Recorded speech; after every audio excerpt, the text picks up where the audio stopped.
how old I am. It depends on how old that person is. How old the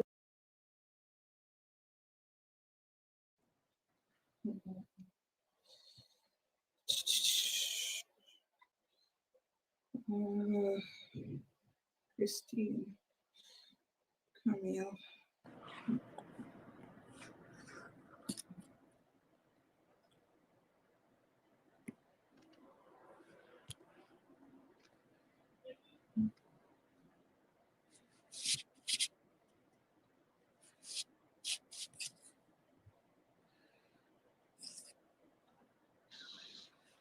All right, perfect. Yeah. Good night, everybody, again. So tonight we are going to be talking about or asking the question: would you date or marry someone with kids? Work. Now, a bit of an I'm not interesting hearing you, topic. Shar. You're Huh? muted. Am I muted now? Are you hearing me now? Still not hearing me? Still mute? Okay. I'm gonna go out and come back in. You're not mute. It's probably because you guys can hear me.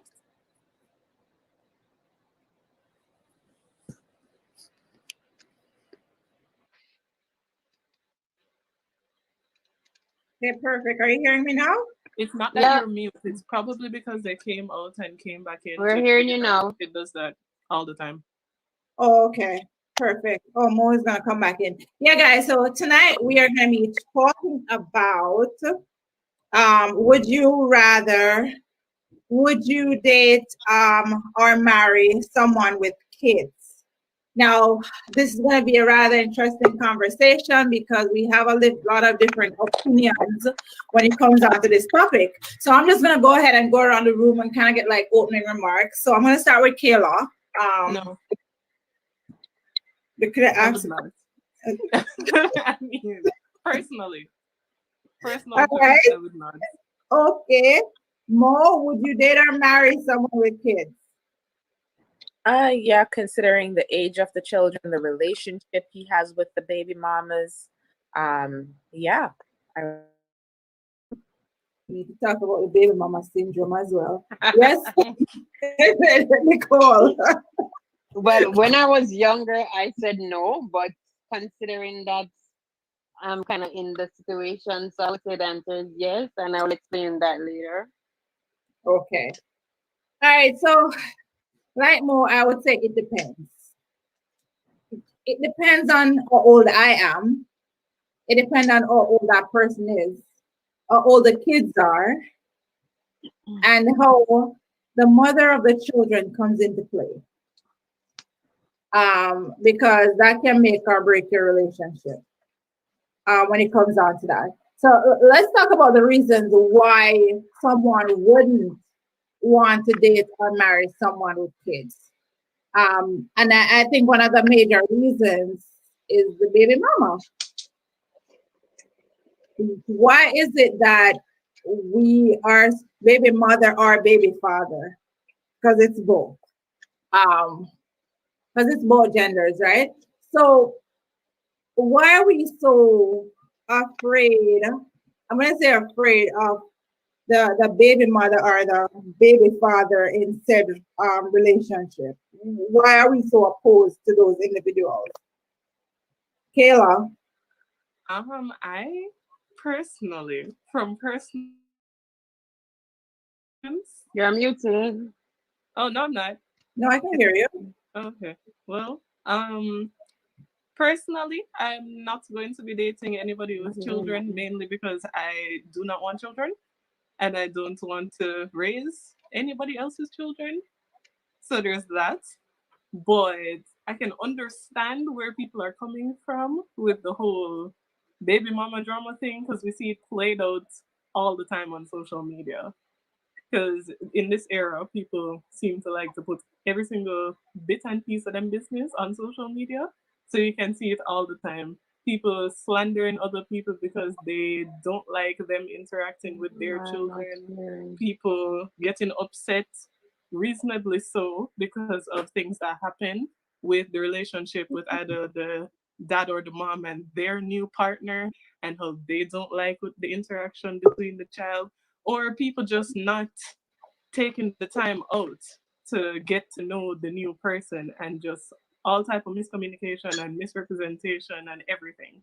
So it's a very complicated thing, and I feel like it requires all parties to be on board with the situation for the sake of the child.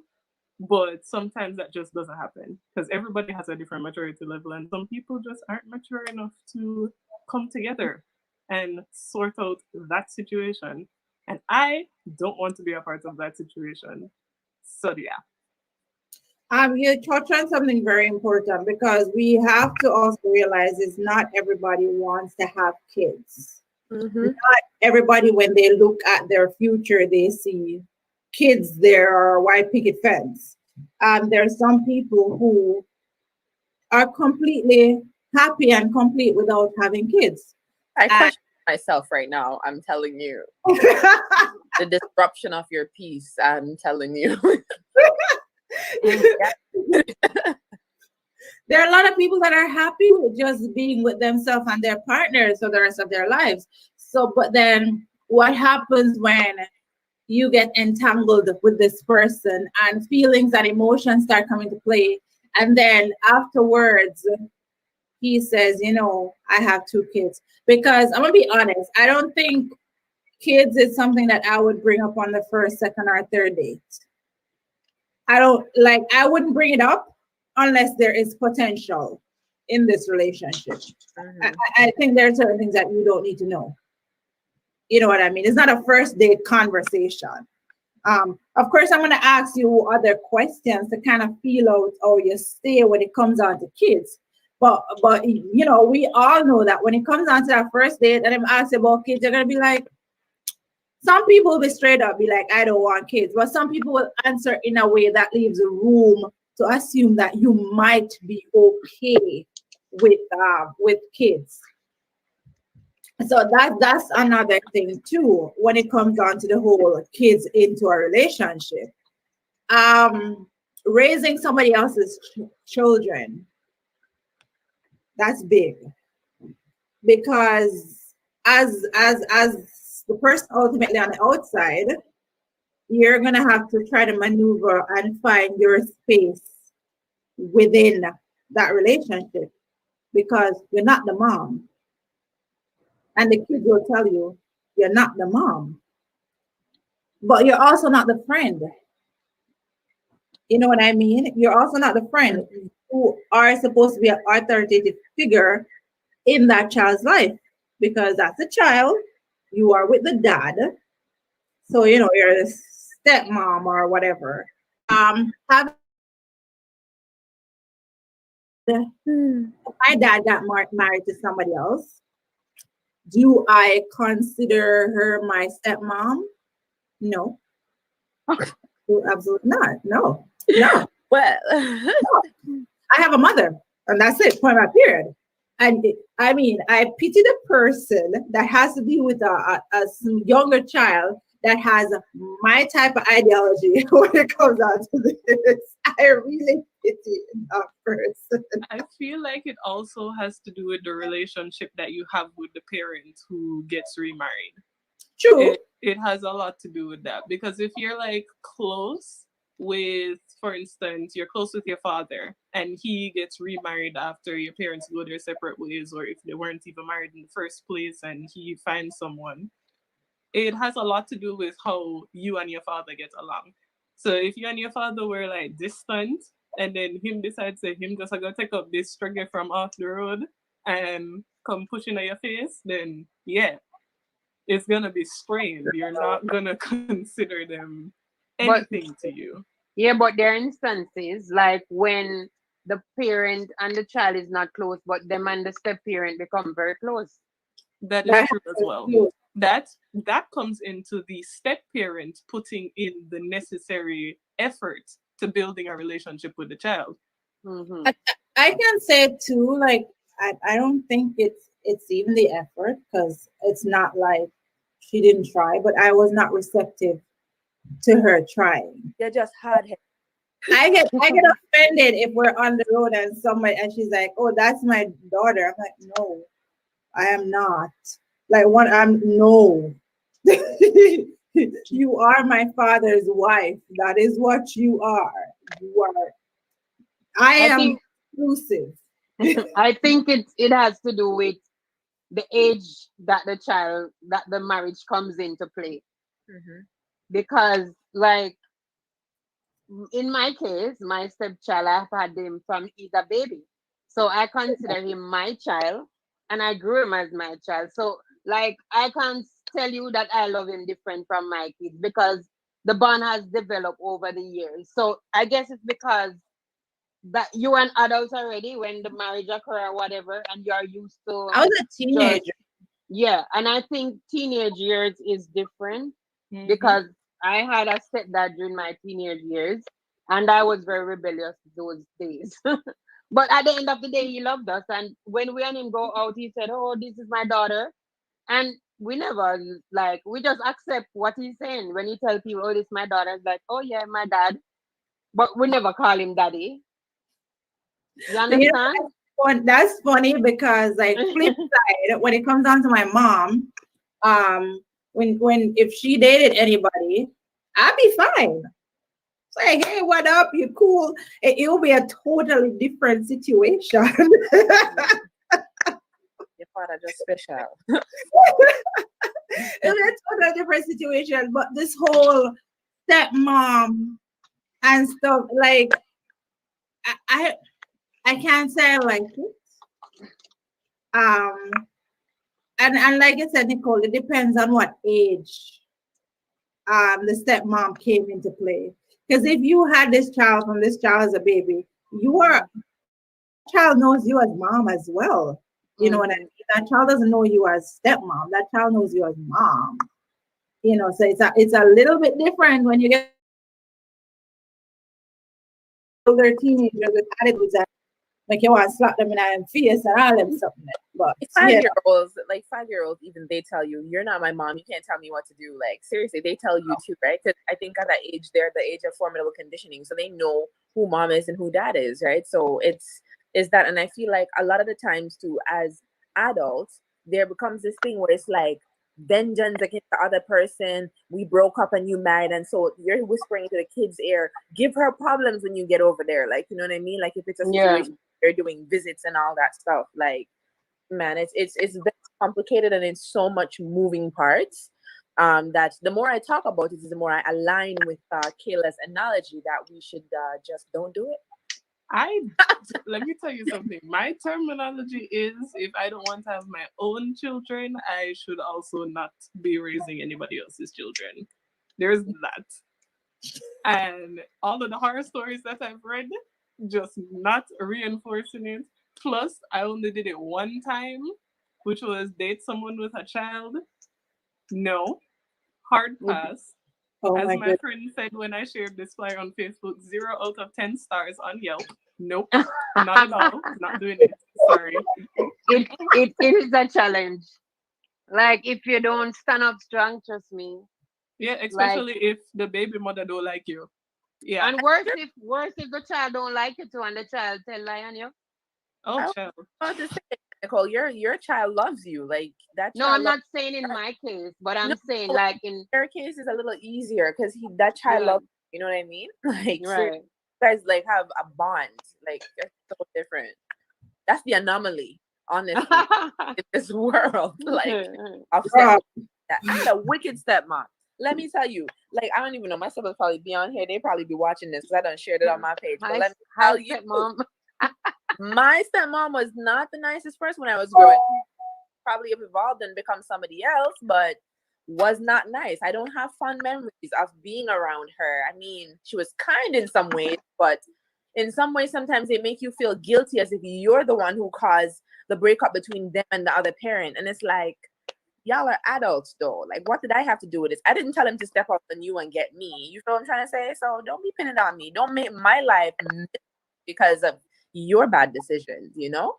Oh my gosh. And the step parents who come in to the relationship with other children could go Oh one of God. two ways. Like So either you you and the their child their need to get kids and along. your kids. Yes. Like that's why I'm saying that it has to be like a certain level of maturity, and everybody has to be on like level ground when we're talking about this, because you, child, my father has never remarried after him and my mother divorced. And there is a solid reason for that. I do not think that he thought it was a good idea. Probably when I turned 18 and moved out, he could have. But like before that, mm-mm. I see you giving that stepmother that. I Oh want my god, I he know did try that though. it's Like not he had even the right thing girlfriends. to say. They were just terrible. So there's that. They were terrible. But And why then do for me, kids? Why do Right. kids feel like they have the right to tell the parent who to date and who not to date? because I did not ask you to bring me into this household. So since I'm in this household, do not make it an uncomfortable experience for me by bringing in this lady who is going to come and ruin my life. How about that? What if the stepmother is younger than you are?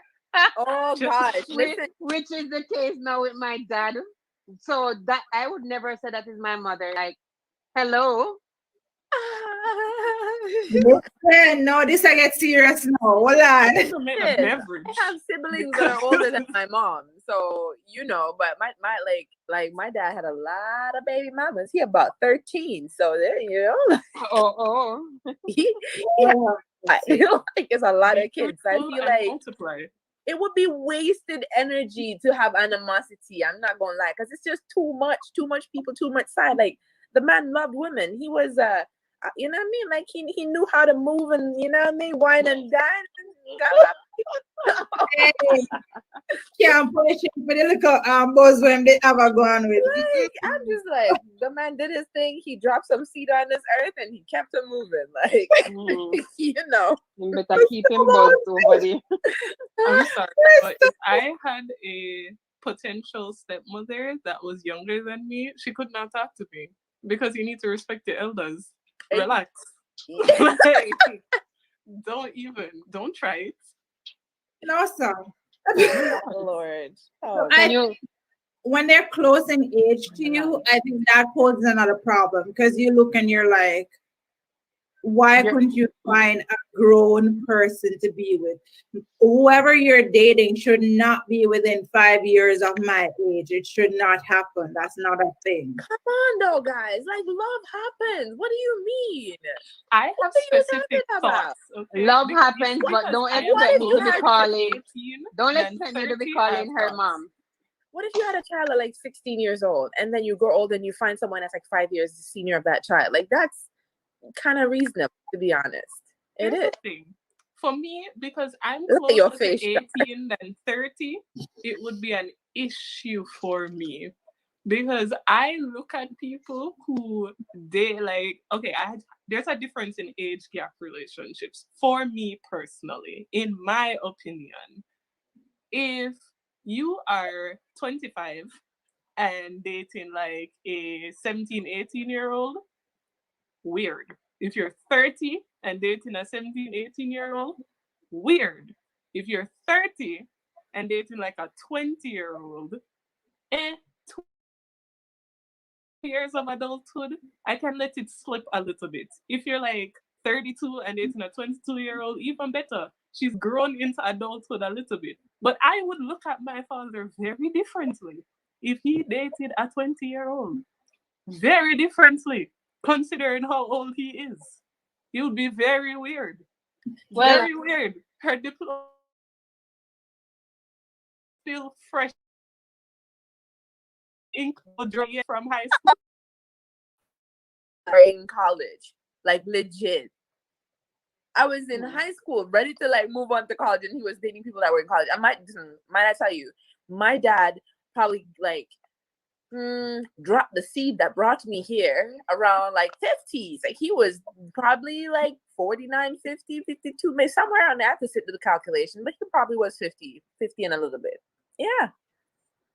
Jojo, No, like for real though. Like he was a smooth talker. I'm telling you. Like all right, I love my father and I love my father. And God bless his soul. I love my father. But me always say if I was walking in a store and this man comes to me and he's like, hey, pretty girl, me would have think of the ugliest man, you know, like seriously. But I'm sure he had some kind of spunk or something about him because the man had a lot of women. He had a lot.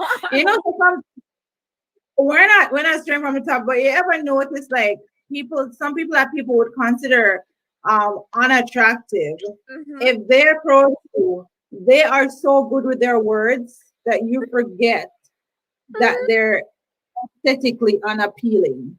Oh my gosh. I had a Because lot. into the conversation, into the words, into the stuff like that, you forget. Some people are beautiful. Like they are not physically appealing to the eyes, but they're beautiful. Like, you know what I mean? When they speak, Absolutely. whoa. Well, let's say love don't have any age, but as long as you're keeping your young age, not my mother or my stepmother, it's fine with me. Well, I like I've always said, I don't have a stepmother. I will never be calling anybody stepmother. It's not a thing. I have a mother-in-law and I have a mother. That's That's it. Yeah. I don't do the other thing. Why is it that wickedness is always attributed to stepmoms? Like they're like they were just creatures that were meant to be unkind. Seriously, except you, Nicole. You're the anomaly. Cinderella. And you know what I can say when it comes out, you have some amazing stepmom. Like Nicole, you have some amazing stepmothers out there. If you give them a chance, you know, some of them really come into your life, not to take away from it, but to add to it. I don't know what she did, but I was interested whether it was addition or subtraction. But never. Oh boy. But hold on, this live though. Anyway. It's a bit too late for that now, eh?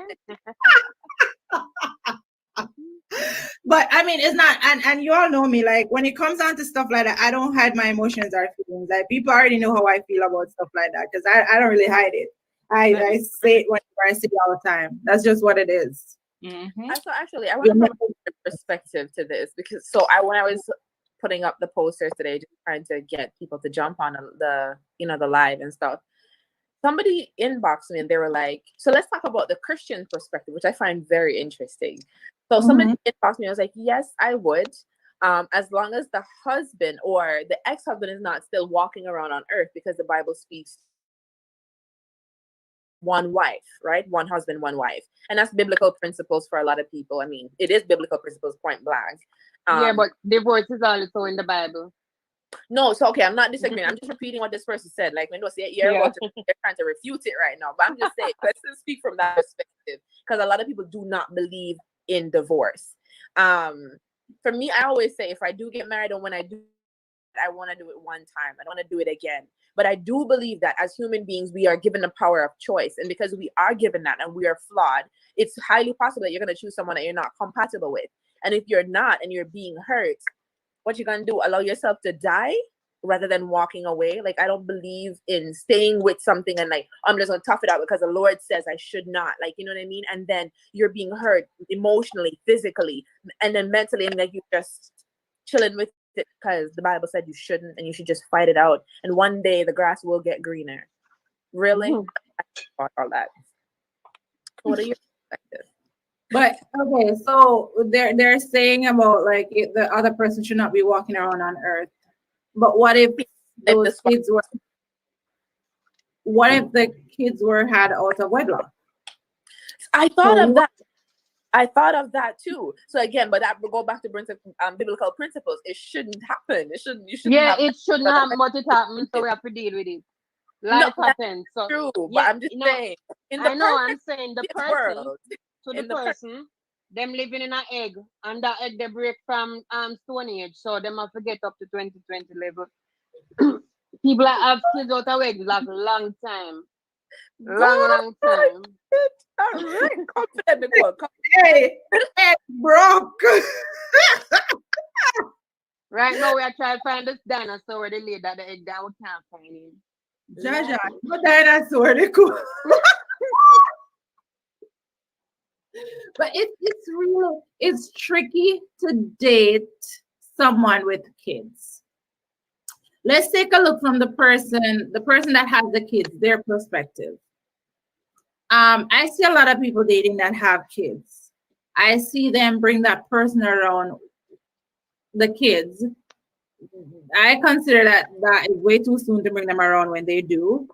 Hey, Kadisha, I consider that way too soon when they bring the man around the kids or the woman around the kids because they're just dating them for like 2 weeks and like, oh, let me introduce you to my kids. Mm-mm. No, That's No. damage to the child emotionally. I've noticed that that's like a really, really frequent thing that happens. I personally did not expect it to happen as much as I've seen and heard and experienced it happen. It's so weird. It's like they're urgently looking for like a mother figure for the child, someone to help Mhm. them to raise the child, and it's just like, I mean, no, I'm not going to meet your kid after we go on like 4 dates. but I feel like 2 weeks can pass and me I pick them up from preschool. That not Yeah, work. like them are put you in an awkward situation, right? I Exactly. feel like you should give it like a solid 6 months. Yeah. And I feel like then you're not even sure if it's gonna last, but at that point it looks like it has potential. I Mhm. feel like you should get to know the person enough. Like enough Yeah, to that can take a year or two. Like there is no rush. There's no rush in introducing kids to because what if it doesn't work out? So you go introduce this kid to 20 man? Like really? And this Listen, goes people back out to here control. pretending. People out here pretending for a hot minute. They could pretend for a whole year. I'm perfect. I'm the creme de la creme. I'm the honey in your tea. And then once you put that ring on it and the I do's are exchanged, the real goodie come out. Like, listen, What? the real you come out, and the kids have to endure that. You're real good area, Miss Aman. Because I was saying this earlier that people like when you're on that your date and stuff like that, people, you bring up the topic of kids, not necessarily saying that you have kids, but you have a general conversation about kids, and people will put up a front that they'll answer the question in a way that makes it seem that they're okay with kids when deep down they're not. Because they like you at that moment, they try to tell you what they think you want to hear. Absolutely. Absolutely. That's what And then we when make. down, go ahead. No, like that's what we do. We create fluff in the beginning because you want the person to like you, right? Which I don't think, and we should have this topic one night about what to talk about on a first date. But like, I don't feel like on the first date, I don't feel like you need to create a facade. I feel like you can still be honest, but don't overshare. Yeah. Actually, you know what I think we should talk about too on one of these lives? Having a son. The importance of having a son in a marriage. And if Judge. that come, then what? the importance of raising a son and the difference between some parents' treatment of sons and daughters. Continue. That's a good topic as well. That's a really good topic. But you know how they have these things, especially in China back in the days, where they kill little girls that are born because it was a one-child rule and you have to have a son because you need a name to be carried on. Yeah, I think that's quite misogynistic, if you ask me. Yeah. But they always for China it was more about population control, hey? So Yeah, for sure. But they favorite Yeah. is the boys because the boys carry the name on and they're desired because they're strong, apparently. but then the boys carry the names on by themselves. I mean, yeah, that's oh gosh, I have so much thoughts about this topic. I feel like we need a whole hour. So Let's come back to the topic. On the note that you were saying earlier, about not getting the person to know your child until 6 months after. Suppose it's a person that they don't like kids or they don't want kids. I think it's better to let the person know earlier on in the relationship so that if they are a person who don't want the kids, then you can cut it off from early. But like when you invest a whole year into a person, and then down the line they tell you that, well, I'm not so into kids. Like maybe I already start Yeah. falling in love with the person. You get what I'm saying? So Yeah, Yeah. I I feel think like it should be an early thing it for you should be an to pick early the thing. person. So as right well. there, you know what you lay on the table. Like if this person can be a potential dad or a potential mom, and then if not, based on the conversation, you can cut it off from early and moving right along. Yeah. Yeah, So I the conversation should be had early, but the introduction to the kids, I don't Yeah, the conversation early. for yeah, sure. I personally don't think that, like, probably not on the first date, but I mean before you guys go on like a fourth or fifth date, I think you should know whether or not the other person has a child or not. Yeah, Absolutely. cause Yeah. cause a child is not like a small thing that you can keep hidden. It's a life. And So shouldn't be Exactly. great. Yeah. and if you want to share a future with that person, you have to know about this life from early on. Yeah, I feel like it's a deal breaker in a relationship. Firstly, it would say more about You your wanna character continue? if you were hiding the fact that you were having a child from me. Like, why are you hiding that? Mhm. Yeah, for sure. Then it'd be your character would Yeah, show. cause if you hide it and then me now find out down the line, say Tom Strokes have a son, I'm like, really? Like say somebody out on the road or in him family tell you, then you ever feel like this person betray your trust from early. So Yeah, you're I not mean, gonna want what were to your continue. intentions? What were Right. your intentions? Seriously. Why are you hiding Exactly. this from me? Like, you must have known that I would not have been the type of person that would be okay with you having a child if you felt the need to hide it from me. Right, exactly. True. Like, I don't understand that at all. I really don't. Yeah. I Child is don't get that. too big to hide, man. You can't just hide them. No, And you if can't. It's you can't hide a child. You shouldn't hide a child, especially when Exactly. you know that you have a crazy baby mother. Ah, I'm just saying. Kayla, You Like, know what I I've mean, had though? I've Like, had my share of those. I remember I was dating this guy one time, and he had a baby, but I didn't know. So when he finally told me about the child, like he said, "Oh, like me and him was somewhere one day, and he told the girl, oh, this is Nikki, this is my girlfriend."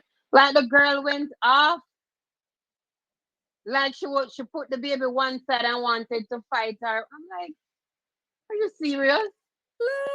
oh my gosh, yeah. So like, But no, go ahead. you have a lot of crazy people out there. mm, And I feel like if you're an ex, well, at that time, I found out years later that he was still involved with the girl. Maybe that's why she was behaving like that. But if you have an ex and you're on a mutual agreement, there's no way that I should be warring with somebody that you are with presently when I am the past. Like we all on a level Oh, because of the child, right?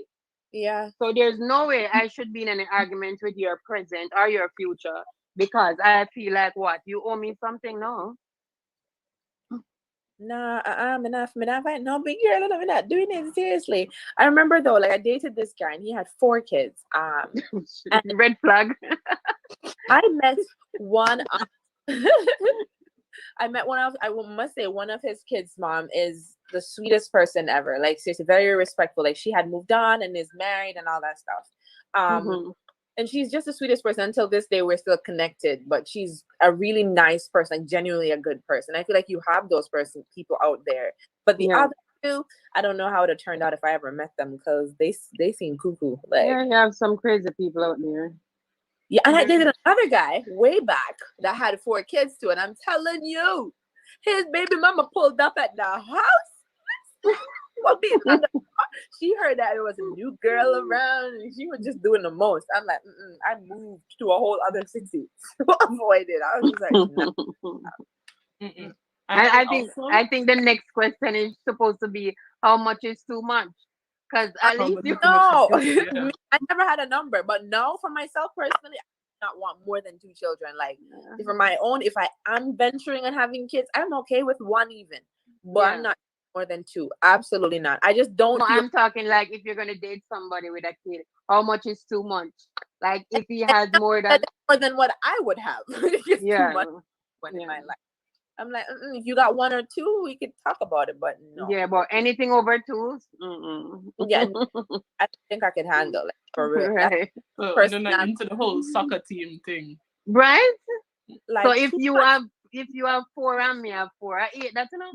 8 Am I? children. My goodness. Hey, come here. Really Hi, good. Camille. Akil, how long must a person withhold knowledge of the child before it's considered hiding? I feel like after 5 days, that is after 5 dates. That's Yep. kind of like if I go on the second date with you, then clearly I'm interested. But after Mhm. 5, then I feel like little feelings start catching all of them something there. Little- So Yeah. after 5, it's hiding because afterwards we're gonna start like building and stuff like that. And how you're not gonna tell me if we are if we have During yeah, all of this. exactly like The we must start get into a relationship blah blah blah. You don't tell me I have a child. We thinking about moving in together. You don't tell me I have a child. That no make no sense. That's serious. That no make That no one is sense. serious. What Camille says, it depends on the stage of life in which you're at. True that. That is true. Yeah, as with Camille said, like I feel like some baby mothers, if you are the new girl, Mhm. whereas if the man not supporting the child, they feel like you are the reason why the man is not supporting the child. Which Yep. sometimes it's far from the truth, but in their head, oh, worse if you go, oh, look at Lord Jesus. Well, you know what? If the current girlfriend hotter than the baby mother, this is the problem then.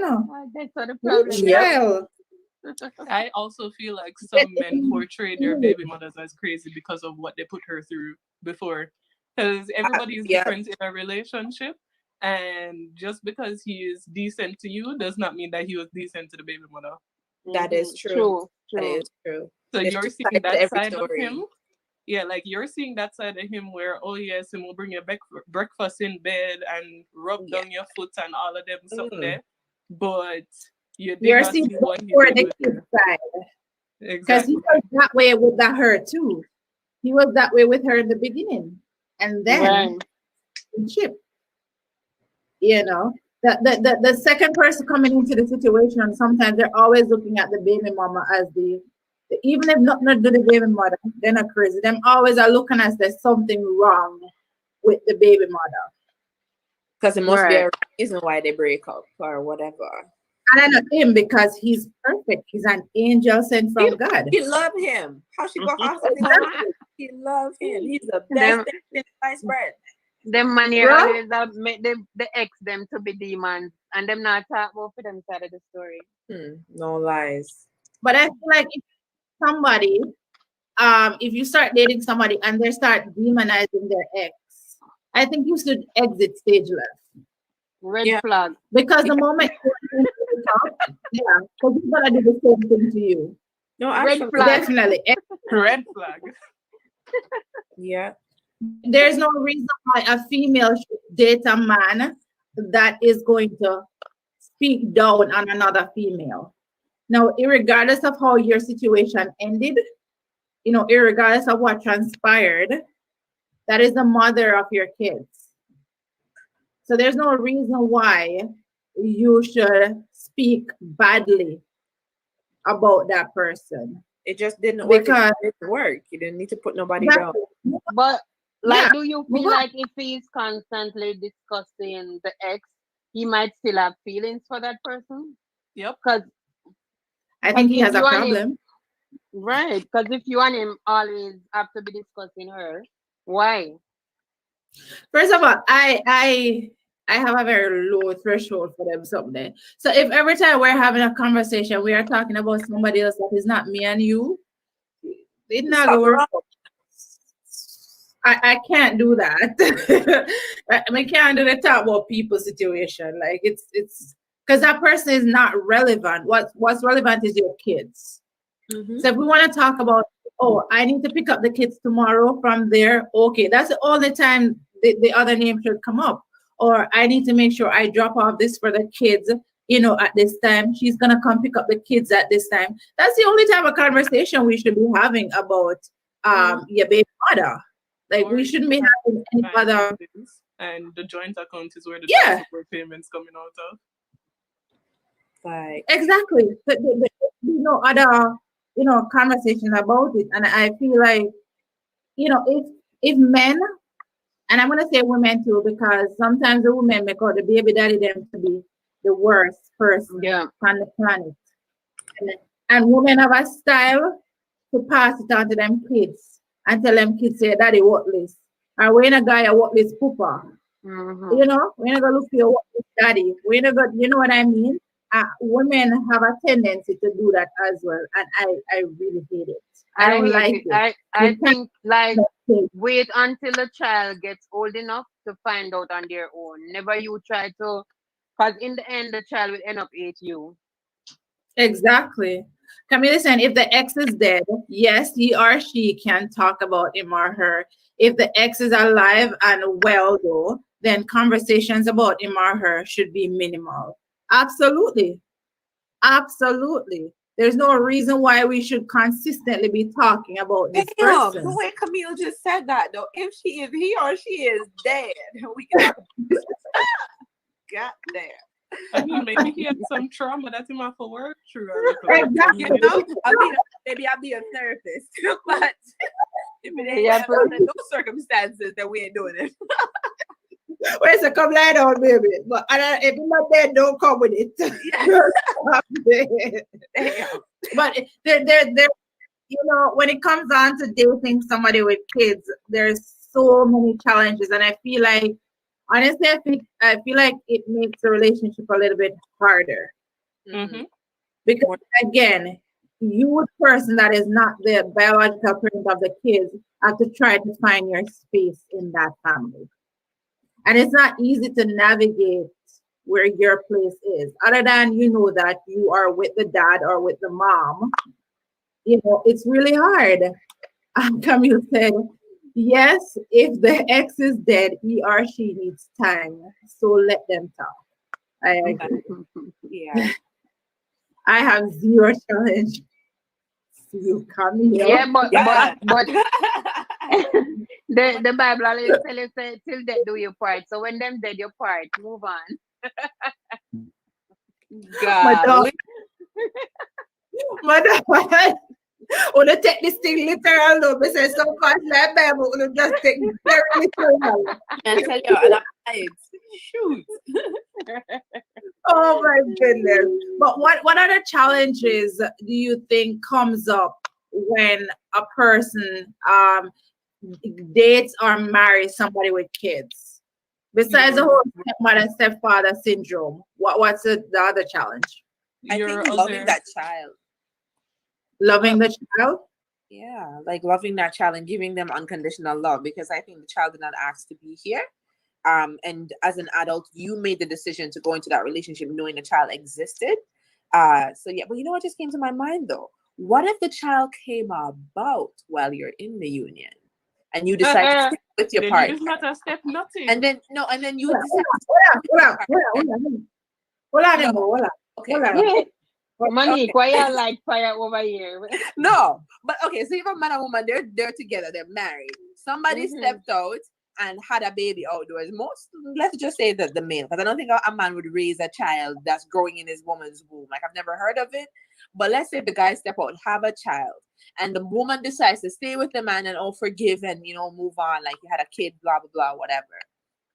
Then you start mistreating that child. I think regardless, the child didn't ask to be here, and you made the choice to be that child's stepmom, whether the child was here before you got married or during the marriage. Monique, that's gonna be hard. Because It every is time you true, look but at the child, you're gonna be thinking about what brought the child around. All right, here it is. My stepmom. Hold on. You made a point where say you made the choice. I don't think I made the choice. Wow. He made the choice to go outside. But you choose to stay. You can. You made the choice to stay. Are you tender? Yeah, you can leave. Depending on the situation. Hold on. It depends. There's so many variables here. to even think about. We don't know what position this female is. What if she was a kept wife? Huh. Trust me, What I if know. she was a kept wife? I know one. She don't have a choice right at this point. I was Only- that child. I was that child, and I can speak from my own experience. I was that child where my dad was with the lady that he was with, and they had a son that was older, and he stepped out, had me, then he went back to her and had three younger ones. Why did I deserve to be mistreated and hurt and grow up with scars? Because that's not, it's not my doing. I didn't ask to be here. So I'm speaking from a hurt child. Seriously, that it sucks. Like growing up as a kid, I was like, what the hell, bro? I didn't ask to be here. Y'all made a decision to do and create a child. Deal with it. Like, Look at her. From what word they do. Like this word do all over again.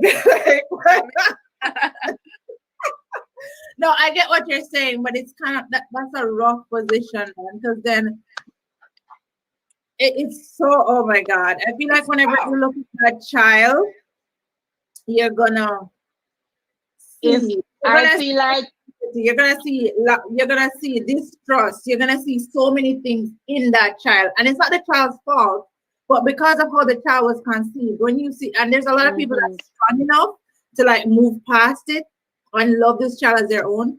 But like honestly, there are a lot of us that are not strong enough to do that. Like straight up, that me no kill and I do. I would And- leave. a lot of people. And if that woman say she probably abused the child, so exactly. in order to avoid that, better you leave. I have a friend who got a stepchild while in the marriage, and she's the best stepmom other. And you know what? Props to her, because a lot of us can't do that. It takes a special kind of man or woman to stay when a child is conceived outside of marriage. 100%. I'm gonna tell you right now, like when it comes down to relationships and a lot of things, there are a lot of things that I can take. There's a lot of things that I can move past. I honestly don't know if I have it in me to move past that one. Me neither. I don't see it. I mean, the Lord would have to like show me with some special something. Like I can move past infidelity, but I can't move past infidelity with a child. Like, That's a whole that's new a ball constant game. reminder. Yeah. That's a constant reminder of what you did. Infidelity, I can block it out of my. I can forget it. We can move on. But when there's a child and there's another woman, But so no, I'm not only contending with the child. Now there's this other woman out there that I'm going to have to think about. Okay, I need to send a part of your paycheck to this person to take care of this child. You know, I need to make sure that she has diapers. Because make no mistakes, it falls on a female. but 100, it falls on a female. if I was in the position of that woman, say I was the one that stepped in and got this child, I would not be sending my child to the house, like the matrimonial home, because I know what that can cost. So if you want to see my child, you would have to come over. You would have to find time to spend with the child outside of your home. My Yeah, and child would that not is why be. I'm not staying, because I'm not sending My husband child would over not for be play going dates. over there to do what? See, you saw what I mean? So Milo have to go to war with the baby mother as something cause and she will say when you come spend time with your child, me don't want your wife come. And that's the problem. Because he now go by himself. Because the No. last time he didn't go there by himself, you see when he come up with a picnic. Mhm. So that No, but what I'm saying, like him wouldn't have to come to the house, but like take the child out, spend like a day with the child, go out. But as long as the child not going to your house. Georgia, come here say it's not only man that get kids out of marriage, women get them too. Call those 3P jackets too. Lord Jesus. Like I tell you something, man. No, this whole jacket phenomena. Back in the day, them raffle picnic. The what? So them raffle kids. So essential is like if you were sleeping with a bunch of people and you get pregnant, you kind of just pick the one where you want to pin it on. Essentially. That's essentially a raffle. Same thing like jackets. Then just give who them feel like then probably give somebody who them feel like have more money than the other one. Mm-hmm. Forget the fact that the child might grow up and look completely like our actual daddy or him actual daddy, but as somebody else I'm daddy. So yeah. No, listen. It's Why have being you those got to Jamaica come from? backside. Hold on. Why have you got to Yes. Jamaica come Okay, here's the thing though. Here's the thing. I was not exposed to the whole raffle thing. This is the first time hearing of it. I know what a jacket is. I've seen many of them, some well tailored, some loose fitting, but I've never heard of a raffle. Me Yeah, a jacket raffler when them plus have the more than one.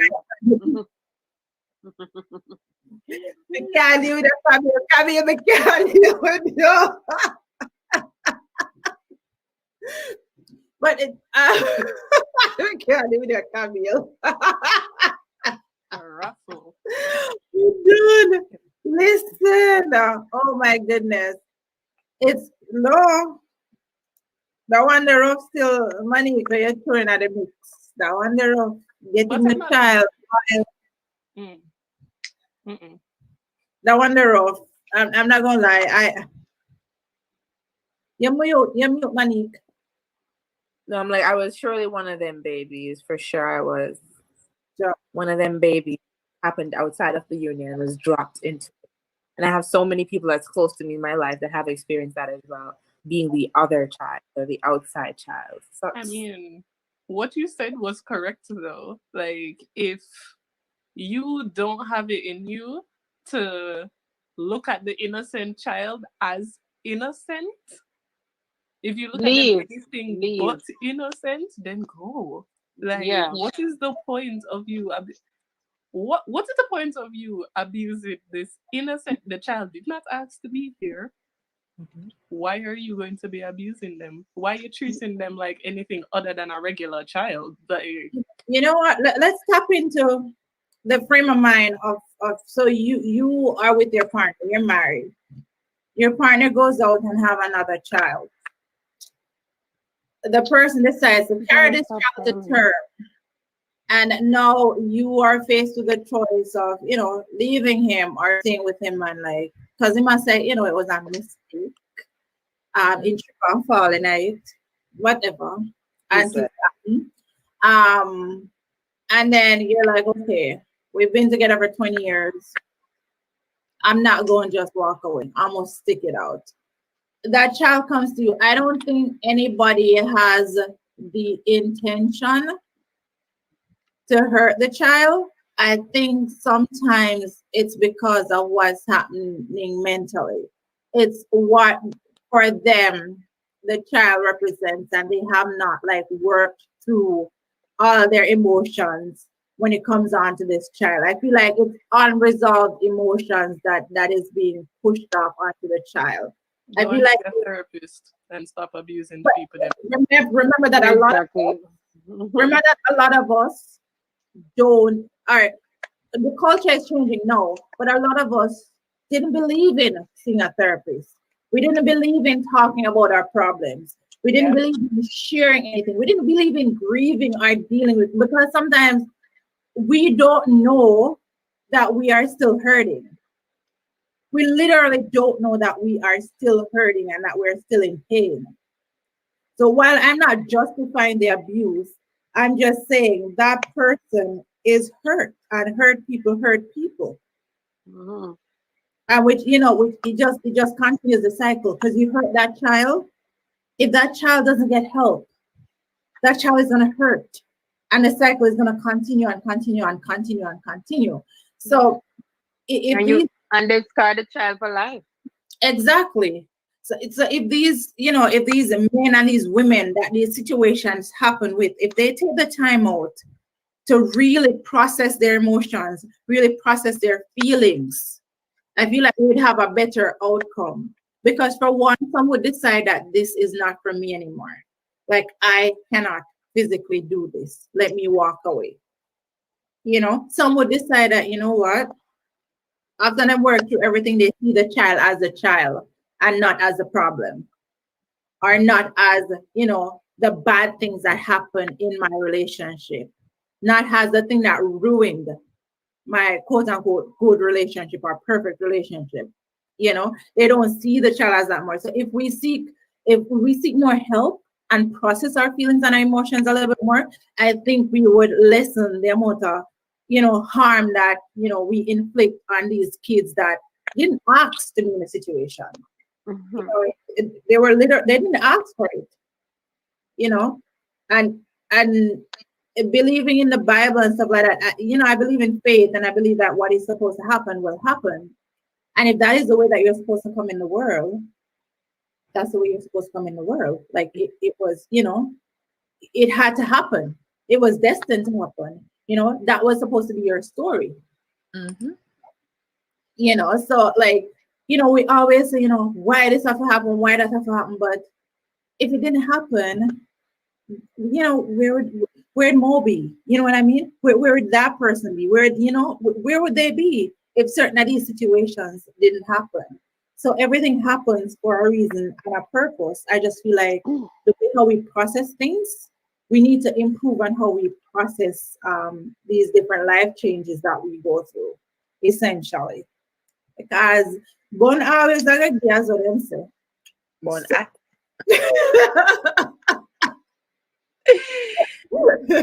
Killer, back the door. Mm-mm. And then say two things sure about and death. Yeah. Ugh, child. It's true though. It's true. More you throw a monkey wrench another one here door. Jano. The kids. What other challenge exists though, guys? When it comes down to dating somebody with kids. There's a lack of time too. Because you're gonna want to spend time. I was watching this reality show. I forgot the name of it, but essentially it's a couple couples doing therapy to figure out whether or not they want to say I do or not. Because there's some that are kind of scarred, right? Figuring out whether they want to say I do or not. So they're going on dates and stuff like that to, kind of figure out which part of them head there and stuff like that. Don't know if I would ever do something like that. Because I sound like me I put myself through problems, but Really, you wouldn't do therapy before you get no, married? no, therapy, yes, but in this therapy, they are going out on dates with other people to figure Oh, out. kid. You should have specified then, because Yes. I thought it was like premarital therapy. No, no, which no, I no. think is normal. That sound risky.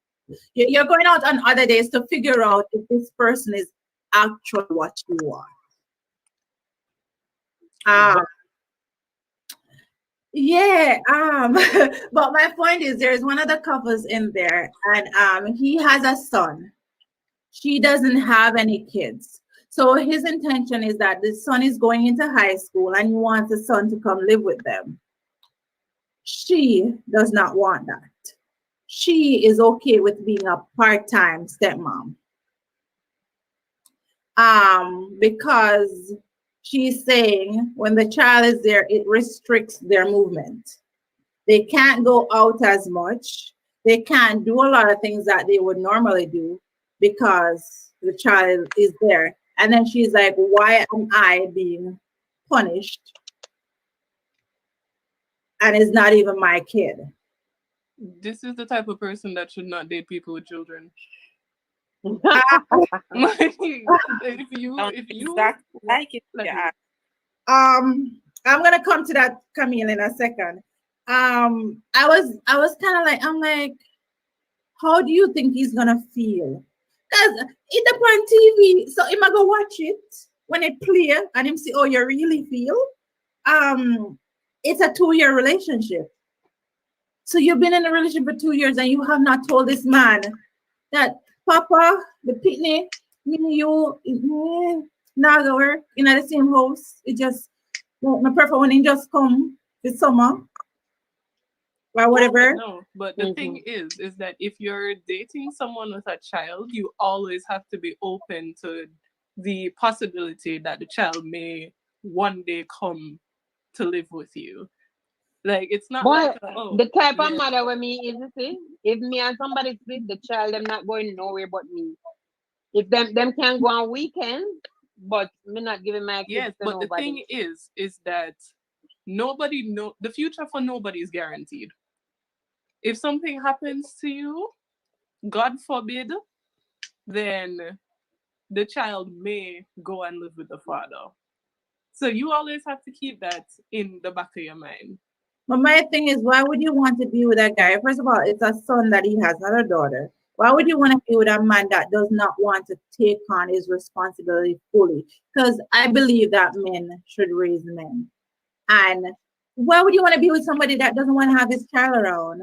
Like, as a woman, why would I want to be with somebody? I know he has a son. Cause Why move on she's selfish. around him? She's You know what I mean? selfish. Why? And and that brings up Camille's point, conflicts between bio kid and step kid. Because right away when she made that statement, I know when she has a child, that child is number one. True that. And that stepchild is step. It's a Cinderella story. Exactly. Yeah, I don't like Right that. away. That I don't like. I don't like the whole if the people that sign up to be step parents and then That they sign don't up. have any children of their own. Yeah, That aside sign from up. sign up, this is something that you chose. You know that this person has a child, you still decided to go into a relationship with them. So the step parents who decide that they're going to sign up and go into this relationship and they don't have any previous children, but the other person has children.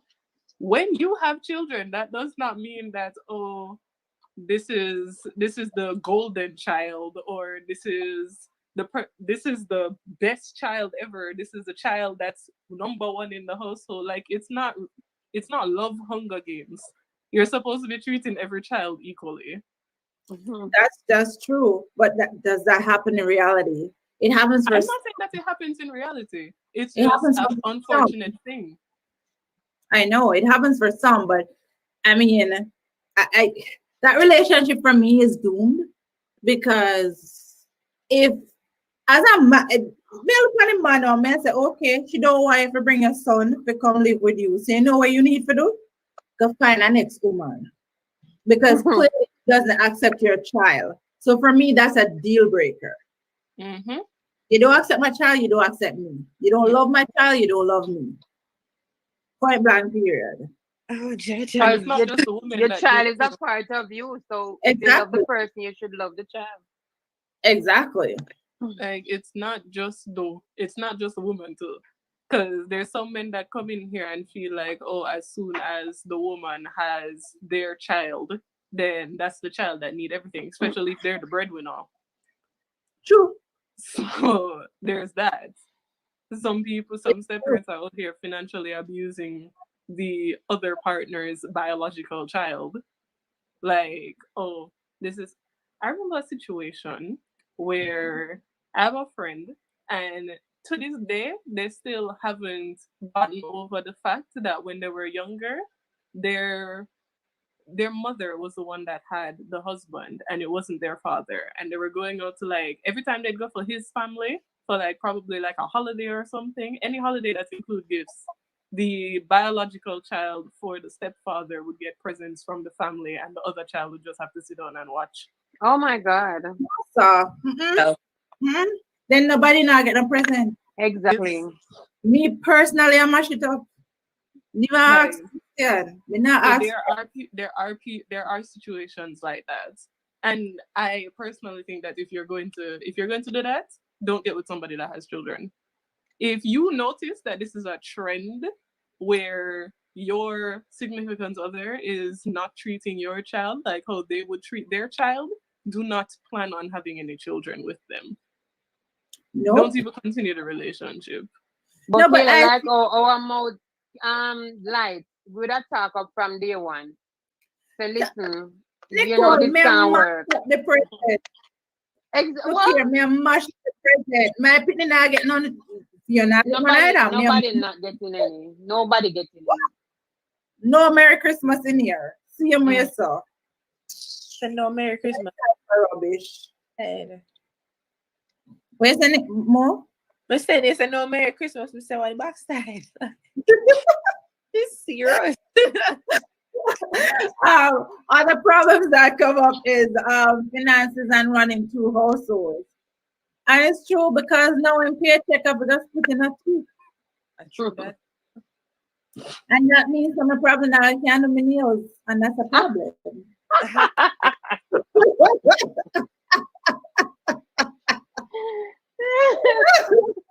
Look here. That's a problem. Decision making becomes difficult.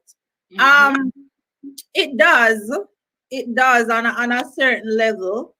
It does become difficult when you have to include the other child. Let's say you're planning a family vacation. You can't just plan it on, so you have to go confirm with the other mother and deal with fear or jealous feelings of, her child going with somebody else. Get passports. Bless God. And then good enough why you can't put them things that you're gonna run off with them picnic. There's so many Moving things. Yeah. PS5 just come out and I can only afford to buy one. Who do I buy it for? Don't it? Hey, nobody. Exactly. That is she said something about decision making becomes difficult, and that also comes into play when you are dating somebody who has a child. When decisions need to be made in the household, especially behavioral and financial decisions based on the child, is difficult because you're going to be sitting down on a bed of nails, walking over all of the eggshells in the world, wondering what can you say that would not offend the other parent. Right. Especially if you guys are on two different levels with the whole discipline thing. That's another thing when it comes on to discipline, you're right, because like I discipline a certain way, but then it's not my child, it's your child. So if it's like you work for eggshell for real. And that also comes in when you have your biological child and you discipline them differently from the other ones, and that grows resentment between the two. I think when it comes to discipline, you're always gonna feel like you're doing something wrong when you're disciplining another child, because it's like, as I said, people will always think that you're being too harsh or you're being abusive or whatever. So discipline, most of the time, the discipline is passed on to the biological parent. They start get judgment from the other parent. And so they start get judgment from the parent that is, outside parent or whatever you want to call it. Yeah. Because I know if you may pick me and rate and Don't. Kenil is answering the question, and I agree with you, Kenil. Don't do it.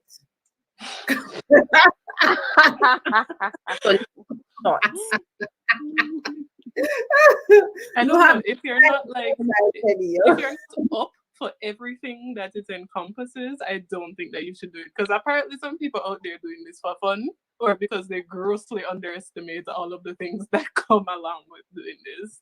There's so much. I don't think if people think like relationship is hard on by itself.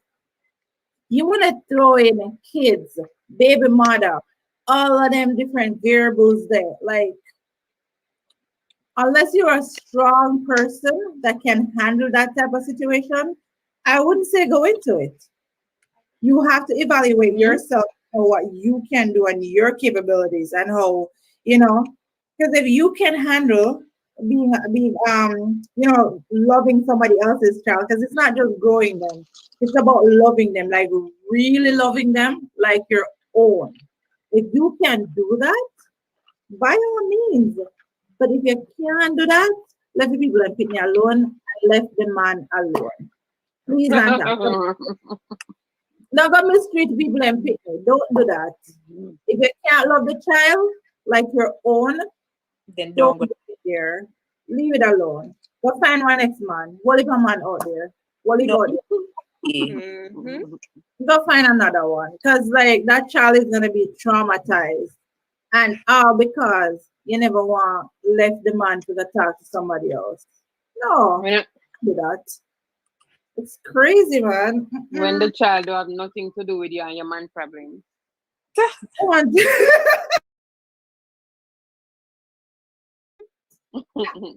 Problem, boy.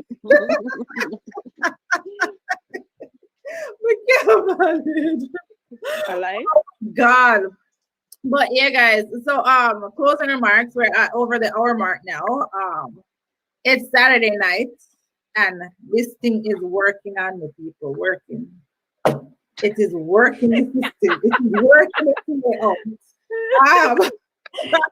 I will be posting the video tomorrow about this, but it is working its way out. Closing remarks, Kayla.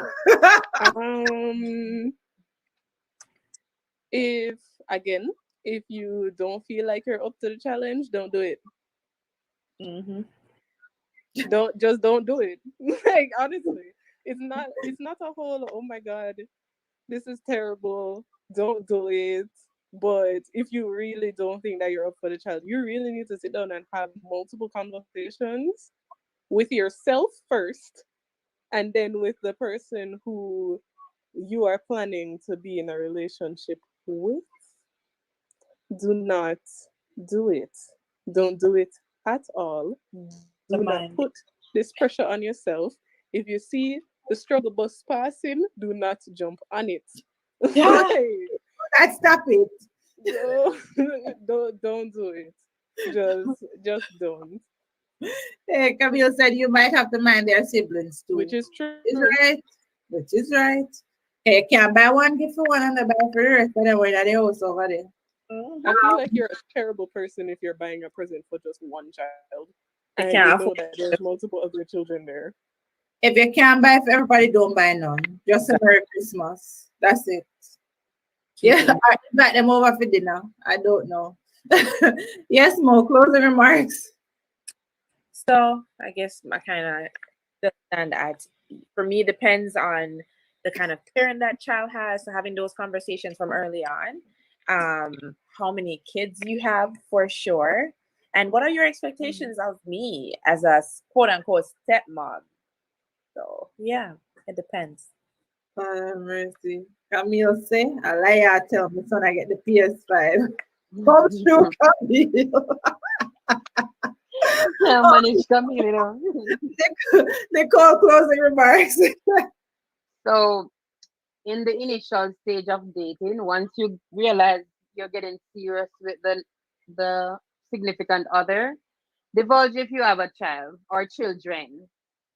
Don't just throw it on them 1 year later, 3 years later. Let it be known early so that the person has their own decision to make, whether they can accept this mentally, physically, everything. Because taking on a child and a responsibility of a child is not an easy thing. And if you know you can't do it, don't do it. Exactly. Because there's lots of rules out there for child abuse. So please don't abuse anybody's child. If you can't love them as your own, leave the children them alone, leave the man alone. There's lots more penis out there. Good night. I knew that mic drop.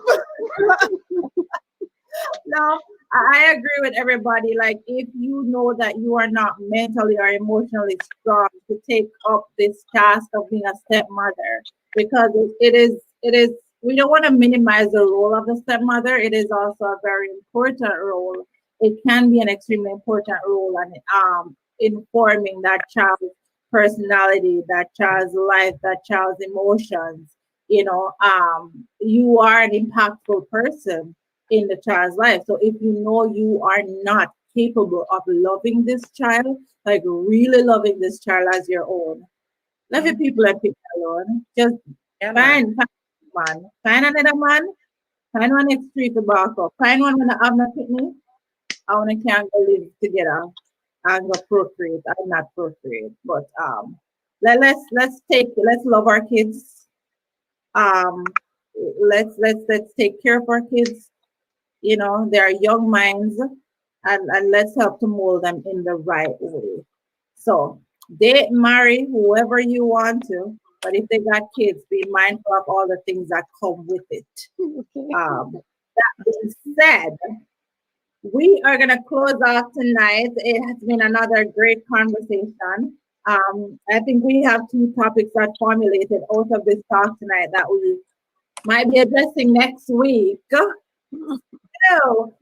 I go, I know me and Kayla kind of touched on it last week, but any thoughts on the gang beating that happened in Jamaica with Kamala? Any thoughts on that? Kaylin. Come again? Kaylin. Kaylin. There, I just want to Kaylin and say Kaylin. my prayers are with Kaylin and her mom. I texted her mom on Instagram the other day and she responded. And I hope that she will come out of the coma soon and the whole world is praying for you. Just be strong. And I hope that justice will be prevailed. I don't want to say, like I hear some people saying she shouldn't be at the party or whatever. That's beyond the point. The child is a teenager. She's in critical condition. That's the point that we should be focusing on. Focusing on her to get better and to be healed. Yeah. I agree. Anything more? I mean, I align with that. It doesn't matter where she was or what she was doing. People are grown women. You shouldn't have them. Again, honestly, my prayers are with her for healing and just complete restoration.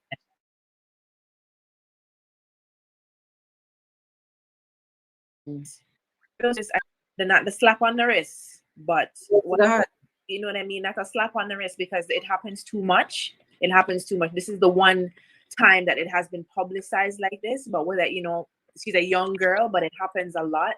And there's just no need. It's just senseless violence. So I just really pray for her complete healing and strength for her mom. Yep. Kayla, anything else on it? I think I saw something about 5 out of the 6 women.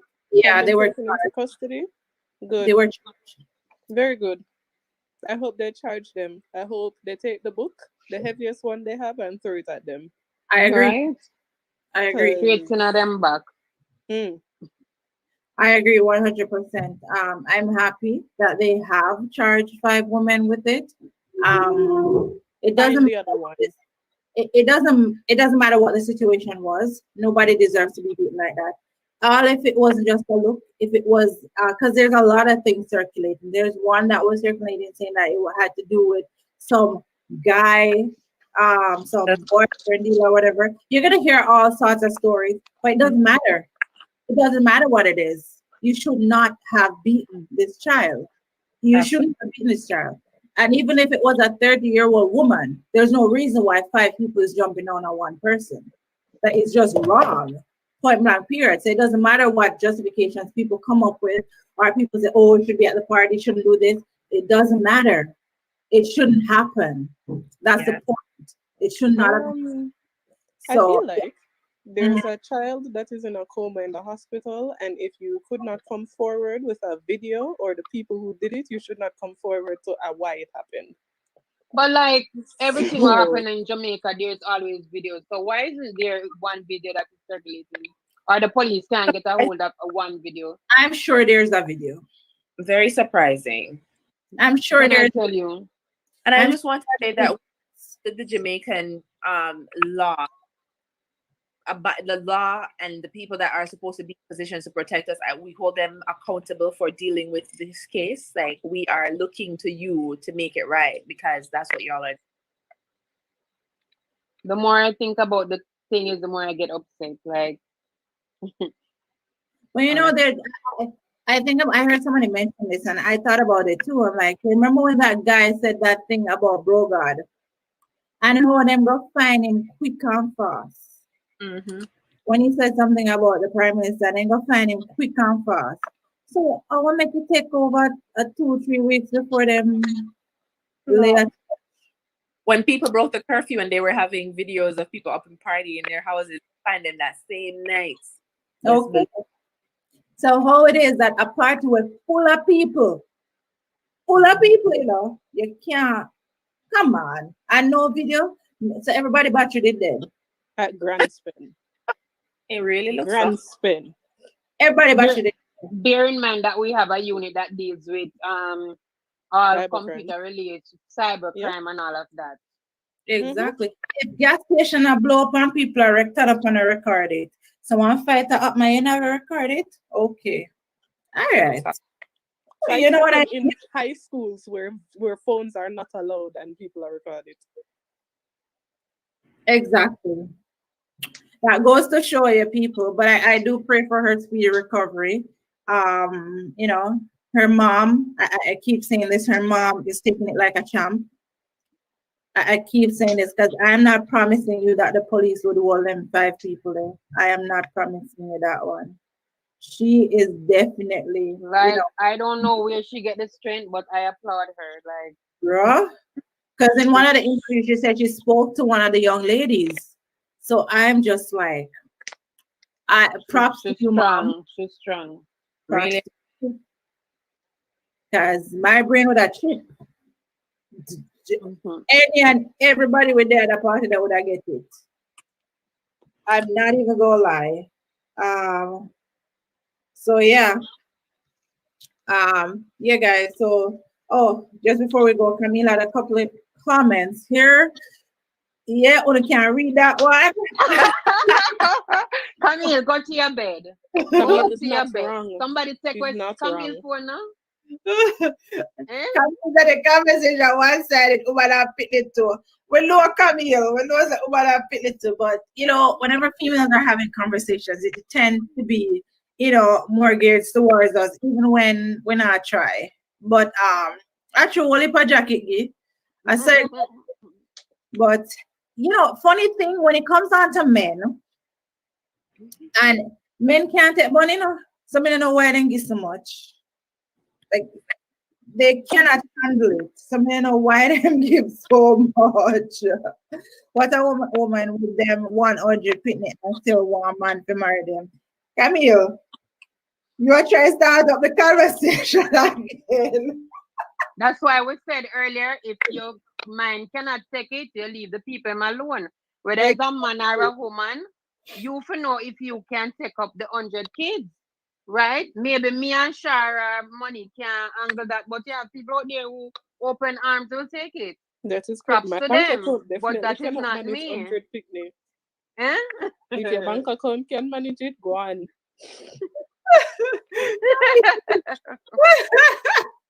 Oh, it's just Google Justice for Kaylan. Kaylan.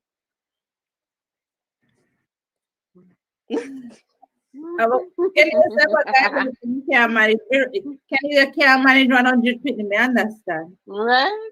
Understand. Good night, Kenny. But yeah, guys.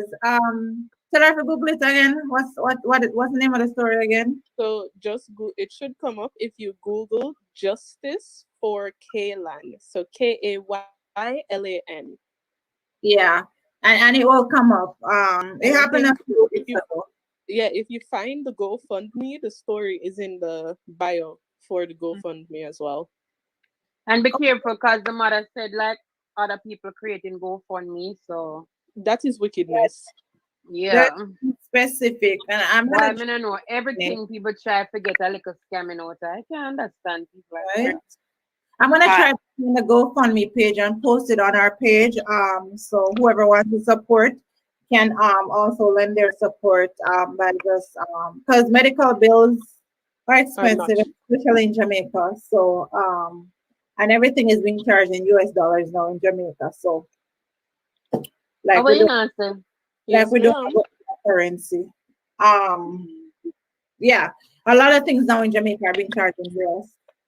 So we soon start use US dollar. That it mean like we're gonna change from Jamaican dollar and use US dollar. I guess because of the exchange rate, a lot of businesses and the university finds it more profitable to charge in US than using the Jamaican currency. So. I'm sorry, are people being paid in US in Jamaica or no, they're not. Yeah, that's what I'm saying. If we're gonna maybe Uncle well, I'm not Trump again now. Oh, sorry. We thank God. It's Uncle Biden. Uncle Biden, I'm gonna adapt Jamaica so we get some US dollar down there.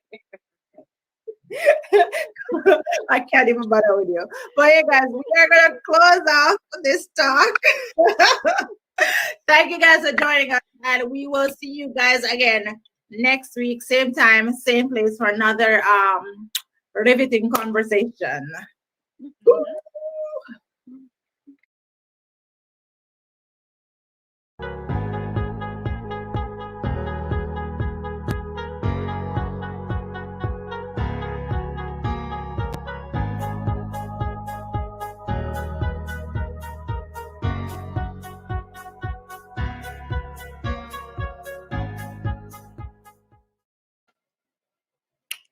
Hi, we are live. Hello, hello. Okay, let's share this live real quick. Real quick.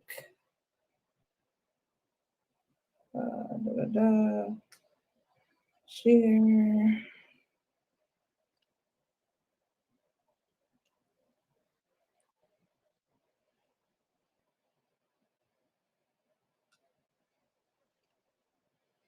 Why am I get so much message from him? We're sharing the live, guys. Sharing the live.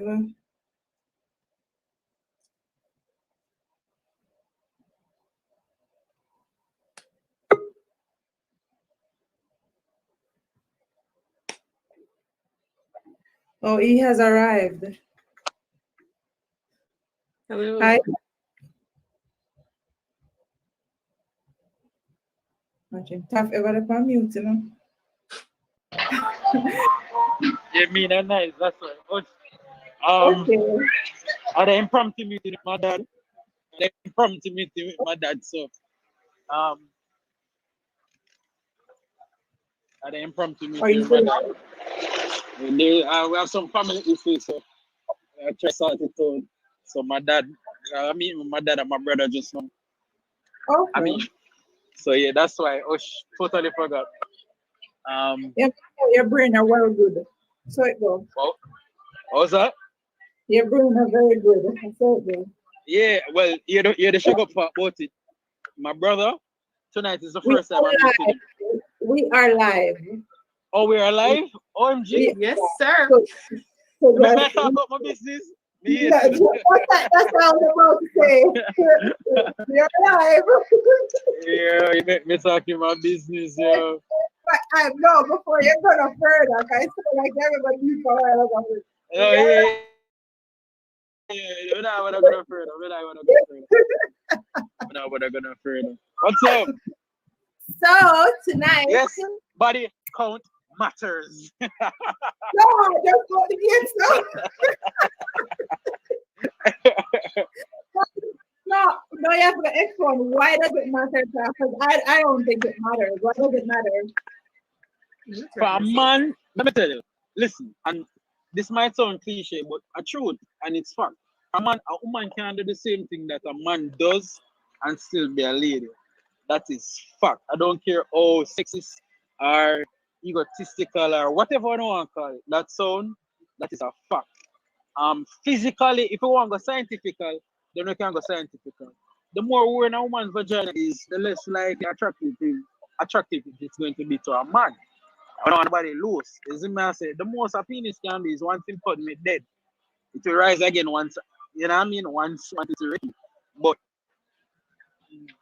a woman can do what a man do and still be a lady. That is a fact. So body count, yes, it matters. If no man no want, think about it, Charlie. If me never make you know my wife, would you know her? I mean, like, Probably for not. me, let me Probably speak from my experience and my preference. Me not like popular people. Like me not like to be in an intimate relationship with, and I'm pretty sure a lot of men, a lot of good men can probably say the same thing. Like me no want a bugger man know my woman, and the likelihood of a bugger man know a woman, the likelihood is to have a high body count. You know what I mean? It doesn't have to be a factual thing, but the likelihood of she having a high body count because of her popularity, that is a truth. You know what I mean? So body count. You know, and a bugger man call name from my Hold on, because you talk about the elasticity of the vagina. And I mean, if a bag of people go there, whatever, it doesn't necessarily mean that it's gonna change because it can go back. While that is Yes, true, it was while that, built for that. what was that? It was built for that. Yeah, but at the same time, man, no care how humble a man is, ego plays a big role in a man's life. No care how humble that man, awesome, cool man. No care how big, no care sorry guys. Yeah, Distracted. yeah. When I'm bridging them out, sure. Yeah. So as I was saying, ego is a big thing. No care how humble the person is, and nobody. Perfect example. I have a friend that is at a crossroads in his current relationship Mm. because of body count. Body count in the sense of this is what I'm speaking about, ego. So his ego I throw him off because the girl that's supposed to be his girlfriend or he's in a relationship with or trying to go into a relationship with as a body count that he knows. And the ego play on him. So him want have the benefits of a relationship from this female, but him don't want call it a relationship because John Tom have sex with the girl before, and if you look on it, that's body count, and that's ego. So him ego is stopping from a good relationship because the girl is a good girl, but she have couple body count is the man say, and him that a playing at the back of him head say, yo, the girl have been around the block. Why am I take her up as my woman? Again, ego. So body count, any man will tell you say body count no matter is a nerd. You. I Yeah. would like some clarification. I'd Guys, like to forgive my know. background. As I said, let me just clarify. Forgive my background. My dad called me to an impromptu little meet and greet. So I'm actually there, even though Charlene had asked me prior to be on the show for tonight. So just forgive my background. Yeah. What was that? Yeah. What was Kayla, that? go through. I have a Kayla, what? question. I have a question. Kayla has a Go ahead. question. Go ahead, Kayla. Kayla would like to know if it is the big oldness or if it is the ego that is confusing you about the body count. It's more Because according to ego. health.com, It's more ego. Cause it is more it's ego, more ego. because according to Yeah. the doctors on health.com, Hi, Jay. the pum pum does not Hi crater guys. out when you have more sex. So What's that, Jason? Yes, I'm Jason, here. take off the mask. Oh no, me no me in a store. Me no want to catch COVID. I would cuss you out, but I'm not going to cuss you out for the people in good I vision. work, me I work. Can I check in one first? I Okay. know. Let's ask. Let's ask Jason. Ask Jason the same. Yes, Jason. So the question is, does body count matter? Body count. Oh, mm. for men or women? For men, no. Oh, For so women, Also, yes. it's just woman it come for. no, this is a Yeah, when the mileage can't too high. When you can't run road. Would you? what is So we Well, can run let me road, ask but Jason only a can question run road. because hold on, guys. Let me ask Jason a question because the two of we have two different perspectives. Would you marry somebody with a high body count, Jason? What is high?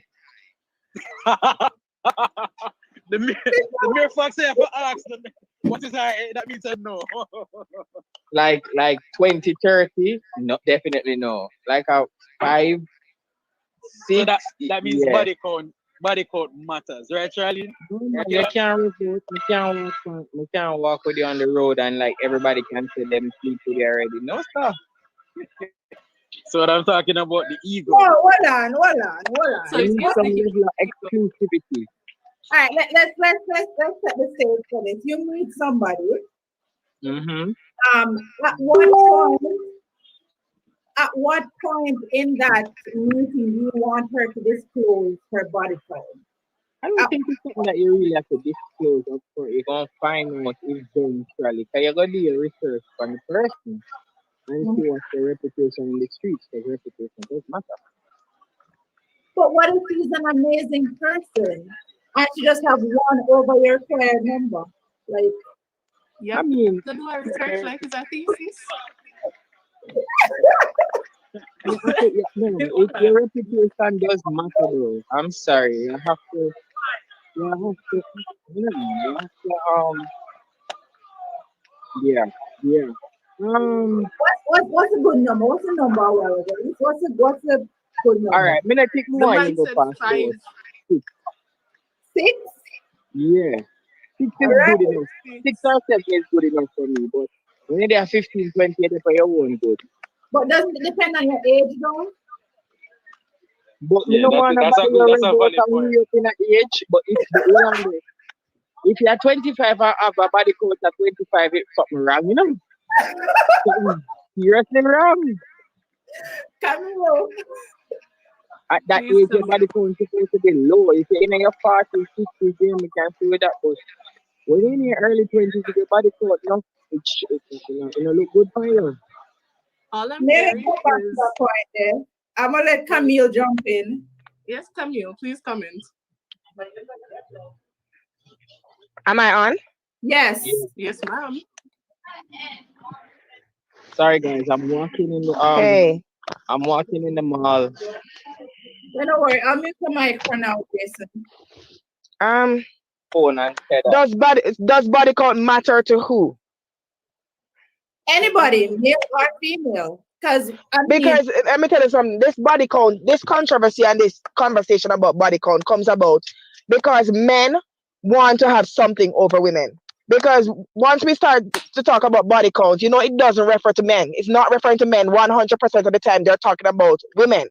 yep. And on a whole, we are more interested to find out how many men has the woman slept with, as opposed to how many women has a man been with.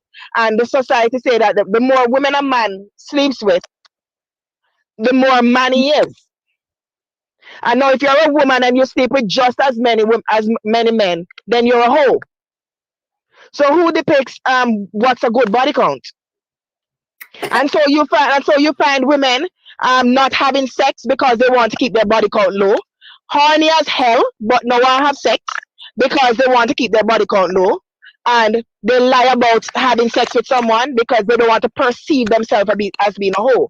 So I mean, why does a man get to be with everybody around the village and a woman doesn't get to do that? And if you do it as a man, you are seen as, oh, he's macho, probably have a great penis. And if you do it as a woman, her vagina done, she not good again. Who set the rules here? Thank You you. know, Because all I'm you know, hearing is men are allowed to have community body all over the place. no, but hold on. Men want to be promiscuous, but to be promiscuous, you have to do that with another female. But then you don't want a female that has a high body count. Oh, that works. But Charlene, I've always had a problem with that word promiscuous. What does it mean to be promiscuous? Well, based on society, I it can is Google having it. multiple partners, I do believe. Yes. Over So, a period of time. so in my head, being promiscuous means that you are sleeping with multiple men or women or whoever you sleep with that simultaneously. That's what being promiscuous means. But Mhm. if I'm with Tom this week and Tom and I are at a place where we think it's okay to have sex, and I have sex with Tom, and next week I don't feel like I'm into Tom anymore, and I move on, and I'm done with Tom, and I find myself another boyfriend, another man, and I have sex again, and before you know it, the year end, and I have had 7 relationships, and I've had 7 sex partners for the year, but we were in a relationship. Does that make me promiscuous? Jaja, that rough door. What's rough about it? You know what? I'm not even playing the devil's advocate. I'm not even playing the devil's advocate because more women and men more than are willing to admit it. I've had one night stand. They're not admitting it, but a lot of women and men have had one night stand. Meet somebody, just click, and you just give it up. That's true. I feel like That's true. That's true. when people are counting body count, they only count the relationship. Oh, so body count is only those that you have had that you're in a relationship with. I'm just saying No, that's how a lot of females count it. They might not count the one night stands. They might even forget the one night stands. As And by the way, for it to be a body count, there has to be penile, or there has to be insertion for it to be a body count. So any other sexual activity is not counted as body count. That's what the experts say. Canada. Jason, what you say? But anyway, the question is, does body count matter? Yeah. And I'm asking for who, because Yeah, I don't think it does. For who? I think most men would say body count matter, but it also, as I say, it also depends on what stage in your life you are. So if you're in your 40s and you have to say you slept with 20 or 15 men in your lifetime, that should be normal. But to say you're in your 20s and you sleep with 20 man, no, brother. You don't make one with that one there. It's just a Why? That's what a handsome move. What you think body count? If somebody Isn't in it them in 20s the and 20s? sleep with 20 man in them 20s, then the girl then a wife up in a switch pass she go already. Okay, but isn't Yeah, it in bitch. the 20s where most men Listen, take their my body friend. I count? will not agree with you. Not. Not at all. And that Me is not, why we me have not agree with you. opinions. So we agree to disagree. That's You correct. We can me do. no one no Me woman not who even wife is agree in to her disagree 20s. with you. Me not even agree That to means disagree with they you. Me should have not do no form of agreement. our Sharon are looking something red early in her life, man. Early. But when I run the little body at But early in I our fear life one too, for so run what still, is you the know. I fear problem? one for run. What's our friend's name? What's your name, my friend? Jason. Jason. Jason. Jason, I just want to know how you feel about. Oh, and by the way, as I said before, when we talk about body count, it's almost a 100% of the time referring to females. What do you think, though? Do you think a man gets the same ticket? No. If Jason, a man do what? Right? a man gets Yeah, a man. Whatever is good for the goose is for the gander. Do you think it should be the same case with men? Like a man's body count should matter to a woman?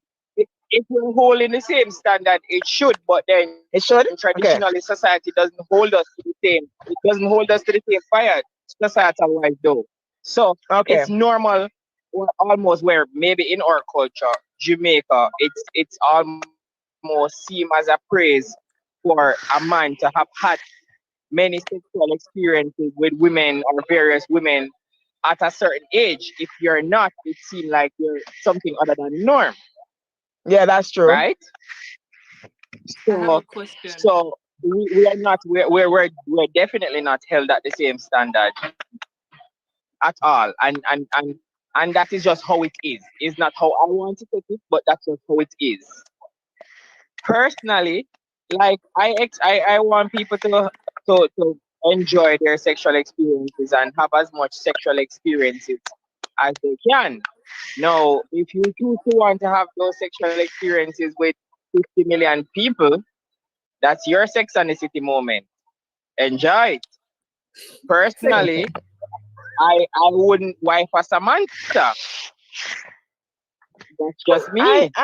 I just think Because Samantha Charlie. not gonna Okay. be loyal to you.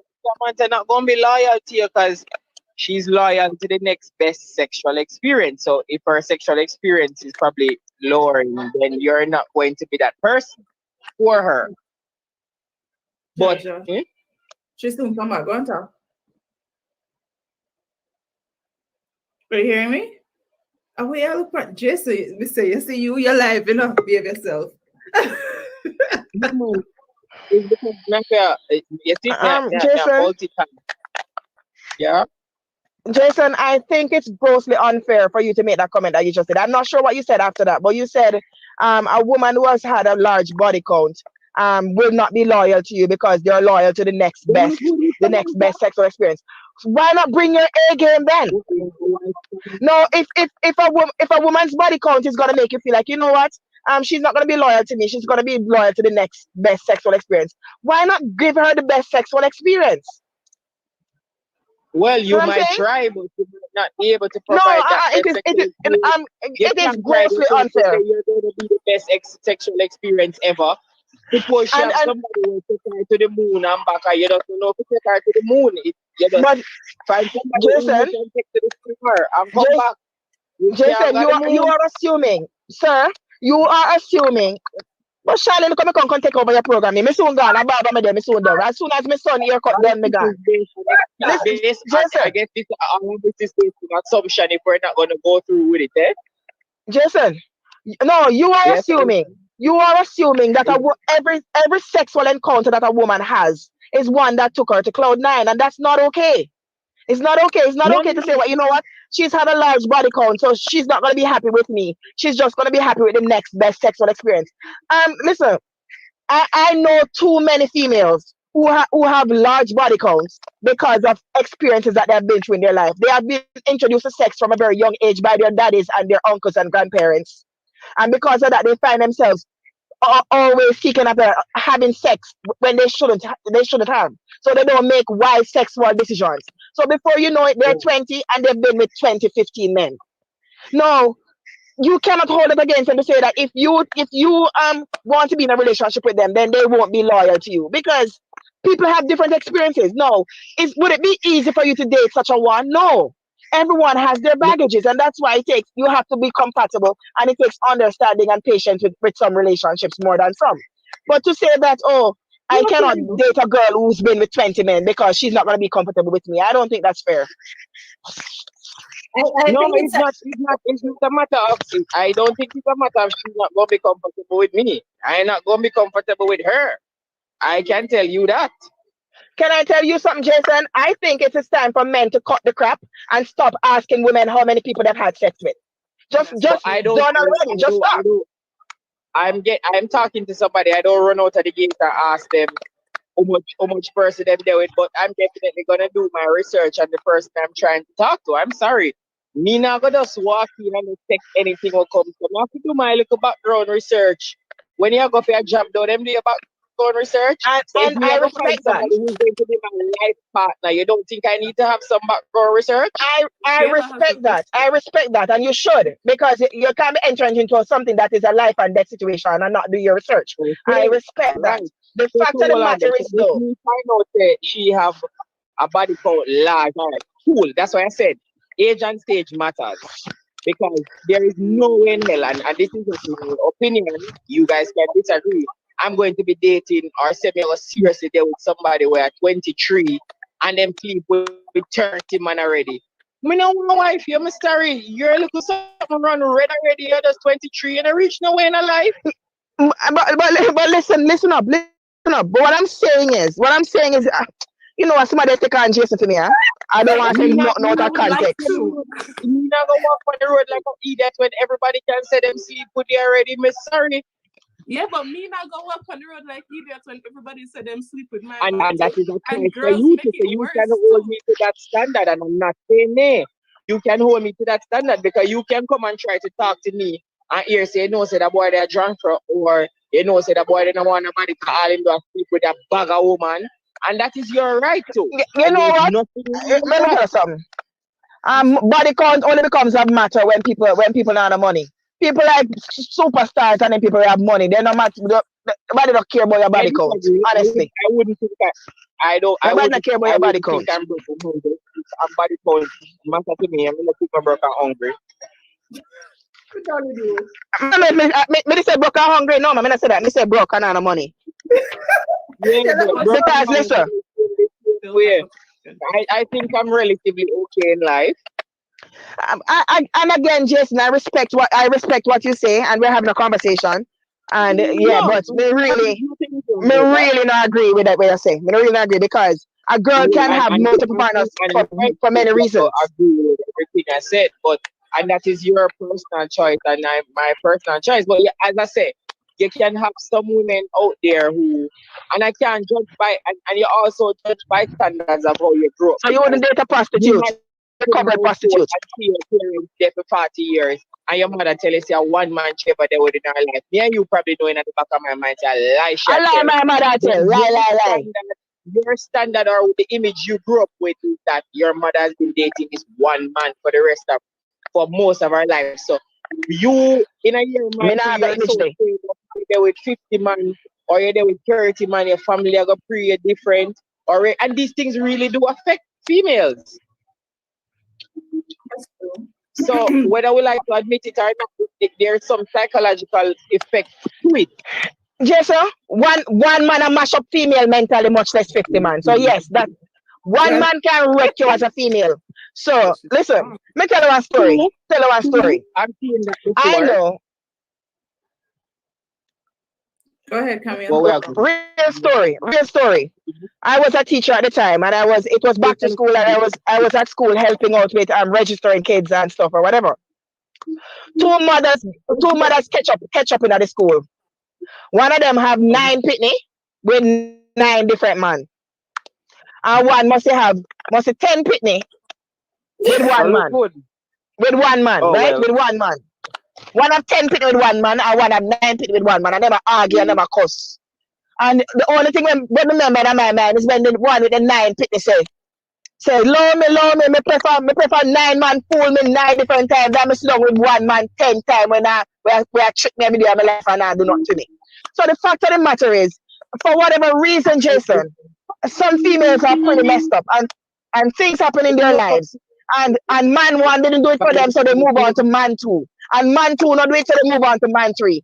It is sad, but sometimes we are looking for that thing that completes us. And we try to find it in a man or in a woman. And it doesn't always work out. But I tend to agree. Charlene, can you agree? You are 2 kids, technically 3 kids with 1 man. What is your point? No, I kind of agree that body count matters, and it matters to me. It matters to me for myself. Put it For your that way. what? For myself. When I look at my track record, I don't have to be holding up 2 hands. So, but what I'm saying is, what makes you feel that way? Society that makes you feel that way. Mhm. I mean, the bathroom? on the broad scale. Why you know I hold up 2 hands and even forget some of their name too? Oh God.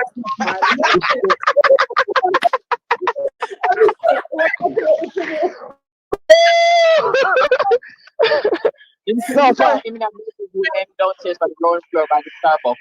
As a society, To buy the top mother. better if I say, oh, if I can count on 1 hand, or I can say 1, I can say 2. I don't ever want to be able to go into double digits. and you know what, Charlene? That's you.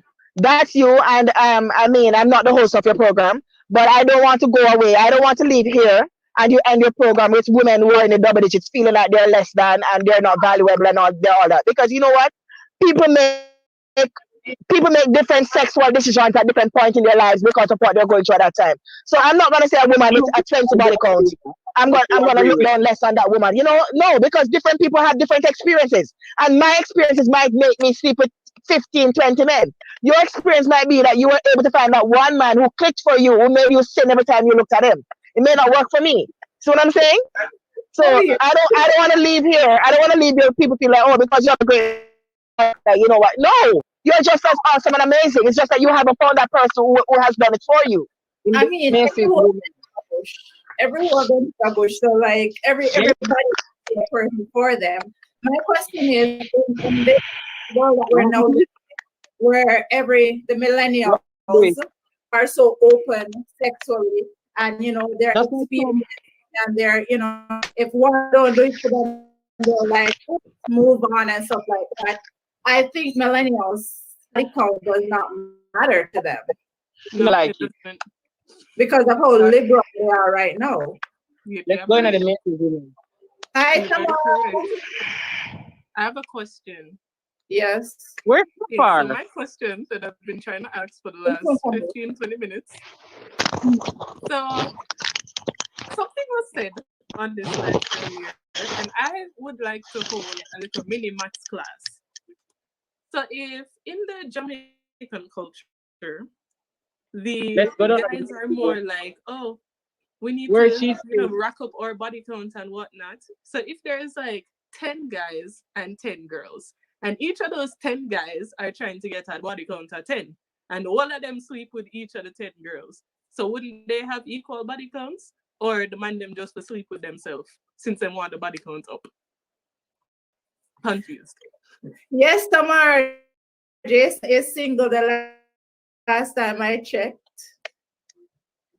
Single and Um,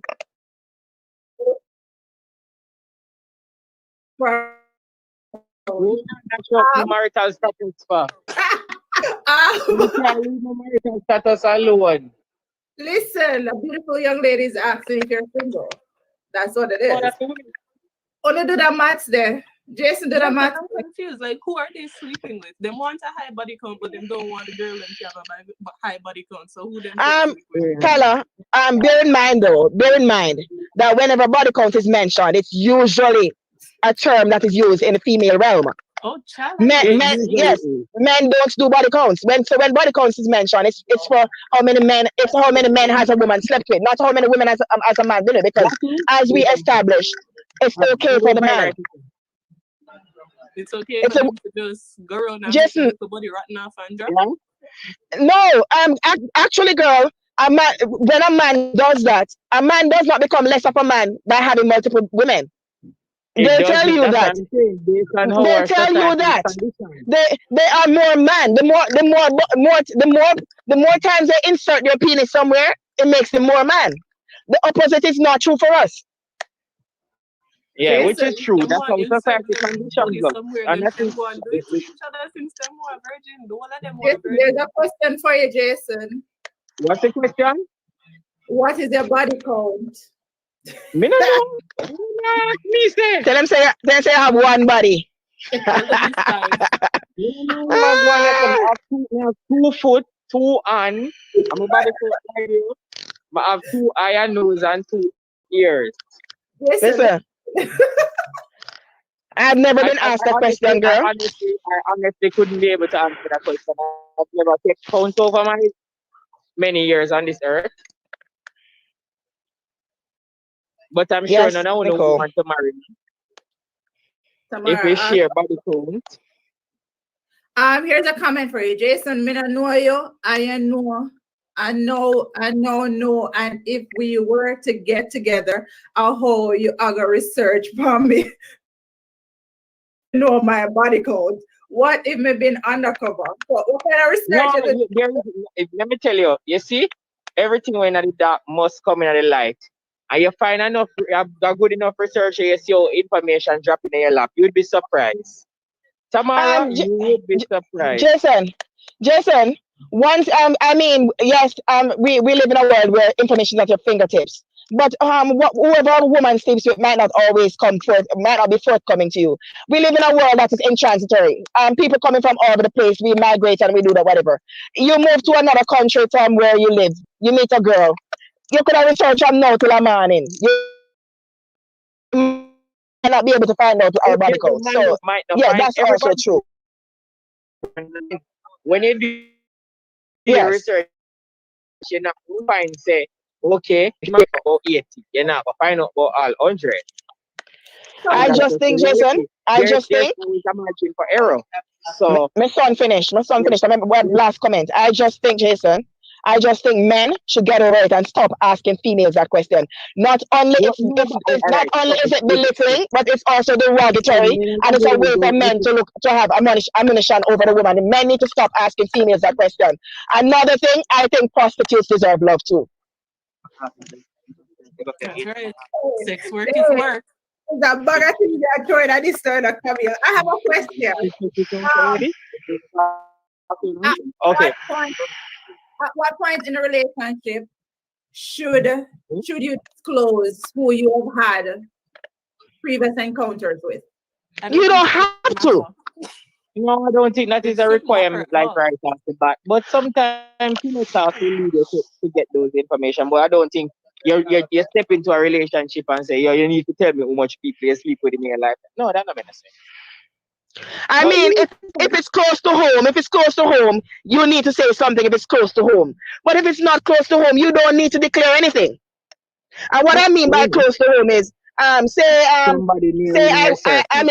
I'm in an organization and I dated John down the cubicle, and then you enter the organization and then you're interested in me. Eight and It's a half? okay for me to say to you, you know what? John down the What cubicle and I you used to have a relationship. So Okay. things like those. But if it's not close, you don't need to disclose those things. 8, he wanted, or 8.5. Okay. I agree. Let me hear from it today. I want I- Jason the door. Just sound like in their shop, so. You sound like you're KFC. Just the other stuff. So you can just buy £9. What kind of 8.5 pound you buy? You can't just buy £9. Yeah, no, I'm not pay you. People still buy half pound. Yeah, no. Jesus Christ. You know what? Me come off of that life, you know. When I kill my battery, I'm gonna dash out all of my little business on the internet. The girls say, oh my God, the research. Tamara, come strong for me, though. I want me to Tamara. Listen. You hear me? Hold on there. I want to keep it up for your place. Okay, my son ready. We're gone. How much people is on the line? I'm going, okay? How much people is in Yeah, I'm the ready. program? I'm gonna listen, but I'm gone. Yeah. Okay. How much people like yeah, because I feel like I'm being ganged up and too fucked on. Stabilize, you're not being ganged up on. You have your opinion and we'll share ours. So She only let's came with this, but you know, the next person will come with the other one. what? This is also it, so there's no Hey, Chris, thanks for joining. But it said, Camille, Monsieur, fine, Newman, me a second, what you know? All right. Too much fun life. But no, on a serious note, with how things are going. And Kayla, you never said whether you agree with the body count thing or not. I personally do not care what other people do with them genitals. But Nah, as for that's fair. mine, I also don't think that anybody should be asking me that. People still do ask it nowadays because before I was in my relationship and I was in the dating stage, people still ask. But I know nothing for me. Get up and walk out a restaurant, because I'm me drive there. So, So people ask you that on your first date? yes, people will ask you that on your first Oh, date. well, I guess everybody different, so let me not be surprised. I personally wouldn't ask that because it's none of my business until I decide that, okay, this look like it can get serious with you. But me, I Even go if you're in a still I do serious my research relationship and you along ask the me what's line, my but me body not count, me say a how less. much people you sleep within your lifetime. I don't think that's an appropriate way to go about it. I'll ask you the question probably in a different way or find out the information different. I mean, if I find out that you're asking other people about my vagina, we're gonna have a problem. Me But not ask other people about your vagina. Me not ask them about your vagina. We know how and to there's do things. also the fact that men lie. They lie about body counts. They lie about who No, they slept with. No, but my thing is, okay, so you get to know the person and you get comfortable. So you get to that point where you're starting to ask these questions, right? Does the answer to that determine whether or not you're gonna continue in the relationship? That me I say. I mean, What if you guys are meshing well, chemistry is on point, everything, and she tells you, oh, my body, are you There will gonna be a number. No, maybe that's why time is good to find out this thing way down the line. Because 3 years down the line, when you're going to start, you can have strong feelings, maybe even love this person. You're going to get up and left them career to them this week. And yeah, so you're early in the game. Yeah, but no, even if you're early in the game, I'm saying you and this girl I kick it on a good, on a mesh well, on a start with big group and I get to know more. And the one thing I tell you is she have a high body count. And then you're gonna be like, peace out. I got like your soulmate because she freaked 20 man. In the past, when it really matter anymore. That's Like, exactly. you can't just get up and left the girl just because of that. She don't have no disease. she never, I mean, she sleep with 20 persons. Okay. Right now, What you said? the disease right now, she probably has some STD sometime on the line. She got insulin shot down there before. Oh, you're Mm-hmm. breaking up, Jason. Break up, Jason. Yeah, break up. Me did break up, but not entrap me. Me not send more about that part. Hello, it's alone. No, I believe you hear your answer, Jason. Come talk to me. You say, see, you really like this person, you develop special connection. Up here down the line, you find out they probably won't leave because there's a Still can't hear number is nothing. not. Jay, you probably need to come out and come back because you break up. Yeah. Yeah, him come out, he must soon come back. But yeah, guys, like, let's be realistic about this whole situation. Given the times that we're living in, and as Camille rightly said before, he didn't come back here now. You hearing me now? Yes. Mhm. I know. I was saying I don't know how to come out and come in at this thing. I just follow one email and come in because I don't even know about StreamYard. So if you come out, that could have been it. Man, tell you the truth. No, so I was responding to Tamara to say that's why I said it's not cut and dry, it's a number of factors because if you develop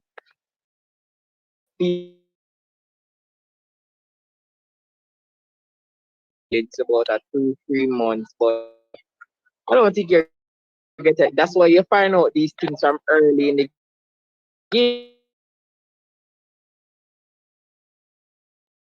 Have fun with or get serious. It 3 will months you depend have no feelings, but would are emotional?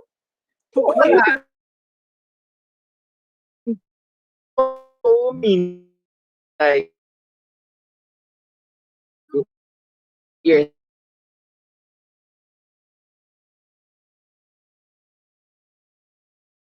Because men now have a problem having like a casual relationship or friends with benefits. You guys are increasing that female's body count. I want to know some no one not with her. yeah, but you females should do what we don't, if we don't want to casual or no one go serious. You have to know your standards too from the jump street. It can't be the man alone know him standards say because you have a lot of females that go there and say, all right, we just want to have fun with that guy. I mean, I want to second down more. Females operate like men, just do it the same, you know. I know a lot of them. That's true. So it's not like it's just men. But then that same person that you're having fun with, you would not wife that person. Sorry, repeat that. The same person that you are willing to have fun with or casual sex with, you would not wife that person because you know that this person has had No, but maybe if you plan to just have fun with this person and then some other things catch you.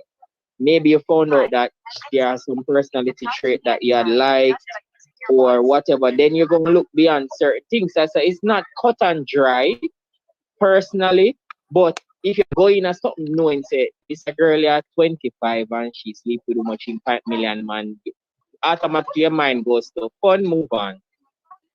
million. That's me personally. I can't speak for any other men. They might alright because them have well for practice. Well, Jason, you have problems if you don't know how to come out and come in. Oh wait. You know what? Goodbye. My phone is on 5%. Make me can find my GPS tomorrow. Take it different. She gone far. Stay away there. I know it's fun, it's fun. I don't take nothing serious tomorrow. Don't even worry about it. Me know if you come out and come in, me just know if you stay in. Can we speak on that men lie?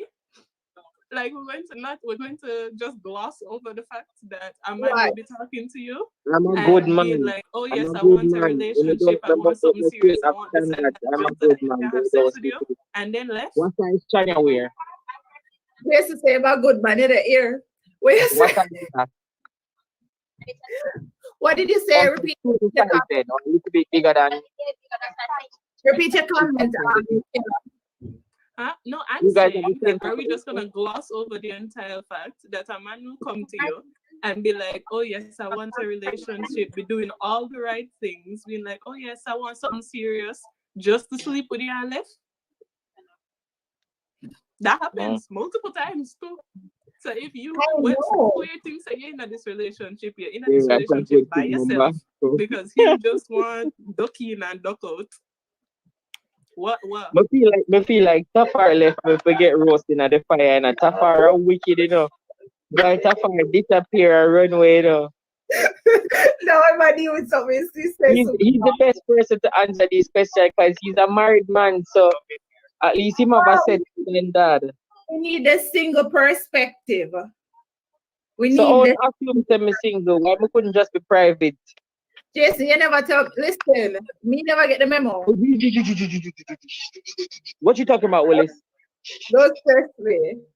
What you talking about, Willis?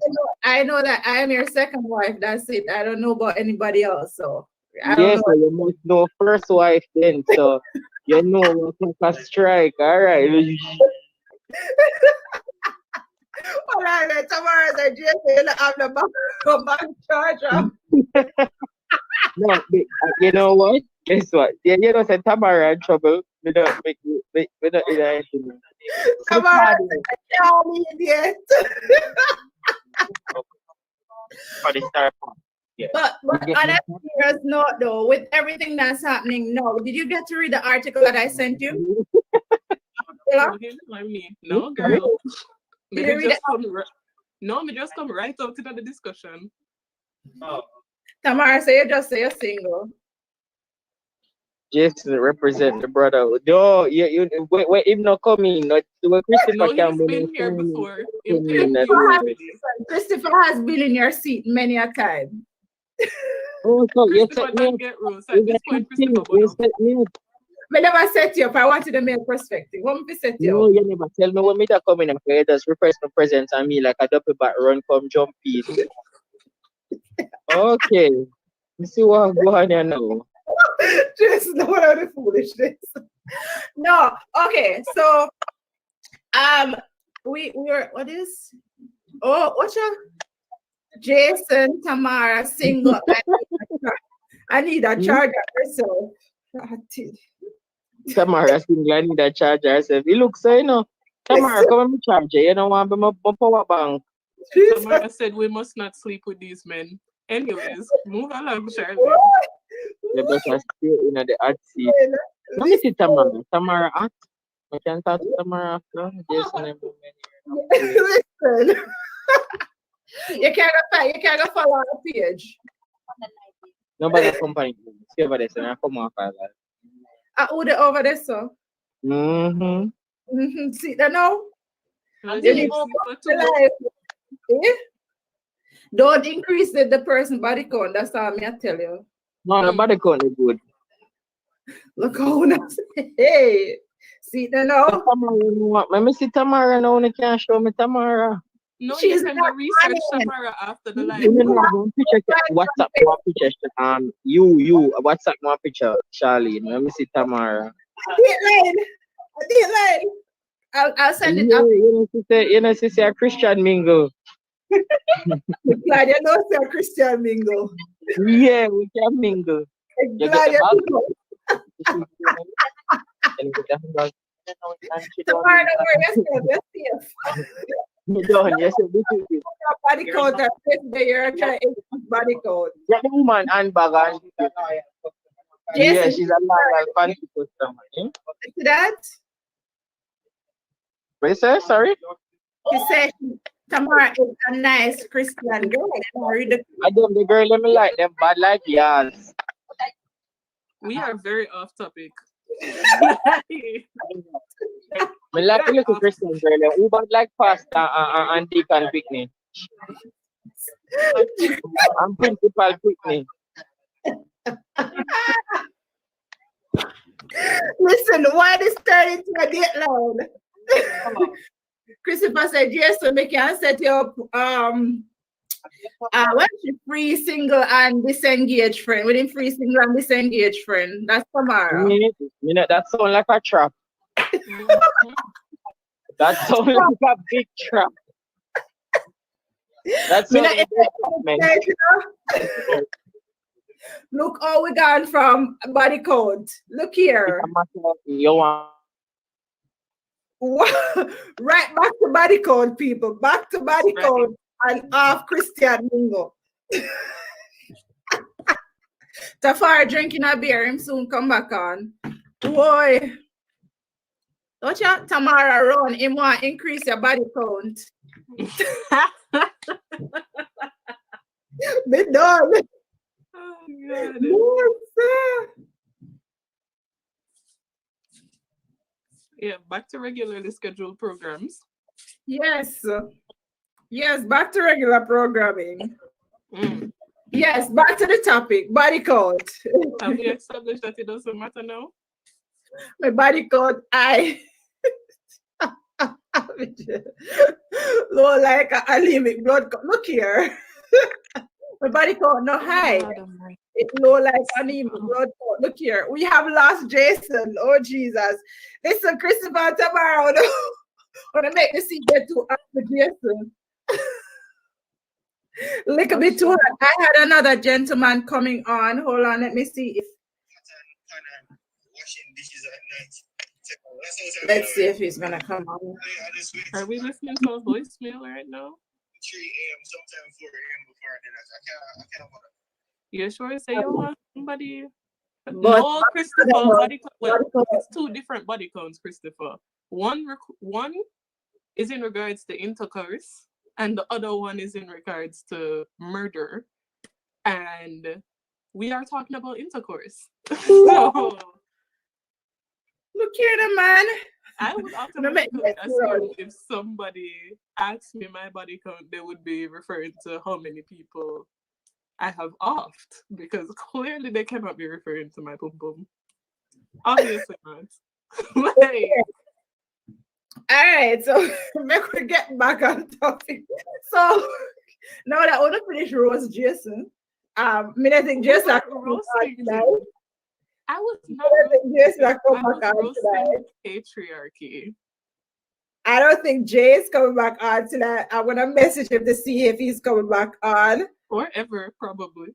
'Cause unless you come with I'm gonna see if he's coming back on. a soft topic. Oh God, our phone dead. I'm not sure, but there's another guy that's gonna come on in a couple seconds that you guys can yeah. But back to the topic of body count. So I feel like when you meet somebody, you go out on a nice date, and you said you've had instances where you've been on a date and somebody asks you then and there, what is your body count? Yeah, me left. First of all, I don't think it's none of your business at that point. I just gotta check out your just I'm gonna look research. But yeah, what's this? What was the word? How can you say? Because it still gets monetized, Christopher. Continue. Well, I was about to lose my train of thought tonight. Listen, so I don't think it's appropriate for somebody to ask me on a first date what my body count is. I think men ask this question, and somebody alluded to that earlier, because of insecurities. That's correct. Because- Yeah. And I don't understand why you ask a question that feeds into your insecurity. Because I if personally go ahead. I Mhm, go ahead. personally don't believe that it is my responsibility to feed anybody's ego. I'm not responsible for taking care of your insecurities. If you have them beforehand, bottle them up, throw them away. Because in this relationship, if you're going to be insecure about every little thing that happens, I'm not the type of person that you should be in a relationship with. And you already know this. My boyfriend has never asked me what my body count is. We've read stories like where it comes up, and his opinion is that whatever happened before me is before me. He's only concerned with what happens after. So if my body count goes up after we get into the relationship, then it's a problem. However, before, it doesn't matter. I could have been swinging from John, Dick, and Harry everywhere.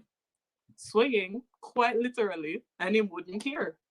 It's just after we get into the relationship. And that's for me too, personally. I don't care how high your body count is until we get into a relationship.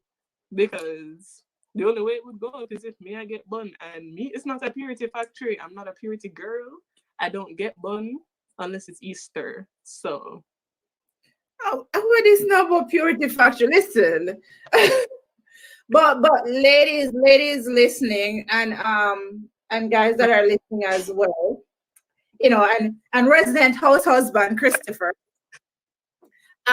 When it comes, why is body count such a topic though? Because believe it or not, there's a lot of relationships that end because of this whole conversation of body count. There's a lot of relationships that fail to start because of body count. And it, you know, are we going into a relationship because we're trying to be with a virgin, or are we going in it because we're looking for a partner? No, it's the same thing that they said earlier. It's mainly on the men's part that it ends, though. Because it's not like a woman is going to say, oh, because women go into this expecting men to have a high body count. Like, they go into this expecting, okay, he probably has slept with more than 5, 6 girls. Exactly. Like, this is an expectation. But if it happens to women, oh my gosh, you're deemed as impure, or you're deemed as run through, and all of these things, whole bigger, all of them, something there. And it's just like, why is it that all of the pressure is held over women to keep the nickel between their knees, keep them legs closed, don't sleep with this bagger man, whatever, but it's on to men where, oh, we need to sleep with as much women as we can. That is why I asked, because I'm confused. Who are you sleeping with if you want a woman who has a body count of less than 3? Ideally 0. Who are you sleeping with? Right. Secondly, are you not secure in your masculinity for you to be with somebody and you hear somebody on the road? Because I can guarantee to you 100%, bet everything, every dollar in my bank account, that if I'm walking on the road with my boyfriend and somebody come up to him and tell him that they've slept with me before, if I'm gonna knock them down. Because 1, this is none of your business. And 2, why are you coming up? Why are you as a man going to go up to another man and be like, oh, I've slept with your girlfriend before? Okay. What that have to do with you? You want a trophy? That me I say, you want me go in the kitchen, go bake your cookie? I must that. Like. Goodness. Tamara is saying, any man you see asking about body count has narcissistic traits. That's and true. I totally agree with you. They just want to have something over the woman's head. Exactly. This comes into the fact that, yes, it is my topic because I don't like when people police women's bodies. So there's that. It comes into the fact that, oh, you are seeing the woman as a possession. So nobody should have had her before you. And that is why I personally have a problem with it, because it sounds like you want to be the only key that opens this door. What if your key not big enough to open the door? What no? What we do now? What do we do now? Listen, I'm gonna read tomorrow, and then I'm gonna comment on that after I read this. End of the day, what's the rationale for a man wanting to know that? Is he concerned about STIs? If so, query about the woman's sexual health. Any other concerns can be verified otherwise. And I agree with Tamara. If you want to know, if you're asking because you want to know if I have a STD or something, I mean, let's go do a test together. Exactly. First date. Yeah. The notion that, you know, if a woman has had 20 partners, that they're going to be big and, you know, and whatever. First of all, every vagina is made differently. Different size, different shapes, different looks, all that stuff. The one thing that they have in common is that they all have elasticity. Like they do this, they do this, they do this, they do that. That being said, why is it that if a guy dates somebody that has 20 persons with them, is gonna blame the size and shape of their vagina on the fact that they've had 20 male? Why not blame it on yourself for not being the appropriate size for that vagina. Let's look at the fact that they want you to have one bag of grip, like say is an elastic band, but yet at them same one want you push out them big head picnic. So it not go wide after that. Listen, Wow. So Marissa, it is a myth that plenty sex makes a woman loose. Contrary to that belief, it is women lacking in sex that will become loose. Muscles not worked lose their integrity. There's also, Tell it's them. not even that. There's also the fact that when a woman is comfortable with her sexual partner, her vaginal muscles tend to loosen up more. So what you're trying to say? That the people that you're having sex with are not comfortable? And that's because in order for a woman to enjoy sex, they have to be relaxed. Yeah. So No, so the more sex, the tighter the vaginal muscles would be. Listen, we're Jason there. We're Jason there. Egos. And I don't understand how men have the audacity. Actually, that's all men have is the audacity to be talking about the aesthetics of somebody's genitals, like for them own look good. And most of them can't even pull back them foreskin and wash off the smegma. But them are talking about how you're all big. Anyways. Hello. Listen. I cannot. It's so annoying because, first of all, they have all of the words to say about females' nether regions when most of them don't even wash underneath them balls. But okay, cool. Anyways. Look here. Hey. Right. Hey. I cannot. Every time I have a conversation with a man, somehow them tend to irritate me. And I'm very confused. Like, I'm so confused. This was a very interesting topic to have the male opinion. Oh, it is. That's why, Christopher, I saved you tonight.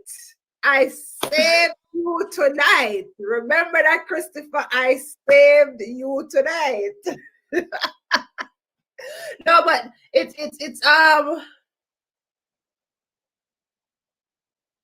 Thank you. Thank you. Thanks. I'm gonna just let everybody read that comment. That is very she not wrong though. She's not wrong though. Thank you. Thank you very much. No, but it's serious because it's so sexist. Because like when we go into a relationship or anything like that, we are not concerned about who they have slept with before. We are not concerned about that. We are concerned about what happens after we get together. That's what we're concerned about. So as long as you come into the relationship and you don't have no STI, you know, there should not be an issue because again, a relationship is not just sex. And I've always said this, a relationship is not just sex. So if you're coming into the relationship and your sole focus is on my body count, then that's telling me that in your mind, the relationship is just about sex and your ego. It has nothing to do with me as a person. You only care about what traffic went on down there, so. Tamara said it best, you know, them have narcissistic traits. They see the woman as a possession that nobody else should have before. That is why some people are so obsessed with having virgins as them wife. But they're just like, oh yes, we can go sleep with all of these women who have the experience.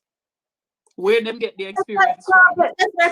Because you're having sex with these people and you are, you know, having fun or whatever. But then when time comes to find a wife, you're not going to any of those persons that you have had previous encounters with. You're going to find a new person that doesn't have that hopefully doesn't have a track record, which is ridiculous to me because you can't use some and then like. Sure. Unless you're going to teach her how she's supposed to have sex, then I just don't understand. A lot of men complain about women who have a high body count because they don't have any experience. Them can't work the hips and make you feel nice. So them just going to feel insecure because them can't do what them need to do. You sit down, they lie down like dead fish because them can't do nothing. Regardless of the size, them probably still can't do nothing with what them have. God probably give them the mandingo and they still can't use it properly. So there's that. And why?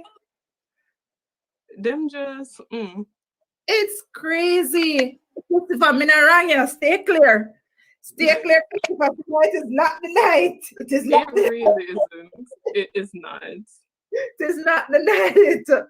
Like, But no, it's serious. And like I think females, we need to hold ourselves at a higher standard because we are allowing these men to have this. We are giving them the opportunity to just have sex whenever they want.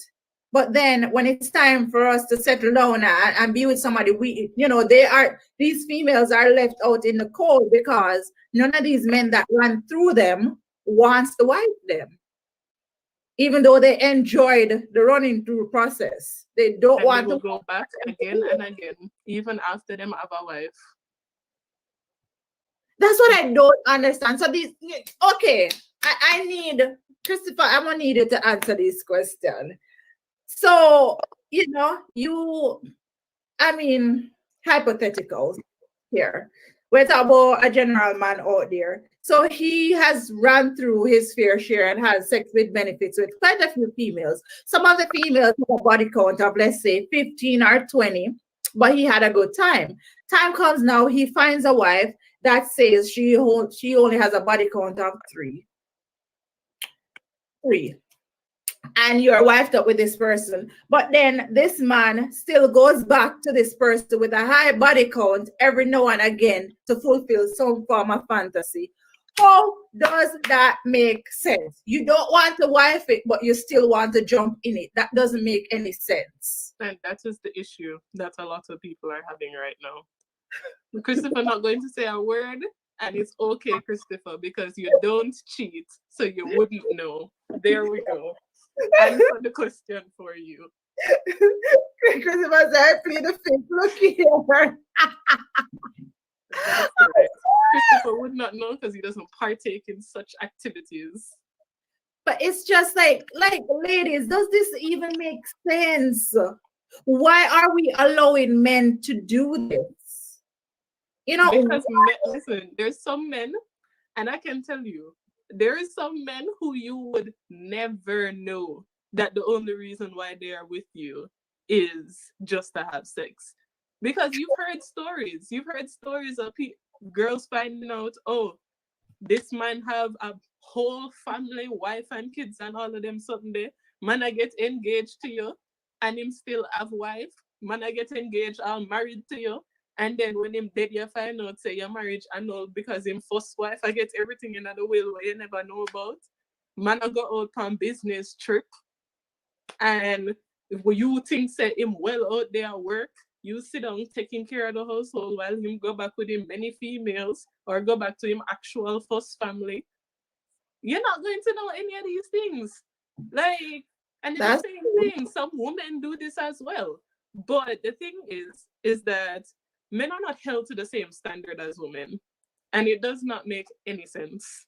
Because in this point, it should be the same standard. It really should. Because men sleeping outside of it more than you do, men are less likely to go and get tested. Women are more likely to go and get tested. If you are being promiscuous, 1, it doesn't matter. And 2, please check up on your sexual health. Please do, because it is very important. You really need to go and check up on that. Once you're sexually active, you should. Exactly. Regardless of what your situation is, you only can swear for yourself. Put it that way. And I don't think getting a test and stuff like that means that you don't. I don't think it means that you don't trust your partner. But I feel like in this world that we live in, you just have to be 100% safe. You got to check up on yourself. Like, it's not that you don't trust your partner. Some people just don't know. Some people might catch something and be asymptomatic. So I might be there for a long time and they exactly. don't know. Like a And it's previous just lying dormant. Yeah. So I mean, do get tested, guys. I want to throw this in the mix because we're on the topic of body count, and you brought up something a while ago, and I kind of want to get everybody's opinion on this. I think we spoke about this a long time ago with the lady that had she was married to this guy for a number of years, and then she found out that this man then she found out that this man has an outside family, like a whole other family with kids and stuff that he's been taking care of. Do you think that the wife should stay in that situation or leave? Let me tell you something. I am very territorial. So if I find out that you have an outside family, you're really gonna have to pick one, first of all. I personally don't think that I would stay because I could not trust you after that. Like all of the trust is gone, is broken. I'm gonna leave and I'm taking alimony and half. So But here's my thing. You have been with this person for a number of years. You guys have founded a foundation. I mean, we're not talking about 2-3 years. We're talking about 10 plus years that you're with this person. You guys have a foundation. You've never had any inclination that he's cheating or that he has somebody else out there. Like you have had, you don't know, no, your life has been good, happy to this point. And then you find this out. Would you walk out of your relationship and leave him for that other female? And I want everybody listening to weigh in on this because okay, I can't comment. That was a little wicked, kicking to the curb, period. Chris, you know what? This is, in my opinion, is a little bit different on this. We've been in a relationship, we formed a foundation, we have kids, and then there's this outsider that you have another relationship with and you have kids with them. I'm gonna tell you right now, I'm gonna stand up in your life like the Statue of Liberty. You are not going anywhere. You are not going anywhere. Whoever that side person is need to go figure out their life and how they are going to survive from this point forward. But you not gonna know it. We have been through too much, and I have been happy up until this point. No, I'm not saying it's gonna be easy. I'm not saying that I'm not going to like me not say probably not throw hot water fire at some point. Me not say that. But I am not gonna just hand over my husband to another female. I feel your husband too.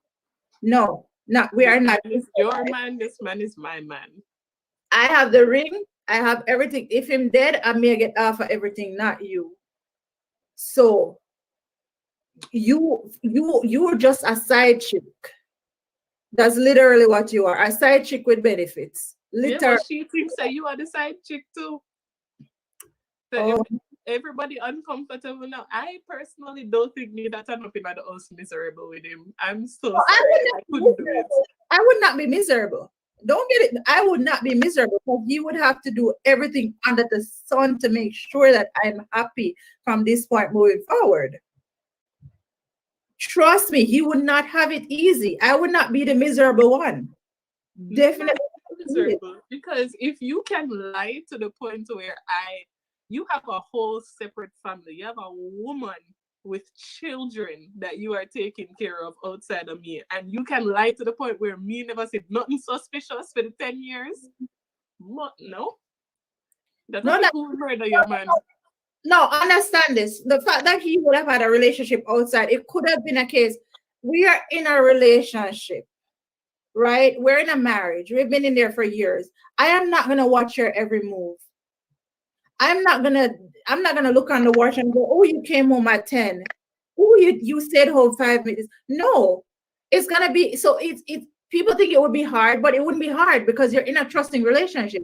Your wife is not gonna question you're going and coming and whatever. So I mean, it could be very easy for him to do it because You're not questioning his actions or his movements, and nothing has changed towards you. He's the same person that you've known all these years. He hasn't changed how he has treated you.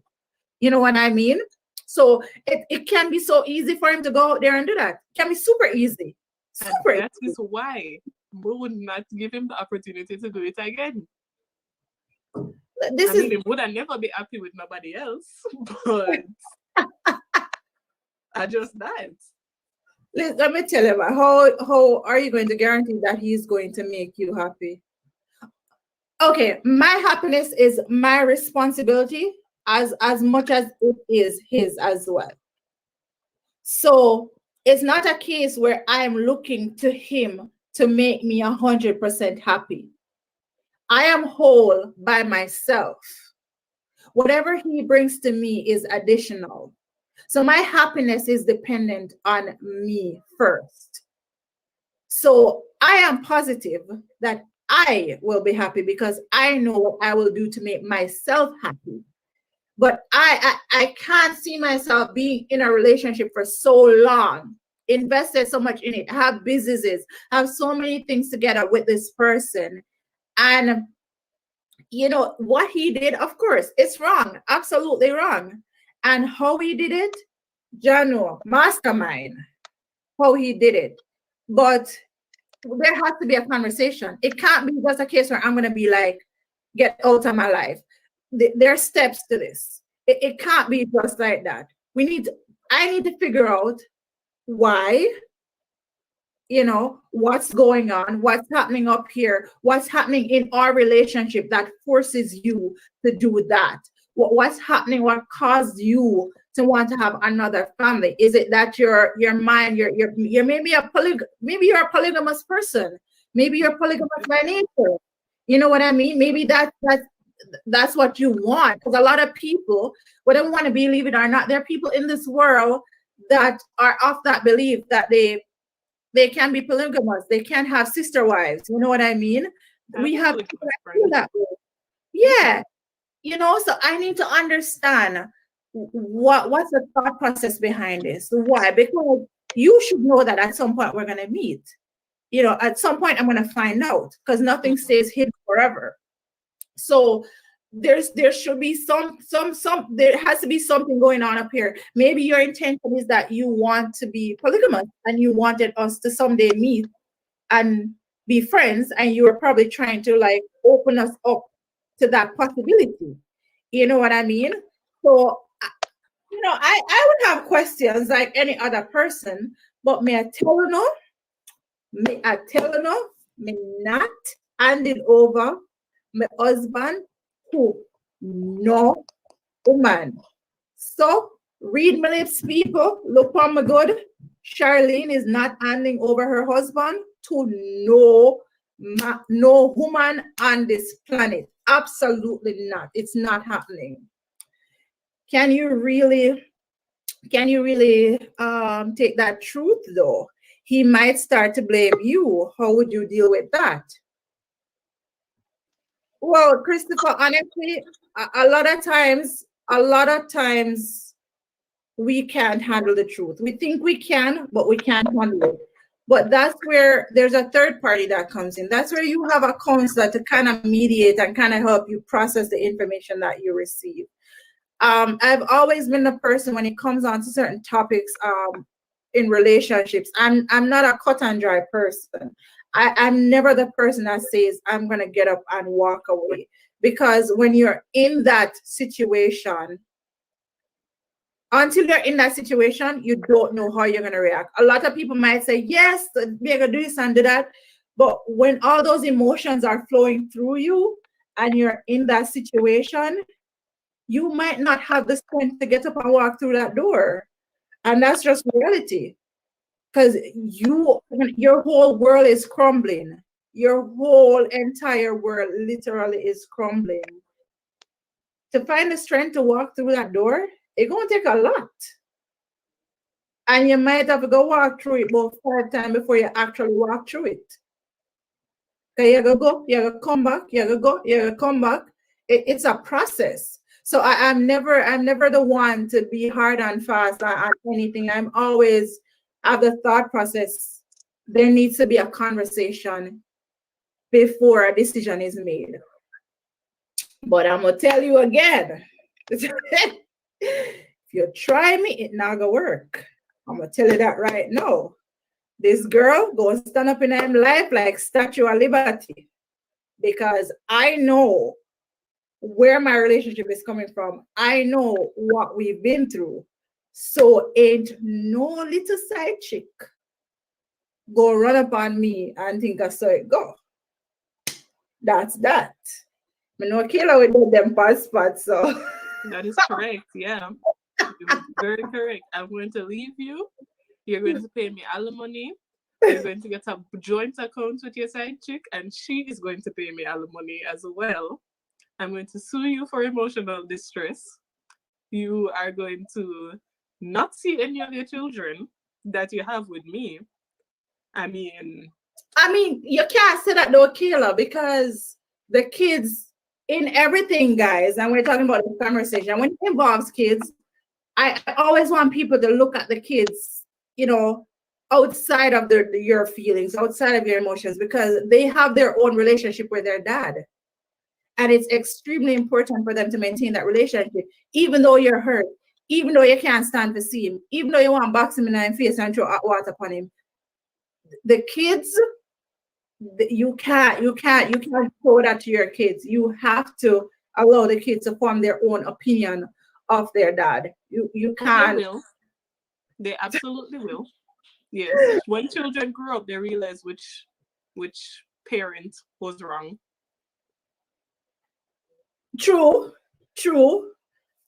What is it? Tamara, that be nice. You're going to get a nice little man who I got take your breath away. Hey, That's Tamara, right. this is so calm. And he's not going to ask you about your body count. Tamara, this is so calm.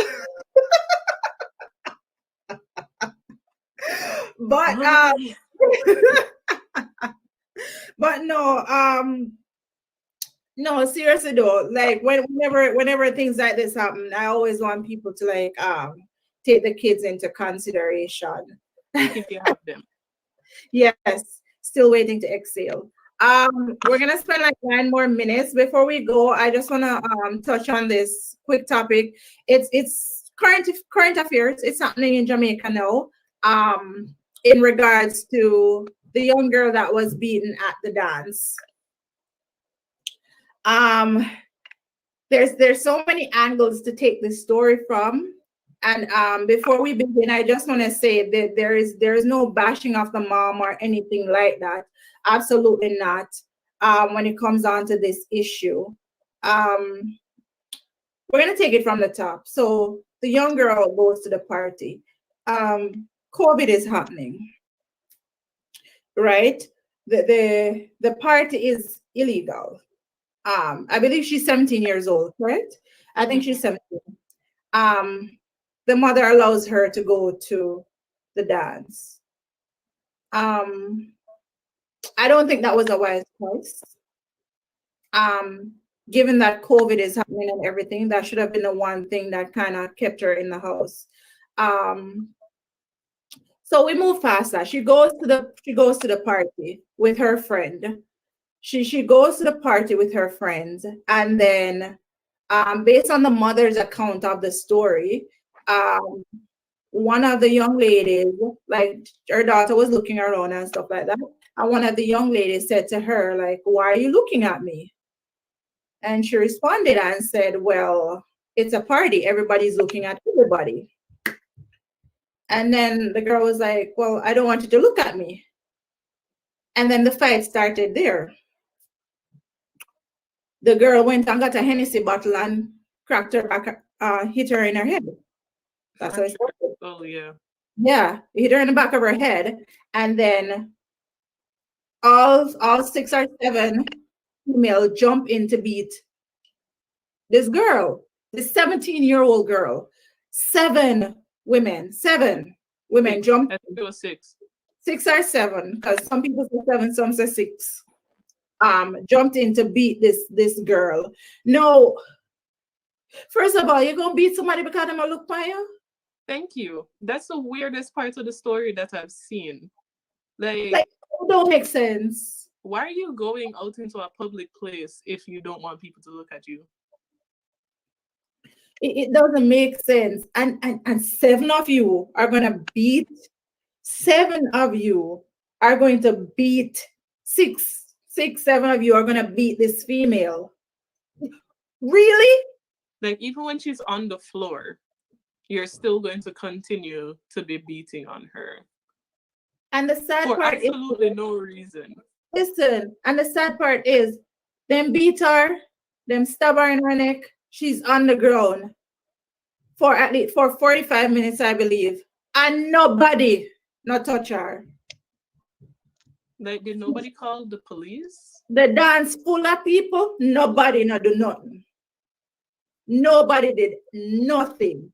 No, you gonna tell me, say, nobody not have little nothing in them to try help the young lady. There was one person that came around and saw, hey, Rance, there was one person that came around and saw and actually took her up and tried to get a car to put her in.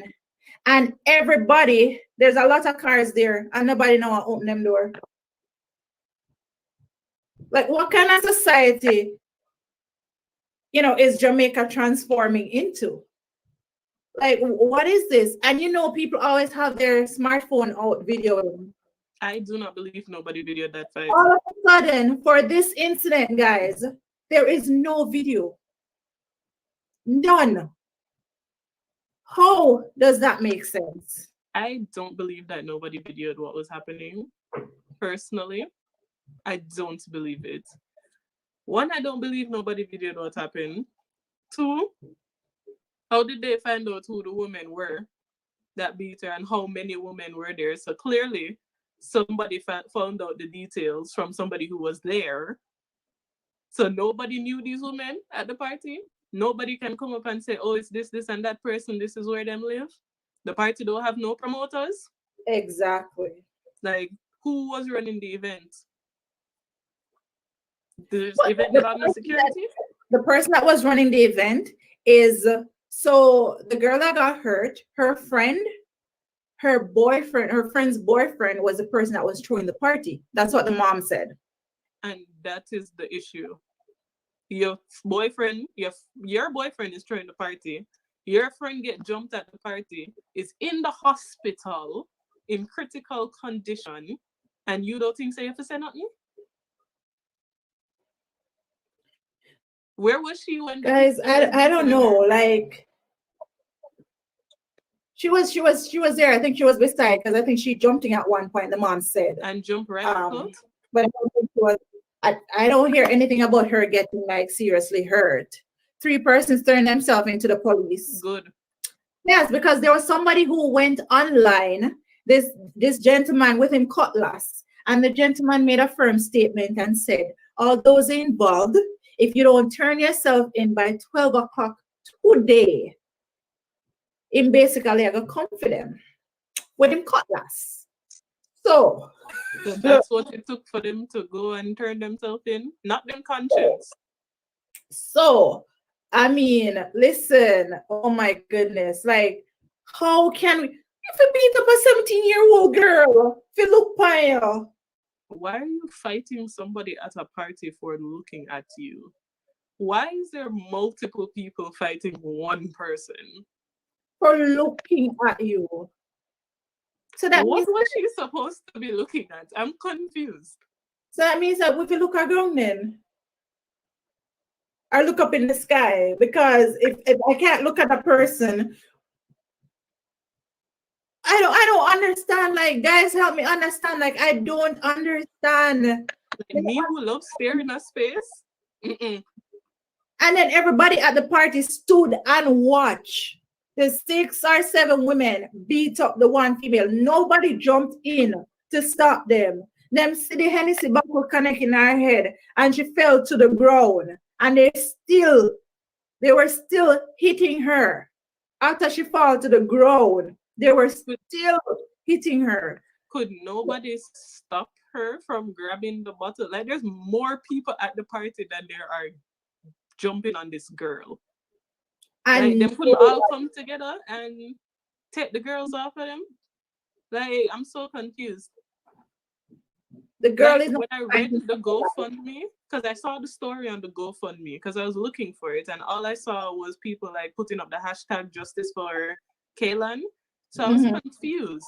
Because I was like, okay, what's going on? And I see in the videos, I don't know why people are taking videos of her in the hospital, but I'm seeing the videos of her in the hospital, and I'm like, what is happening here? And I went on Twitter and I saw that someone tagged the GoFundMe. So I went on the GoFundMe, and I think it was her aunt that put up the GoFundMe and put the situation down there. And I was just like, what? And I saw somebody else was posting about how they also don't believe that nobody at this party videoed the fight, because it would have helped identify the people sooner. Thank you. Thank you. Like, I don't understand this culture that we're developing. I don't understand it. Like, how can you allow this to happen? The girl I fight for her life because of her look. I can't imagine how the mom feels, because let me tell you, Jesus. Hey. My pitney. No, you guys notice that I don't put my kids on this platform, and that's for a reason. My child, I will go to prison for my child. You hear me? I will go to prison for my child. So I cannot imagine how that mom feels now. I'm not promising you that I would be her, and taking it how she's taking it. And I can't promise that a lot of mothers would be taking it how she's taking it either. By the grace of God, she'll will it. But me know my marbles them with that chip. Like, me know this to that chip. Like, instantaneously this to that chip. I know that. Exactly. There's so many people. Everybody have a camera phone. Them video everything. Look at how many people videoing. Like, for instance, if we had a major artist, I'm not going to say any names, we had a major artist that got in a car accident and she died at the hospital after people were filming her, like, hanging out of the car after the car accident, and it took like a good hot minute for somebody to be like, okay, let's take her out of the vehicle and put her in the back seat of another car and drive her to the hospital, because ambulance is not going to be there. Like, we all know how Jamaica stay. We're still a developing country. It's not going to take 5-10 minutes for an ambulance to get there. The response time is going to be a little bit longer depending on where you are and depending on how the roads stay. Why did nobody think, oh, let's bring her to the hospital? Let's probably stop this from happening before it gets too far. Even if we stand up here and video everything, why not turn it into the police? Jamaica has a cyber crimes unit now, Even if it's not necessarily a cyber crime, you can still send it to the cyber crimes unit, and I'm sure they'll get it to wherever it needs to go. Absolutely. But then I kind of understand why they're not putting it out, because how would you feel? You stood there and videoed a girl pretty much get beaten to death. Like, yeah, just have to take the L and go on. Send me in the video, take the L and go on. Because if you never did feel bad at this point, then I hope she stays alive, and I hope she stays alive and she has her mental faculties and she's able to move around. Like, I really do. That happened in Jamaica. Not that I'm surprised, but I am hearing for the first time. We want to be the first place.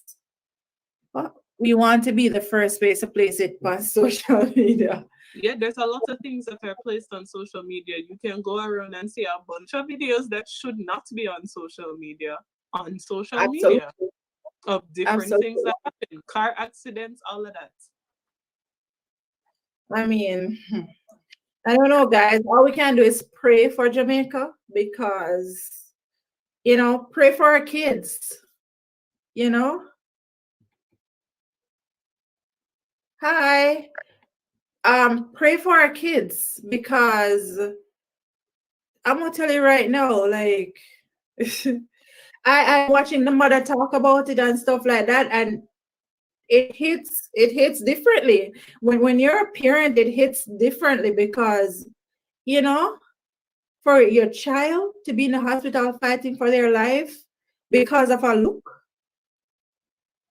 No, sir. It still doesn't make sense to me, guys. Like, it still doesn't make sense that she was beaten for a look.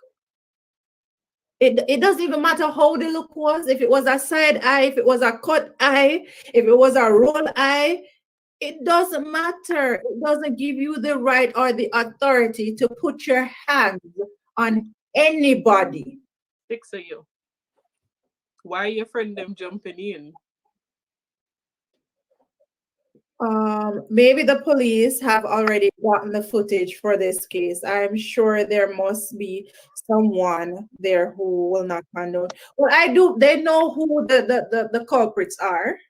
They know them have them picture in like collages going around on social media. Yeah, they know who the persons are, and like you said, a couple of them turn themselves in. So half of them. Yeah, half of them, and I'm pretty sure the others are gonna give up the others if So that's just what it is. Yeah, the mom is taking it in strides. Like I tell you, like she is taking it in strides because there's not a lot of us moms that would be able to listen. Lord have mercy. That's all I can say about the situation. I hope she has a speedy recovery. I hope these young ladies are punished to the full extent of the law. Spare nothing, hold back nothing, don't look at age or nothing, because if you had sense enough to beat someone's child like that, you should be able to bear the consequences. So if you want to go to prison so that they can look at you and you continue to fight in the prison, go ahead. That's where you want to go and fight. That's exactly where you want to go and fight. Go in there, and when a prisoner look on you the wrong way, fight them. In there, so you have to go.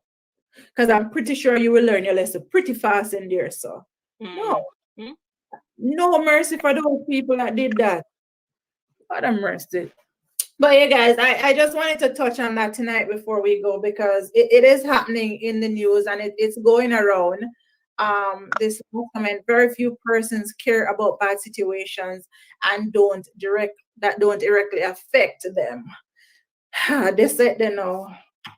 My God, it's sad, but it's true. That's really what's happening now.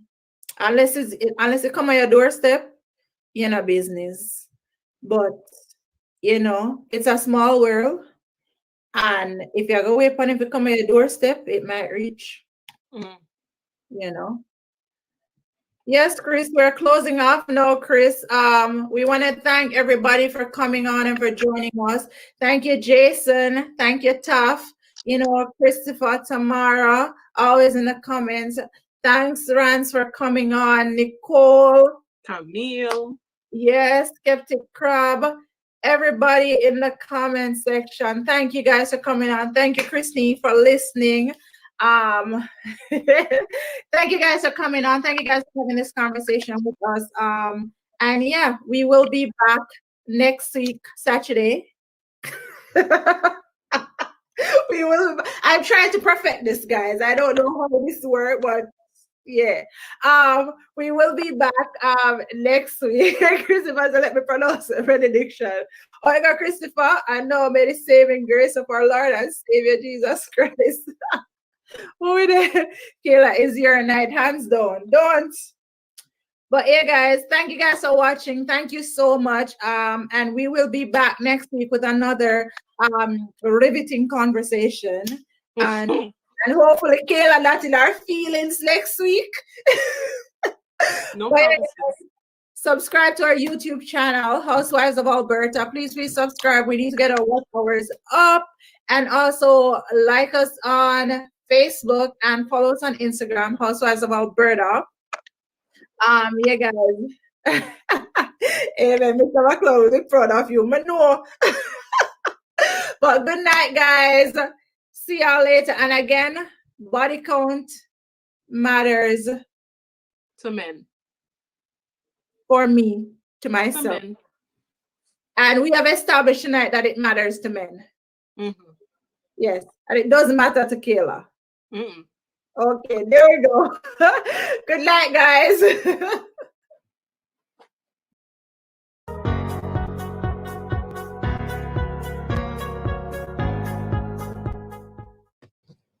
And we are live. Happy Saturday. Welcome back, welcome back, welcome back. Let us share the live. Facebook.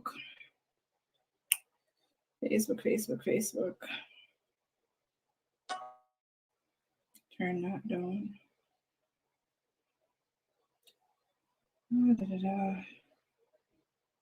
Posted it.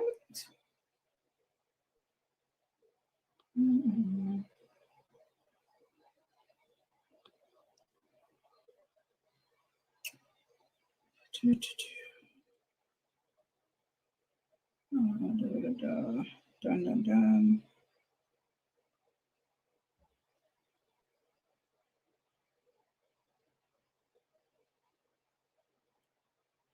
Almost done.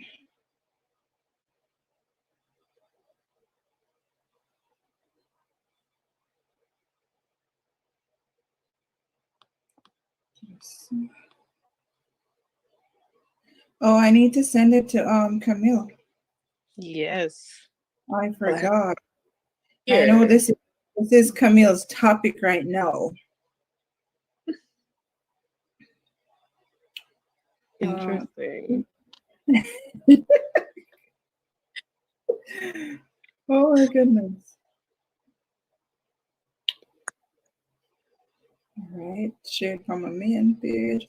Guys, we are about to start this amazing topic.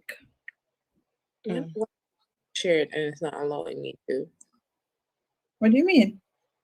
I'm on my other phone. It's not. Let me put the topic up on the screen, guys. What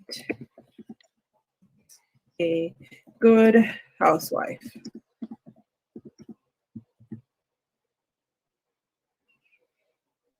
Put that up there. Gets it going. Hi, Tamara. Hi. So our topic tonight is what makes a good housewife. Let me send it to Camille to see if she wants to come on. Camille.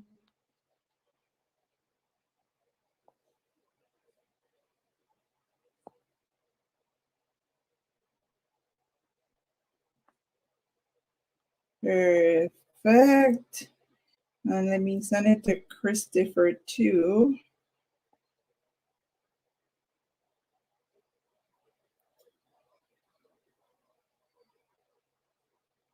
Something stop there a minute.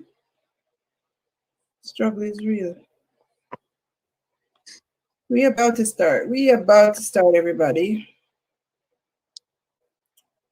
Copy. Christopher.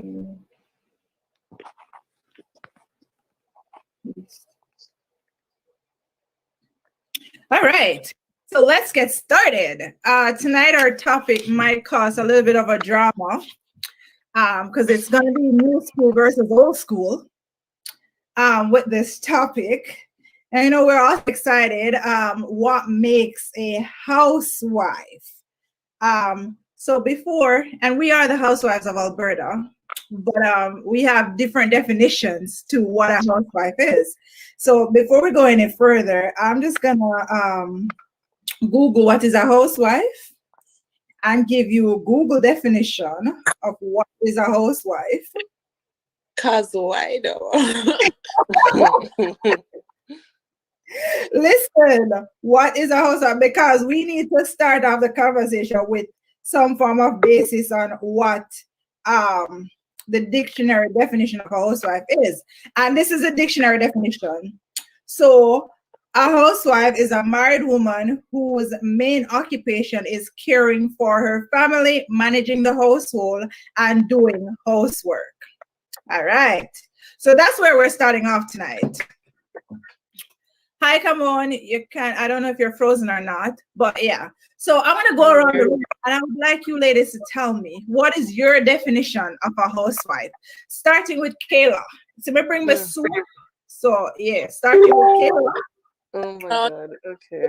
So I mainly agree with Google's definition because it didn't say that you couldn't work while doing all of those things. You're taking care of the house, but you're also taking care of your bank account. And that is my definition of a housewife. Mm-hmm. All right. Monique, what is your definition of a housewife? Girl, I know wash, cook, and clean.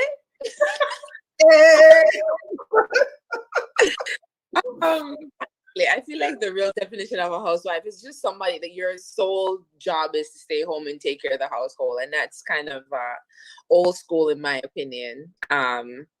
I think a wife can have housewife traits because being a housewife is a profession in itself. You stay home, you take care of the kids, and you take care of the household, and that's the old school definition. But modern women ain't about that life. We're about to secure that bag, right, Kayla?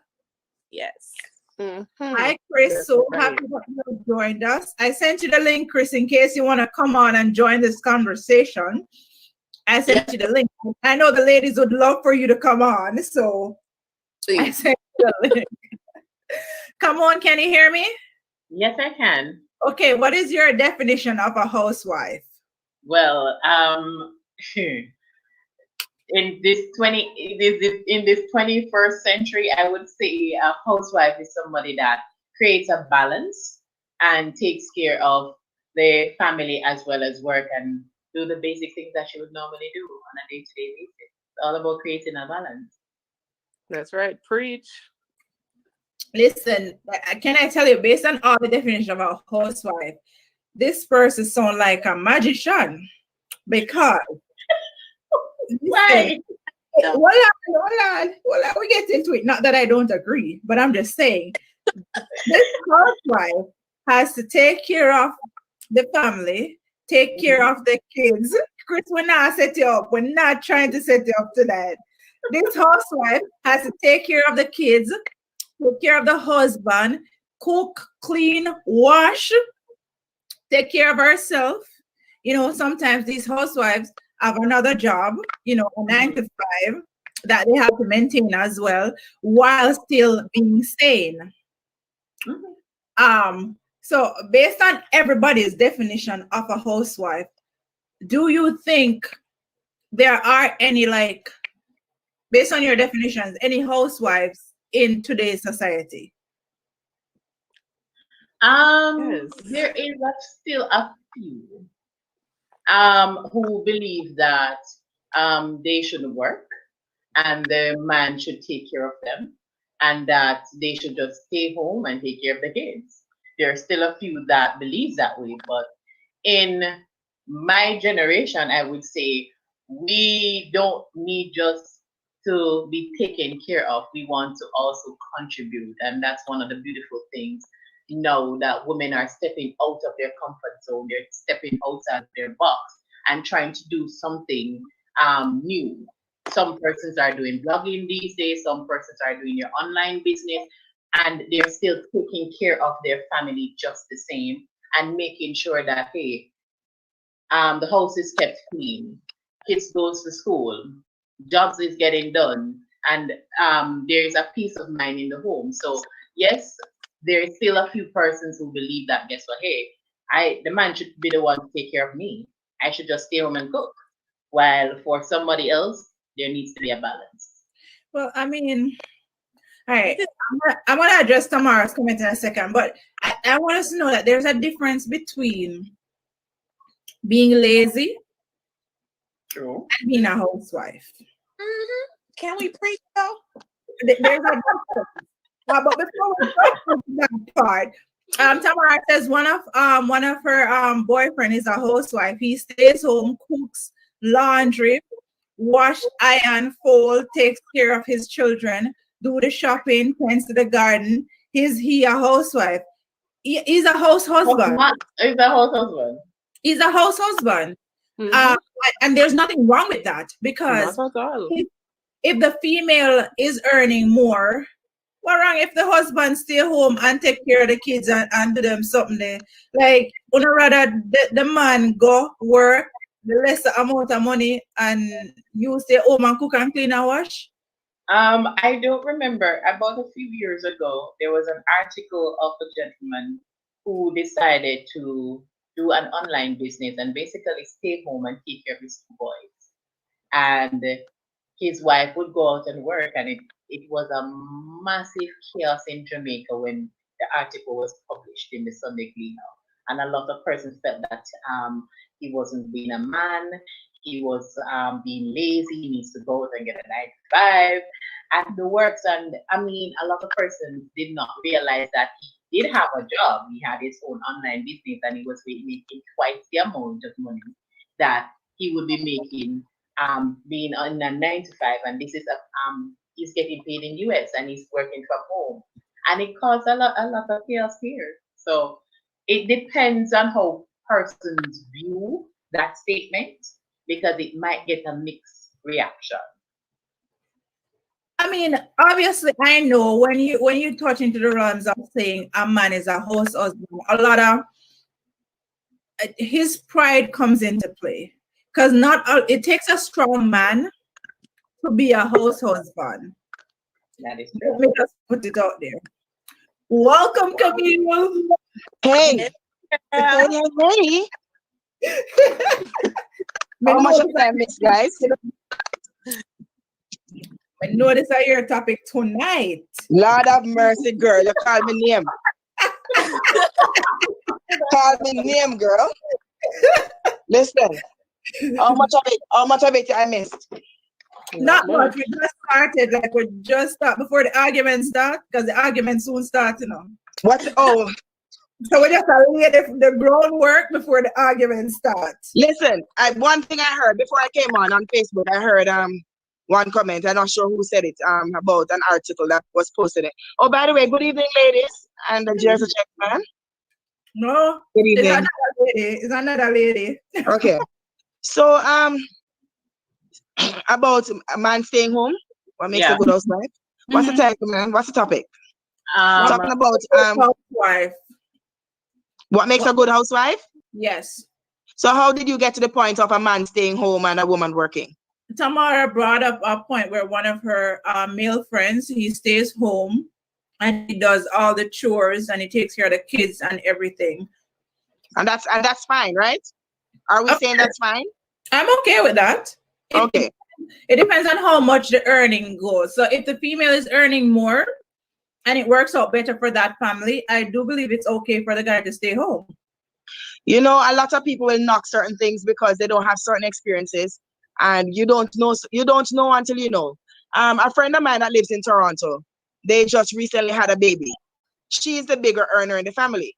Now, you know how childcare is expensive in these parts. So they're practically paying like maybe, I think it's 40, they're paying like $1,400 a month for childcare. So what I'm saying, $1,400 a month for childcare. She's a big earner. The husband works, but you know.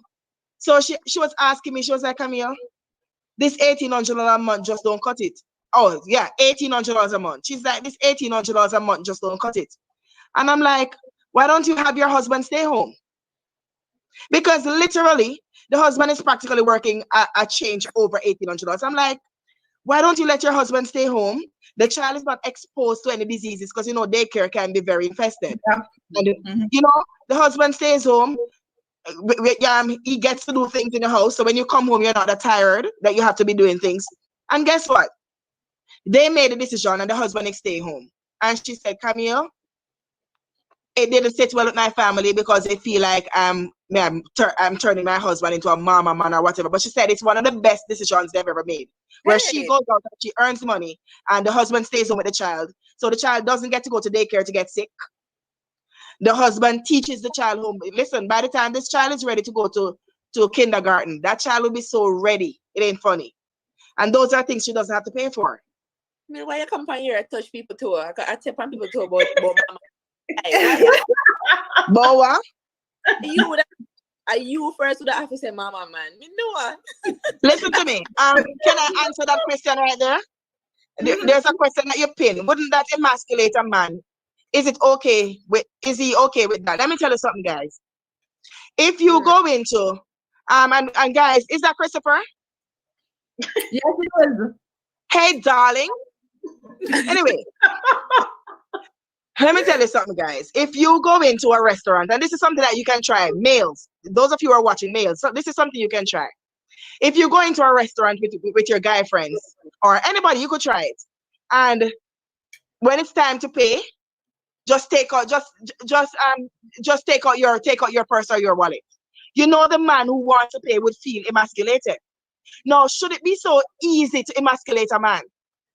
No. It shouldn't be. But it's some things as simple as those emasculate men. So I mean, if we're in the grand scheme of things, you just have to consider what works for yourself, and if both parties are okay with it, and then it doesn't matter what outside thinks. It seriously doesn't matter what outside thinks. When I'm in public, my husband walks with my handbag, and trust me, LeBron James, I have nothing against him. And he actually has a favor.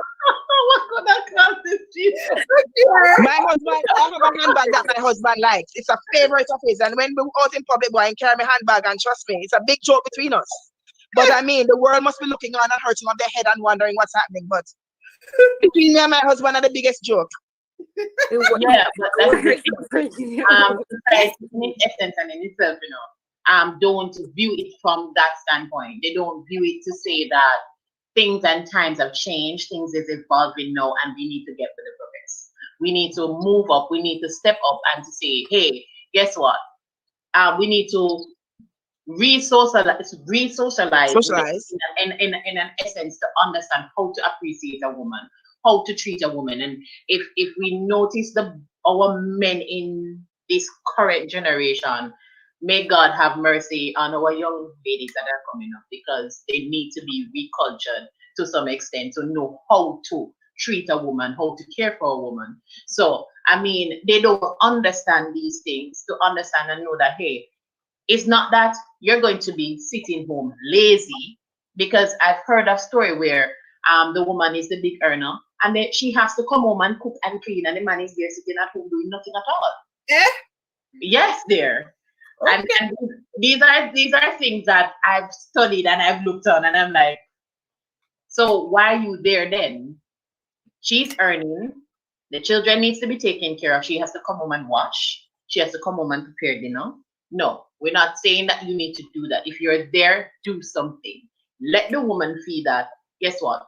I am appreciated. Even though you're the one staying home. It may look away, but guess what? We need to move beyond certain things. And if this is comfortable for you and your family, work with it. I think what you just described is a paid prostitute. But anyway, what? That's what I want you to come into the conversation.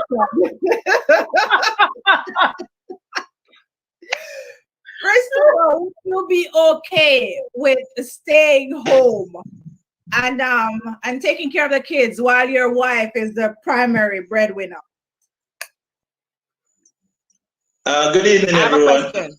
Okay. I am known to commit suicide, and this is one that I am trying to commit suicide myself among all these women talking about being a good housewife. If I would be comfortable and having my wife go to work every day, probably not. Probably not. Because I probably, my own values, my own biblical beliefs probably wouldn't allow me to do that. But what if she was earning more though? Yeah. So in a nutshell, no. Question. You do know, Christopher, you do know that you are of that belief because of how you were cultured. You do know that what you just said is influenced by how you were cultured. You grew up where the man works and the woman stays home. It's a question. No, hearing me, but I'm not hearing you all. You're not hearing us? I'm seeing, but I'm not hearing. Go out and come back. Out, come back. But what's a housewife though? I feel like the word housewife alone connotates something negative. Like these present day women don't want to be called housewives. You know? Why can't we just be women that are well-rounded? Pardon? I said, why can't we just be women that are well-rounded? Why do we have to Yes. I don't like the sound of housewife. What is wrong with housewife though? It just has a negative feelings, and historically a housewife is someone who stays home, doesn't have much say, doesn't have any earning power, and so the historic background of it has a negative feeling in my mouth, and I don't know if I want to be a housewife. Historically a housewife I think I am a housewife. And I am okay with saying that. And that being said, my definition of a housewife is completely different. Exactly. But what are we constructing our own definition of a housewife, or are we actually speaking to what it actually means to be a housewife and where it originated from? But sweetie pie, a housewife could be a social construct. A housewife in the Caribbean is something quite different from a housewife in Canada or a housewife in North America or Europe. So I think it's a social construct, and it's one that I don't want to embrace based on my upbringing. See what I'm saying? But that's how I feel about it. Like, I don't want to be a housewife. But here's the thing. And before you came on, I made a comment that there's a difference between Tamara said she's been a housewife since lockdown. There's a difference between being a housewife and being lazy. Yeah. Because a lot of people's definition of a housewife is somebody that stays home. That's it. Stays home. And somebody else takes care of them. But that's what it means. That is not a housewife. You don't just stay home and do nothing. That is lazy. That is downright lazy. I will have to argue that point, Char, because if you are staying home and you're taking care of children, let's say you have 3 children, right? I don't know if you're homeschool or you're dropping the kids off at school and you go pick them up, bring them back home. You're cleaning the house, you're washing, you're cooking, you're meal prepping, you're doing all that stuff. That's work. I said do nothing. Okay, so I mean, no, but the definition of a housewife is a homemaker. Like you can't call yourself a housewife. You just the woman don't come up with a watch Days of Our Lives. Like that's not how life works. No, but you have some people that actually does that and consider themselves as a housewife. I'm gonna tell you, I live in an area where there's a lot of housewives, you know, and their daily duty consists of going to a particular gym, working out, wearing expensive things, and just using up the oil sand money. That's girl, but no, which gym you at? But question. You didn't just say that, girl. Come again? Do they have a nanny? Then good have a nanny too, for real. But anyway, I mean, given the area that I live in, this is typical though. And I'm not just assuming because you hear the men complaining about it as well. So I'm not just assuming that this is what happens, because when the relationship breaks down, you know, any single man in the air, listen, Tamara. Listen.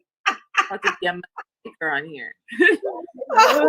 Listen, no, because when the relationship break down, you hear the man say, the man start complaining, say, all the person used to do, I use their money, and while them they are work with them 12-hour shifts, then they entertain other people in a them area.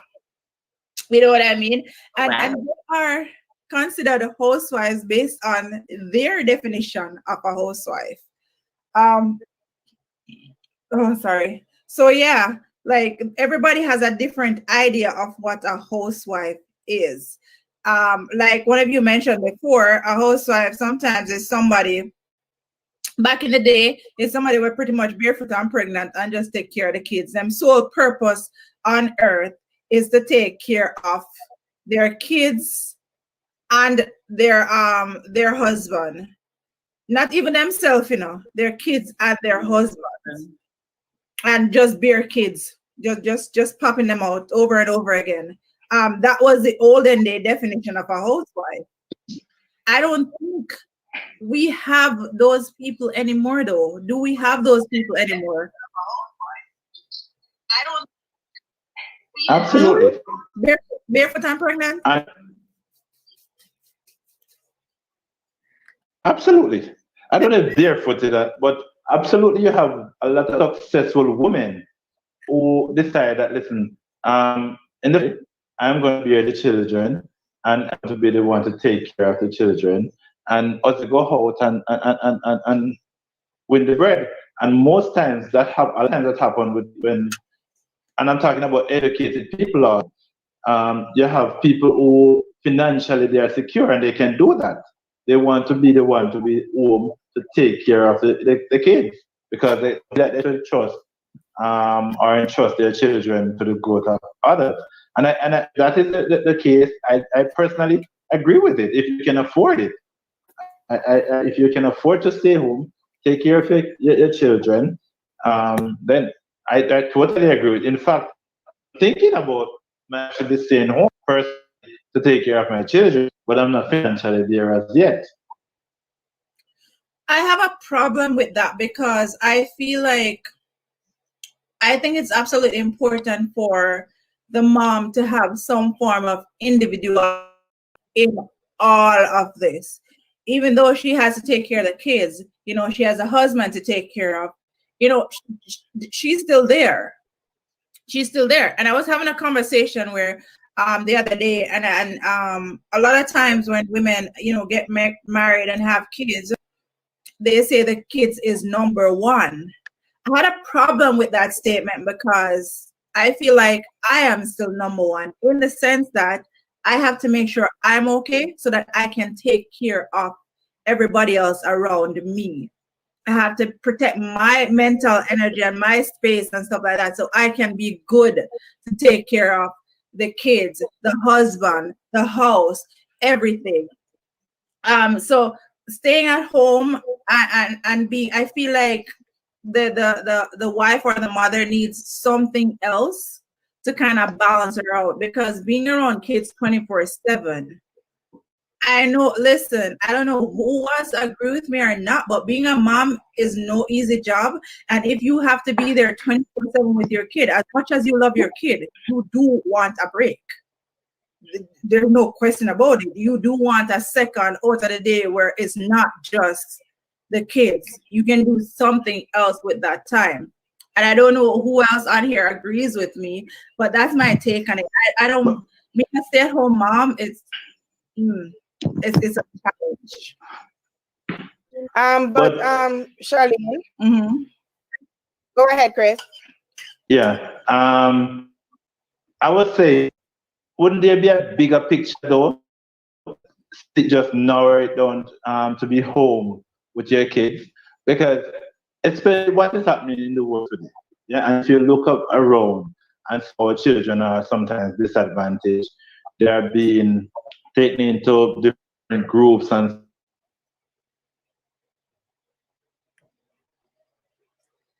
Chris, you're gone. Camilla, mute. Make we come together and get Chris some good internet now, please. Don't. Bless God. Bless God. You know what, guys? Yes, Charlene, as a mother or a wife, there is spending 20. Well, let me say, being a housewife doesn't mean that you are 24.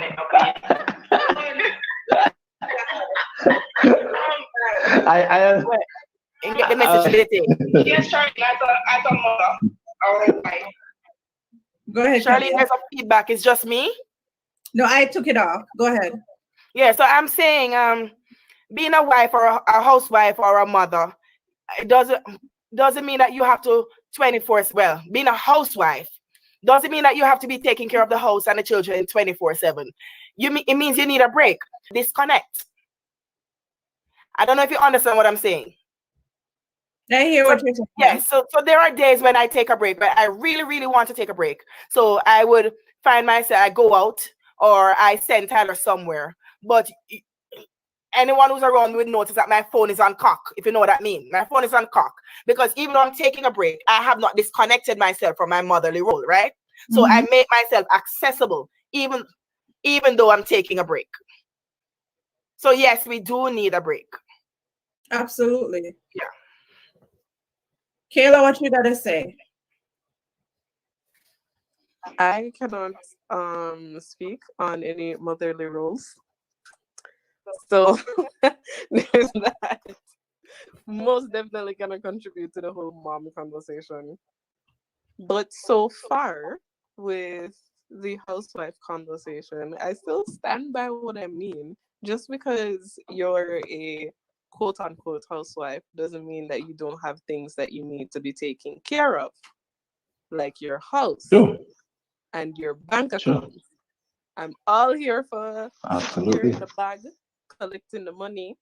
So that is all me. All me. Because I'm not about to sit down here and be in a situation where any man can take control of my you can't go out because I'm not giving you any money to go anywhere. So no, we're not doing allowances here. I'm gonna throw this in there. Now that you brought that up about the man having the upper hand. Now that you brought that up, so And that you did not wait for though. if you hold on a minute, if you decide you and your partner come together and you are now going to be the housewife, you take care of the house, you do everything there, you cater to him, you do all that stuff. Now when you want to do something, is it that you're going to be asking permission? Honey, can I have $1,000? No. Can I buy a lipstick? Honey, I saw this bag. Can I buy this bag? Because you are not the primary breadwinner. So, the money part go. You get an allowance. Allowance. Charlie. Allowance.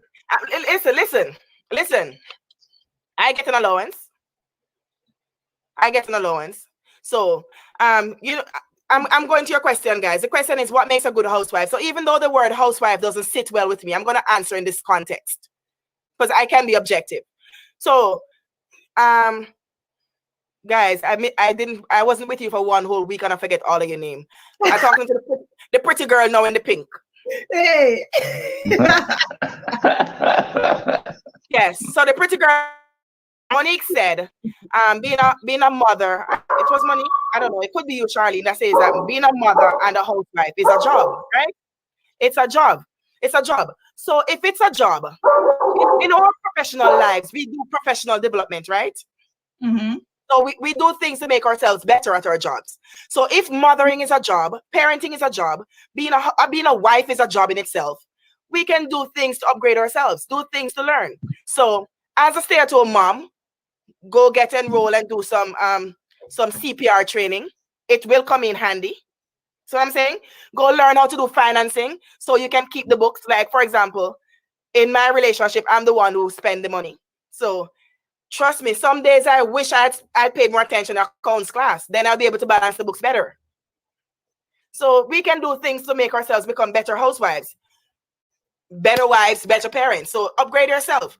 Now, guys, believe me when I tell you I have ADHD. The thought I wanted to bring across gone from my mind. But yeah, that's that. We were at allowances. Yes, so, yes. Yes. I'm saying if the woman is not the principal earner, and even if a woman is earning, a woman still needs to get allowance because I get an allowance from my husband. So he works and then all the money goes one place. And then I get an allowance that I put into my do anything account. So there is his do anything account.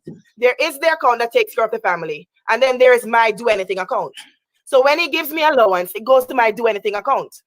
And I do whatever I want to do with that money, give relatives money, do whatever I want to do with it without asking for permission. Now, if I have to touch the account that takes care of her family, then I would say, honey, can I do this with this? You know?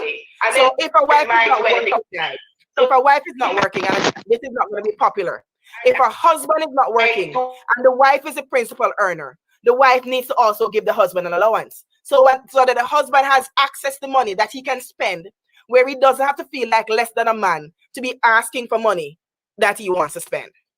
So I'm saying? But I don't know much woman would want to give them man money. I don't know. I mean, there is nothing wrong. Hold on, I have a question. Should boyfriends give allowance too?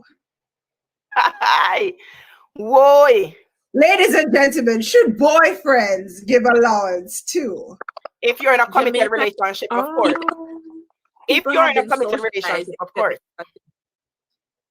Go ahead, Mo. I feel like in Jamaica, people socialize that you do that. But our definition of dating here in Canada is not the same definition as it is in Jamaica. And in Jamaica, when you date somebody, a one-time lockdown, a year person, and whatever.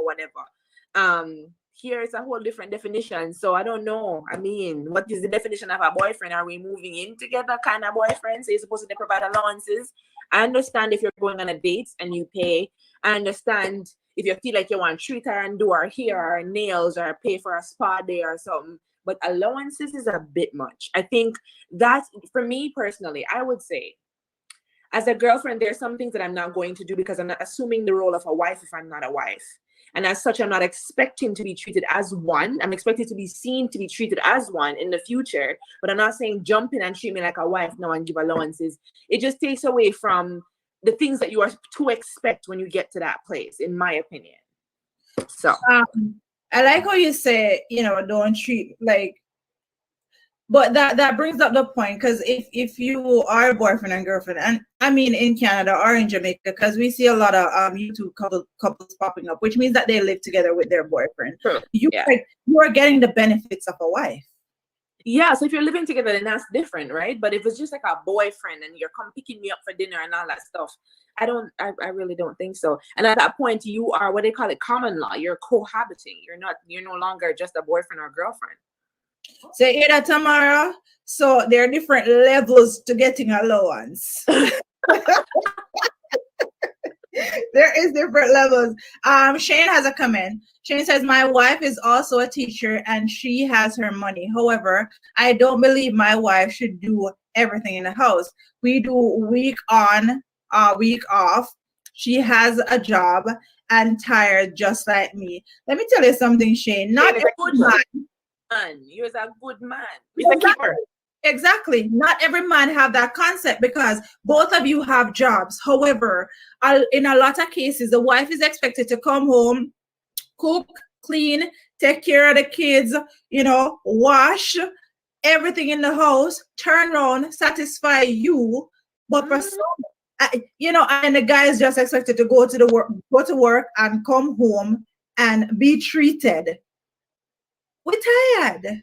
But sure. I think as women, we need to take some blame for that, because people will treat us based on what we tolerate and what we accept. Yeah. So we get these men and we don't lay down our expectations and we treat them. We start taking mother role and we start doing every striking thing for them, and so they become comfortable. No, wouldn't you be comfortable with just sitting and watching TV and not be required to do anything? Anybody would. So we have our men in our lives and we don't want them to do anything. We feel like we must cook and we must share them food and go pick up them plate and scrape it out and wash it after. No, you're an adult. Only babies you teach how to scrape their plate. I don't need to take your plate and scrape it after you eat. No, you're an adult and you are my husband. You're not my child. So as women, I think a lot of men behave the way they do because as women, we allow them to. And I said it before and I'm going to say it again. Men can be trained because I trained mine. He's well trained, well trained. Listen, I think it all goes back to how we grew up. Because some of us grew up seeing our mom taking on that nurturing role. When you share out the man food, the meat in a one something. And then, the carbs in one plate, the vegetable in that one, the cup with the juice, like a lot of us grew up seeing that. So that is how we internalize how to treat our spouse. There's also a negative side because some of them grew up seeing their parents treating the man a certain different way and they internalize that as well. So there's also the negative side. But if I grew up and seeing my mother take on the nurturing role, I'm going to believe that that is acceptable and that is how I should take care of my man when I get my man, you know? So we can't really even it's hard to kind of like look at people a certain way when it comes on to that, because sometimes it's nice to, you know, share out the food for them and take it up and clean out the dishes. Like, I mean, but that being said, the man will have conscience. Sometimes them to realize that you as a woman, you are tired, and they can go ahead and take on that role as well. Because me want my food lay out too. Like, me want somebody creep out my bone them too. So thank you. It should be reciprocated. How you feel, more? You look uneasy in the chair. How you feel? You just have some lazy man out here. Like, as you say, it's just that they want you to stand up and cook and then share the food, scrape off the bone off of the plate, wash the plate, put it down, make it dry, and come rub them back. And I'm telling you, Monique is not the one. I am not the one. Seriously. Wait, so this conversation is taking a different turn. So, no, females on here, before I go to Christopher, do you see anything wrong with a woman taking care of a man in that way? A man that is deserving of it, that is. You know, laying out the food, doing it on a daily basis, even though... There has to be a sense of reciprocity where, yes, you know, it's an unsaid thing that you just feel. You know, there's this saying, people go where they're invited and they stay where they feel welcome. You know? Yes. So the nurturing that you bring to that relationship has to foster that attitude to begin with, because there is no way I'm going to constantly do those things over and over again and feel as if it's first of all, it's undeserved and there is no gratitude whatsoever. So I'm doing it solely based on some moral high ground or whatever that is there, that it's a responsibility. Hell no. And Camille said, I'm not trying to be nobody's mama. Tamara said, and trust me, if me have a good man, we'll treat him that way. But listen up. Let me put it out there. I have an excellent husband. I think God outdid himself with giving me this man. No, by allowing me to look this man. Anyway, what I'm saying is this. I have a great man for my husband, a great man who's a father to our child.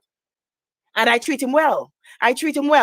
But it's also a thing where, because I treat you well doesn't mean that, and we live in a culture, guys. You know that we live in a culture now where anything you want, any pre-prepared food you want, you can go to Sobeys or down a superstore and you get it. You want curry goat or oxtail, anything you want, it's pre-packaged or whatever. I ensure that my husband gets a hot meal almost every single, well, you know what? Every day. But I'm not going to ensure that you get a hot meal. Then I'll spread his table, because that's what you do for a good man. You spread their table and whatever. But I'm not going to scrape your bones and pick up after you and wash your plate. And two, the right man will not require you to do that. The right man will know that, you know what? My wife, my woman just cooked me a lovely meal. I'm not going to let her clean up after me. The right man will not do that. Charlene, how public is this thing? Because I want to share an experience. How public is it? Facebook, YouTube, now come off, forever stay. Anyway, you know I'm in the process of moving, right? I'm in the process of moving. So before I went to work the other day, my husband was off. I said to him, I think we should go by the former house and do some cleaning, because we have until the 14th.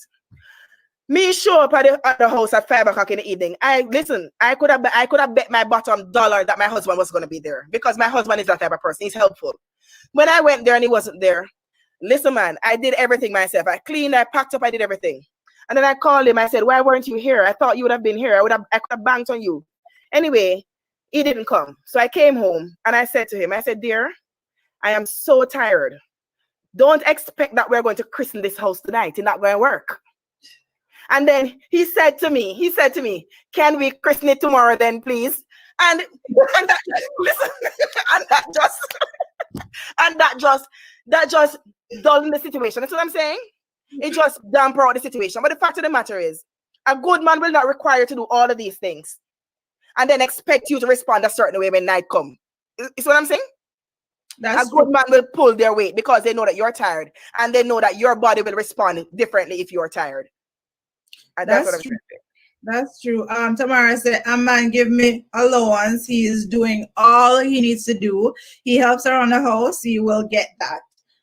Absolutely. Like, good man. He's not your child. It's not your child. No, it's not. Okay, it's not about being a child. I agree with you with not mothering people's sons out here. No, don't do it. Sons, like, don't do it. Like, seriously. I'm telling like, you, there are million and one ways in which you can treat your man right, instead of, besides cleaning up after them. Never ever clean up after anyone. In fact, the minute your kid reaches 4, stop cleaning up after them. Let them clean up after themselves. I don't know. I have a different opinion on that. Let me just read this first before. Stacy said, I tell myself that I found the last good man in earth. He treats me well and I return the favor. I second that a good man pulls his own weight. I agree with that. I don't know if I see it as mothering the man. I don't know if I see it that way. I don't have a problem with scraping off the bones. I don't. Like, I've been with you forever. I have no problem doing that for you. But I'm coming from a place where my husband treats me extremely well. So I don't have a problem doing that because of the treatment that I receive. And, I know what it is in my household. So I don't see that as mothering him. I just seen that as me being me. And I mean, he does the same for me. So I just see it as what we. I have a question. That's the defining factor, Shar. He does it for you. There are men that sit and wait on you. They don't take care of you hand and foot. They wait on you to do every single thing like a mom would for a child or a mom would for a son. He reciprocates that. There are times when you're tired or you're down and he's there to do the same thing for you. So that's what makes all the difference, right? No, absolutely. And I think when it comes down to certain relationships, because some men definitely go in there thinking that, Christopher, me soon come to you, because may I dry you out tonight. A lot of men, when it comes down to a lot of men, they go into relationship and they expect to be waited on hand and foot. And again, it's how they were socialized. It's how they grew up. They grew up seeing that their dad was the man of the house and he didn't have to do anything but go out and work and bring home the paycheck. And everything was catered to him. So they grew up seeing that. So when they get into a relationship, that is their expectation of the woman. If you look into certain countries, if you look into the Islamic culture, the woman is expected to wait on the man hand and foot. She does not have a say in anything that they do. She has to sit and be quiet while the man takes care of everything. Whether she agrees or disagrees, she has to keep that to herself, So it's also cultural as well. So it's so many things, guys. And I want to bring in Christopher here because I want to get his take on the mothering of the husband or the boyfriend. Christopher, do you like to be mothered? Do I like to be mothered? What do you mean by being mothered? Because I don't expect my wife to treat me the same way as my mother does. No.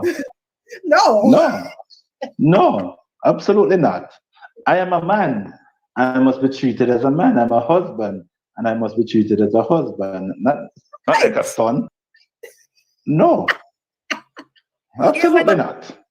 But Chris, if they were treated if you're gonna be treated, in such a way as a son, then it's like they basically can tell you what to do then, because that's what mothers do. Absolutely.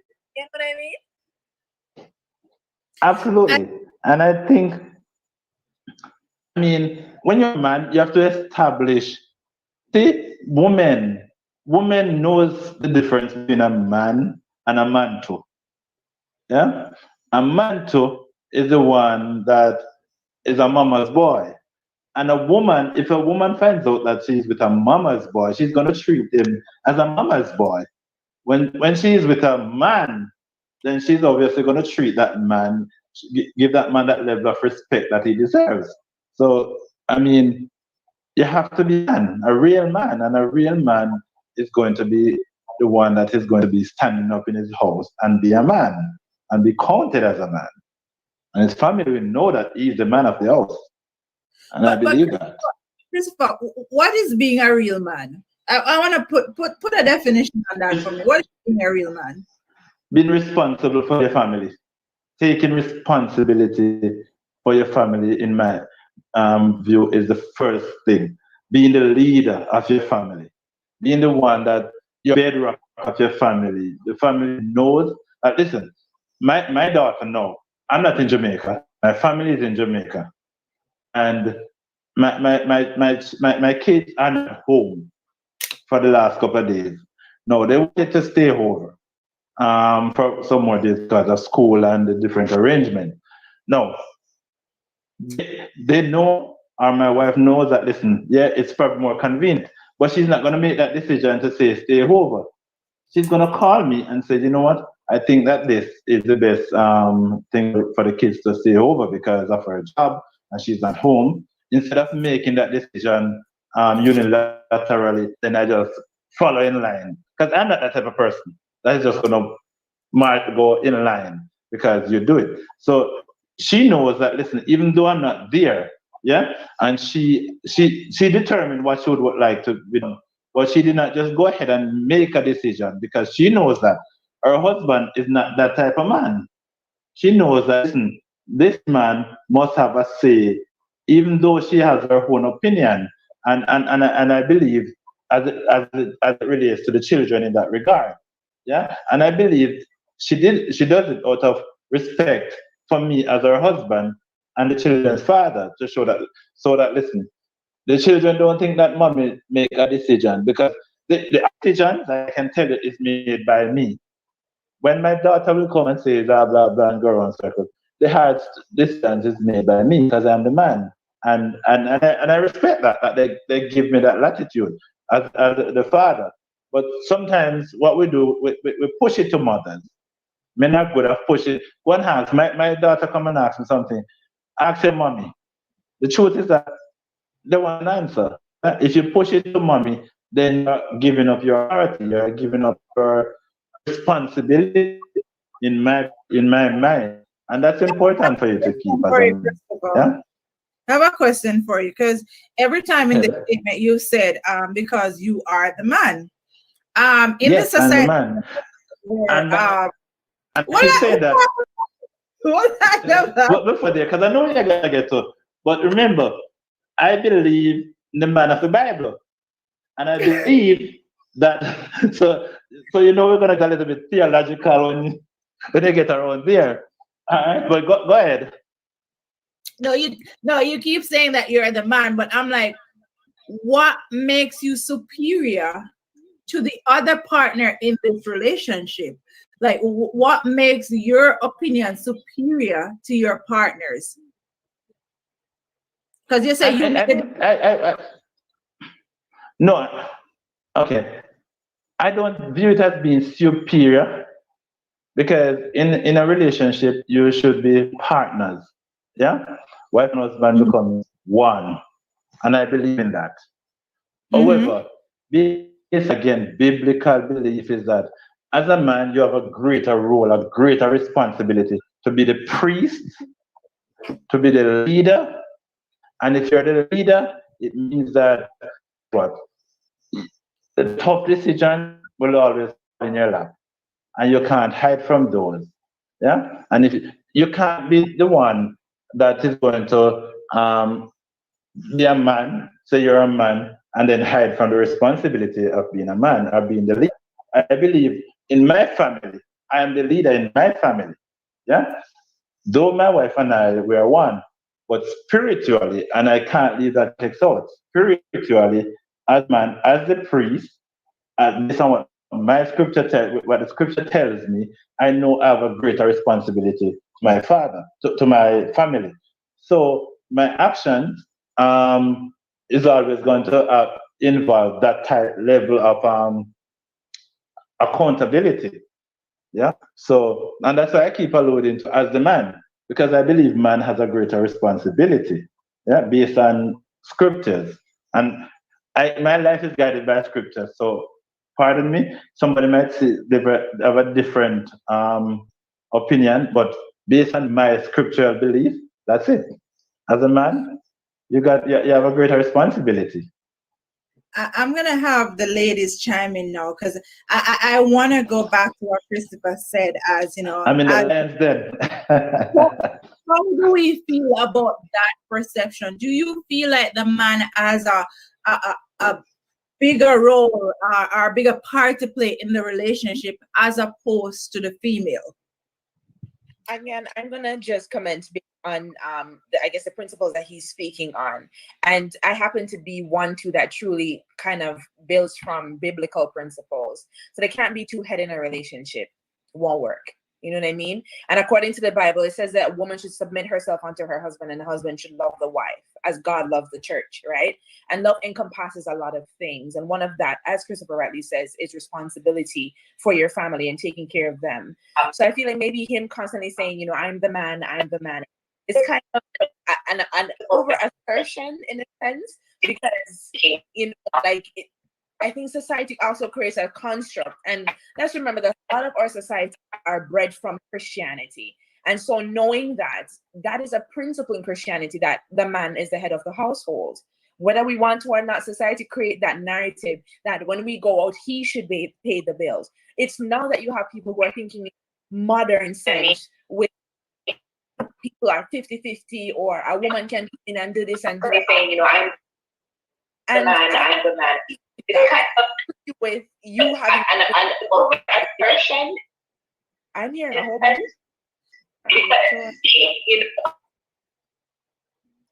I'm trying to mute because I think. Oh, wait, there we go. Go ahead. Yeah. So I feel like you are, as a social worker, I like to go back to this, because as a social worker, you're an individual first and foremost. It depends on the context within which you're looking at this topic, because as a person that believes as an individual, you are a whole on your own and is entitled to be whole and to be full, and not to feel like you're patching up some man's life or their cycle or circle rather, where they are the head and you're just coming in as a woman and just doing your part, and you're an individual all by yourself. When they weren't present in your life, everything that they now assume the role to do, you had to do that for you. You had to provide for yourself because you had to eat. You know, you had to look out for yourself, right? So now that you've chosen to join with someone, and as Christopher says, you know, you become one, or you coexist with this person. So, you know, let's look, not codependent, but you coexist with this person. So now you share responsibilities. But again, from the Christian side of things, and that's where my principles come from as well, there can only be one head. You know what I mean? It can't be multiple people making decisions. What I do believe, though, you have to have a voice, again, from the individualistic standpoint. So you're not going to come to me as my partner and tell me, you know what, this is what we're going to do. So I'm going to ask you, but why? And you have to be ready to give me an explanation as to why we're making this decision for our family, because your decisions don't impact you only. It impacts me, and it impacts our kids if we have them. You know what I mean? So it's not just oh, I'm the man, so I'm making this decision. No, it's a joint. We're it's about it. We're going to pick sense out of nonsense. And if what you're saying makes sense, but you also have to be willing and open to Lidley, then I'm not going to side with that. So you have to be open to learn from me as much as I'm open to learning from you. But yes, Chris, now that you're back, I do agree with the one head. Man is the head of the family. But again, it's a partnership, like you said. You bring what you can to the table, have a conversation about it, make a decision how it best impacts the family, not because you're the man and this is how you see it and tunnel vision and that's it. Yeah. I mean, the head can't turn without the neck, right? Amen. But, Kayla, what you got to say? Well, for my relationship, I guess we're going to have to say that there's no head, because no, we have conversations about everything. What Kayla? Oh, you mean there's no head? Just a house and necks walking around? That can't work. Is Musa neck walking around unless it's conjoined to nobody not tell me what to do. So we're going to go with, we have conversations about everything. If we're going to make a decision, then we sit down and be like, okay, this is what's going to happen in regards to household finances, etc. We do not have joint finances. We have our separate finances. I pay for what I am responsible for. He pays for what he is responsible for. Groceries, we split in half. Bills, we split in half. I pay for my car. He pays for his car. That's how it's gone, and we haven't had any issues so far. But for me, it's mostly that communication is most important, because I'm the type of person who doesn't really bode well with people barking orders at me. So we're gonna have to talk about it. Just like you said, Monique, with the whole we have conversations so we know why we're doing things. We have conversations so we know why this is happening. If an issue comes up, we sit down and talk about the issue. So yeah, because I don't want somebody, even me, making a decision that the other person is uncomfortable with, because that's just gonna cause problems. So we sit and we Okay. talk about things. Come on. I agree. Within a relationship, there has to be balance, and we have to basically take into consideration each other. It's not a me anymore, or it's a you anymore. It's a us, and that's what takes precedence. And the greatest thing is how we actually communicate with each other, because there are times when you'll butt head on certain things, but you must be able to come to a final agreement that both of you can see, okay, this is where we are going to go. Yeah, the man is still the head of the house. That's how it has always been, and it will always be that way. And at the same time, it comes back, how is it then that we communicate with each other? I believe that communication is what makes up a relationship, builds a relationship. It's the head cook and bottle washer in the relationship, because this is how you can actually get things done. Put the differences that you have, because guess what? As Monique said earlier, before there was a us, we had individual lives, and we have to take those individual lives and merge them together to become one. So my standpoint, his standpoints are way different. So we have to have that common ground and that balance to basically come together as one couple to get things done and to sort it out. All right. Camille, what you got to say? I am the man. I think our friend overstated that fact too much. It rubs me the wrong way. I think if you're in a relationship in your home and you are playing the role of the man, and everyone knows that you're the man of the home, that's not something that you have to rivet every single day, because everyone will treat you as such, that you are the man of the home. I'm also from a biblical persuasion that the man is the head of the home. But as it relates to conversations and decision making in our home, and me sharing stuff with my husband, I don't share stuff with my husband because he's the man. I share because he's my partner. And out of respect, because we're in this partnership, I think that things should not be one-sided. So, of course, if I'm going to use the example that our friend used to. So our friend used a school decision. So if, of course, on Monday I feel like, you know what, I don't think I should send Tyler to school today. I'm not going to my husband to say, you know, honey, I don't think we should send Tyler to school today. And I'm running this by you because you are the man. No, I'm running this by you because you're my partner and you are his father. And because we're in this together, I just think I should let you know and to see what you think about it. No, just because he's the man of the house doesn't mean that everything I don't have a say. It doesn't mean that he wouldn't look, try to weigh things and strike a balance. Do you know, I have never, come to think of it, I have never heard my husband said, I'm the man. And I don't know how I would feel if one day he said to me, you know what, I am the man in this house. I don't think that's what our friend was saying. I don't think that's what Christopher was saying, but I know there are men who rivets that every single day in their house. There, you know what, I'm the man. I'm the man, and this is what's going to happen because I'm the man in the house. I just think if you stand up and do what you have to do, then you would have to remind everyone that you're the man in your relationship, because as it relates to roles and responsibilities, again, different people have talents and different people have gifts. So I'm the one who is, for example, in my relationship, in my family, I'm the one who I can work miracles. Literally, I can work miracles. I'm the one who would go downstairs and there's absolutely no grocery, and then you get a 4-course meal. Right? So naturally, I do the shopping. My husband tags along with me because he's my partner in crime, and I feel like I have to go with him. And him carry the purse, remember? Yes, and he carries my purse. so I do the shopping. When it comes to money too, my husband literally just work and I spend the money. Because he knows that the bills are gonna get paid and I'm gonna cut corners where I need to cut corners and I'm gonna work the miracle. Right? But when it comes to disciplining, I step back. And again, it's because of culture. I step back and I allow him to step forward with Tyler because I feel like Tyler needs to feel his presence and that, you know what, he's just not a man frame. He's just not here and mommy doing all of this. So I step back when it comes to disciplining. So people have different gifts and you can do different things in your household. So not because you're the man of the home, you're going to be the one in charge of the money and you're doing a poor job at it. Just because you're a man of the home, you're doing it, you're wrecking the family account, you're going into bankruptcy, but guess what? You're the man of the home. You have to take charge. You don't have to. There are different times when I take the helm and then I step back and you take the helm. I just feel like we have to work together in tandem. I agree with you.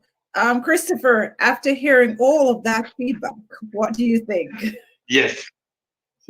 And I'm happy Camille did say she don't think that she knows that I don't go around and say I am the man. Because rightly, if you have to go around and say I am the man, then you're not the man. Then there's somebody else being the man.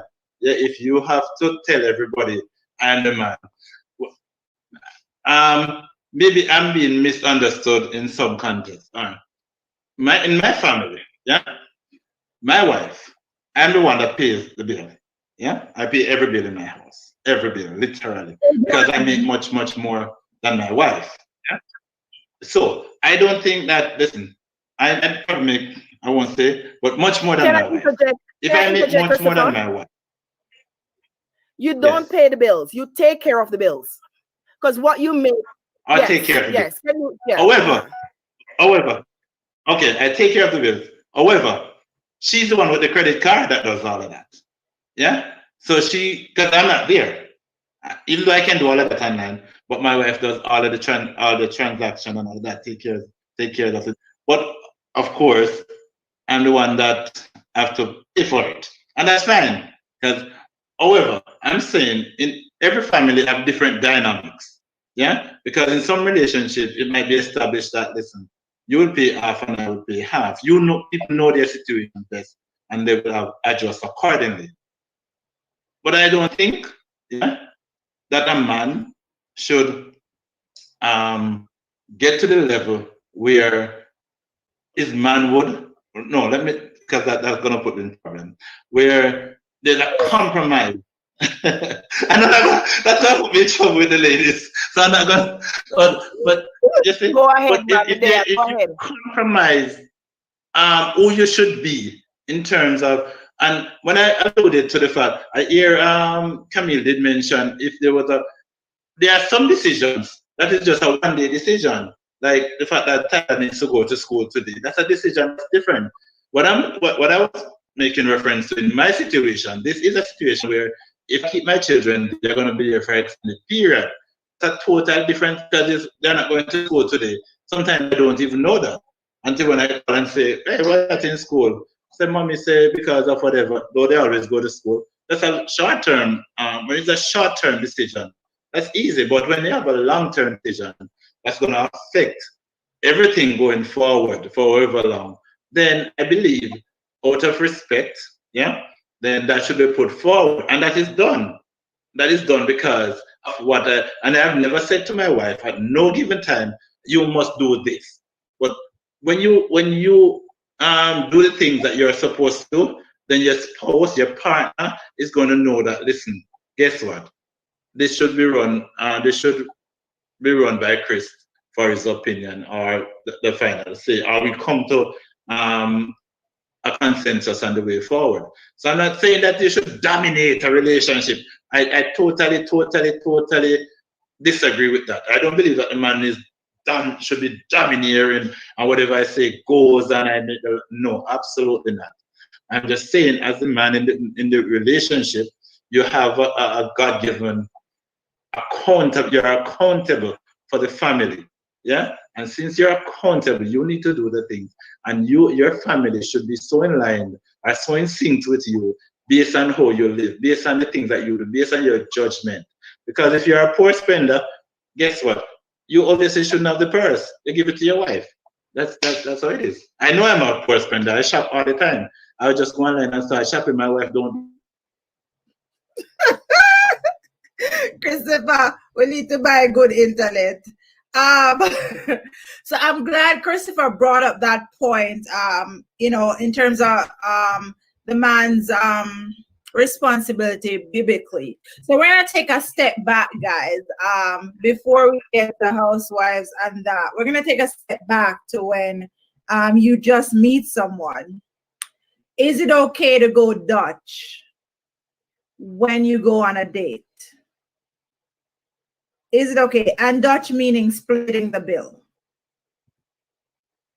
Is it okay with you ladies to go Dutch on a bill? Come. I think that's fine. Anybody want to jump in? Because I could jump in. So, going Dutch on the bill, absolutely, all the time. And I feel like it's especially now in this day and age, I would prefer to go Dutch on a bill because some people are under the impression that when you pay for the entire bill, you're supposed to expect something afterwards. And I don't want that kind of expectation to be in the air. So yeah, I'm gonna pay for my half. Hold on, but you're in a relationship. So why would you still be okay with going Dutch? Why can't I pay and then you pay? You said when you just met someone, though. You said Yeah, but she even now she still believes in going Dutch, which is why I'm addressing her right now. I'm not talking about now. I'm talking Okay, about good. meet someone. That's what I thought we were talking about. Good. You have to watch your words because we pay attention. All right. Monique, what's your take on it? I'm okay with it. I'm okay with that. Are we okay with it because we don't want the expectation at the end? No, I agree with that we split the bill because at the end of the day, it shows some level of responsibility that I can take care of myself. I'm not really going to per se depend on you. If we come together into a serious relationship, I still can take care of me, even if you can't. So I fully believe that when you just meet the person and going out on a date for the very first time, split the bill. Camille, what do you think? When I was dating and courting, I went Dutch 100% of the time. I stopped going Dutch when I got married. When I got married, I started paying the bill myself or my husband pay because no, whatever he spends is mine and whatever I spend is his, and it's our money. But when we weren't married, I went Dutch every single time. There were a few Camille, times you need good internet too. It's not me at all, trust me. Go for one few, man. But I'm thinking about it. I'm like, if when we go on our first date, my first instinct is to go Dutch on the bill. Am I then setting the precedence for our relationship, saying that every time we go out, because you asked me on a date, I didn't ask you. So you invited me out. So why is it that I'm paying half of the bill? I didn't ask you to go anywhere. You know what, Charlene? I think some men appreciate it, and while some men think you're emasculating them, but there are quite a few men, more than you think, that appreciate it when you offer to go Dutch. So I'm saying a lot of men appreciate that, because even before I got married too, I have gone on dates with my husband, with my then boyfriend, and I said I'll cover it, and I'll just cover the bill because I can. I mean, I've done that too in the past, going and I'll just pay for it. Because listen, when I go to a restaurant, I am not going to be looking on there and say, oh, let me not get this because I don't know if he can afford it. I'm going to order what I want. So, I mean, if at the end of the day, I want to order what I can afford to pay for to eat. So, that was my thing when it came on to that. But, you know, just thinking about it, you know, some men do feel emasculated by it. And is it that they're not real men because they feel emasculated? Or is it because of tradition and they are trying to go by the principles of the Bible in that they should be the man and they should be the provider? Is it that they're not a man, or is it, what is it? Because I don't really think it's just that if they feel emasculated, is that they're not a real man. I don't think that. I think it's a little bit deeper than that.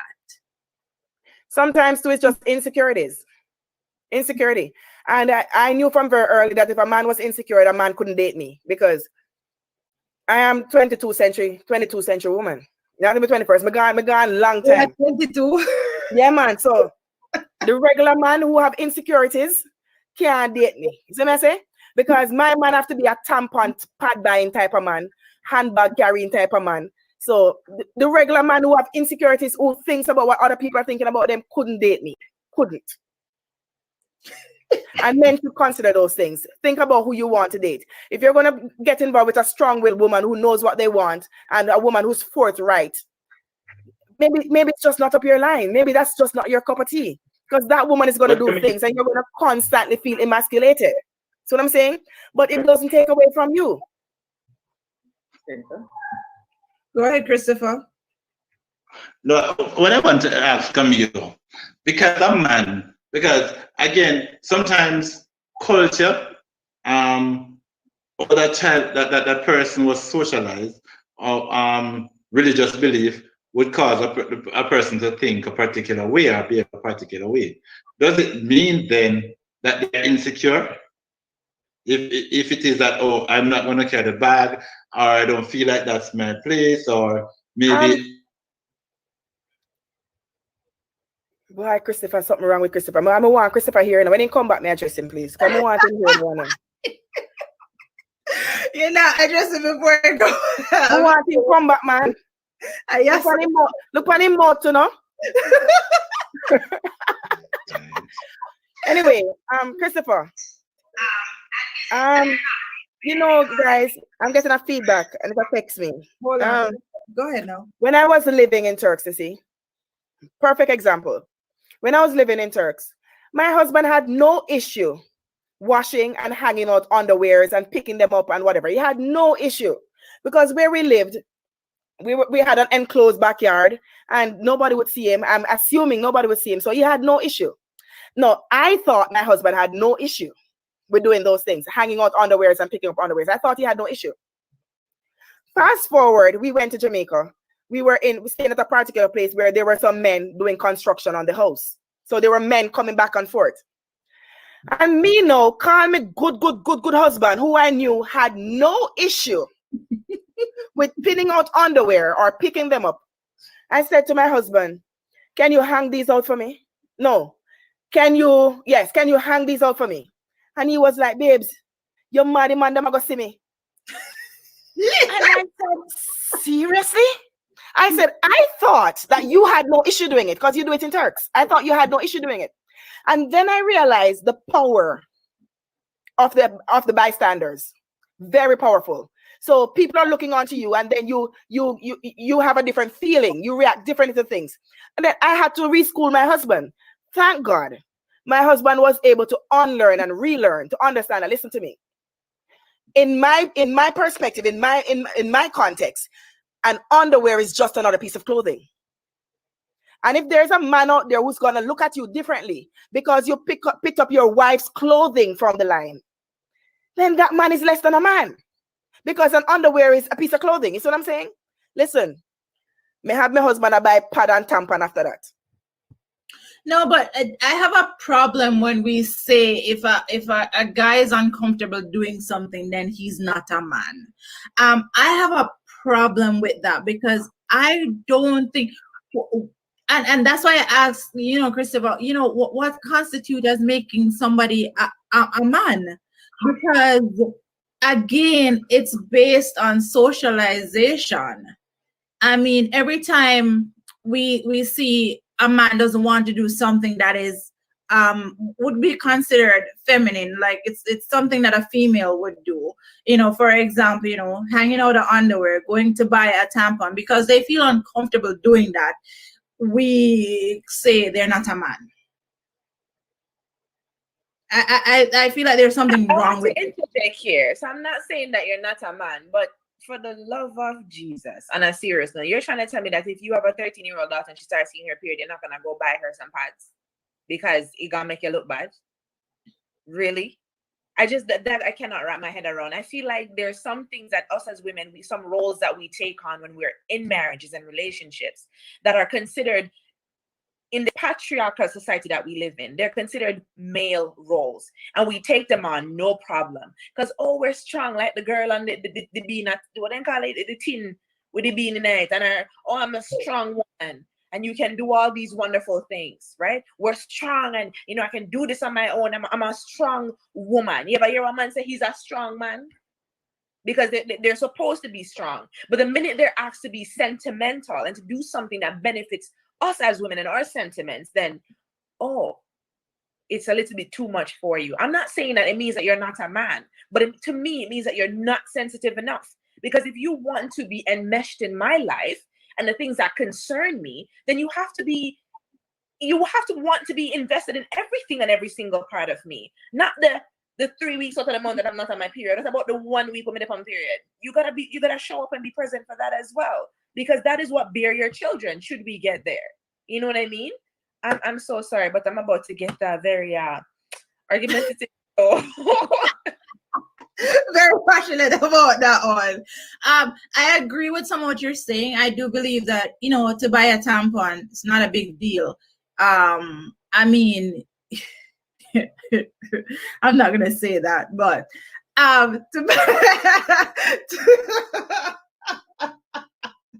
pretty sure everybody knows where that was gonna go.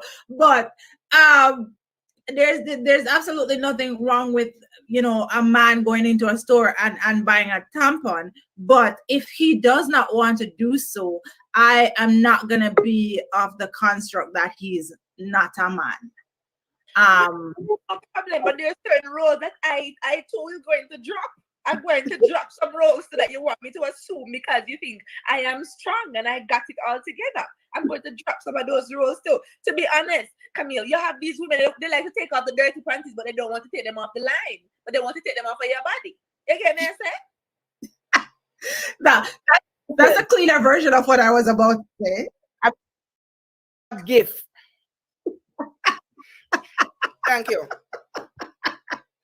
Listen, Christopher, men can be trained. You have to train Don't them. try to ask me to say anything, Charlene. I will reserve. I'm not saying a word right there.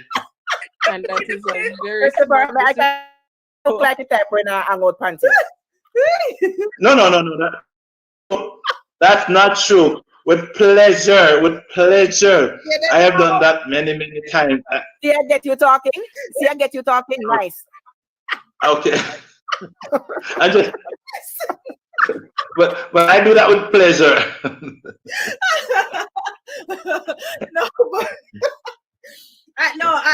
What Money said, men have no problem removing it, but when it monetization part of it, they do not want to be involved in that. And that's a small problem because you want me to wash your underwear. Let's talk about the streaks in the back. Let's talk about that underwear where Christopher and Batty have do tonight. Come on, man. Some of them can wipe their ass good, and you have to wash them brief. Oh my goodness! You know what? Come here. I invited my wife to the live, but she would not pick up. I was trying to call her, and I'm happy she didn't pick up. I didn't say anything wrong, Christopher. I didn't say anything wrong. No, she might just agree with you. I don't know. Oh my God! Look there. Look who's on. She is here. Look. Okay, now hi, baby. I didn't. She is here. I didn't know talk to you. And just speak up the angel. Listen, man. Listen, I didn't realize. I didn't even know she was that. And listen, she taking up for you too. She said, no. My husband do everything. There goes a lovely woman. Listen, oh my goodness. We love you, Miss Campbell. Christopher, just want to but guys, no, it's true. I agree. Men need to stop, categorizing some of these activities as feminine activities. Because if we go by that, they're gonna say like cooking is feminine, washing is feminine, cleaning is feminine, and all those things. But it takes partnership for a relationship to work. It has to balance out. Some women are completely comfortable. I will leave all over going by my life tonight. What? I say again, no, you're very straight put up loud. All right. Yeah. I feel like one that we need to have like a relationship talk. There's a feedback. There we go. One night we need to have a relationship talk, and we need to have the married folks and common law folks come on board and talk a little bit about their relationship and what makes it work, the do's and the don'ts, because we have some experience among us. Mr. Christopher has been married. How long have you been married, Chris? Over what, 15 years or 14? Did you say 50? 15 or 14. Jeez. Oh. I'll be doing 18 years this February if COVID don't cancel it. Yes. If COVID don't cancel it, will be 18 years. 18 years, February 14th. I remember it was on Valentine's Day. I remember. Absolutely. Yeah. Camille, how long you been married for? What should I? Camille gonna do something. When Camille come back, we take a look at that. But yeah, and we'll talk a little bit more about relationships and kind of like have some questions from the audience, because there's a lot of experience there. We're not going to talk about my experience. We're going to ask you guys about your experiences.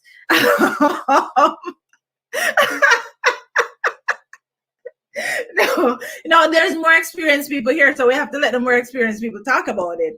Come on, you've been quiet. What is your take on what is happening? To be honest, I'm just enjoying it all. And for a fact, we have to reculture society's belief and expectation when it comes on to a man's role. Because to be honest, I don't believe that I should be taking on all the washing and the cooking and my partner just chills and just relax. I expect that there ought to be some balance within the household because we're in this together. So, I mean, come on. In general, I'm used to my parents, mommy doing all the washing and the cooking, and daddy just chill. For me, I don't believe that I need to take that into my relationship. So if I'm in the kitchen, my spouse, and we're cleaning, he will help and do the stuff that I'm not doing. So I'm in the kitchen or he's there tidying up, sweeping out or something. There ought to be a balance, and I prefer a relationship with balance than a dictator type of relationship. It's similar like how the young people them sound. When they sound like when they have a good head on the body. Right, Christopher? Absolutely. But my question though, what happened in the reverse? When the woman sits or she's doing her nail all the time, prettying up, she does nothing. She get up, go back to bed, she eat and drink and dine, and her house is messy and everything is, and the man would come home and have to fix everything. What is the impression on that? That's downright lazy. Lazy. And it was made mention earlier where there's a difference between somebody being quote unquote downright lazy and nasty versus somebody who is a real housewife. Okay. But she's just downright lazy. So you're saying you're endorsing housewives? Because housewives seems to be out of 2020 and it was from the 15th century. No, it depends on how you look on it now. And for me, a housewife now in our 21st century is somebody that does have a balance. Okay. That person works, that person take care of the house just the same. Hi, Uncle Patrick. To answer your question, Christopher, that is Ayamid. Straight out, done right, that is a Yamed.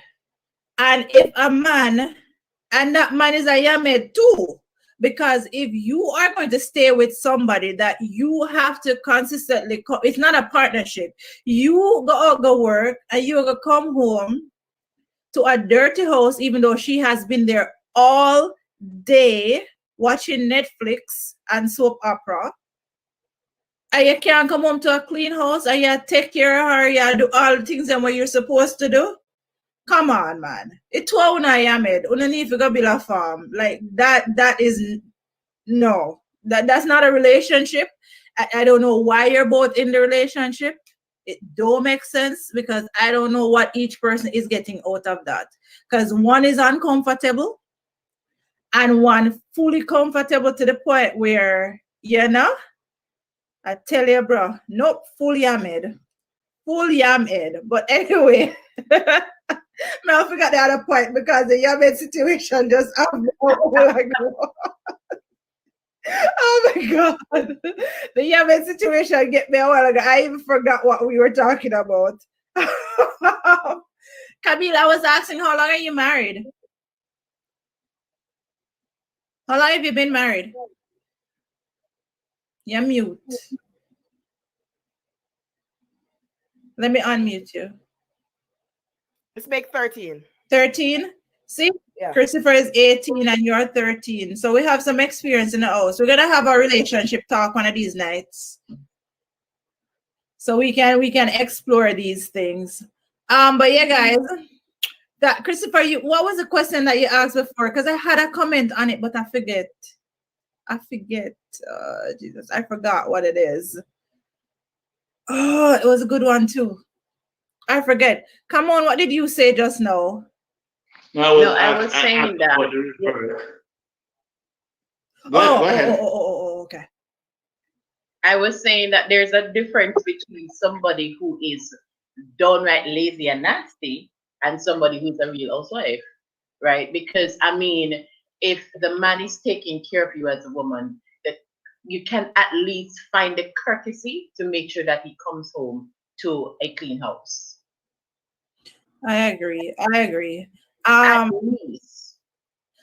I can just say when it comes on to housewife, and I started by saying I consider myself a housewife, but it's my definition of a housewife. I do have a full-time job.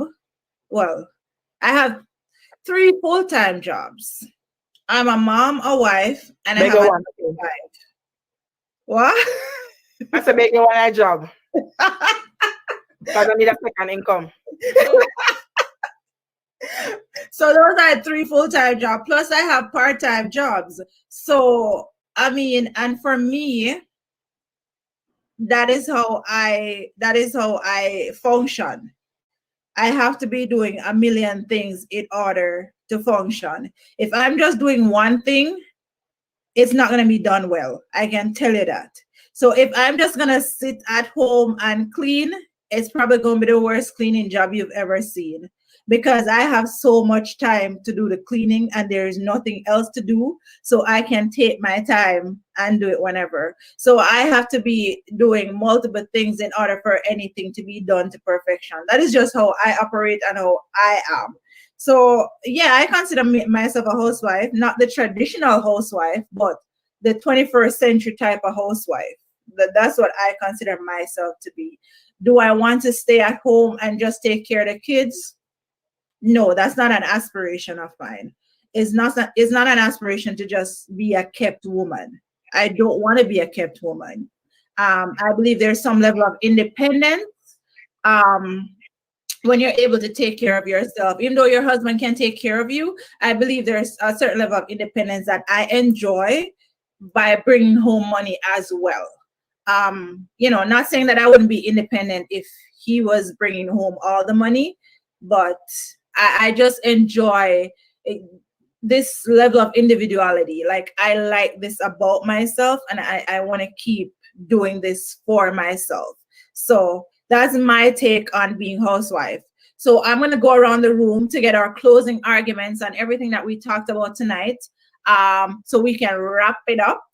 I'm going to start with Kayla, closing remarks on everything. Anybody who want to shoot, time to shoot them. Go ahead. Why would I need to shoot anybody, first of all? I think we're all on sort of the same page. If we're not on the same page, we're in the same book. So, like, I said what I said. I think me and everybody else here is sticking to the fact that the traditional housewife trope is kind of done for at this point. We need a balance between what we're doing, whatever you see fit to make you happy, as long as it is, acceptable within your relationship, then I think that is exactly what you should be striving towards, because I'm going to do whatever makes me happy, and I'm going to have a conversation with my partner, keyword partner, in regards to that, and we're going to keep it pushing. I'm still going to work. I'm never going to not work, but we just have to keep it pushing in regards to the housewife. So my definition at the end of this live is still the same, where a housewife is somebody who takes care of their home and takes care of their finances. I agree. So Kayla is going to walk around. 2 necks are going to walk around in that household. Headless horseman, that's how you go. Monique, closing. So again, I'm just going to echo that there has to be a healthy balance. There are 2 voices. It's not just one person. Yes, there is one head, but it's not one voice. Definitely not. You support each other. Yeah, the whole traditional housewife thing, you just stay home and take care of the household and wash, cook, and clean. And if that's what you want to do and your family can afford that, and by all means, as Camille suggested earlier, a friend of hers that actually made that decision, it works for their family. So if it works for your family, I don't see anything wrong with it. But yeah, I personally want to travel the world and do amazing things with my life and leave a legacy. And that does not entail staying at home and cooking and cleaning for the rest of my life. So yeah. That's my 2. Come on. Do you aspire to be a housewife? Not in this lifetime. Not in the traditional housewife where I stay home, wash, cook, and clean every day, sit down and watch Netflix. No. That was never me and will never be me. As I said earlier, my thing is that being a housewife now in this 21st century is all about having a balance. You work, you take care of your family just the same, and you put something on the table. There must be something you can put forward there to balance everything. You can't leave everything on one person at all times. There must be a balance. Communication is key. To have a successful relationship, you must communicate. 2 becomes 1. All right. Camille. So Christopher not getting the question? Oh yes, like it's a thing, Okay. but hold on. Camille, hold on. Let Christopher answer. Hold on.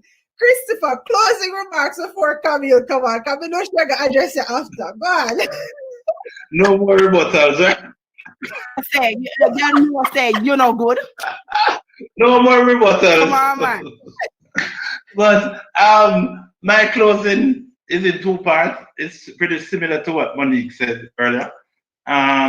If you can afford to, I personally, if somebody or a couple or a family decide that, listen, the wife is going to stay home, take care of the children, hey, more power to them. If they can afford to do that, then go ahead. And I don't think it's something that it should be looked down on, because sometimes a lot of times you get more out of your children.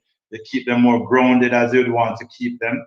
So more power to any couple who wants to do that. Like I said earlier, I'm looking forward to the day when I can say to my wife, kids, you know what, stay home with the kids and let me go out and do all of that. But we're not there as yet.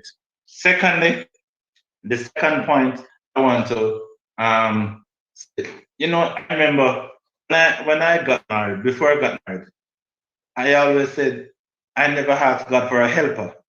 I asked God for a wife, right? And the fact that I didn't ask for a helper, I don't expect an helper.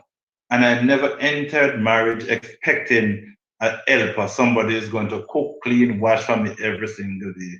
So with that being said, if I'm home, there's no day that I'm ever home and my wife I've ever come home and not have a hot meal. If in the past, I used to go to work in the evenings and she would come home in the evening, and every day I take on that responsibility. She have never come home and see her house dirty. She have never, just like she would have been there and do that, because I believe that it's a partnership, yeah? And being a partner, in a partnership, then you're going to look out for the spiritual aspect of the person. So we pray together, we talk about things together, spiritual, physical, emotional, and we support each other. Yeah. In fact, we support each other to the point, even educational ventures. I don't try outdo her and she don't try outdo me. If she feels like she wants to go for a master's tomorrow, she knows that her biggest support is going to come from her husband. And that's the way we live. We support each other. And I believe we're together 18 years.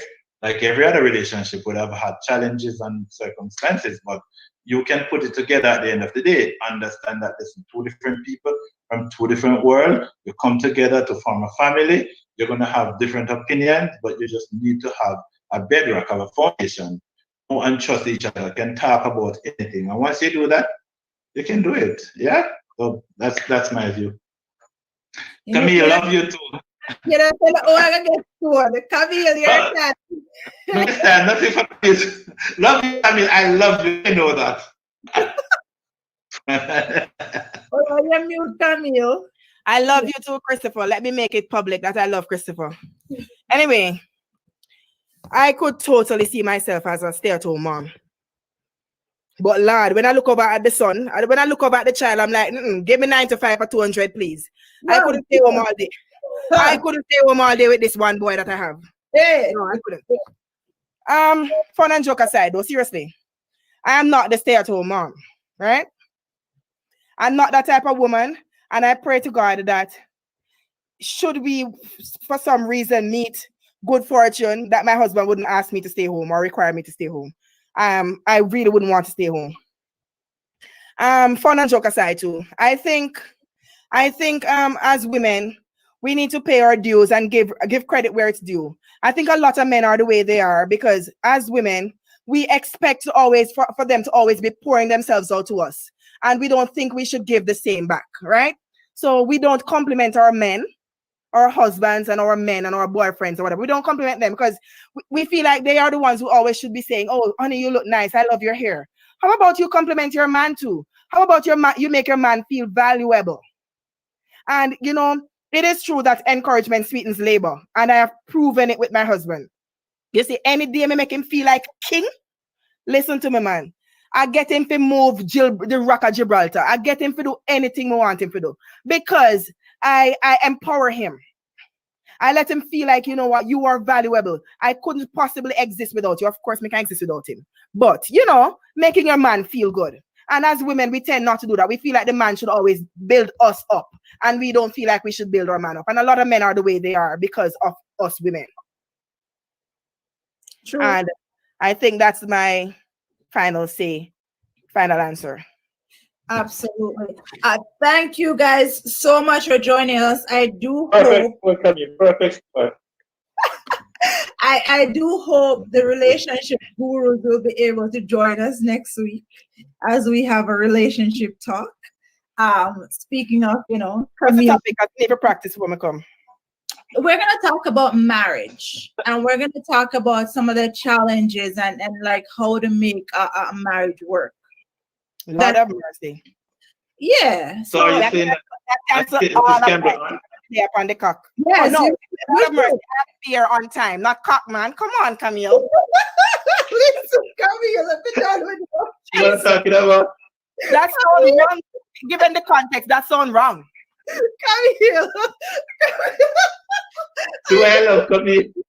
Listen. No, I mean, no pun intended, guys. I have to be here. So I mean, that's not being bad. No, I got to be here. I got to be here. That's no pun intended. That's what I mean. I mean, I have to be on time. Absolutely. I really want us to have that conversation because sometimes I don't think there's a lot of examples of Black love out there and like Black couples that are actually, sticking to the vows for better or for worse. Because people see this image out there sometimes and they don't understand. They see a picture and they don't see the story behind the picture. In order for you to get to 1, 2, 3, 14, 18 years, 12 years, it takes. I don't know the story. Girl, I can tell you it take work, Listen, I've been on my own, and this is a precursor, guys. This is not the thing. Don't worry, it's not next discussion. I've been on my own since I was 17. Lord have mercy. Listen, when I left home to go to college, I did not return. I was on my own, and I've been on my own 100%. So when I meet this lovely man, and this man asked me to marry him, and I got married. We got married at St. Anne's Bay Runaway Heart Hotel, and we went back to the hotel room. Girl, you see, when I go back in the hotel room in front of my husband was coming behind me, and the reality struck me that me just joined myself legally to another human being. Girl, me ball. Me say, God, what is me do? I could have what is me do to myself? And then my husband came in and he was like, babes, what happened? And I say, the hotel room too cold, man. Make me a sniffle. Listen to me. The fact of the matter is, and I told a brother-in-law saw me like maybe 2 months after that and asked me how was marriage life.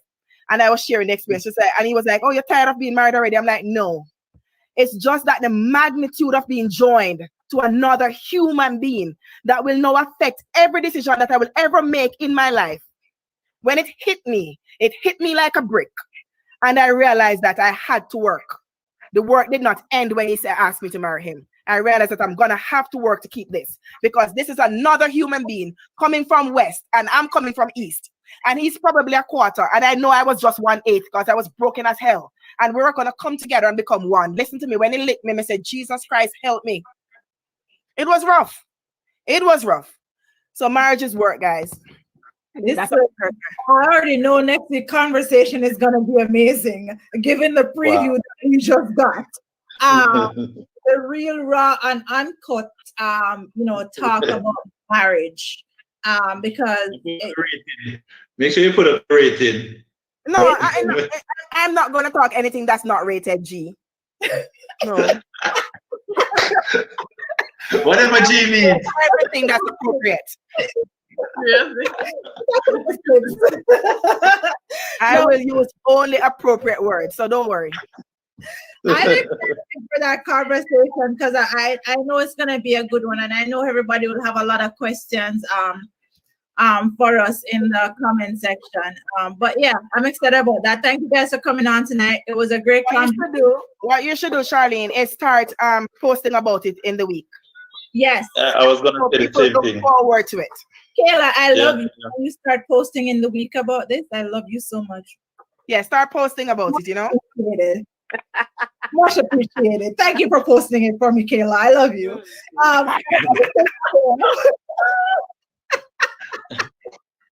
Thank you so much. Yeah, guys.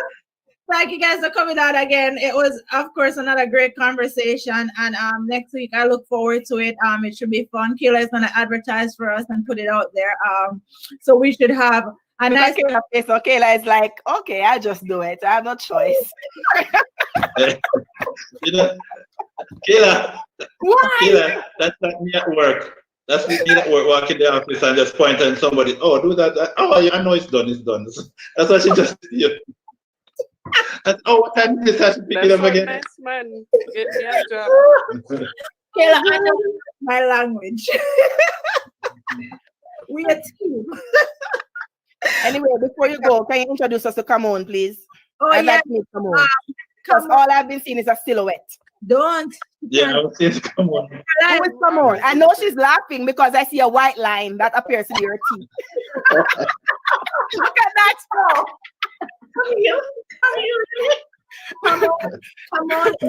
Come on. Welcome to this world. Oh my God. Camille, Camon is from Belfield as well, where me and Christopher are from. Nice so to that's meet you, Camon. Nice to meet you too, Camille. But I tell you, that was me, come on, you know. I didn't even know it was that. Come on, wild man. Really, All you see is a silhouette. I didn't know what you come. No, Really? I know. I didn't know because Christopher didn't say anything, so I knew. I he didn't know. You. And you know that could not miss me, right? I know. So I knew he didn't know. I know it's come. I come. How are you? You're right. I am fabulous. See? Thank you. See? Thank you, Camille. Because I didn't even know it was. You're welcome, my darling.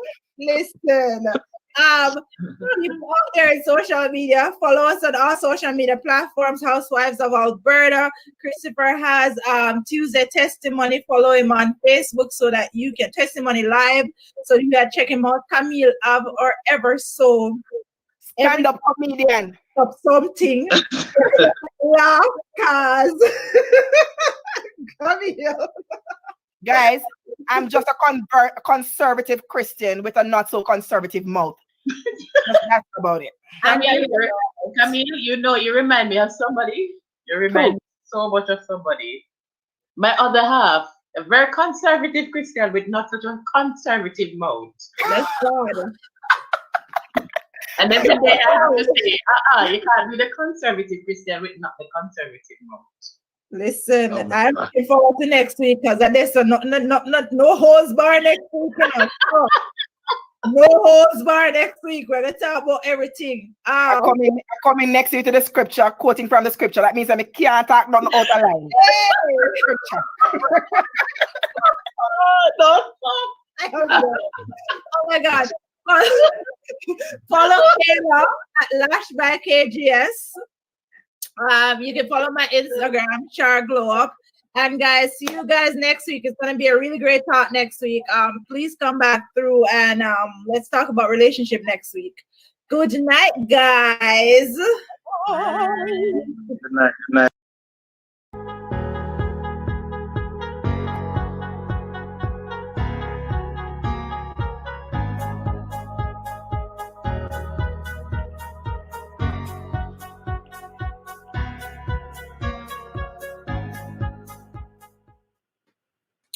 Perfect. And we are live. So we're going to share the live. Hey. Made it. We're going to share the live. We literally just went live. So we're going to share the live real quick on Facebook or our YouTube. So we can share it.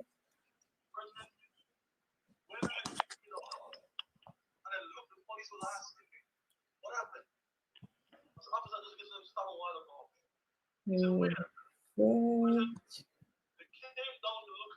it on the main page.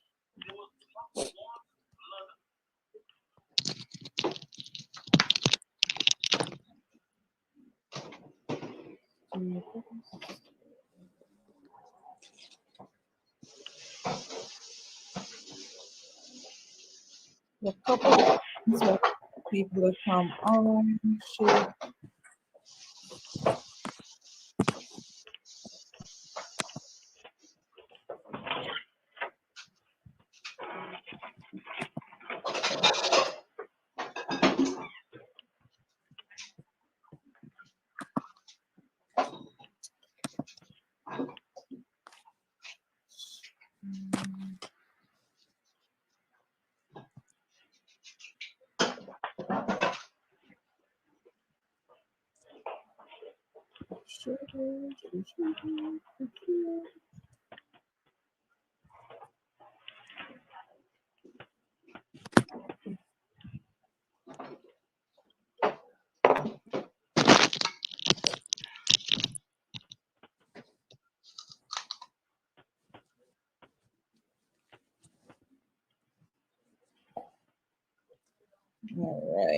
All right.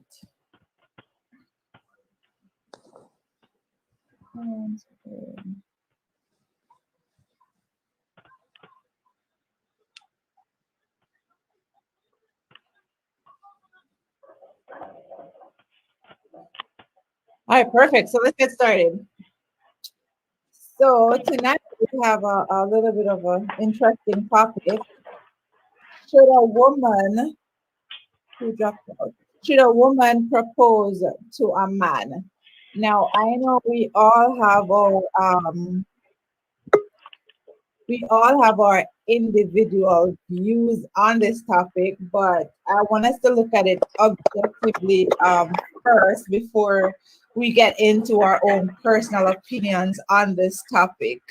So traditionally, from way back when, from the start of time, it has always been the man that has pursued the female.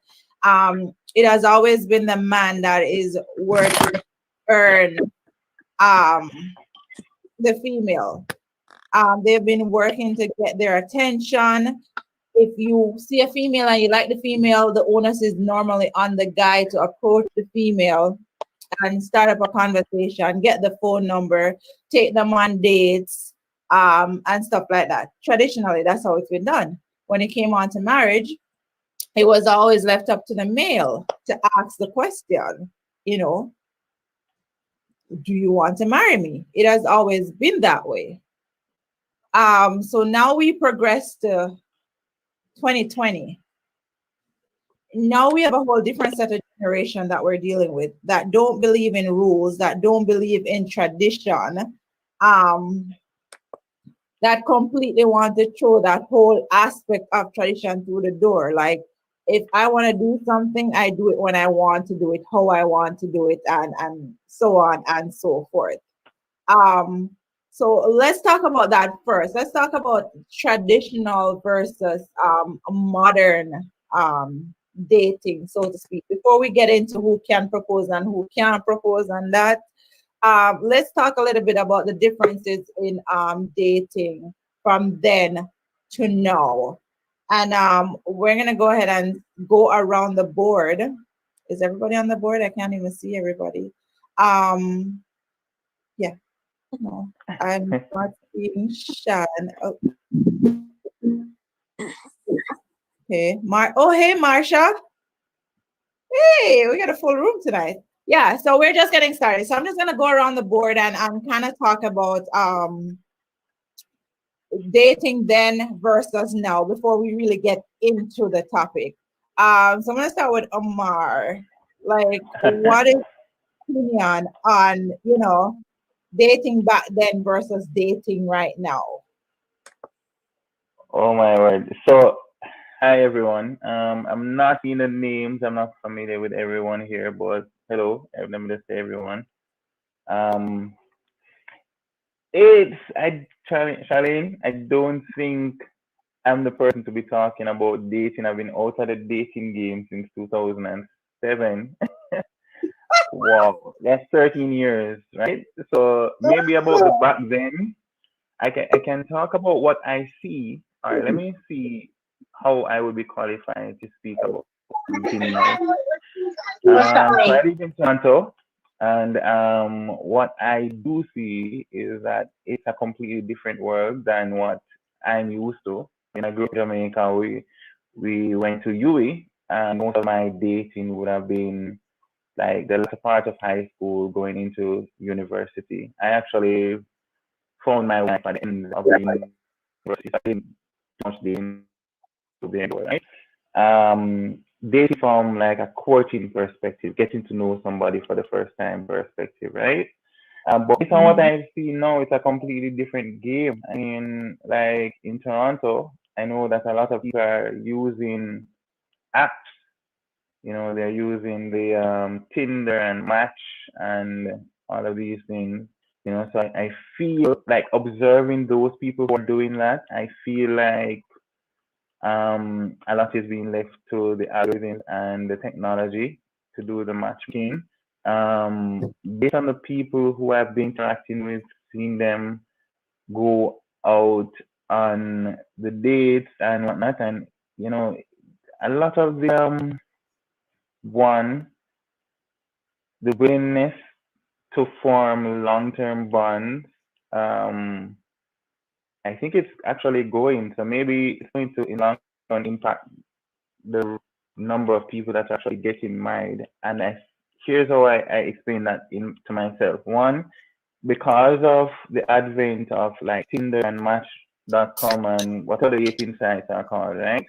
People have so many options nowadays that if they say meet somebody, they won't necessarily feel the need to put extra effort into making a relationship work in the long run, because if Charlene doesn't work out, then I'll go with Nicole. If Nicole doesn't work out, I'll go with Marsha. And they're all like that available, as opposed to back in the day when, you know, social media wasn't so available, right? So in your day, you'd probably interact with a handful of females, right? Well, I'm talking from my perspective. And so therefore, you probably put a greater amount of effort into dating, into making an encounter into a relationship that you can possibly turn into marriage. So to summarize, then versus now, I think, especially with the advent of technology and social media, we'll be seeing maybe a lot fewer long-term relationships being formed. True. You know, because of that line of reasoning. I don't know. I might be wrong, but it is. Oh, you have a valid point. Mm-hmm. I'm going to go to Camille. Clarity on what the last thing you said, please. What's that? Say again? Last sentence. Oh, so, well, in the context You said because of where, technology, what? okay, right. So in the context that where the main focus of this discussion is about, like, should a woman propose versus a man doing the traditional thing of proposing, right? And the direct question to me was, how do I see dating then versus now? So the last sentence was, boy, I think dating now, you know, with the advent of social media and like dating apps like Tinder and Match.com, they're giving people so many options that I feel like people aren't willing, because of the many options that they have. They can literally just turn on their phone and try to match up with somebody that the willingness, because, you know, relationship take a lot of work, right? The willingness to put out the effort to turn and encounter, you know, a first meeting, a date with somebody into a relationship, the possibility to move from a relationship to the point where you're asking the person the question, will you marry me? I think then versus now we'll be seeing a lot less of that, right? Fair enough. Go ahead, Camille. Mm-hmm. What am I comparing dating back then to dating now? Yeah. Before we jump into the big question. I think with each generation dating changes. I think back then, people usually, there was more formal, people would meet formally, being introduced, and the whole issue of asking parents permission to even date. Now young people are just jumping into dating without even any formal permission, or even marriage. I see people getting married and parents are not asked permission anymore. That's kind of outdated. I think it's easier to date now as opposed to back then. You remember back then when it was just cars and you probably have to take a taxi, go over to the next town to see each other, and you wouldn't see each other until weekend or wouldn't talk because the phone wasn't so prevalent, and text messaging and social media and all that. So you would see each other maybe on weekends or at the end of the month, right?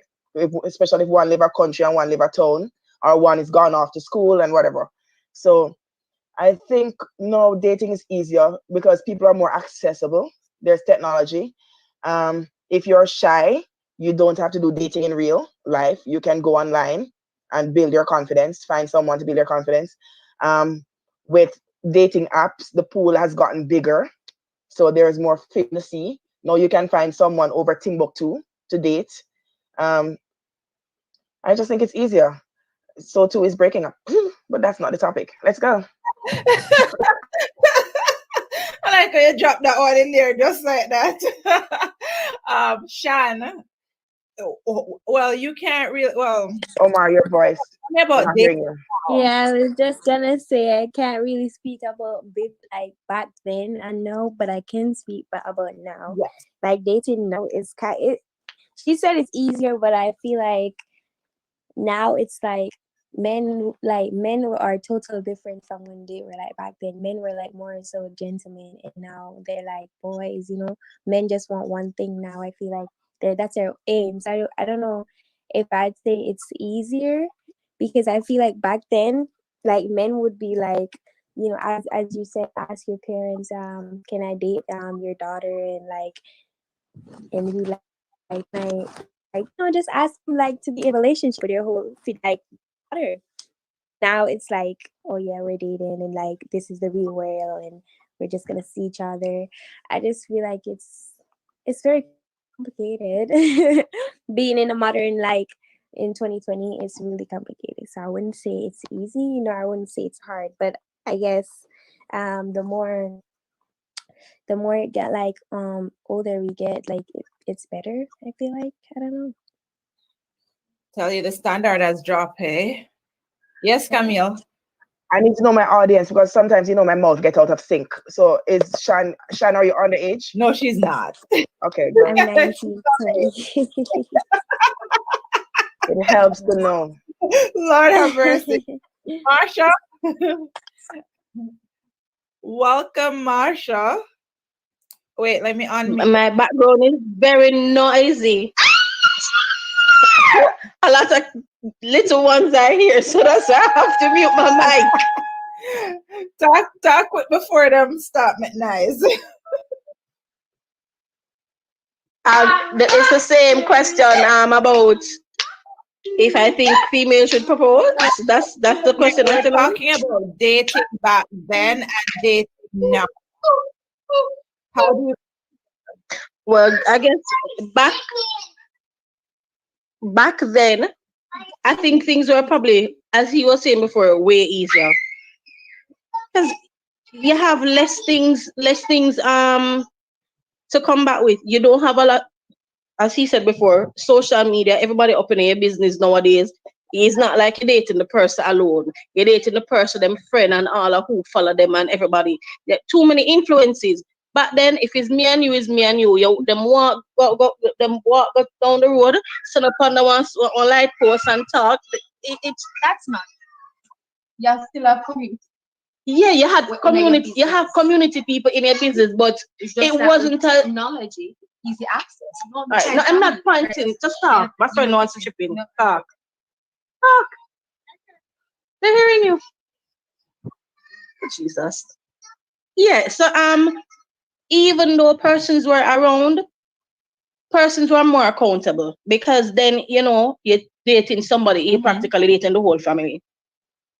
And persons had more values and they valued people more. No, nobody no care about nobody.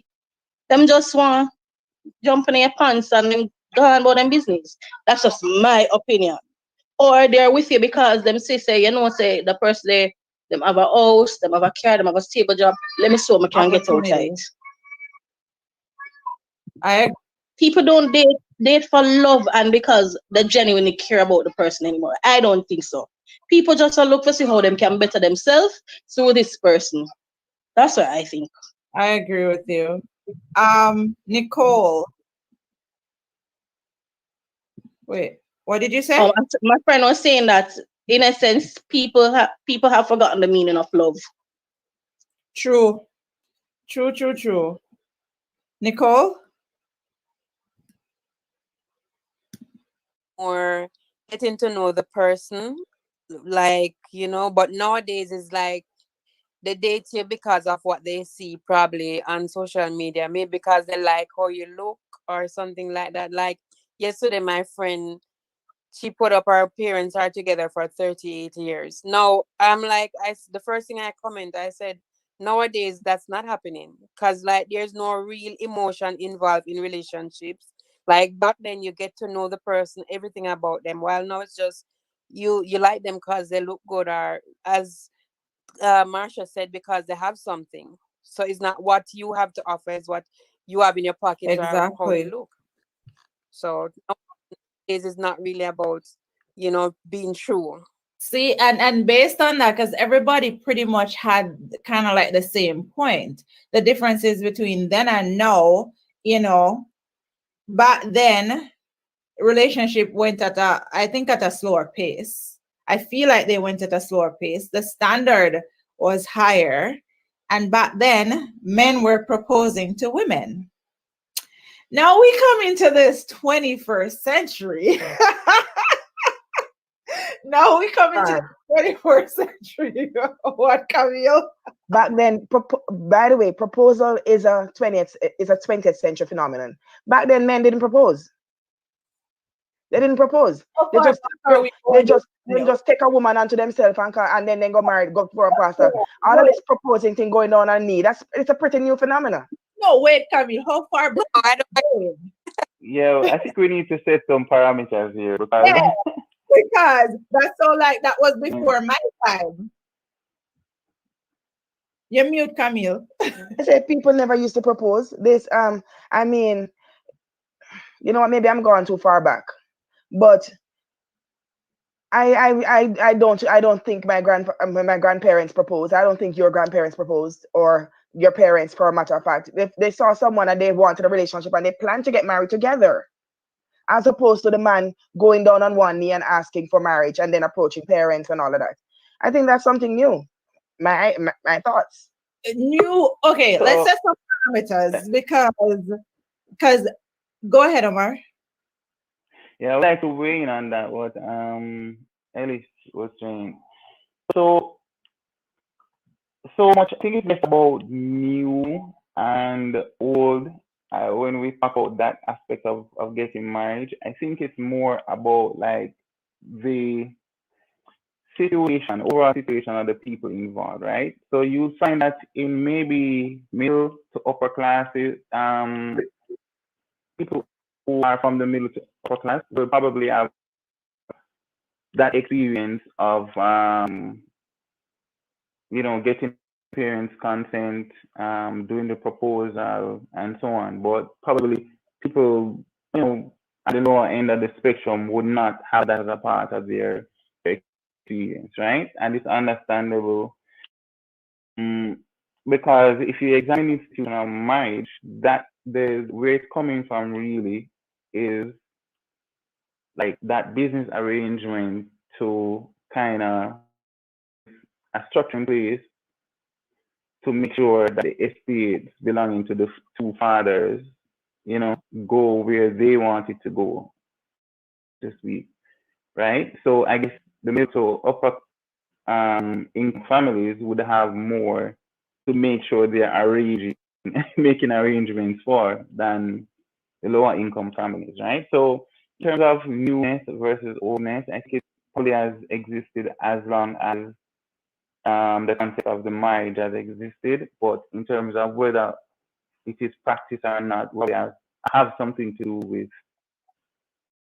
the couple's status in life in terms of being poor or rich or middle or upper middle income. So I think another context we need to have this discussion within is like culture, religious background, things like that, because there are a lot of things that we take for granted in being from Jamaica, right? And with close proximity to the United States. So there are a lot of things that we would have gotten through mainstream media, through cable, through fairy tales and whatnot that are just completely Western ideas, Western ways of doing things. But there are cultures in which the parents just basically say, okay, this is my son, and that's your daughter. They look like a good match. They sit them down and say, yes, this is your husband, this is your wife. You understand me? There's no love relationship whatsoever. So we have to appreciate that as well, that we're having this discussion in our kind of area, right? As Yeah. Jamaican with close proximity to North America. So ruling out other cultural experiences like for example, that those things that I described, like arranged marriages, and so on, and then narrowing the focus to our cultural experience where people meet, date, decide to get married and so on. Yeah, you'd find that while this institution has been around for a long time, relates to our generation, because all of us here seem to be in the same generation, right? It's, I guess, whether or not it's practiced will, as I said before, be dependent on whether you're rich, poor, or in between. I agree. But what I was trying to say was based on, everybody's, explanation and stuff like that, based on relationship then and now.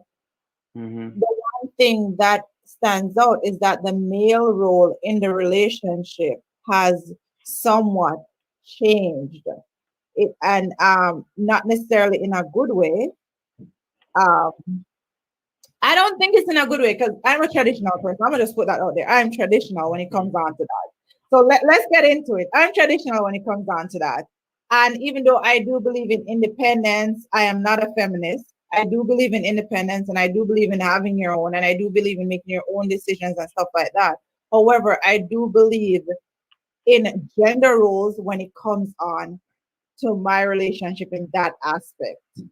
That don't mean I'm gonna be home barefoot cooking and having kids. That's not what I mean. Let's be clear.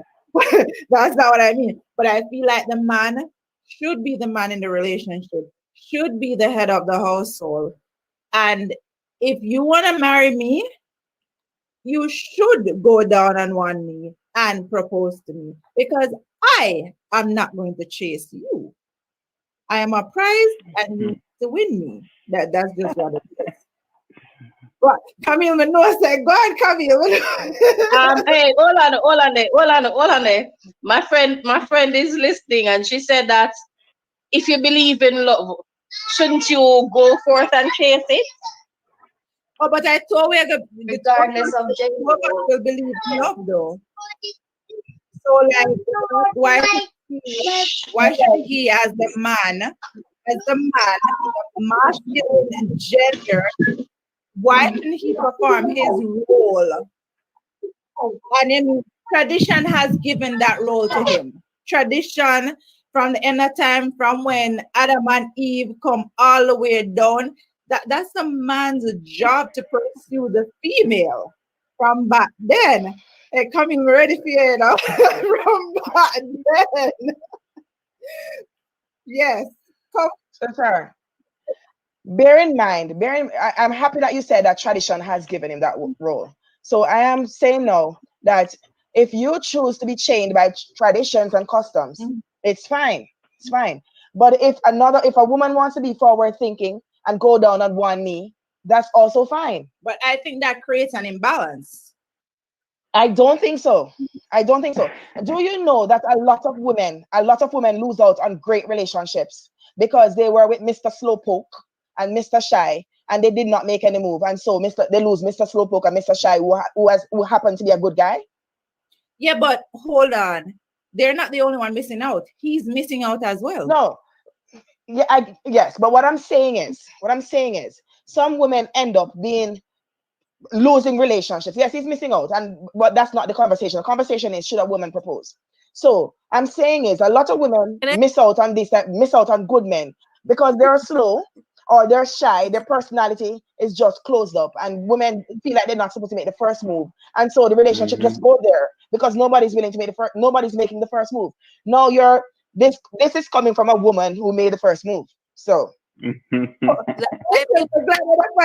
even know that. I did not even know that. Hold on. I'm coming to you. Let me go to Nicole first and then I come to you, Marsha.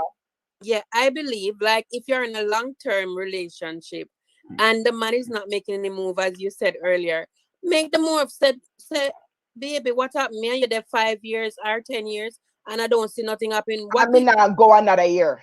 Like you're Simple. gonna go down on one knee, but you're gonna ask and say, "What's up? Why me not Thank seeing a you. move? Me not staying the next year and being why?" So Thank you you. have to know what you want, because you're gonna be another 5 years being his girlfriend after you do 5 already. Not happening. I'm asking you, what are you up to? What you want with me is, am I going to be your wife, or what? What is it? Should we just What's cut our off? status? Yeah, so that's forward thinking there, right there. Marsha. Yeah, yeah. I mean, just to add the to main perspective to those two voices. me- Oh, me- Marsha, Mr. sorry, go ahead. Umar, might not Mhm. make me forget. Go ahead, yeah. What, first, when you look at the men today, right? How many of these men will appreciate a woman who is going to go down on her knee and propose? A lot A of them strong eager man. now, but a lot of them eager now to take that, and a lot of, even if they don't mind it, them ego when them friends say, yo, dog, brother, your woman propose. So you're gonna say, yo, so she the man now in a relationship, or she wear the pants. And if I propose to him, he's gonna take my name. Is he willing to take my name? When I propose to him, I am the one proposing this, Is he gonna take my name? When a man proposes to you, who take who name? All right. When the man proposes to you take the man name, If you're in I'm Mexico, you proposing don't. to him, he's If gonna you're take in my Mexico, name. you don't. If you're in Mexico, you don't. It depends on where you are. We're not in You know that Mexico. nowadays Again, both yeah. have So, both happening, like now in 2020 now. Hold on. Make Omar talk. Hold on. Hold oh, on. Charlene, it's hard to focus on there's so many things, and each time somebody talks, we just kind of open a different aspect of the conversation, right? Like, so again, context is very important when having a discussion, and again, Marsha just pointed out the whole. Oh my God, there's so many things. So let me say I agree with what Nicole and Ellie were saying that yeah, men tend to mature faster than the average male, right? Male tend to mature faster than the average male. It can be like that aspect of it can be like a double-edged sword. On the one hand, like I think was saying, if you are sure, right? You've been in the relationship for more than a year, and you are sure about this guy, right? Then a good thing to do, if you are direct, you ask him. Then you will at least know if this person is also sure about you.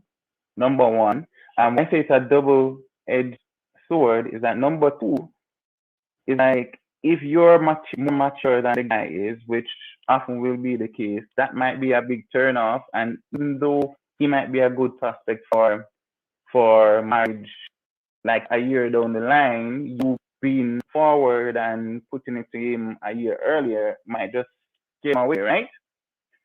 But at the same time, I understand what Kay was saying too, that hey, you don't want to be wasting time in a relationship that's going nowhere for long, because she's absolutely right. There are some men out here that are comfortable getting the best of a woman for as long as they can get it, and they have no plans to get married. I know women that are in relationships 10, 12, 13, 14 years, and there's no prospect of marriage because the man is just comfortable. She's doing everything that a wife would do, right? But and he's okay with that, right? So unless she does the empowered thing, which is to go, hey, are we going to get married? Then she probably spend the rest of her life in a common law relationship. You understand me? I think this all comes back to one very important thing. I can speak this of my own relationship, that really about the importance of communication and frank and open communication. You understand me? I remember my wife now, and I probably had this conversation. If not in the first conversation, it came up very soon, right? Because we spoke, I think our first conversation, we spoke for a very long time, like a matter of a couple of days at a time, because we were young people. But it's very important to talk about about things like these. If not directly, like you're not gonna say to somebody you just met, hey, are you gonna marry me after a year, after 2 years? But have a conversation that will bring things like that out. Put them out there. Like, what are your views on marriage? Would you have kids? Even this question can be asked in frank open dialogues, like, yo, what's your view on that? Would you be okay if a woman proposed to you? You understand what I'm saying? Are you the kind of person that want an extravagant proposal, or are you good? You understand what I'm saying? So I think communication too, because it's such a broad topic that the perception of this act will vary from person to person. You understand? But communication between the man and the woman in the situation, in the relationship, especially early out, will ensure that both persons are on the same page where a proposal is concerned. I'm listening to everybody, but then on Camille's point, where she's saying that, there are women that have missed out on a guy because they didn't make the first move. It's not their job. I'm traditional. It is not their job to make the first move. Like, we are in a relationship. If you want to marry me, marrying is not just for one person. It's both. Exactly. So why wait on the guy? Because clearly he doesn't want to get married. He would have asked me. Star, glow up. Listen, you're thinking like that because you're indoctrinated like that. See what I'm saying? The guy not asking doesn't mean that he doesn't want to get married. It could mean that he needs to get married. Talk about it. We can talk about that. Maybe he's shy.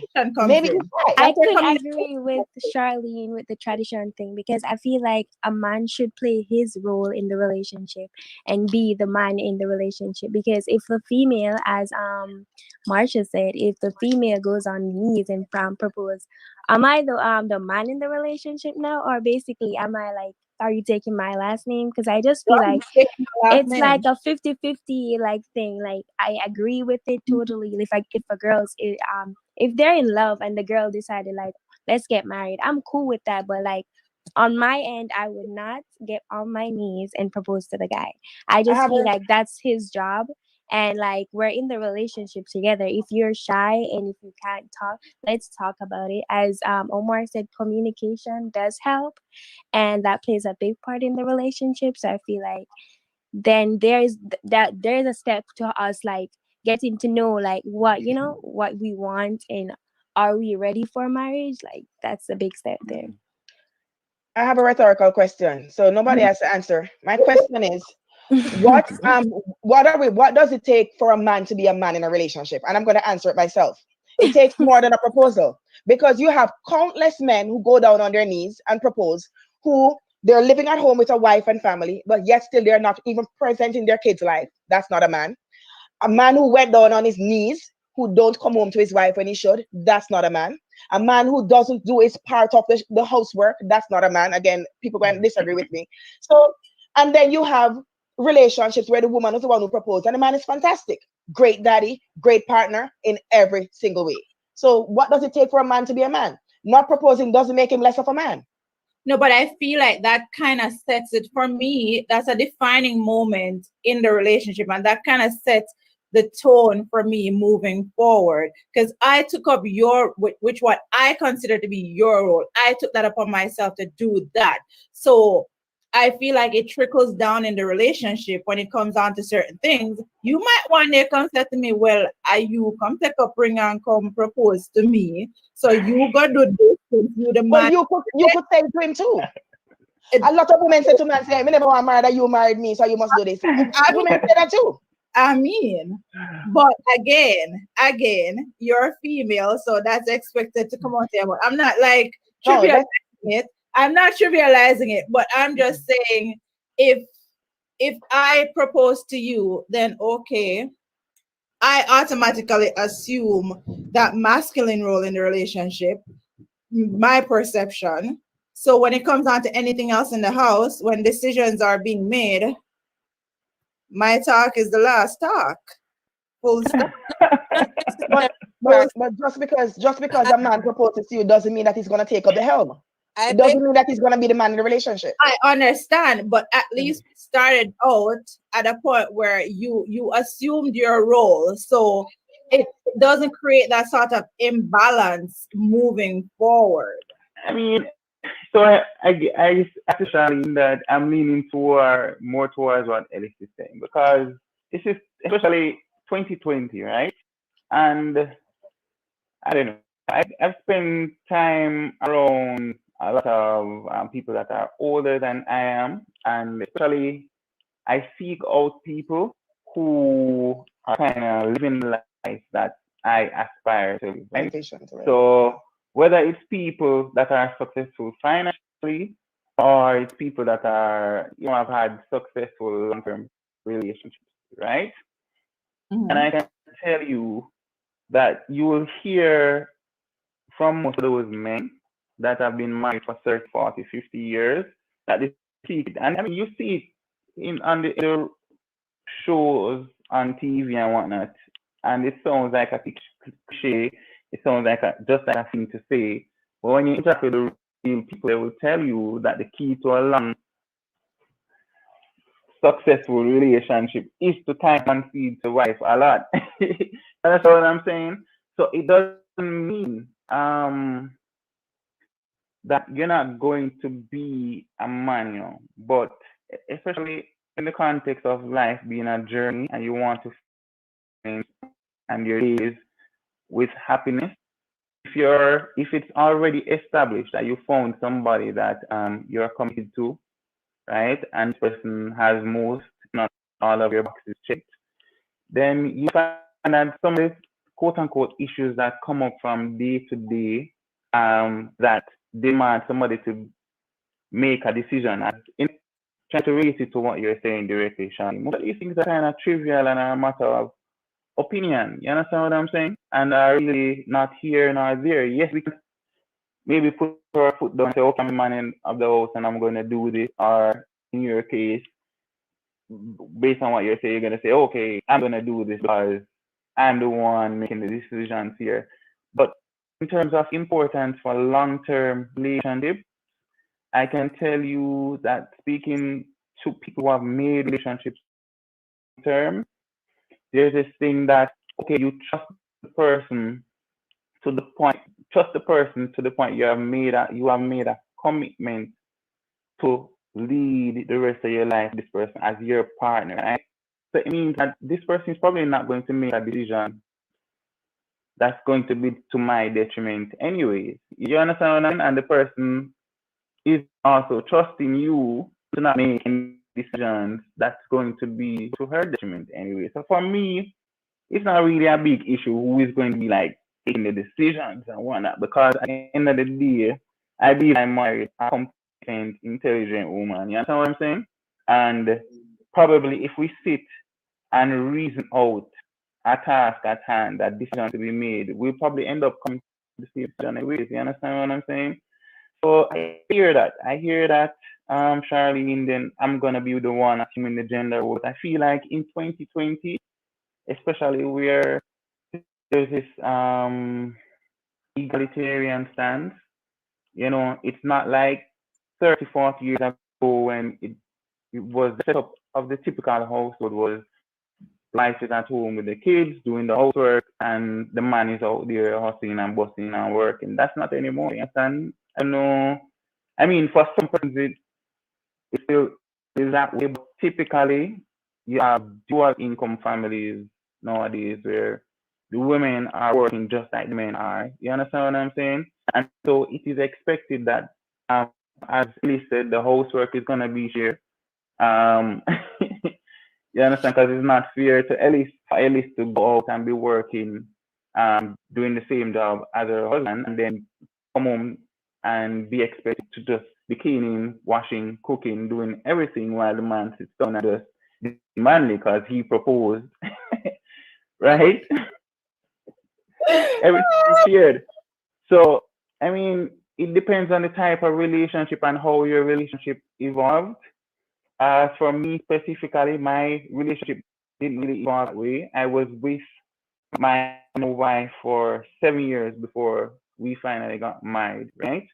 And I can identify In strongly with that what. case, he should have proposed. No, man, hold on. And yeah, and that's what I'm going to get into now. I can identify strongly with what Ellis is saying because here was the thing. For a long time, I was conforming to that what do you call it? Brainwashing of that culture that we grew up seeing on Yeah. TV The status from quo. North Yeah. America, where they're Mhm. supposed to do this extravagant proposal and have this extravagant wedding and whatnot. And so I had that in mind. I wanted to do that big wedding. I wanted to do that flashy proposal with a big rock and all that. But guess what? I was starting from scratch. I didn't have an inheritance. I wasn't born with a silver spoon. And and my wife, neither. We met in university, and I started with things like student loan. Luckily, we started working, both of us a lot of ambition. And then, but as we started to build our lives together, we always made what I consider to be sound decisions, right? So we would save some money, but then decided to get our first car, save up some money, but then we decided to put a deposit on a house. You understand what I'm saying? We save up some money and then we decided to go do an MBA. Both of us did. So before you knew it, 7 years passed, and whatever money we would accumulate, we decided rather than spend it on the big, on the extravagant wedding and on the flashy, expensive ring, we would make these practical, what we consider practical choices, investments in ourselves, in our future, house or cars. You understand? And then, of course, at that time, you adults and you love each other, so things came. You understand what I'm saying? So after 7 years, we had 2 kids, and we already bought our first house together. We had a car. We had cars together. So we were basically leading that married life, and so the conversation came. How are we going to do this? Because by that time, it wasn't a matter of whether we wanted to anymore. It was just waiting for the ideal set of circumstances that apparently were not happening up during the course of the 7 years because we kept prioritizing other things. And so we had the conversation and we decided we are just going to go with a small thing and we're going to do that. And that's how it evolved. You understand me? So yeah, I can relate to what Ace is saying, that you can't always wait on the man, because in my case, I was waiting to be able to afford a $2-3 million wedding, which didn't happen. You understand what I'm saying? Not because of lack of love or lack of or being shy or anything, but I too had this image of what a wedding was supposed to look like. But I'm also kind of prudent when it comes down to spending money. So for me to spend so much money on a wedding, I can't be doing that and then not please. You understand? So I had this vision, and we had this vision where we wanted to build out a life, and that was priority to actually doing the wedding. But then out of communication and dialogue, we realized that okay, maybe it doesn't have to be that way. Maybe we can get it done this way. You understand? And after 7 years, I think they said there's a statistics out there that says most marriages that fail within the first 7 years. So we got to that. So it's yeah, and the science supports that number, because I think 7 years is what it takes for you to become a different person biologically, because every single cell in your body has changed over the course of 7 years. So you're literally 2 different persons than when you met after 7 years. So if 7 years pass and you feel like you can still tolerate this person, then there's a good chance that it can survive. So relationships evolve differently, I guess, depending on your socio-economic situation. That's what I'm saying. So communication is the key. Still come back to that. the key to what you just said was you guys sat down and you communicated. It wasn't a case where she came over and went down on one knee. I was like, babe, will you marry me? No, you guys had a conversation and decided that, well, we're going to do it this way. So there wasn't necessarily a proposal. There was a conversation about, yes, we want to get married and this is how we're going to do it. She didn't go down on one knee and propose to you. That is. Well, no. Go ahead, Camille. I have two things. First things, with all due respect, Mr. Omar, most of your panel here, we're women and we're multitaskers. So I've already cooked in my mind, do laundry because you spoke for 9 minutes. Can you cut it down, please? Yeah. So because I did what? You spoke for 9 minutes. You spoke for 9 minutes. I'm already cooked, wash and clean in my head. Yeah. So kind of give it to us in snippets, please. Charlene, like I had two comments. My second one, shortly. You said it earlier. Where it's not a case of where, because if as a woman, if you think that, you know what, as a woman, I want my man to propose. And as a woman, I'm thinking that, you know what, I see this dude and I want him and I think he'd make a great husband and I go after him. I don't think any of us is wrong. You see what I'm saying? The fact of the matter is, if you choose to be traditional and have gender specific roles in your relationship, if it works for you, go ahead. But I don't think we should knock the woman who thinks that, you know what, I want this and I'm going after it. No, when I said I made the first move, of course I didn't propose to my husband. I would have loved to, but my husband is macho. He wouldn't allow that. My husband is macho. But let me tell you my story. I was in church giving the welcome. Here's this man who walks through the door and I'm like, stop. I think my husband just walked in. And that's the beginning of the story. Yes. And that's the beginning of the story.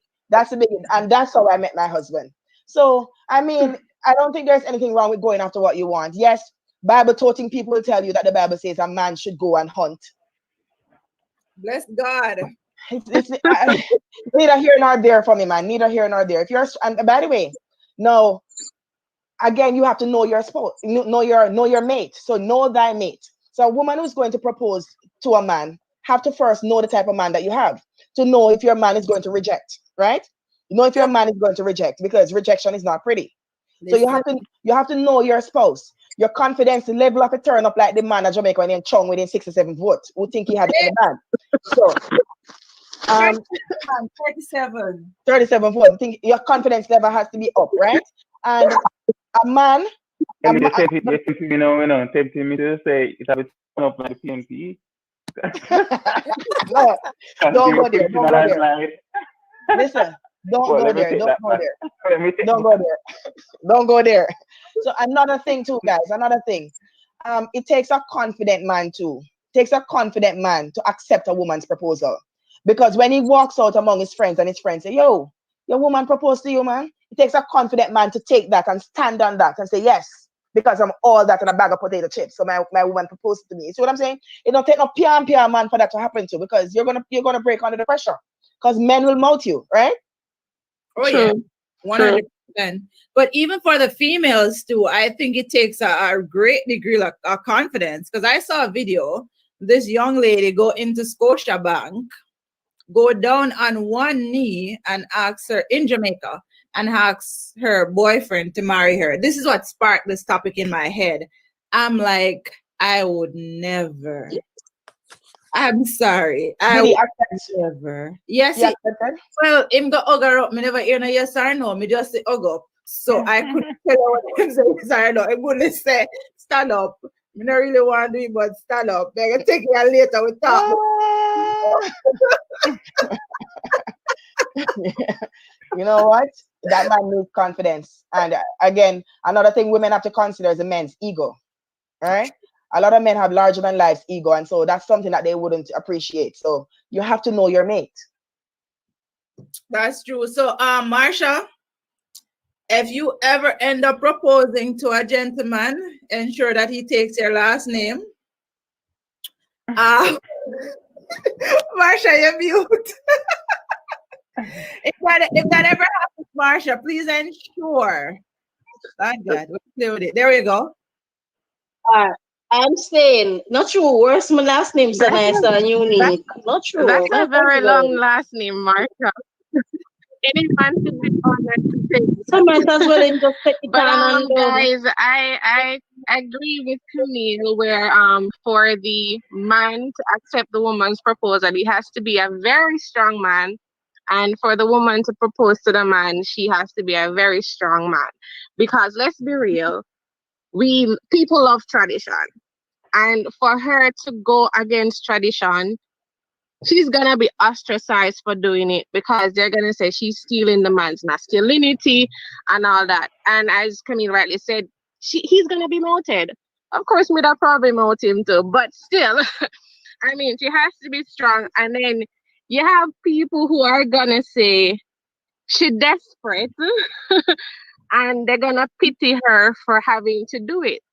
But if in your relationship you're communicating and you're on the same page that listen, at the end of all of this, we're going to get married.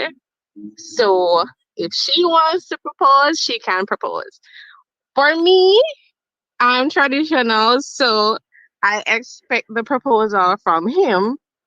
But in today's society where women are breaking the mold, I believe a woman can just go ahead and say, yo, let's get married. If she wants to go down on her knee, fine by me. I don't want to be embarrassed by a man who is so masculine, but you have to know your mate. So I wouldn't want to be embarrassed for him to tell me no. But again, people love tradition, and then you have some people who believe that men are entitled to power and women shouldn't be assertive. So she should just sit down and wait for the man to propose to her. What if he doesn't propose? Are you just gonna be there? But some women are at fault in the sense that she wife up the man, so he's comfortable with everything you're doing because hey, you're already doing everything the wife should do. So Yeah, exactly what why I'm should saying. I get married? you know? So that's my 2 cents. I support you. I'll be there in the crowd if you decide to do a big proposal. I'll be holding the camera for you. I'm not doing it. I'm not that confident. Well, listen, me like when they married people, them talk, you see? Is that right? Do you notice? Do you notice over the years, even marriages have changed. No, marriage is more gender flexible. You have man marrying man, woman marrying woman, and everything has changed. But one thing has not changed, and is that the proposal has remained steadfastly male driven, because even in other relationships, even in non-heterosexual relationships, it's the person that plays the male role that does the proposing. That's I don't know true. if you guys, yeah, so this is one part of marriage that has not changed whatsoever. That's true. What if someone wants to change that? So we have come this far, yet still we have remained so far away. I have one question. Go ahead, Nicole. I don't believe going down on your knee, but I believe in initiating it. Like if you're not seeing him making a move, say something. But I don't be going down on my knees. I have one question. I think it's called genuflection. Sorry? Go ahead. I think it's called genuflection. Genuflection. When you go down on one knee. Yeah, there's actually a word for it. I have one more question on this topic before we touch something else, because there's something else I really want to touch. But how long do you believe you should stay in a relationship if marriage is your goal? Let's put that out there. If marriage is your goal, how long should you be in that relationship before you expect that ring, or before you ask that person to marry you? Let's start at the bottom. Let's start with Shan. I feel like 5 years. I don't know, because the longest I've talked to someone was 4 years. So I guess I could not say 4 years, and I'm not married. So Hi, girl. What's your life then? Miss your face. Shan. You guys heard what this 19-year-old just said? Listen. So you almost marry your first boyfriend. Ah. Listen, just by a little inch. Nicole, hold on. I would say 2 years, because after 2 years, you should basically know everything about that person and know if you want them to be your husband or your wife, yes or no. Because all the qualities that But you're not looking necessarily. for, that person should show it by 2 years. Because, like, you cannot know a person in 2 years. Like, it could take, like, 10 Yeah, years. but Sweetie to pie, really get I've to know been a married for person. 12 years and I don't know my husband. I feel that depends on proximity though. Like, I mean, it's one thing to say you know somebody for 2 years. In that 2 years, how much time are you really spending with the person? You understand what I'm saying? So that depends on proximity. Yeah. And then people do That's change true. over Okay, years. hold on. I think I'd say about 2 years, because at that point in the relationship, I mean, if marriage is the end goal, you would already be working up to that form of stability. So I mean, you'll never know a person no matter how long you know them before, because you still get to know each other every day in marriage, because situations happen that you weren't exposed to pre-marriage, pre-relationship. So I'd say 2 years, because you already know we're gonna do this thing. Camille? What's the question? How long you should be in a relationship before you expect marriage? Yeah, if that's the goal. 6 months? No,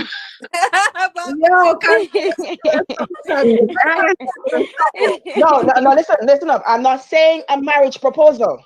Not saying a marriage proposal. But if we're in a relationship for 6 months, we should be talking some longevity there. We should be talking some longevity. If I'm in a relationship with you for 6 months and we're not talking about anything futuristic, you're wasting my time. That's You're true. simply wasting my time.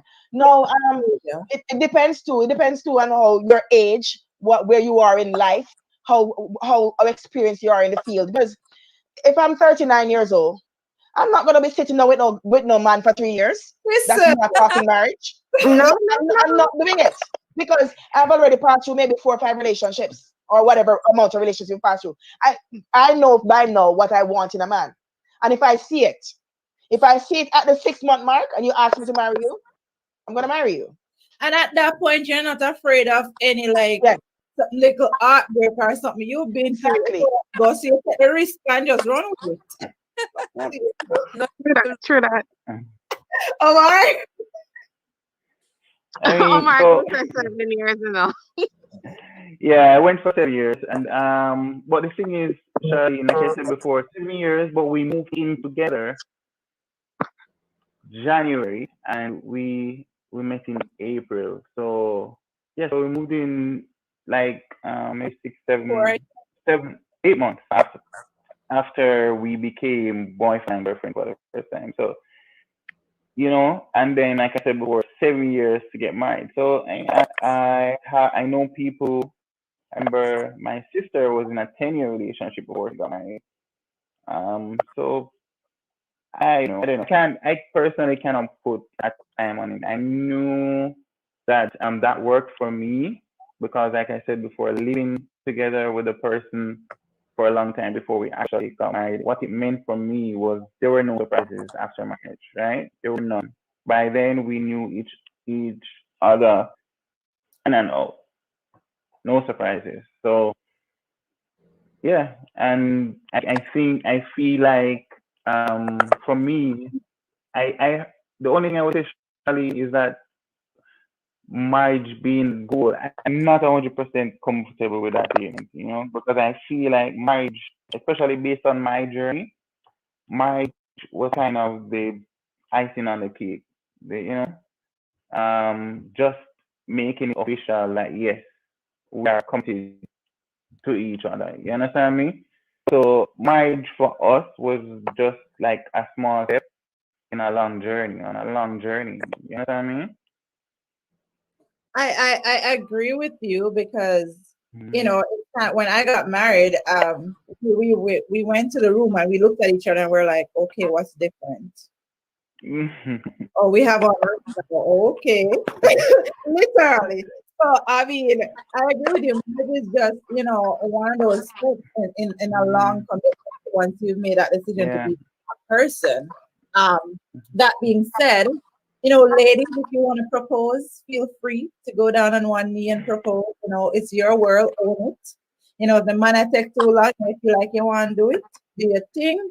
If you're traditional like me, you put a time limit on it.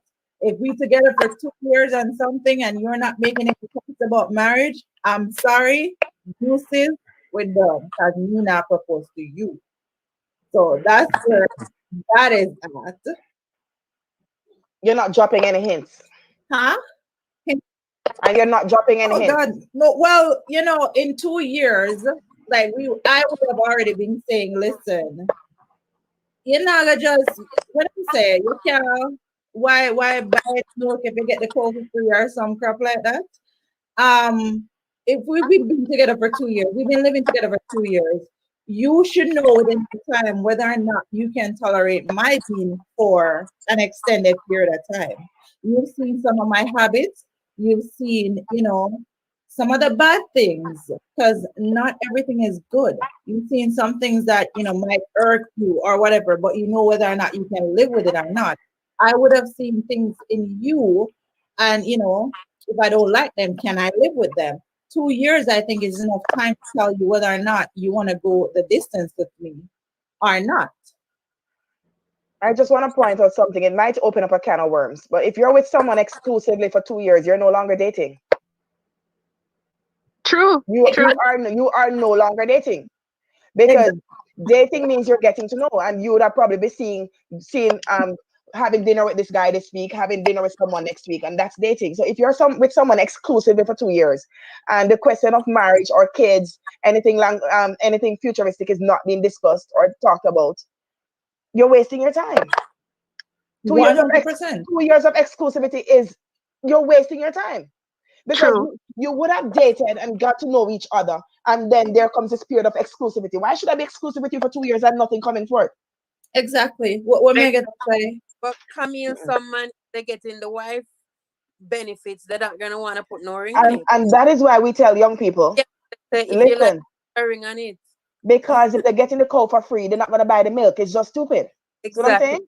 So yeah, the first time I spoke, I think those words came up, like, because I know guys and how they think if they're comfortable in relationship, they're getting everything from you as a woman that they would get from a wife, then some of them won't have that incentive to do anything. You understand what I'm saying? So if you, as a woman, my advice to any woman who finds themselves in that situation, then that's when you need to be proactive and say, okay, you understand me? Where are we going with this? Because you have every right at that point in time. Whatever that point in time is for you to ask of this person. And what if, I like to split justice now, what if he's giving and what if you're getting everything from him that you should be getting from a husband? So why are we not married? Exactly. You're already married, actually. I think, is it 3 or 5 years, Charlie? After 3 or 5 years. Common law? Your common law, yeah. Yes, 5 years, your common law. Your common law. In Jamaica, 5 years, your common law. After a certain amount of time, you're common law. So, I mean, and if, like I said, in that same vein of thought, that yes, there are a lot of men who would just simply get comfortable and not be inclined to make the next step. So at that point, I think the onus does go to the woman to say, okay, do you respect me enough to make this formal? I agree. Go, Camille. you know, conversation play a very big part, because some of us, women, men, we enter into relationships with men or with women, and we expect marriage, when in fact we're together with someone who doesn't have marriage as a part of their philosophy. Some of them truly don't want to get married, or they don't think marriage is necessary. So from the get-go, from the minute you're getting serious, you're like, boss, or whatever, however you want to put the conversation. Is marriage something that you would agree to? Do you believe in marriage? That's conversation. But we take it for granted that we're dating a man and the man wants to get married. No, sometimes these people don't want to get married. Marriage is just not a part of their philosophy. But Camille, how would you think about a man that is with a girl for like 7 years, and then him tell I don't want to get married, and then all of a sudden him go married to somebody what he needs 6 months? because again, because have you ever thought about that? Maybe he was forced. Maybe he's in it. Maybe he's married to a woman who's more financially stable. By the way, guys, just so you know, I don't want to break anybody's bubbles, but marriage is a status. A lot of people get married because they want to tick marital status. Married. Simply because of that.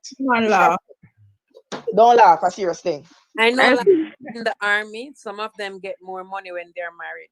Can I tell you? No, but to your question, what if the guy, the person where the guy leave, him just never see a future with her, him just never want her married with him, never see her as somebody him to call him wife.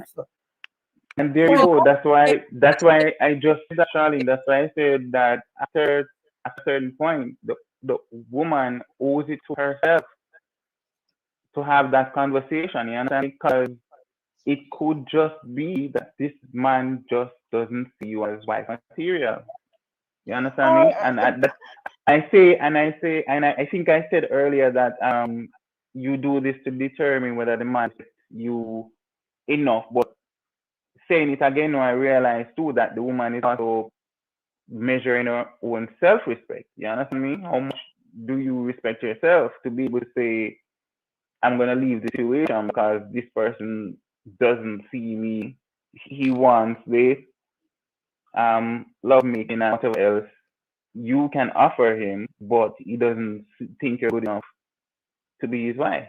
You understand me? To say, okay, this is Mrs. Omar Mayaz, or this is. So yeah, it's a question. That question has to be asked, and I think after a certain amount of time, the woman should be asking that question. Yep. And maybe to Omar, maybe to the man has all great intentions, because people in a relationship is a matter of the heart. So people stay in relationship for different reasons. You might have kids together. The man might feel like, you know what, I was at my lowest when I met this girl, and this girl helped me to a certain point. So I feel obligated. I'm not necessarily in love with Nicole, but I want to stay with Nicole, because if I leave, I'm going to break Nicole's heart. And I respect Nicole, because Nicole really helped me go through school. Bridge the gap between me and poverty and all of that. And so I feel obligated to stay with Nicole, but I really don't want to marry Nicole. See what I'm saying? And then you stay there and feel like, oh, the man play me. Well, off a fact, he didn't really play, because he was good to you. He was good to you. But the fact is, by the way, in all of our heads, we have this feeling of what we want our marriage to be like. Some of us, it's a fairy tale and it's not real life and all of that. And so maybe when he thinks of you, he doesn't get that feeling of what he has in his head of what he wants his marriage to be. And so it's just that it's not like he wants to hurt you, but he just doesn't see himself with you as a wife. And so he goes down and he meets another girl who gives him butterfly kisses and calls him to stand at attention every single time. And nobody want no car with too much mileage, is honesty. So I'm not going to put no only mileage on my something and then go. As soon as the mileage starts. Well, you know what? You should know, Nicole. You should know how much mileage you want your man to have on you without forging the question. You gone 7 years. You gone 7 years, 365 days for 1 year. Multiply that by 7, and this man is not proposing anything or going. And if marriage is your goal, you need to say, boss man, what happened? Too much mileage up upon my car, and nothing happened. Sir, baby. And something in saying that, we have to understand that in a relationship, sometimes when we go into a relationship, sometimes that relationship is meant to teach you something, or maybe you're there to prepare that person for their person. It's sad, but that's the truth. Me Sometimes that you're just there to prepare that person. I'm at a school or a college. Me not prepare nobody. You prepare on somebody else. Sir, No, you have though. You have though, because in every relationship that you've been in, that you've passed through, one or two or whatever, and it didn't work out for whatever reason, there's something that you got and there's something that that person got from that relationship, which in turn made them a better person or made them better for the relationship that they are destined to be in. So, I mean, heartbreak, hard, and all of them something that, but we got to understand not everybody that you have a relationship with is meant to last forever. Some are just lessons. Yeah, well, that's true. For seasons, yeah. And every experience, guys, every experience is valuable. Whether it's bad or good, every experience under your belt serves some purpose. So if it's that you are in a bad relationship, you know what not to look for next time. All right? You know telltale signs. So it makes you better. Whether you think it or not, it makes you better for the next person.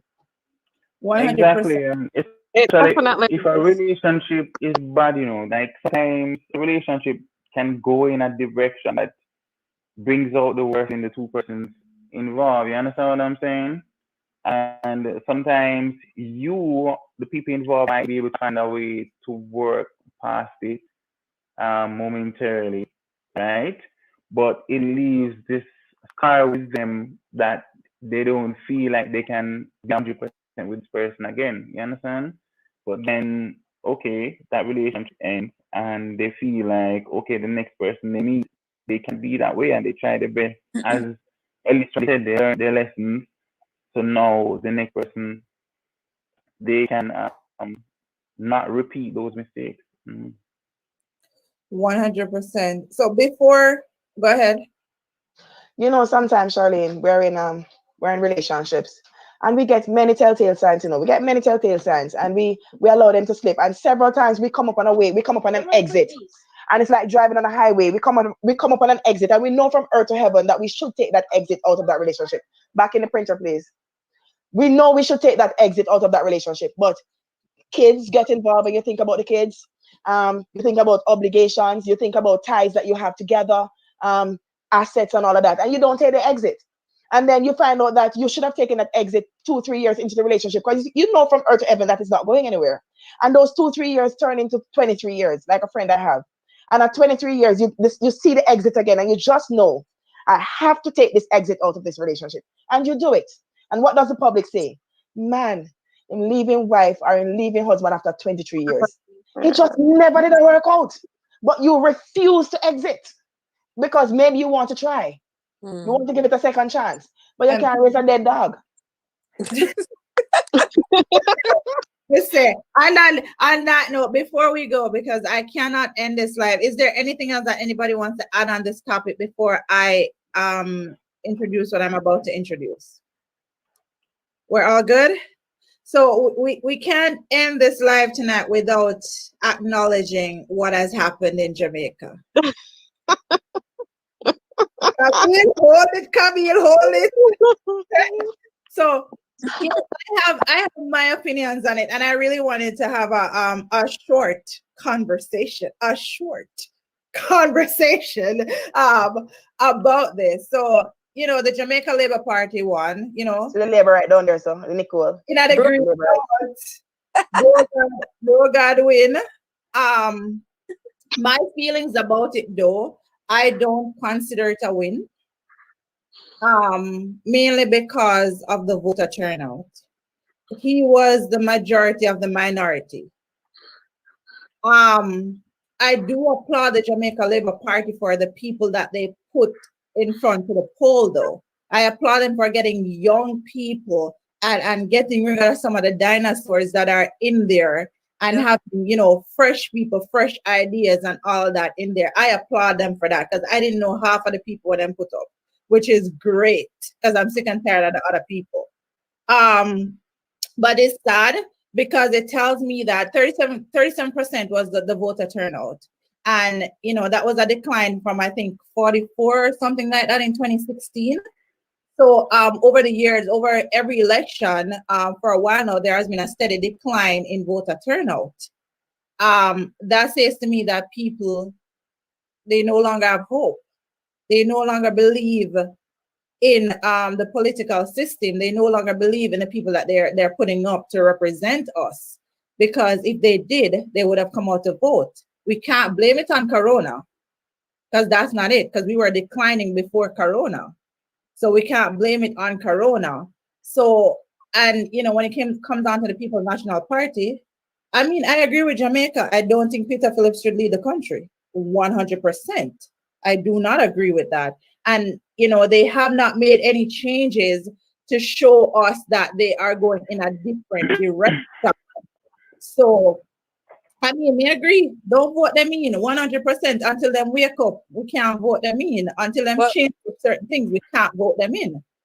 Go ahead, Nicole. Peter, step down. But who is the next person who is going to take up the mantle? Like, not until the PNP have somebody younger in place who can give people a future of what the PNP is going to look like. They'll never win. Exactly. And that was my thing about it. And I saw it, and labor rights are celebrating and stuff. And I'm like, there's nothing to celebrate. It is sad, because when you cannot get 50% of the population that are able to vote to come out to the polls to say, yes, I am confident in you to run the country, that is sad. That means that we as a people, we're losing it. We're not care no more. We're not business. Like that. That's my thought on it. But congrats, by the way. What you say? Making a list of the things I should mention. Number 6. She has a list. Okay, so I'm done. First things first. I've never voted, guys. Never. I've never had the opportunity to vote. Every time vote come around, either I'm ineligible, or I'm not in Jamaica. So I've never voted. However, I'm 39 years old. For most of my life, let me give you a backdrop though. I don't know if you know that Jamaica has had 9 prime ministers. 9. The Right Honorable Andrew Michael Holness is our 9th prime minister. So of all the 9 prime ministers, 3 of them have been PNP. So Jamaica's actually have had more JLP administration than PNP administration. It's 6-3, right? However, for out of those 9 prime ministers, PJ Patterson ruled from 1987 to 1989 to 2007. That's 18 years. That's 18 years. I am 39 years old. I am 39 years old. That's 18 years out of my life. All I knew was the PNP administration. No, it hasn't left a good taste in my mouth. And that is why if I was supposed to vote, I would just vote for the mere fact that I wanted change. Right? That's why I would vote, because most of my life was governed by PNP and I don't have a good taste in my mouth. However, though, there are some lessons to learn from this election. Great lessons. You said there was low voter turnout. I'm going to disagree with you to say that COVID didn't affect it somewhat. I think COVID affected it somewhat. But mostly, though, I think people are just tired and they were unhappy with their leader. They're unhappy with their leader and they weren't going to vote for him. If you remember the election, the debate between Lisa Hanna team and the rest of, they didn't mention their leader once. No, if you guys are playing a game and you can't, and your playmate, Mr. Peter Phillips, you haven't even mentioned him once, or you chose him last. He was the last one to get picked for the game. Nobody's gonna have any regard for him, right? So I think they blundered there. They didn't show any regard for their leader, and so the people weren't motivated. Number 1 of the lessons that we can learn is that power intoxicates, guys. And it doesn't matter who you are, you're not immune to power. Power has a way of intoxicating you. And this is what happened to Honorable Peter Phillips. So he had the power, and even though he wasn't too well, he said he's well, but he's not 100% well. Plus, he's getting up in age. So he has lost some stamina. But he had this power, and he was so inebriated, he didn't put the party in front of himself. He elevated himself ahead of the people. And so I think that's one of the reasons why they lost so terribly, because nobody wanted him. Number 2, again, I'm going to repeat myself. We could learn some confidence from that young guy. He had 37 votes, and he said he thought he had it in the bag. So we could learn some confidence from that. Number 3, women. I am so happy and I laud the JLP. I think PNP did it too, but not to this extent, where the JLP had so many women candidates. It is testament to the fact that women are truly the movers and shakers of society. And I don't know if you see how these women came out like wrecking balls. Oh, they, yeah. They Yeah, came out, they were on fire. They were on fire. And I just admire the passion that they have. And I'm so inspired by these women. Like, you know what?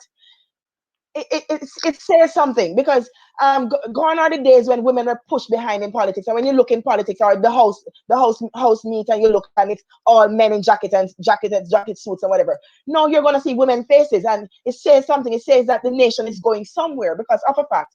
Women are movers and shakers. Next thing, one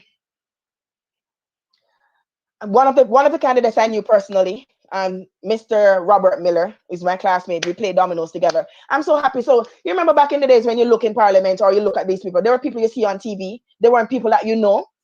So to actually see people that you know, and it seems that the ladies were popular. People knew them. I see my common friends on Facebook taking pictures with them. They went to school together or whatever. So the camaraderie that this put in the party, these young people, and they were on social media all over. You see those people that you know. It says something to me. I feel like, you know what, if one of us can get there into these high echelons of society, it's a good look. It means that we're progressing. No, we must be careful though that the Honorable Andrew Holness doesn't monopolize this whole thing, because it seems like we're going to have a PJ Patterson all over again, because with these numbers, I don't see him losing in the next election. And before you know it, he's gonna go 4 or 5 terms. And guess what? The power is gonna get to his head, because that's what power does. And then we're gonna have a replay of PJ Patterson, and that's what we don't want. These numbers are nothing to be excited about, though. I know, but I mean, if voter turnout is declining, if you see the trend, voter turnouts are declining. It therefore means that maybe it's not gonna improve, and we're gonna still have the decline, and people are still gonna be unhappy, because you know what? PNP need to get their act together. A house that is divided against itself cannot stand, and they're super duper divided. Absolutely. And you know, one thing to note though, when we talk about the statistics, because I'm going to say again, Corona has nothing to do with it. In 1983, the voter turnout was 28.94%. And that was the year that I think Siaga won. Yeah, but the PNP also boycotted that election. So. That's what I'm saying. That was the one. But my point is, Jamaica is predominantly, as much as we don't want to admit it, predominantly a PNP country. Point blank, period. I don't know. Jamaica's had 6 JLP leaders. Yeah, they had 6 JLP leaders, but one of the major leaders that were in my time would have been Siaga. Okay. In my time, he would have been the one that I would have known. Up in my time, and then of course there was Bruce with his You're all bad. Tough nice girl. I never said he was the prime minister. I said he was the leader of the opposition. Come get it together. But then the voting went up the following year at 77.59%. And the PNP won that year. But then after that, there has been a steady decline to the point where when the last time PNP won, it was at what, 53.17%. That's the last time PNP won the election, and that was the statistics. Low voter turnout usually works for the incumbent. Usually work for JLP. Low voter turnout, yeah. Generally, but the one other thing that was kind of alarming is that the JDF, their voter turnout was 25%. Wow. No, that means that people are unhappy. That is alarming. People are unhappy. They're unhappy, but that's your commander. So you're gonna tell me that only 25% of you decided, because you're the ones that are gonna stand on the front line for your commander. They're not interested. No point of information. The army is commanded by the Governor General, who is Charlie. Oh wait, so hold on. So if there is a war, who gives the order for the soldiers? as the Jamaica Government Defence law. Force will never be involved in a war. It is there for one reason, and to protect the Queen's Defense. interest. And Defense. not the Prime Minister, just the No, Queen. not like See, the President of the US. No, it's there to protect the Queen's interest in Jamaica. Yeah, well, they that's can another have issue. the That's vote. another issue for discussion. They have But let me weigh in then. Maybe this is my opportunity to weigh in.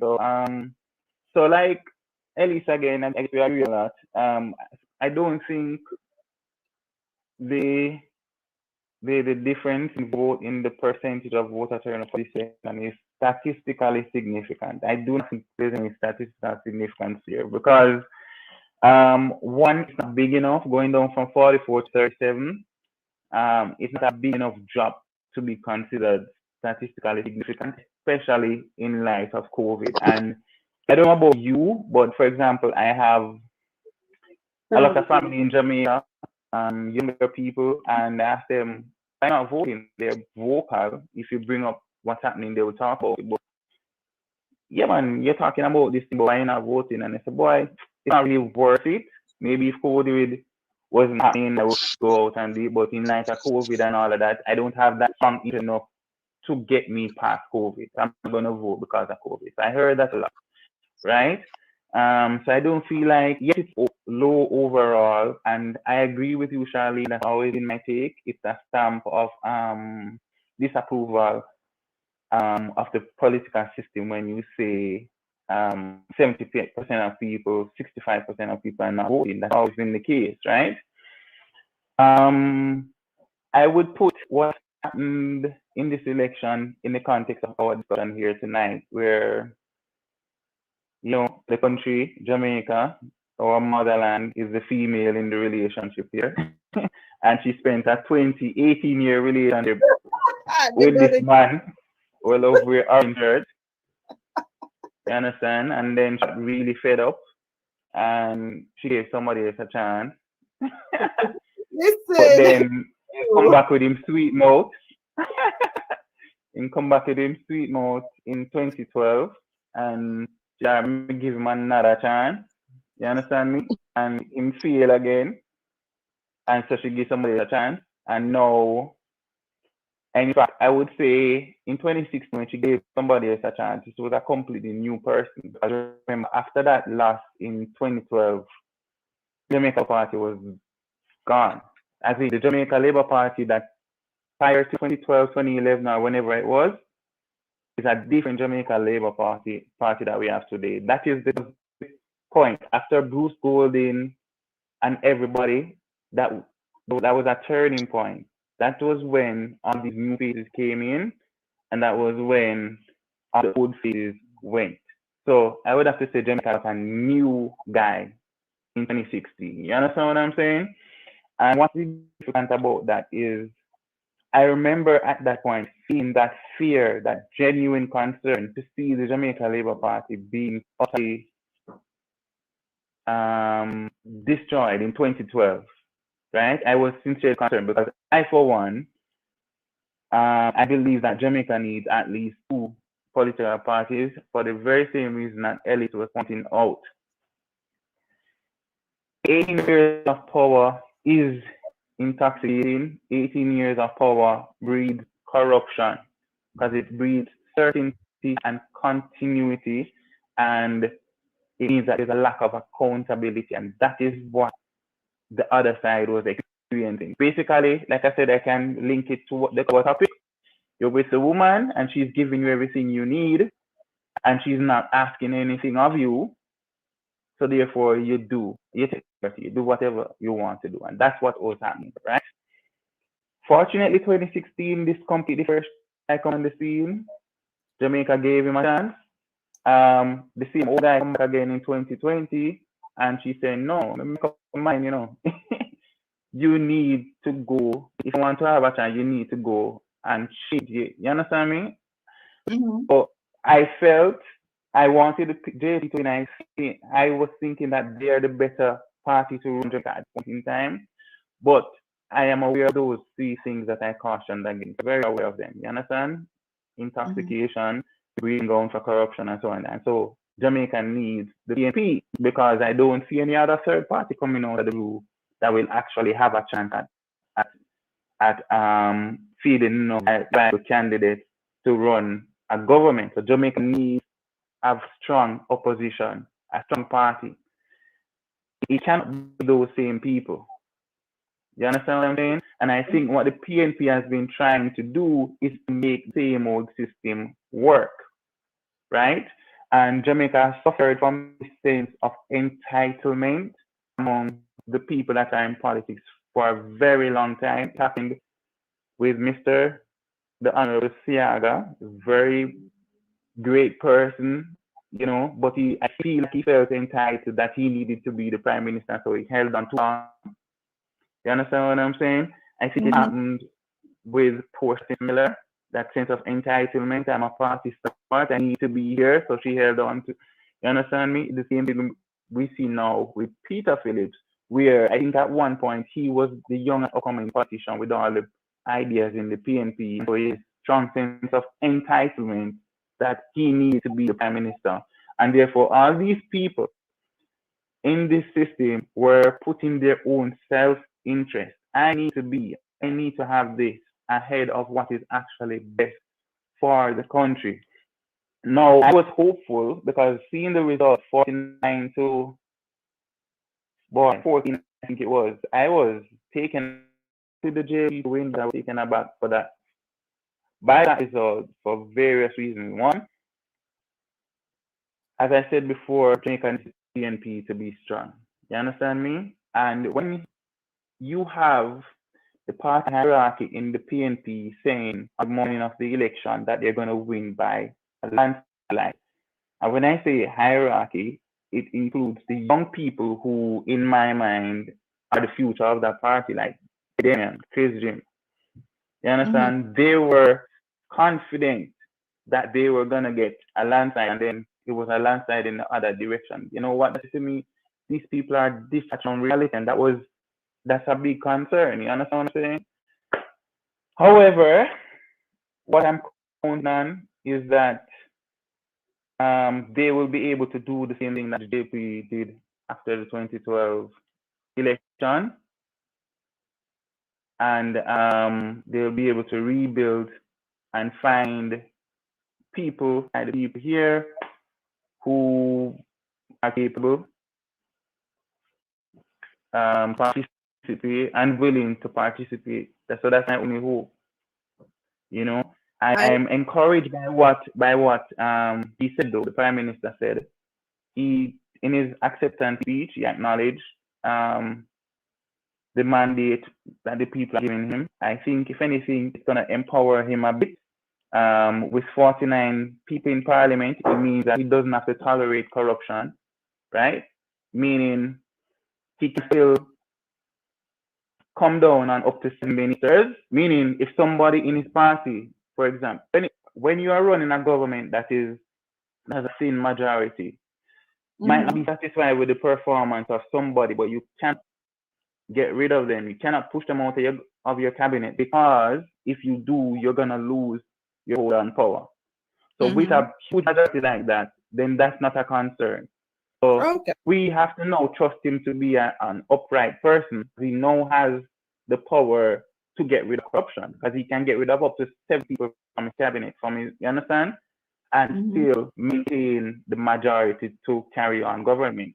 So a lot rests on Mr. Andrew Holness. So let us hope that he's the person that we've been claiming him to be over the past 4 years. Hearing his acceptance speech, I'm encouraged that he is that person. So it's only a wait and see.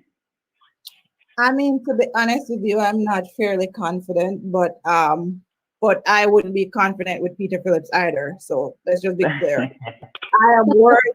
Like, I'm not confident with Beauregard, but I am even more so not confident with Peter Phillips. So if it's gonna be with anybody, I think it's better in his hands, and hopefully with his team, like he has fresh, young, talented team behind him. Hopefully he chooses cabinet wisely, and he can bring the country to a better place. Because right now it don't look good. it 100% doesn't look good. But yes, yeah. go ahead. One other quick point, like we mentioned, yes, there's a lot of females in the parliament now, which is a big plus. But trust me, even there are countries like North America that has never had a female leader. I remember Jamaica would have been ahead of the US that we've had a female prime minister. So we've always been a society that accept women as leaders, you know. So I hear that argument come up all the time about women, and I've always said that I don't think that's necessarily our experience in Jamaica. You understand me? That's true. Well, I mean, we don't know the inner workings inside and how, because, it took Portia a minute to get that position. And they even tried to fight her out of it too. So maybe it wasn't because she was female, maybe it's just because she was Portia. Yeah. Yeah, the fight is gonna come regardless of the agenda, but at the end of the day, it was still possible. So we've been doing it. Yeah. And ladies, do you have anything to add on this topic before we out? Okay, well, I mean, everybody basically touched on it, and the whole fighting within the PNP party, I believe that was the catalyst with that lighted the fire under them losing, because nobody want this old person with these antiquated ideas. And I guess because everybody was there waiting for the chance to be head of the party, and they're like, okay, so it's my turn now, so I can force my ideas. And these are the ideas I had when I was young in parliament. But they have to realize that they need to get with the program. They have young people coming in the party, but they're not allowing them to be like on the front lines. And that's what the Jamaica party did. And that gave them the leg up, although, low voter turnout. But Jamaica is basically tired, as I said in the last election and this election, they're tired of the PNP and the disunity within the party. So they're giving the other guys a chance, and hopefully with this re-election, the Jamaica Labour Party will bring Jamaica into a better place, more progress, as they said they would do. Don't. Voting for progress. Anybody else has anything to say? Closing? All good? Liberate shirt over this, and I'm saying I ring a bell. Shower. Ring from the third pot cover and beer things. No, I grew up into a PNP. So right now my family them supposed to have burn me up, but like no one wants a party that is this united to lead a country, because what's going to happen when they go in parliament? Like everybody have fight for position in the PNP party. So the only option is I agree. So yeah, I agree. And I mean the PNP showed that, like, I mean, they weren't confident in their leader anyway, so they didn't vote. Pretty much what it is. Do you have anything to add, Sean? I just feel like Andrew is working, from what I've seen. So like, I wasn't even in politics, but like I feel like Andrew's working. So once Andrew's working, like the bro guy gets the vote. Like honestly, all this name combo. Yeah. I'm gonna end with a song. One of the song from the campaign. One of the baddest song from the campaign. Wait, what are we when me and the losing seat? The one who come out and say, but him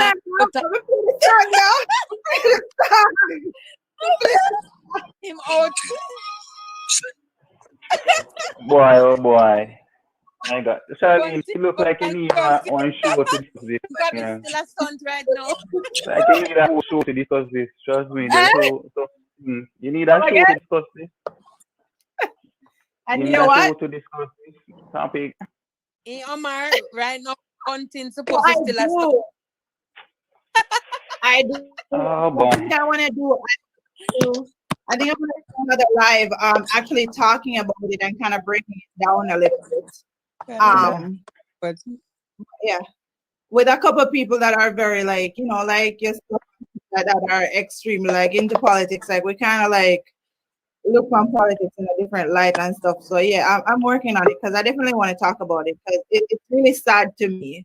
Like it's really sad to me. So Well, I can probably get someone that is high up in the PNPYO who, I mean, although his party lost, he can be very objective. So let me know and I'll give you a link with it. absolutely. We're going to check the schedules and get that sometime next week because it would be good to have somebody that's actually in here and have a conversation with them.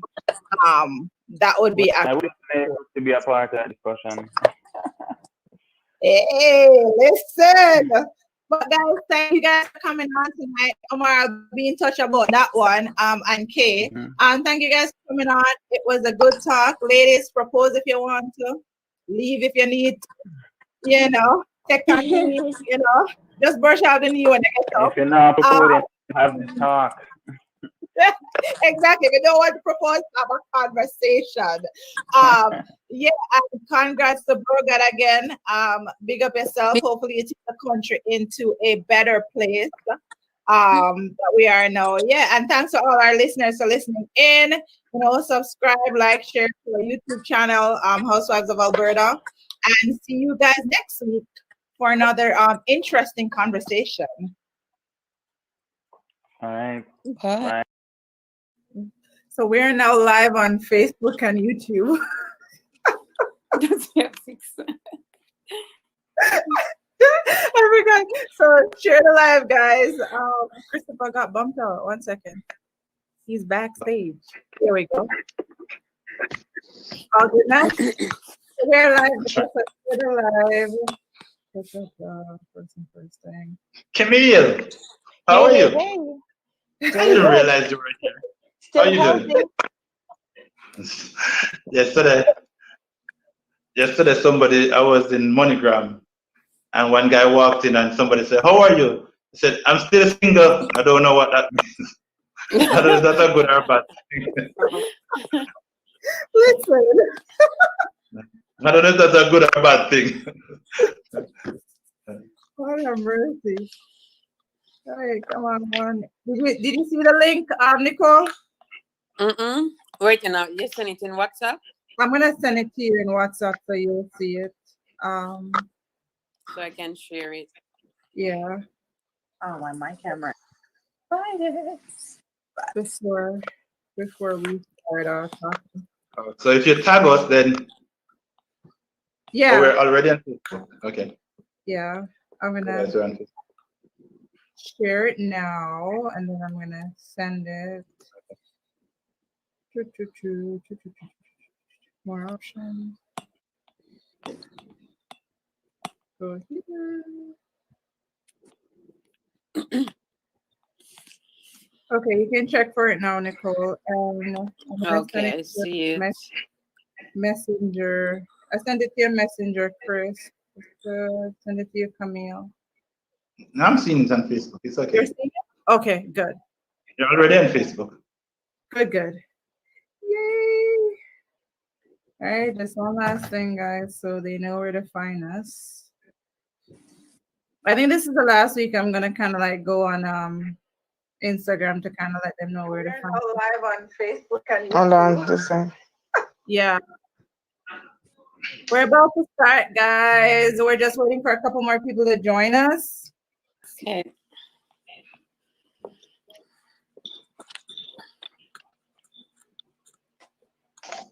Because when we're on this, we can't see the comments, so somebody has to. I see the feature now where I can show the comment on the screen for you, so you'll be able to see it. Yeah. Okay. Okay. Because when we're on this, we can't see the comments, so somebody has to. I see the feature now where I can show the comment on the screen for you, so you'll be able to see it. Yeah. If somebody listening to somebody turn down.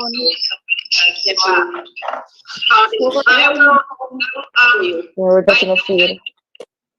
Oh, my apologies, me. I didn't realize. I'm sorry. Oh. Sorry. Christopher, listen. The one boy among the ladies. Listen. Christopher, you're on TV, you know, man. Right? Listen. Give him trouble as you. See what everybody hates, Chris. Oh my God. Well, good night, everybody, and welcome to our Girl Talk, which includes a gentleman tonight. We've been trying to include more of our male species in our conversations, getting their views and opinions on the topics that we go into every week. This week, it's a little bit of a heavier topic because we're going to be talking about love. And not just love as a textbook definition, but what is love? Really going into what does love actually mean? And bearing in mind that love means different things to different people. Everybody has a different version of what love should be. And we're gonna go all the way back to where it started. Who taught us how to love? Who was the first person that showed us what love is? So to start off the conversation, we're gonna kind of go around the room, and I want everybody to kind of tell me what they think love is. So we're gonna start on the top of the pyramid. So Nicole, you are not lucky number one. Oh my So goodness. Okay. Why? Can you start with another person? I'll come back. Love topic. Right. Camille, what is love? What is love to you? What is love to me? Yes. You know what? And I'm not kidding. Love is when I come home from a hard day of work and my husband cooks. So that's love for me. Besides that, though, it is being able to elevate someone else above yourself. Thinking about someone other than yourself or more than yourself, praying for someone more than you pray for yourself. I guess I'm giving examples of love because I really don't think we can truly define love because I think love is lived. Amen. Amen. Amen. Christopher, you are up next. What is love? Now, how do we?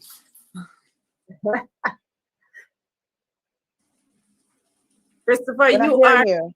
1 second. There you go. Okay, I was muted. I'm sorry. Can you hear me now? I was muted. I muted. Yeah, I totally agree with Camille. It's almost impossible to define love. And I remember we had a discussion earlier, and I said to you, in all my life, I've never heard anybody say, you know what, I can define love. So it's safer to say love is that emotional feeling that you probably get when you're with somebody or you want to be with that person. So, when you're in love or when you love, you want to be in that person's presence. You want to make sure that whatever you do everything to make sure that person is happy. It's a state of mind, really. It's, in my opinion, how do you adjust to that person's world, or how that person can adjust to your world? So I don't know. It's hard to define. It's hard to define what really love is. But I would say it's just that you want to be in that person's presence. You want to see that person happy. You will adjust your own personal space, your own personal life to bring that happiness for that person. Hey, Monique. I don't know, man. Love. What is love? Is that the question? What is Yeah, what is love to you? I feel like it's a sacrificial act to say because it takes a lot of you dumbing down the things that you thought you knew about yourself and the things that you thought you were you, changing that to accommodate someone else's comfort.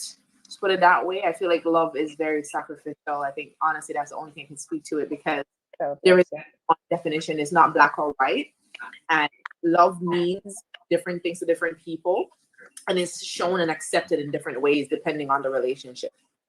So, yeah. Absolutely. Kayla? All right. So, kind of kind of subjective for me. I believe that love is very subjective. It depends on the person that is showing it because everybody shows their love in different ways. Everyone has different meanings of what they consider to be love. Like, I could consider, acts of service to be love. Somebody else could consider like quality time to be love. Someone else is just like, oh, gifts and physical touch could be love. The love language. Sorry? Like the love languages. That's exactly what you're listing. Yeah. So like everyone has their different ways of showing love. They have different ways that they perceive love because I know that there's two different love languages. There's the ones that you have for yourself in receiving and the ones that you have with giving. So everyone has their own set of love languages and everyone sees love differently. So I can't really define it as one specific thing because it means many things to many people. Oh, Okay, so I would say love is patient, kind. You have to learn to share, like be genuine to each other, like not be selfish, right? Because once you love someone and you're in a relationship, then you have to learn to like share your space with that person, share what you have, your thoughts. So you like share all of you with that person. Like love should be something that you feel when you see that person, it's like there's nothing else to you but that person. So it's like a feeling that you feel emotionally attached to that person. Without them, it's like you can't breathe. I don't know if you understand what I'm saying. You feel, yeah, it's like a part of you. They become a part of you. Like you become one. Like when they said when you get married, you become one. It's something like that. You unite and you become one with that person. That person becomes your friend. perfect. I wonder if you noticed. So we went around the room and we talked about love. We talked about it being sacrificial. We talked about love languages. But in every aspect that we mention love, we romanticize it. So what about the parent to child? Yes. Where it starts. Yeah. So that's why when I They're said different, it's on the relationship, like that's what I meant. right? Like, that's my There are mind. different levels to love. You have family, you're mom to a child, so there's many different kinds of love. And there's a child who doesn't have a parent present feel love. Do they later know how to execute love and to pour love into somebody else? They can. So a lot of facets to it. It is, and we're now that we're talking, we've established what we all think is what I feel like is love is everything that everybody has said. I think it's sacrificial, and one could argue that if it's love, why does it have to be sacrificial? You know what I mean? Because sacrificial would mean that you are giving up something essential to get something. And the concept of love should be free. You shouldn't have to be giving up anything to get love. You should just receive love because love should be just innate. It should be. Can I say something? Yeah. I want to agree that love is sacrificial because in and of ourselves, we have a tendency to be selfish. So if I can give up my space, to let someone in, and I'm not even talking about romantically now, I'm talking about kids, even kids, because we take it for granted that a woman gets pregnant and she carries her pregnancy to term. There are a lot of options. You didn't have to. So you literally give up your body, and some women haven't done it only once. Some women have done it 16 times, like my grandmother. She gave up her body for another human being to live within. So I think a lot of aspects of love it's sacrificial. It's going without, thinking of someone higher than you think of yourself, doing without to please someone else. I think a lot of it has to do with sacrifice, being absolutely selfless. Yeah, and I think we can all agree that when it comes down to love, when as a child growing up, but your first interaction with love would you would want to think it would be with your immediate parents, and that doesn't have to be a blood parent. It can be adopted. Some of us didn't grow up with our biological parents, but we inherited parents, so to speak. And those are the people that we look to at that point to show us love. Now, I want us to take us back a little bit. Those of us that are older, and we're all Jamaicans. When it comes on to Jamaican parents, you know, love for them is I paid your school fee. I gave you food. I feed you. I had you. I'm not letting you be hungry. That's love. Exactly. Yeah. That is love for them. It was not where they came over and said, you know what, I love you. You know what? Or give you a kiss or give you a hug. Those affectionate things are not shown like back in the day. That was not, you know, you're supposed to understand and know that I love you because I fed you. Yeah. So my mom was raised that way. She wasn't raised with my grand. It's not that now you see their relationship. You know they loved. He loved her, right? Her mom loved her. So I remember a couple years ago, like a couple of us on here went to the same college, and I remember I was going to the gym. I can never forget. I walked into the gym and my mom texted me. First of all, my mom is not one to be texted on Facebook or anything, and she texted me. She was like, I love you. And it blew my mind.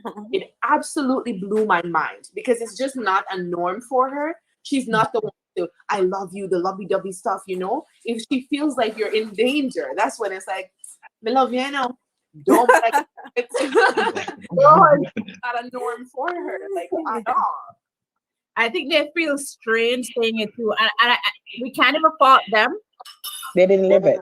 Because it's from before. It's like what's coming down from generation to generation. Yeah, because even my daddy, he lives in the countryside, and sometimes when I call him now and I say, Daddy, bye, I love you, he's like, yeah, man, all right. Yeah. And he doesn't say it back. Can I say love you too? No, he doesn't. And I feel like it's awkward, to be honest with you, breaking that cycle, because now having kids and breaking that cycle of, because even now, like, it feels a little bit uncomfortable to be like, hey, mom, I love you. I love my mother. But then we grow up that way. It's like, but to my kids, I'm just every second, I'm just like kissing them all over and saying, I love you. Because Man of God. Change that. I think because I'm on a let live. them grow different, right? I call you back. No, I'm saying, I think We'll call you back you after. do that because you know what you are missing probably as a child, and you don't want them to be missing out on that. So, you know, you show them more love than what you would want to grow growing up, what you want to have. I think it's also because like we watch TV, and as much as we don't want to admit it, like that stuff influences us, and we see all these, you know, nuclear families on there, you know, they're like hugging and like, he's like, you know, I love you and stuff like that, and then we get this mental picture in our head, because I think that sometimes is how we measure love, this fairy tale, you know, even like in a relationship, how we view love. If this person doesn't like lay out roses, you know, make you like a 4-course meal and do what they do in the movies, then I mean, what is this? Is this a relationship? Like we base a lot of our how we view things on what we see on TV, which is kind of crazy. What do you think about it? Because life is not like that. You know, what are you? I'm looking for your name. I don't remember. Anyway, yes, I'll glow up. I just posted on Facebook, like maybe 30 minutes ago. I posted that my love life is not great if someone doesn't run me down in an airport and stop me from boarding a flight. I just posted that. And then I said, but then again, my life is not produced by Steven Spielberg. Because of a fact, we see these things on TV and we aspire to be it. We say, you know what, this is what love is. This is how love is defined, and we aspire for it. When all we're seeing is acts, right? And again, somebody said it earlier. What's love to you might not be love to me. Like my love language is so different. You know what? Can I confess something here? You know, I have a problem, guys. Whenever I get into conversations, I tend to talk my business, and that's a curse. Listen, I have been married for 13 years.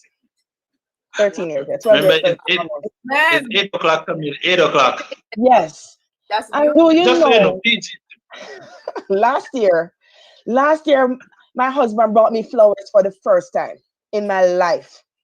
Because I'm not a flowers person. Well, there you go. I'm not a flowers person, so I got the flowers and I literally didn't know what to do with it. And I'm like, I would feel so much better if you're giving me a screwdriver. Oh, But Jesus. fun and joke aside, guys, I'm not a flowers person. Not a flowers person. So if I had said to somebody randomly, my husband doesn't buy me flowers, they'd probably think, oh, what kind of husband do you have? But no, my husband knows that I'm not a flowers girl. So he gives me other things. And so different things to you might mean different things. So I'm not a flowers girl. I don't need flowers to feel loved. 100%.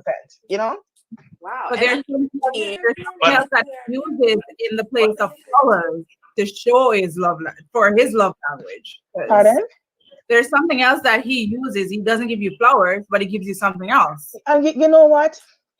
Can I tell you, like, I feel the greatest love for my husband whenever I see him interact with my kid, with our kid. I always say my kid. My God, I hope he's not hearing me. But whenever he does something for our son, and I see him, because I didn't grow up with a father. Well, I've never met my father. I wasn't grown with my mom, so I didn't grow up with parents. So, so whenever I see him, living that with our son and showing our son love, I feel like this love is directed towards me. So what I'm saying, so I feel most love then. I love memories, so give me something to remember. I mean, I could always remember flowers, but I like traveling and stuff. So those are the gifts that really tells me that he loves me. Not some flowers. Honestly, I'm not a flowers girl. And it shows that he knows you as well. Yes. I also,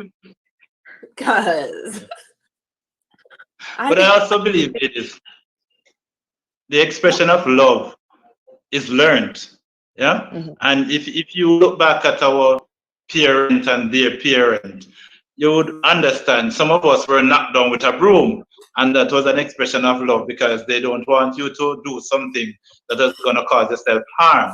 But that's their way of expressing their love and say, listen, make sure you stay in line, make sure you don't go on the road, make sure you don't do this. If it means that they're going to have to knock you out. Thank God we don't do that anymore, but that's their way of showing love. So I believe it's something that is also learned behavior.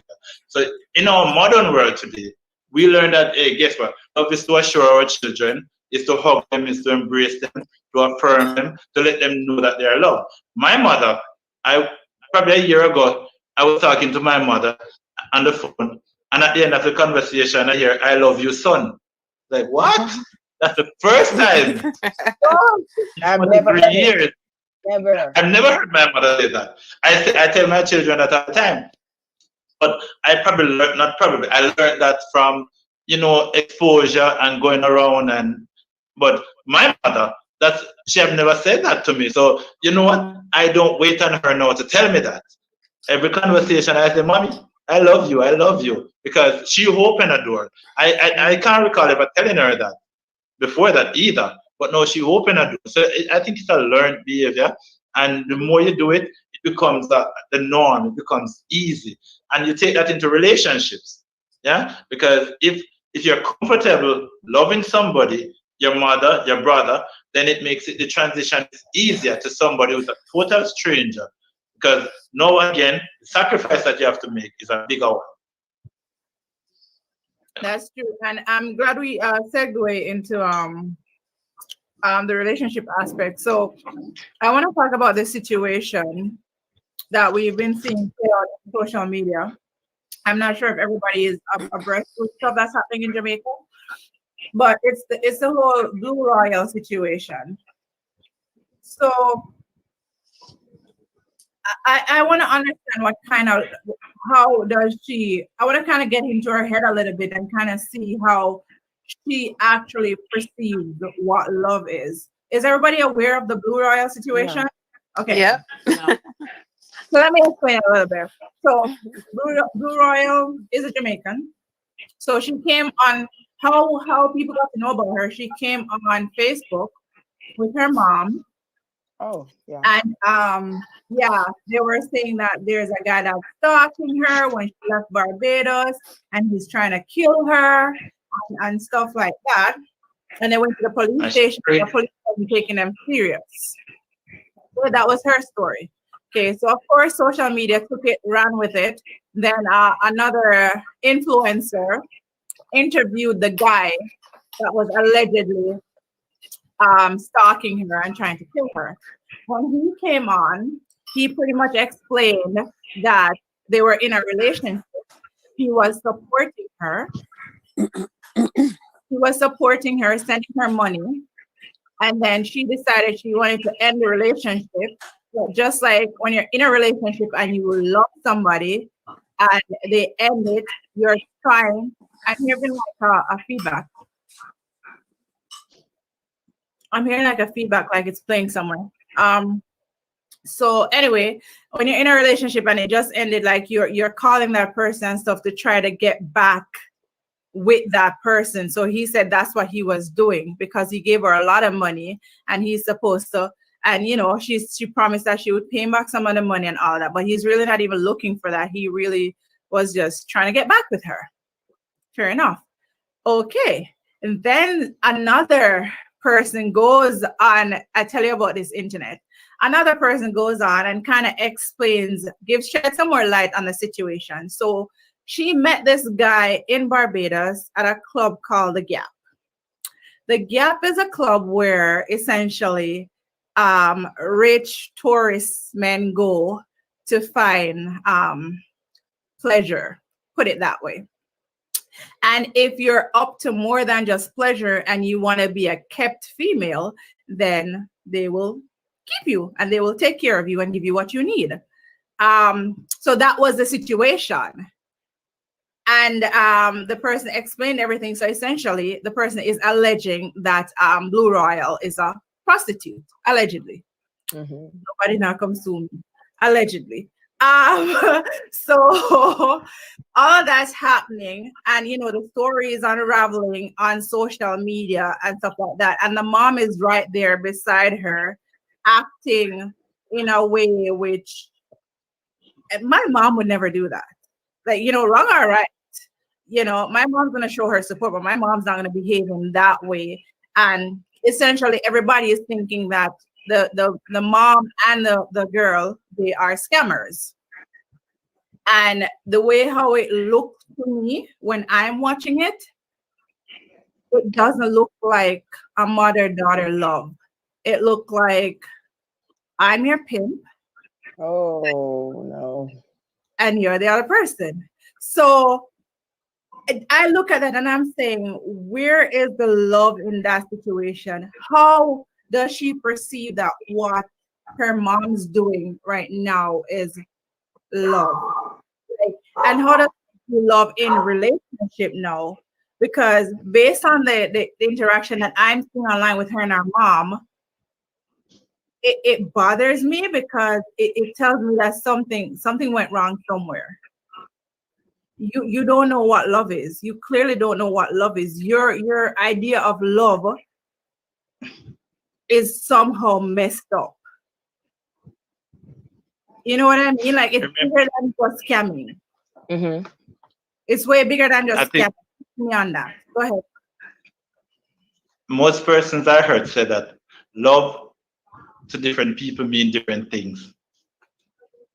And that mother, I don't know the full story, but I saw a little bit. Tamara, I see the comment. I don't know if you're seeing the comments. All right, but I don't know. But as a mother, you are supposed to be the one that sets the example. You are the one that's supposed to say, listen, wrong is wrong and right is right. Yeah? And in my mind, this mother is benefiting. She's benefiting, I don't know how, and I won't want to assume how, but she's benefiting, and because she's benefiting, she gives a blind eye to the reality of what is happening. So she puts her daughter, well, let me not put her daughter, but her daughter is out there, and she can't look at her daughter and say, you know what, you should not be doing this, you should not be living this lifestyle, But Christopher, you're maybe going to what if come. he doesn't think her daughter is wrong?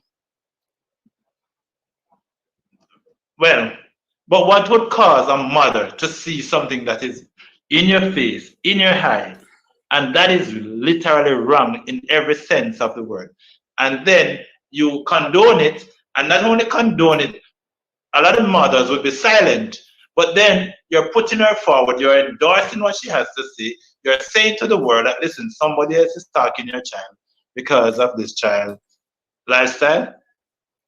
I don't know, something is wrong with that in every way. Let me just. She helped to. I think she helped to teach that girl, because when we are growing up, our parents tell us, "Listen, if you don't want a guy, do not take his things." So That's the moment right. you're encouraging the behavior, that means, like you're selling the Absolutely. child, like you're putting her out Absolutely. there just to collect because she have a nice body and a nice face. But guys, we're saying all of your we have, well, I don't have a stance yet because I don't know the story. But Christopher, you said what you said because of your value system.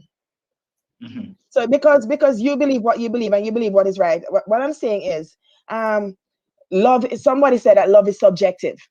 So what if this mother thinks that what she's doing the ultimate best for her daughter, and this is how they show love to each other. Can I tell you that I know mother and daughter who date the same guy? Oh my, it's Yes, possible. they date the same guy. So it works for them, and that's and they would consider themselves supporting each other and loving each other. I mean, if we're going to talk about love, we have to talk about love from our own experience and what life has taught us. Because as you said, Shar, love can be skewed. So if you think that love is skewed, it's because of our own value system. So what I'm saying, so how we see love and how we express love can be different, and love can be skewed. But ultimately, what is true love? Who actually know what is true love? Like, what is real love? And I believe. Go ahead, Charlie. Yeah, that's what I agree with you, because I'm thinking that maybe it's because of how she was shown love. Mm-hmm. Yeah, this is why she's showing it in this way. So it's a learned behavior. It's a learned behavior. Like we established before, love is a learned behavior. Like how we see love is a learned behavior. You know, if my mom used to like hit me all the time, like I'm gonna think that's love because she fed me. So I'm you gonna can break the mold though.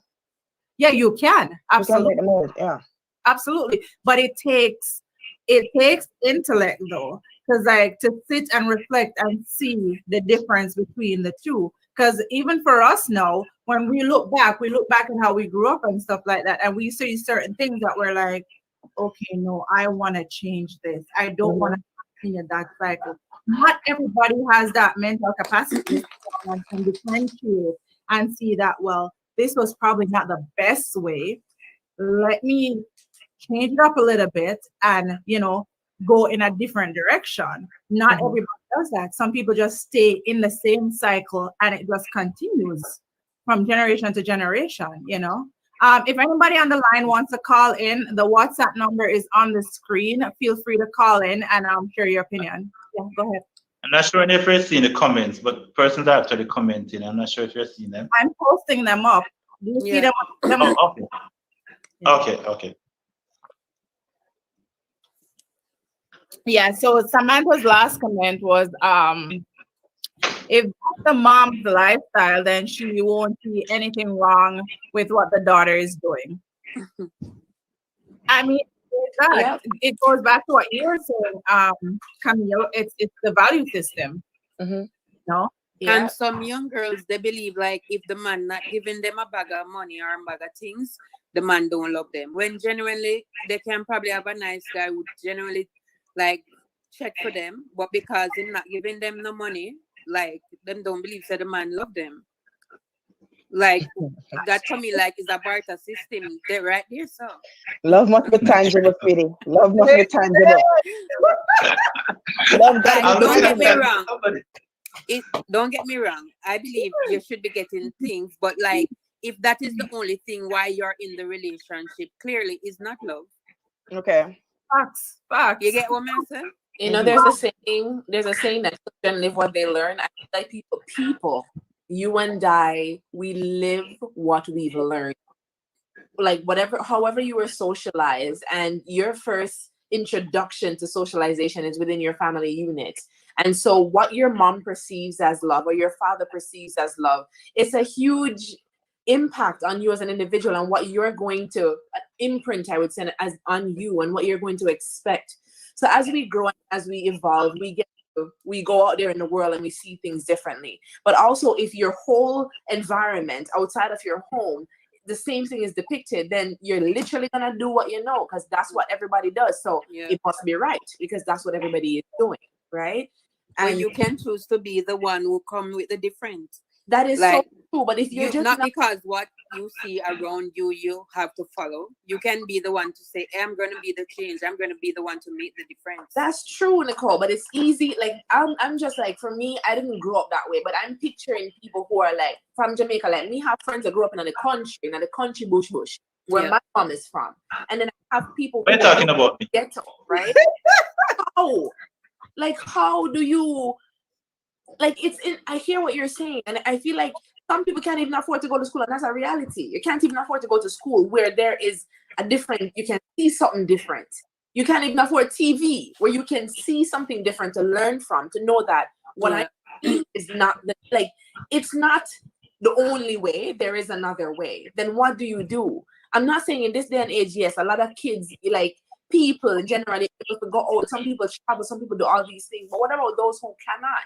And you literally just grow up in the ghetto with the zinc fence every day. That's all you know. Then what do you do? If you know better, you do better. But if you don't know better, then what do you do? Right? Yeah. That's true. I agree with you. It's just whenever you see these things, and these things happen so often, like it's not like, it's just that this one was publicized and it was out there.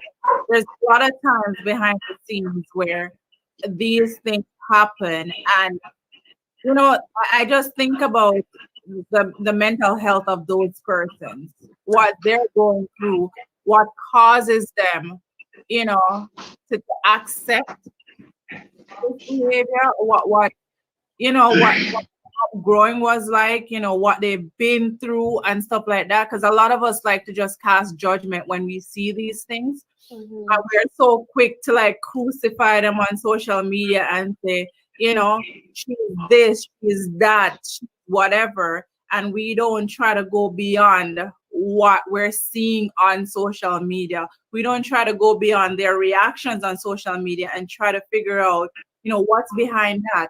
What's behind that rage, you know, what's behind all of that stuff. So I feel like, you know, we as a people, we need to do better. You know, sir? Yeah. This was publicized, but I mean, I'm sure you guys have seen the multiple. I think earlier this year, probably it was, and about 5 or 6 different women were murdered because their partner found them cheating or doing whatever else. And the whole thing is, oh, I spent so much money on the girl, yeah. You know, I feel like it's not even about one-sided. I think a lot of this conversation seems to be about women and how we perceive love because of the scenario that we're speaking around, right?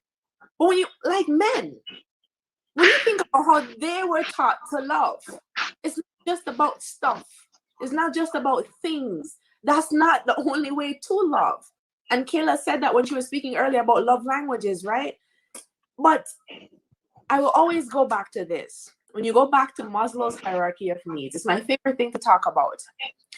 Because if you are in a position where your sole interest every day is to get food to eat, because you're lacking that, you're poor, you're broke, your kids are hungry, that's your priority.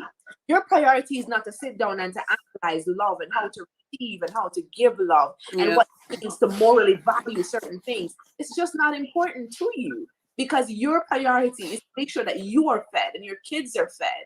So, you know, again, I think some people like us, I will say, are privileged to be able to sit down and have these conversations because we don't have to worry about a lot of stuff. And if we do, it's maybe temporary or we have somebody we can call on. But for those who don't even, like, this is not even a conversation for them. You know what I mean? It's just, you know what? Why am I buying me some food and I'm going to go on the kids?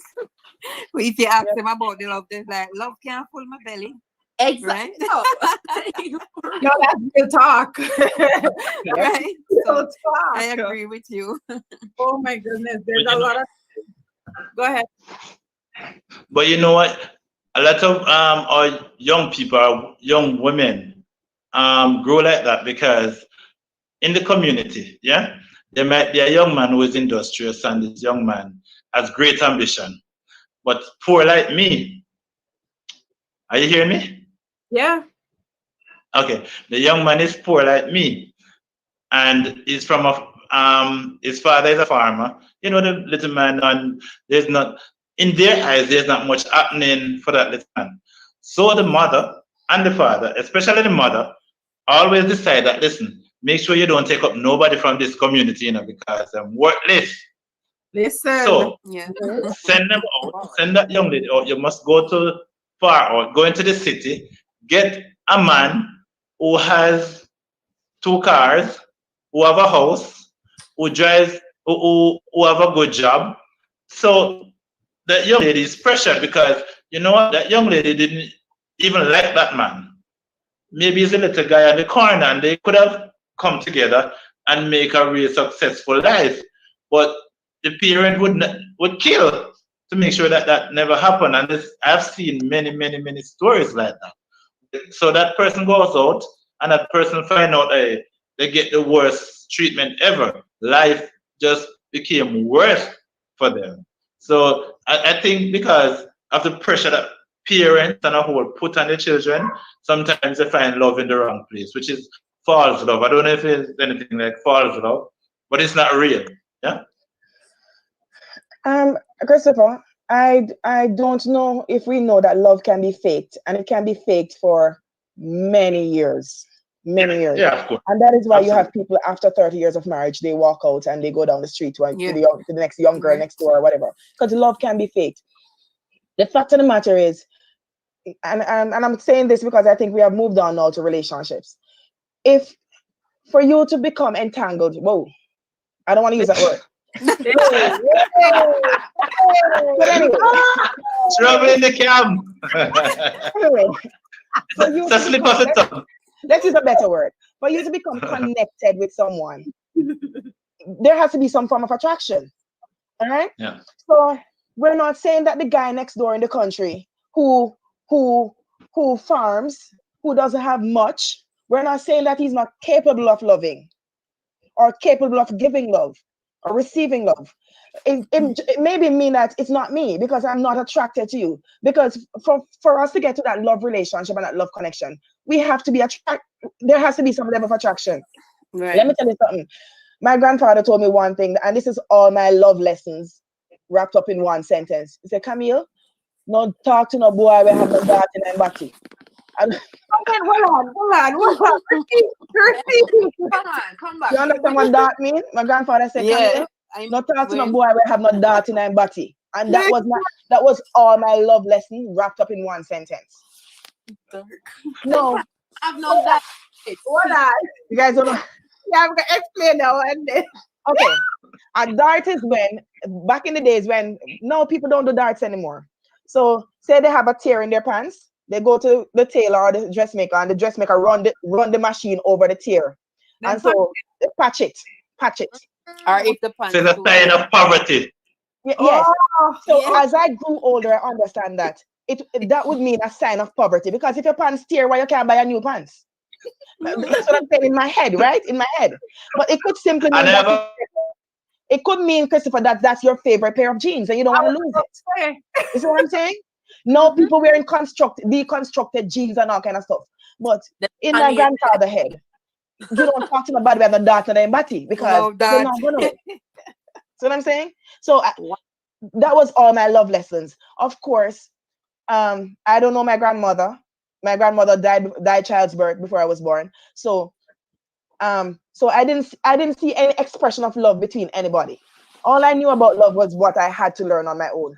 I didn't know my father. I didn't grow up with my mother. Listen, it's what friends told me, what I see on TV. So over the years, I had to try to get my own little definition of what I think love should be and how I should express love towards my husband and towards my son. Yes, you were raised a certain way, but you can break the mold. You can break the mold because I don't know if anybody on here that you are the person that psychologists say wouldn't have been able to love or to give love. Like I'm one of those persons. I shouldn't be able to love. I remember when I was about 27, I said to my mother, I was like, Mommy, you love me? And she was like, what kind of food is that you ask me? I don't must love you. No, me, can you come here? And I'm like, Mommy, do you love me? Can you say I love you? And she's like, you don't know, say I love you. Listen, oh no. She don't open her mouth and say I love you. If she said fast, listen. Listen, that's But you know why? It's because they're not comfortable with saying it, because it takes a lot for them, because they're not accustomed to that. And that is why they say it so fast. You don't know something, love you. They just want to just get it out and get it over it, because you know it's an uncomfortable position that they're in. But it doesn't mean that they don't love you. Yeah. Oh my God, I have a question. So is it possible for you to love somebody but don't like them at the same time? Definitely. You're gone in my book. You're gone in my book, boy. People do the world for them, but you can't stand them. Gone in my book. I need to be educated on that. How is that possible though? It is quite possible. Some Quite people, possible. some people you love better from a distance. Just That's put it right. that way. Honestly, from afar. I feel like you can love someone you don't like their attitudes and behaviors because it really irks you and it really just, you can't stand it. You just can't, no matter how you talk to them, they're not even receptive to any knowledge that's coming at them. They're just like a brick wall. It's like it's not making any sense. You love them, you care for them, you want the best for them, but it is difficult to like the decisions that they're making, to like the person that they are. Difficult. Especially if it's family, like, and they're toxic, it's better to keep them at a distance. You know that you love them and everything, but the moment, like, if they get close to you, it's going to be an issue, so you just love them from a distance. You're not talking about mother-in-law. I didn't call any specific. We are not. But if the shoe May I say something? Whenever folks and whenever couples come to me, or I have friends who come to me and they say, Camila, I'm gonna get married, and I would ask them, I was like, do you like him or do you like her? And they would say, if I'm getting married, of course I love him. I'm like, no, we're not talking about love here. Do you like him? And that's when you said that, I laugh, because that's my philosophy. I feel like if you're going to be in a relationship, you have to like the person. So let's take away the love. Let's take away the love. Let's take away the sex and all the good stuff. Do you still like that person? And statistics said during the lockdown, during Corona quarantine, a lot of marriages hit rock bottom. And my stance is this: it's because they're with people that they don't like. Amen. Imagine being in a house with a man that you are in love with and you're married to, but you don't like the person. Like you don't like him. So if he wasn't your husband and if he wasn't your wife, would you have liked that person? Would you want to be friends with that person? That's it. Would you want to be friends with that person? Is what I'm saying? In your circle. Like, would Thank they? you. Do they It makes it easier. You have to like the person that you're with. You mentally, like, what do they do for you? Because the thing is, Camila, like, before COVID, both of y'all going to work probably, or getting out the house. One is working, the one's not working, but whatever. You're not in each other's face 24/7. 24, yeah. But they're there, and you're actually seeing who they are. Do you like? Yeah. Listen, I turned to my husband when the lockdown started. I say, Drew, I am so happy that I like you. Because imagine being in a house with a man in your face like a pimple all day. I'm like, dude, I am so happy that I like you. So even if he's here and we're not communicating, he's one side doing his own thing and I'm one side doing my own thing. I'm in the presence of somebody that I like. You see what I'm saying? So take away this. I might not want to jump you every second of the day, but I like you. See what I'm saying? And it matters, Chris.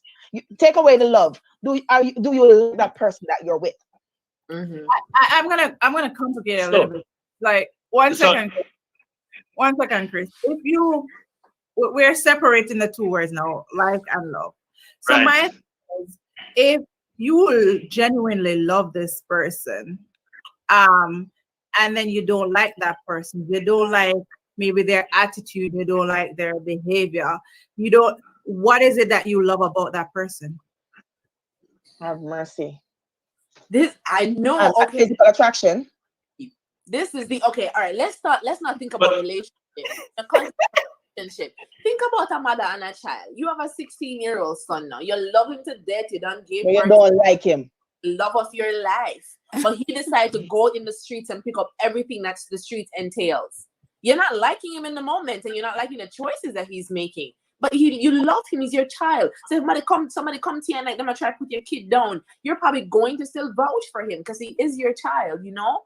In a relationship sense, it's so hard to get what you're saying to differentiate that.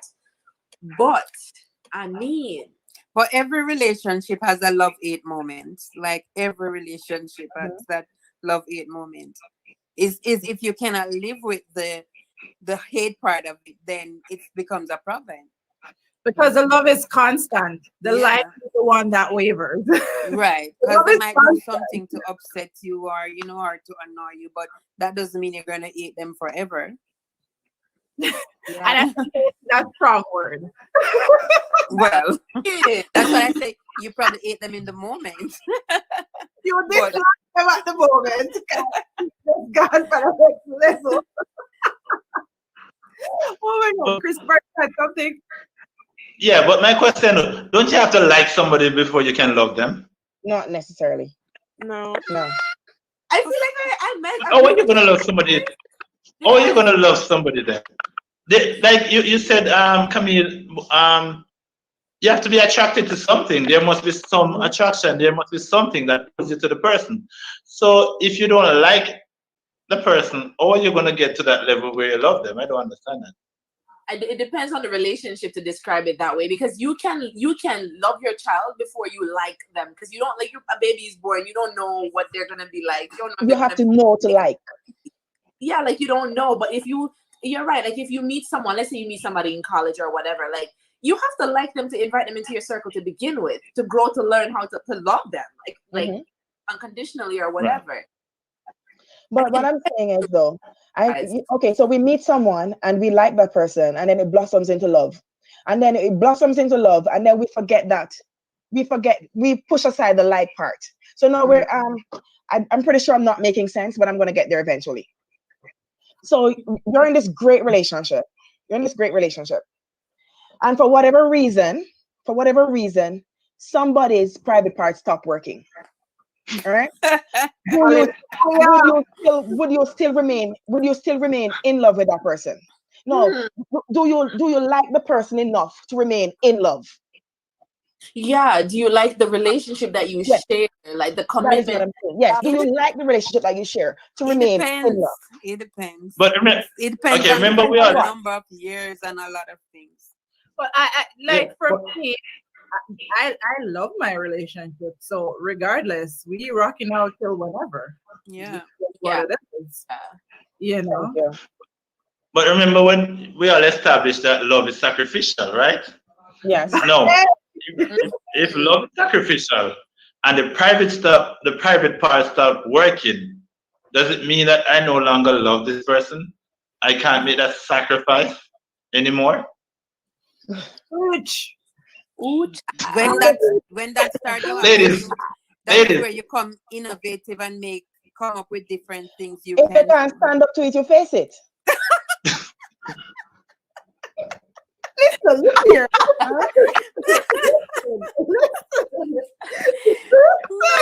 You come up with other ideas. Yes. Yes. Right? Listen, I think if you're in love with someone, you need that person for your life to make sense. So you get to a point where you say, you know what? If you're not in my life won't make sense. And so you make the conscious decision, like, no matter what, I'm riding it out with you. I'm gonna be with you.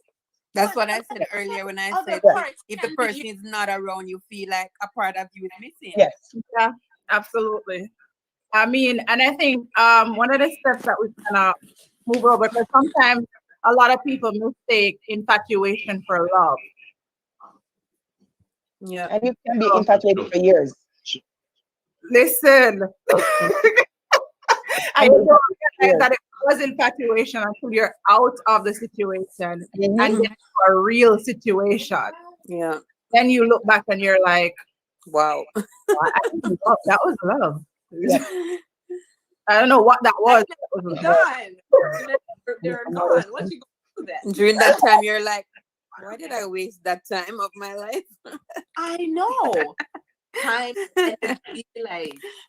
But guys, if you're in a love relationship and you decide to part ways, I don't think it necessarily means that you weren't in love. It's just that love was for a season.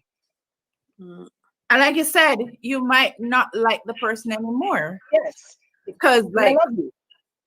A part of loving somebody is knowing when to walk away, knowing when to let go as well.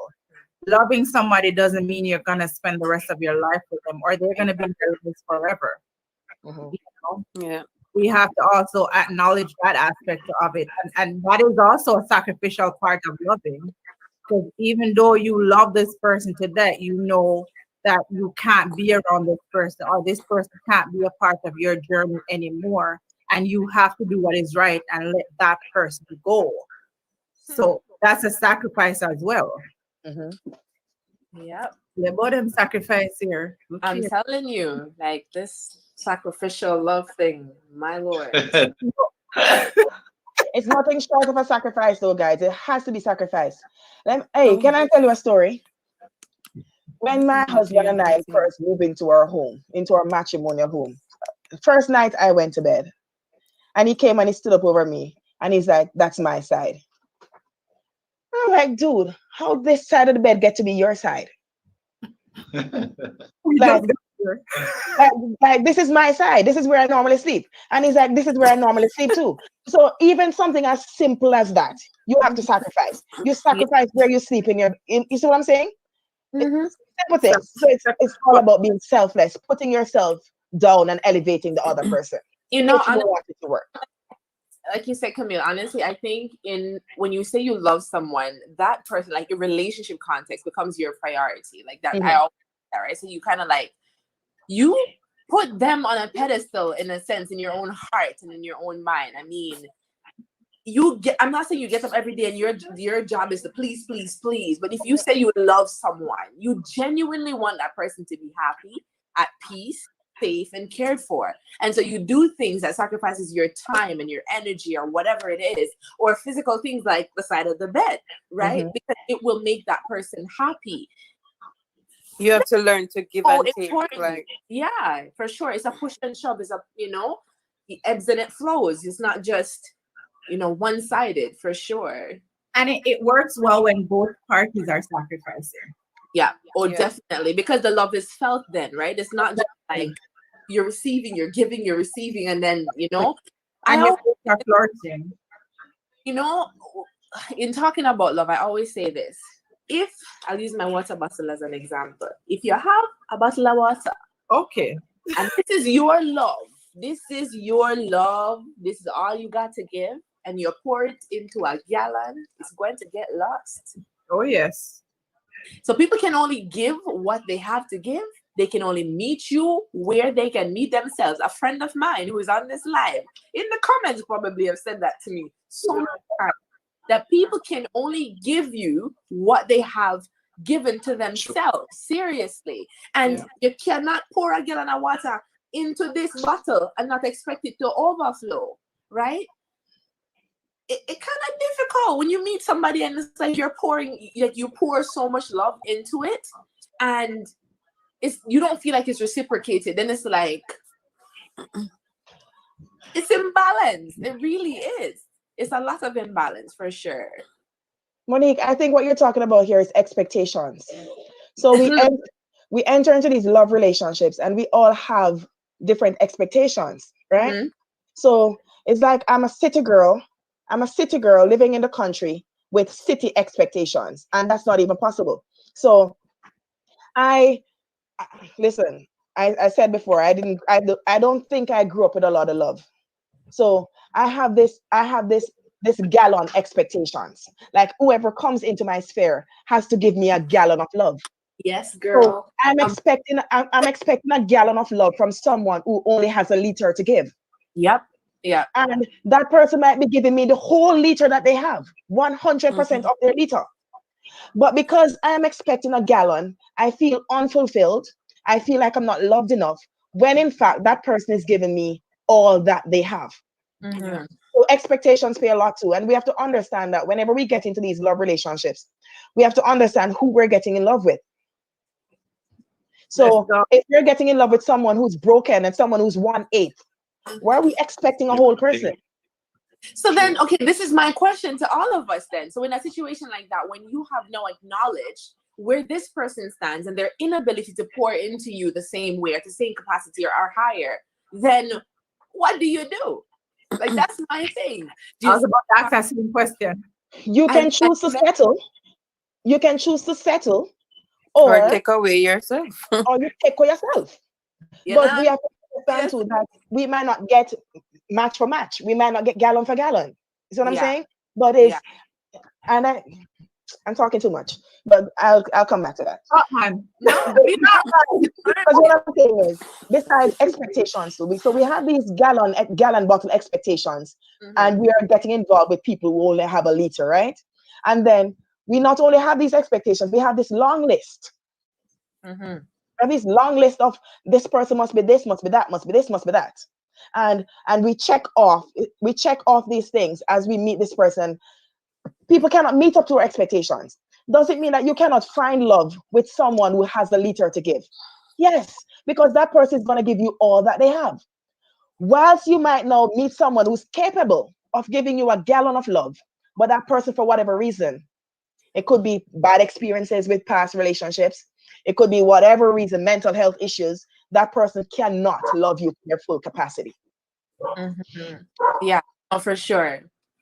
I believe like any relationship you're going into, if you have been hurt before, get some time to heal for yourself before you enter into another, because you're like going to be a whole mess. And you're going to pour all that mess on somebody else. Baggages. Yes. Right? So before you unload that baggage onto somebody else that needs genuine love, try to unload your baggage somewhere outside first. Get some time for you. Get to understand yourself. Get to understand what true love should look like before you go and unleash that other side of you onto somebody that, you know, needs true love at the moment. You know, Nicole, like that is something that people have been saying from the end of time and nobody listens. They just jump from one relationship to the next. Like a lot of people don't take that advice. They just go from one relationship to the next one with no space in between. Yeah. Because they don't wanna feel that hurt. Lonely, or they don't want to feel lonely. But sometimes it's better to feel lonely and get to know you. Because sometimes, suppose the problem with the relationship is you're the one who's coming with all these emotional scars. It's like having a cut, and every time you pass, you hit it on something, and it's getting bigger and bigger, and you don't know why, because you're not giving it time to heal.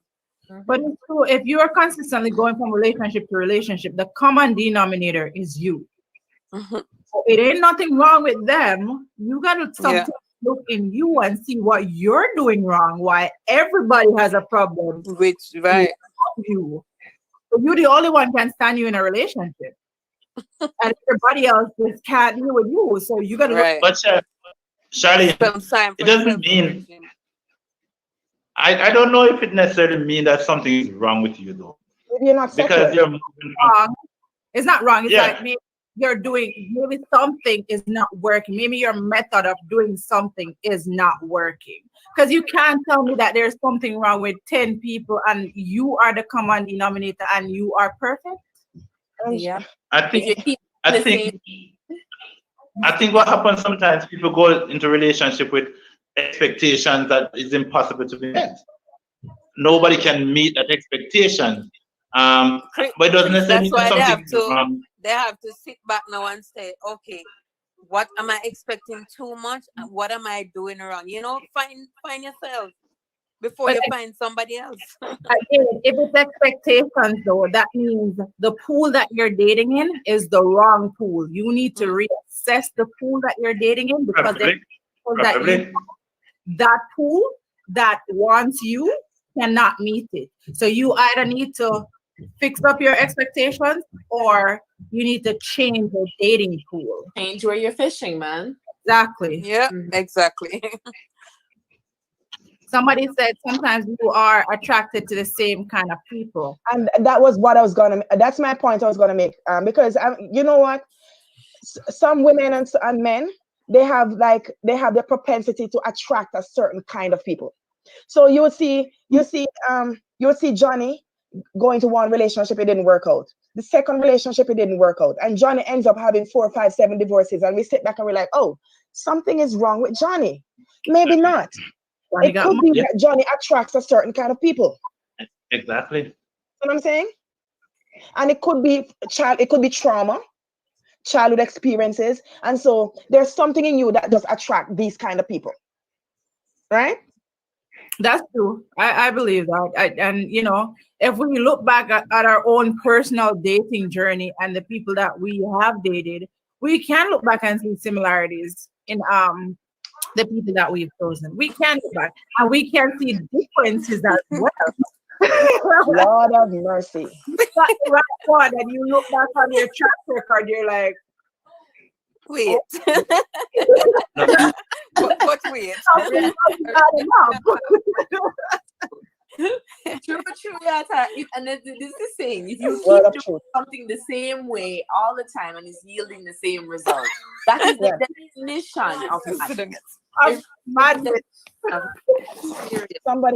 Somebody said some people attract abusers, and that's true. And because again, how we view love can be skewed. You know, you have some women who feel like if they're not beaten, they're not loved. And so I've heard females say that. Yes, they're attracted to men who hit them. Because that's their love language. They feel like if they're not coerced and manangled, they're not loved. If him not lick me, not love me. Yes, Colin. That's what they learn as love. Love, you have to learn as love. Yeah. Love. So they are suspicious of any man who comes in and sweep them off their feet and spread red carpet for them and give them flowers. They want someone who managles them. Him too nice. Yes, him too nice. I'm not trust him. Him too nice. Me not trust him. Him a mama man. Him too Yeah. nice. Mama man. Mama or he must be fish. I hope him nice so. Thank you. And it's so crazy because somebody is genuinely coming in and they are showing love and affection in the way that they were. This is how they learned their love, to show their love, like showing and buying your flowers, rubbing your foot when you come home. Running the bath. Some people don't want that there. Some people don't want that. Them too nice. You want a box? Yes.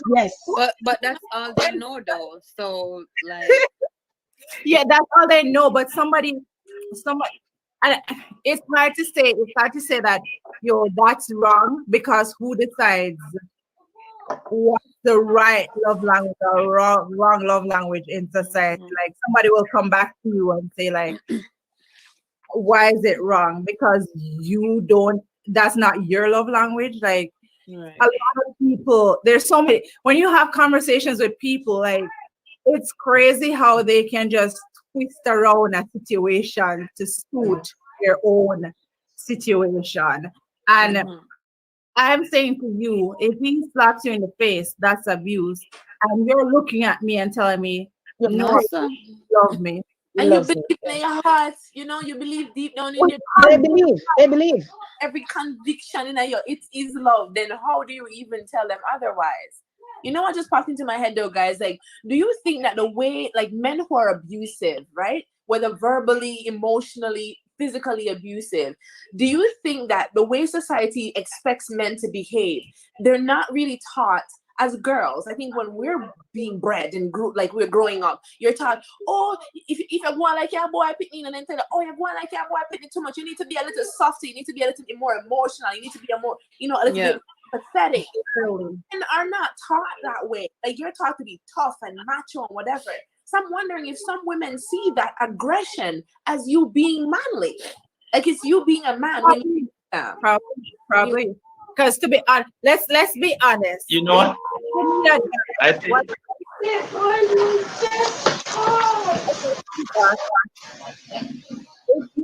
you meet a guy and I'm hearing a feedback, where is it coming from? If you meet a guy and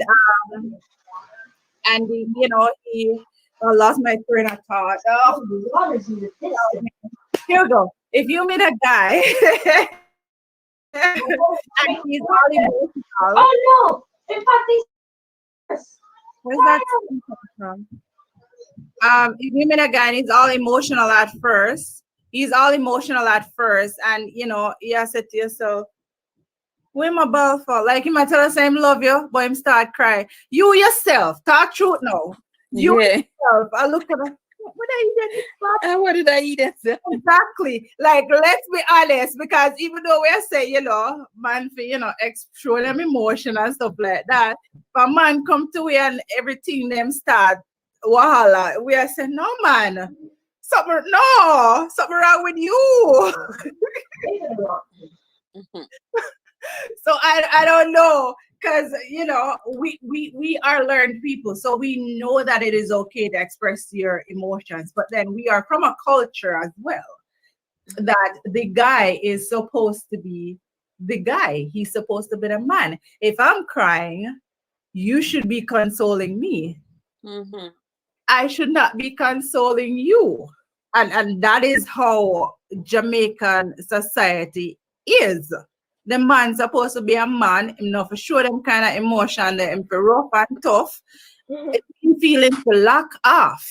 The moment in show them emotions, people start classing all kind of ways. Exactly. Even though we want that emotion. So, go ahead. Guys, I gotta run, but this is a very intriguing conversation. Maybe we could have part 2. Okay, bye. See you later, Mo. Bye. Yes, Christopher, you were saying. But if you think about even a boy, a baby, and it's a boy, when if the baby falls and start to cry, normally not them. Yeah, man, they don't need to cry. What to you? Get up and brush yourself off and go again. Exactly. You're a girl, what you about? So, and that the child goes with that, and then society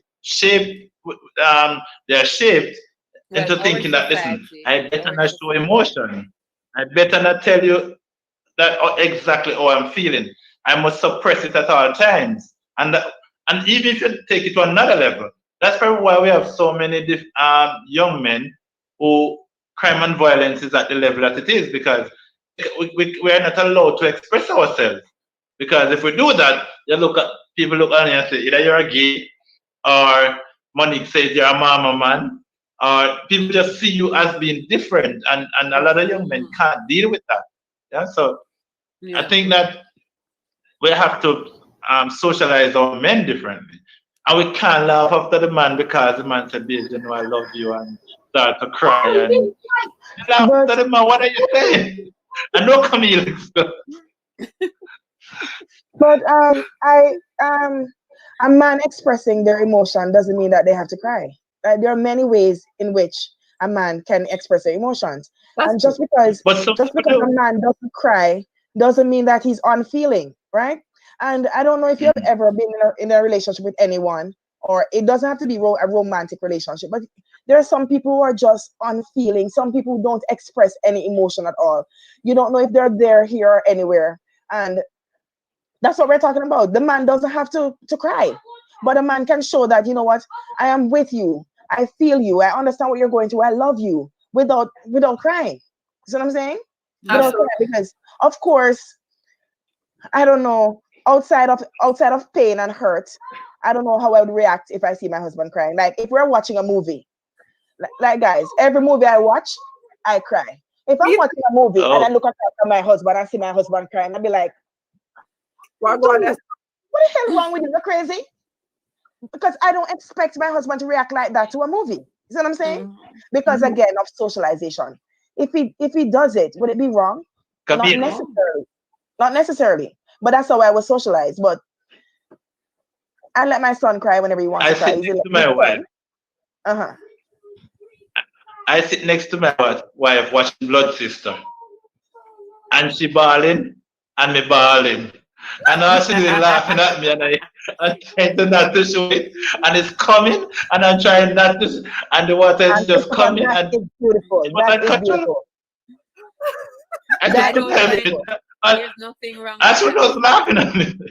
That is I beautiful. would just made a good laugh. So, Hey, it Christopher, happened. we need to watch that movie together because I need to see this. It's a long time.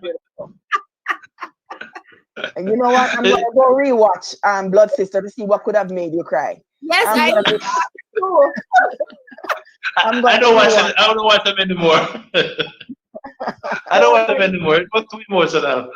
But it's okay for men to cry, man. It's so okay for men to cry. And just as though we are able to change the rhetoric as it relates to expressing love to our older parents, I think we can change that rhetoric as it relates to the person in our lives, right?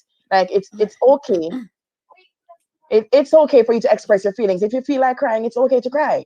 Because that's one way you're expressing your feelings, you know? Yep, 100%. Oh my God, guys, we have circled so many topics in one. This 4-letter word has literally taken us into so many different directions. So in closing stuff off, I'm gonna go around the room again. Man should cry. Samantha said man should cry. We're gonna go around the room. And I just want you guys to give your final thoughts on the discussion tonight and what you want to leave with our viewers. What do you want? Sorry, you had another part of your question. How do you know real love? Is that the other part of your question? Oh, bless God. I thought we established that through our conversation. How do you know real love? That's another thing too, because Another topic. Sacrifice. We no, but we established that it was sacrifice and stuff. And if I feel like if we're not seeing that reciprocated in any relationship, whether it be emotional or just parent to child, cousin or whatever, if we're not seeing those actions reciprocating in terms of sacrifice and that, then I think it's a fair assessment that it might not be love. It might. What if you're just truly altruistic? I feel like no matter how you are, everybody has a love language. So, even if you're not all the way emotional, even if you are, closed off and stuff like that, there are little things that you do to let that person know. If you want that person to know that you love them, there are little things that you will make an effort to do for that person to know that this is love, irregardless. What do you guys think? True. Kayla, you've been mute all night. Talk to us. I am not an emotional person. I cannot talk about the whole children thing because I don't have any. And I'm good on having any. I'm good. I don't want none. I'm all right. But I do agree with the whole, sacrificial love, because it is definitely a compromise and it is a sacrifice. And no matter how much they annoy you, you really just gonna have to stick it out because you said your vows. You A, said your vows.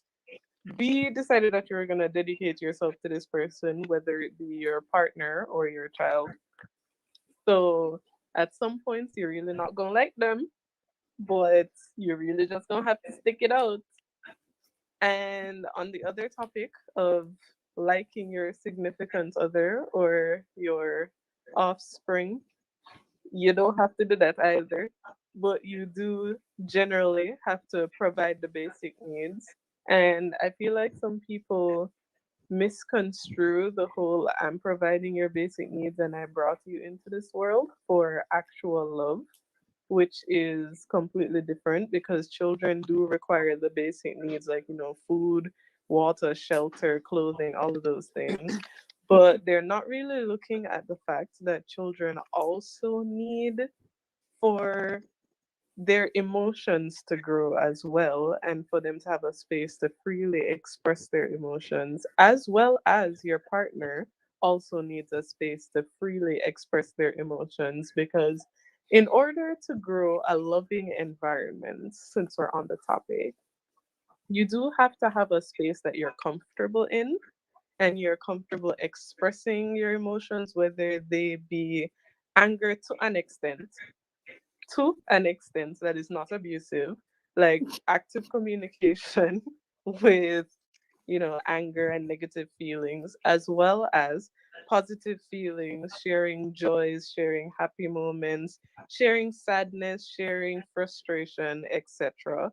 All of these things are needed to foster a safe environment and a loving home, which is, you already know my thoughts on how Jamaican parents are very interesting in the ways that they decided to grow their children, but there is also an increase of younger people who are trying to break through the norms of, okay, this is how my parents grew me. I'm not going to do this. I'm going to break the generational curse, and I'm going to show my children love, show them a happy, safe environment, and I'm going to do so with my spouse as well, regardless of wherever they come from or wherever I pick them up from, because there is a defiance that us, the younger generation, are really going to do whatever we want, regardless of what you say.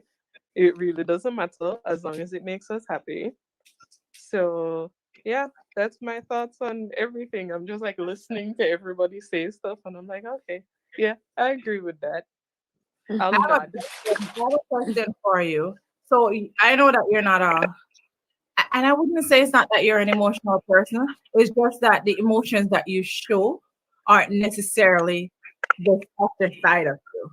So you are an emotional person, but you just don't show the softer side of those emotions. So given that you are that way, or you're the type of person that would say, I love you, would you say I love you? Or do you get when you're not in front of everybody else, you get that way with your significant other? Yes, when he's not irritating me. Absolutely, yeah.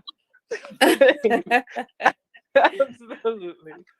Listen, I can't even with you right now. Because I mean, we went through the whole quarantine thing and it ended successfully. We're both alive and well and kicking. So yeah. I'm gonna read these two comments. Society teaches men not to cry, and that's why they're at the top of a suicide rate. They feel they have to be strong and show no emotions. There is a video on YouTube called Brain Builder. I think y'all should watch it and think about the discussion y'all had today. Perfect. So Sam has a suggestion of a YouTube video that we should watch. It's called Brain Builder. Sam, I feel like that's gonna start another conversation after we watch it, which is absolutely right. But yeah, Camille, what are your thoughts? You are mute.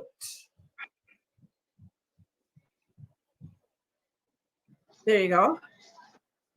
Am I giving a closing thought? Yes, closing thoughts tonight. Or my thoughts on what you just said? Okay. You can do both. How do you guys manage to talk about love and relationships and don't mention sex? And I'm thinking like, oh, listen, you know what it is? The guy is slow, that is it. Maybe the male is slow. You know what it is? You know what it is? I feel like we already know that sex is a given in a relationship. And so everybody always places so much emphasis on sex in a relationship and forgetting the other aspects of the relationship that we can try to shed light on, because we know sex is there. That is a factor.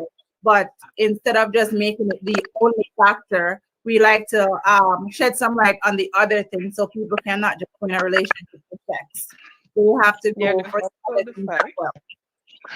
Yeah, there's also the fact that that I feel like in today's society, everybody's really truly desensitized to sex in relationships, and they also like they don't really put that much emphasis on it, but there's emphasis on the fact that you can go out and get it anywhere. So Mercy.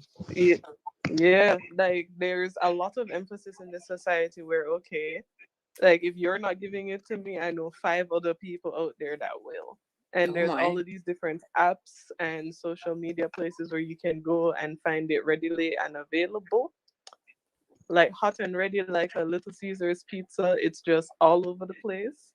And I just I I do appreciate conversations where we can talk about like everything because a relationship encompasses everything, and I truly feel like people put too much like they put too much emphasis on the fact that okay, I can go outside of my relationship and I can find sex elsewhere and it's all over the place, but they don't put as much emphasis on working together with their partner to sustain the relationship and have a foundation that is not built between the sheets.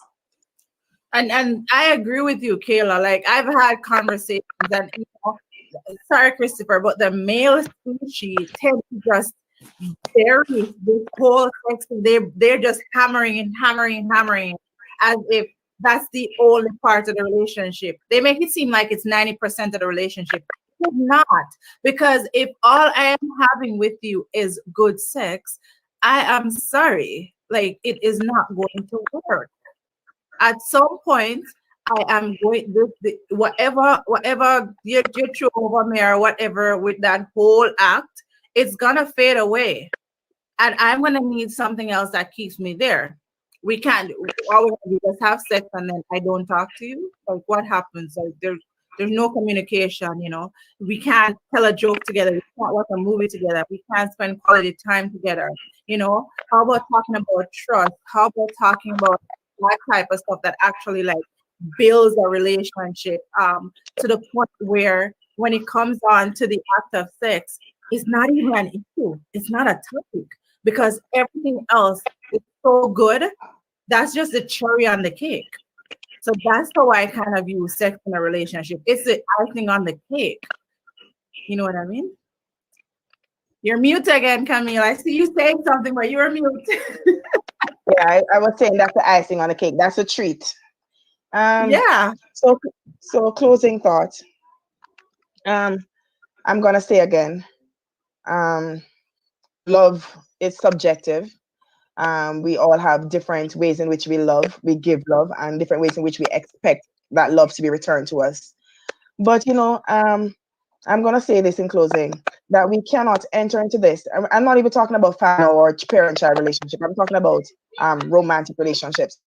First, enter into relationships, and the other person has no clue how to love us because we haven't said to the person, "This is how I want to be loved." Like this is what love means to me. So I think communication is key. We cannot overemphasize that. So once you get into these relationships, you let Mr. Man know or Miss Lady know that, you know what, this is when you do this, I feel loved. So for me, like I say, for me, it's my husband has to talk to me. Like for heaven's sake, don't live in the house with me like me, our brother and sister. Talk to me now. You have to talk to me. You have to talk. And that's my love language. Whereas somebody else's love language might be more tangible. You might want gifts. See what I'm saying? You might want gifts, whereas gifts don't matter to me. And my husband has come to realize that if he's gonna go get a gift for me, he has to ask me because I'm so picky and hard to please as it relates to gifts. So if he's gonna get me a gift, he would ask me, "I'm gonna get this for you. Would you like it, or do you want something else, or whatever?" But I just want conversation.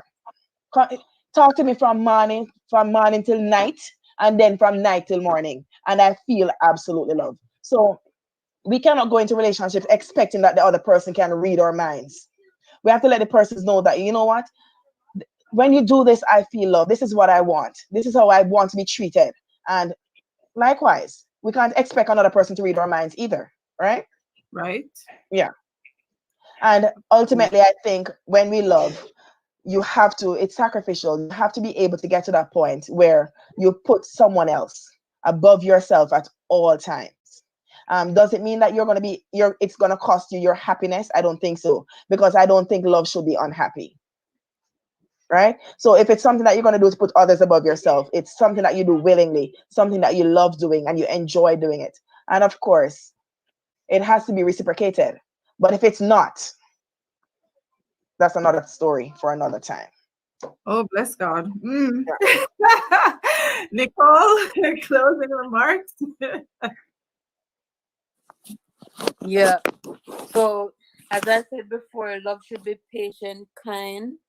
You should have time to share with each other.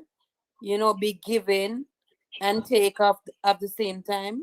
Don't one person shouldn't be giving all the while the other person is just accepting.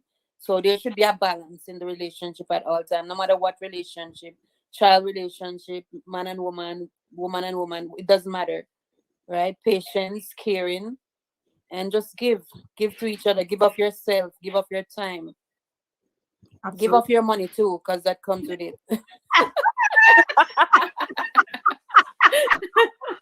Listen.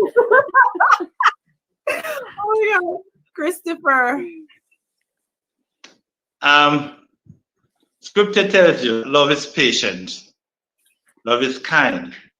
It does not envy, it does not boast, it's not proud, it doesn't dishonor others, and it is not self-seeking. It doesn't get angry easily. And I believe if we embrace love from the scripture definition or the scriptures instruct us how to love, then our love life will be better, will be stronger, and it will also affect our environment, affect our families, affect our children, affect the nation as a whole. So I just would encourage everybody, seek love from a scriptural perspective. Somebody says money, and then you can't go wrong, period. Absolutely. Kayla? My closing remarks would be that everyone goes on the internet and searches up their love language, do the test, figure out what your love language is, and practice it. And I also encourage them to find out the love language of their significant other and even their children and their friends, because it's not only like your partner that they have the test for, it's like family and friends. They have different tests for different people, so you can find out your love language.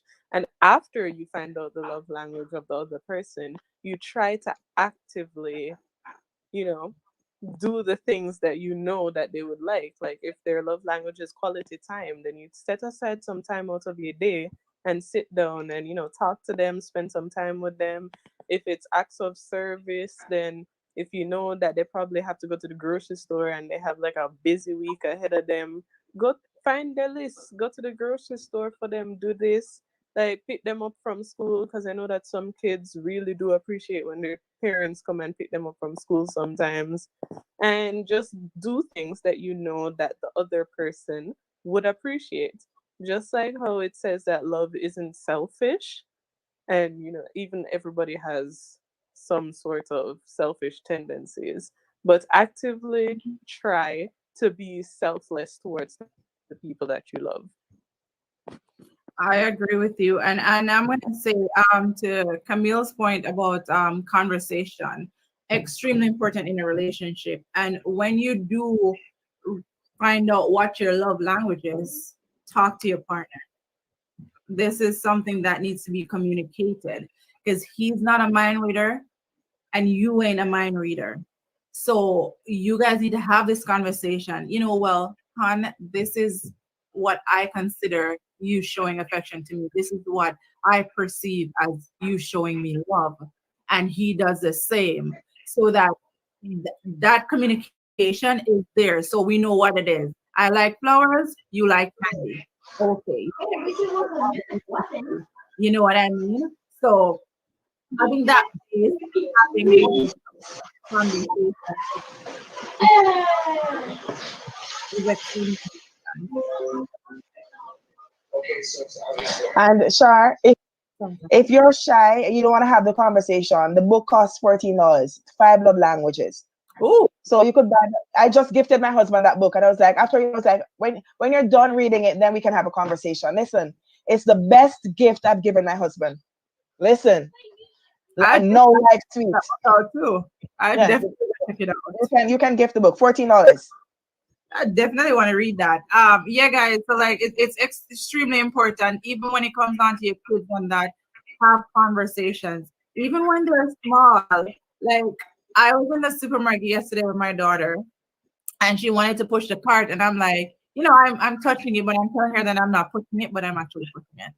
And she's like, "You're stressing me out." I'm like, "Okay, you're 5. How am I you out?" So I looked at me in the supermarket and I just started to laugh. I'm like, "I'm stressing you out." And you know, it's important to listen and validate their emotions, because they want to know that you hear them and you know you understand. And you know, sometimes when we're growing kids and stuff like that, because they're so young, sometimes we think that their emotions aren't valid. If they throw a tantrum because they can't tie their shoes lace, it's not necessarily because they want to throw a tantrum. They don't understand how to process whatever they're feeling at that time. So we have to actually talk to them and work them through these emotions and not necessarily get upset all the time. I know we as parents, sometimes we get really shocked, but you know, when we come down off of that high, off of that miserableness, we really need to like have these conversations and, you know, keep that open dialogue with our kids, because that's another love language too. You know, that's how you show you care. That's how you show your love as well, by having conversations. Yeah, again, we talked about what is love. There is no one definition for love. I know the dictionary has a definition, but it cannot be explained by one person. There is no one definition for love. I am. Come again? Go. I am love. Listen. There's no one. My definition of love. Go ahead. I'm saying that's my definition of love. I am love. Listen. But yeah, there's no one definition of love, and everybody has their own love language. And you know, I just encourage everybody to like just love, just genuinely love each other, and you know, genuinely care about each other. You may not like me, just love me. Yeah, you don't have to like me, just love me. I'm okay with that. just love me. I want to thank Camille for coming on. Really appreciate it. Thank you, Christopher, for finally answering the call and coming on. Thank you guys for coming on. You guys are always welcome to come back. Camille, it was a pleasure. I would love, and Camille is also Canadian, you know, guys. So, you know, we have, let me not just say, let me say an Albertan. So let me just say that, because we're all Albertans over here. So, and whenever you want to come back, Camille, I'll hit you up from time to time. And as long as you have time, we'll be happy to have you. Christopher, same for you. I want to have a topic where the men are in the hot seat. I'm going to find you. I'm going to make sure you're here for that one. Because Camille's ready for that one. But yeah, thanks to the housewives for coming on. Thank you, Kayla. Thank you, Nicole. Guys, this video will be up on YouTube. If you missed any portion of it, it will be on YouTube, so you can go and check it out. And I'll put all the socials in the description box for everybody to go check it out and watch it.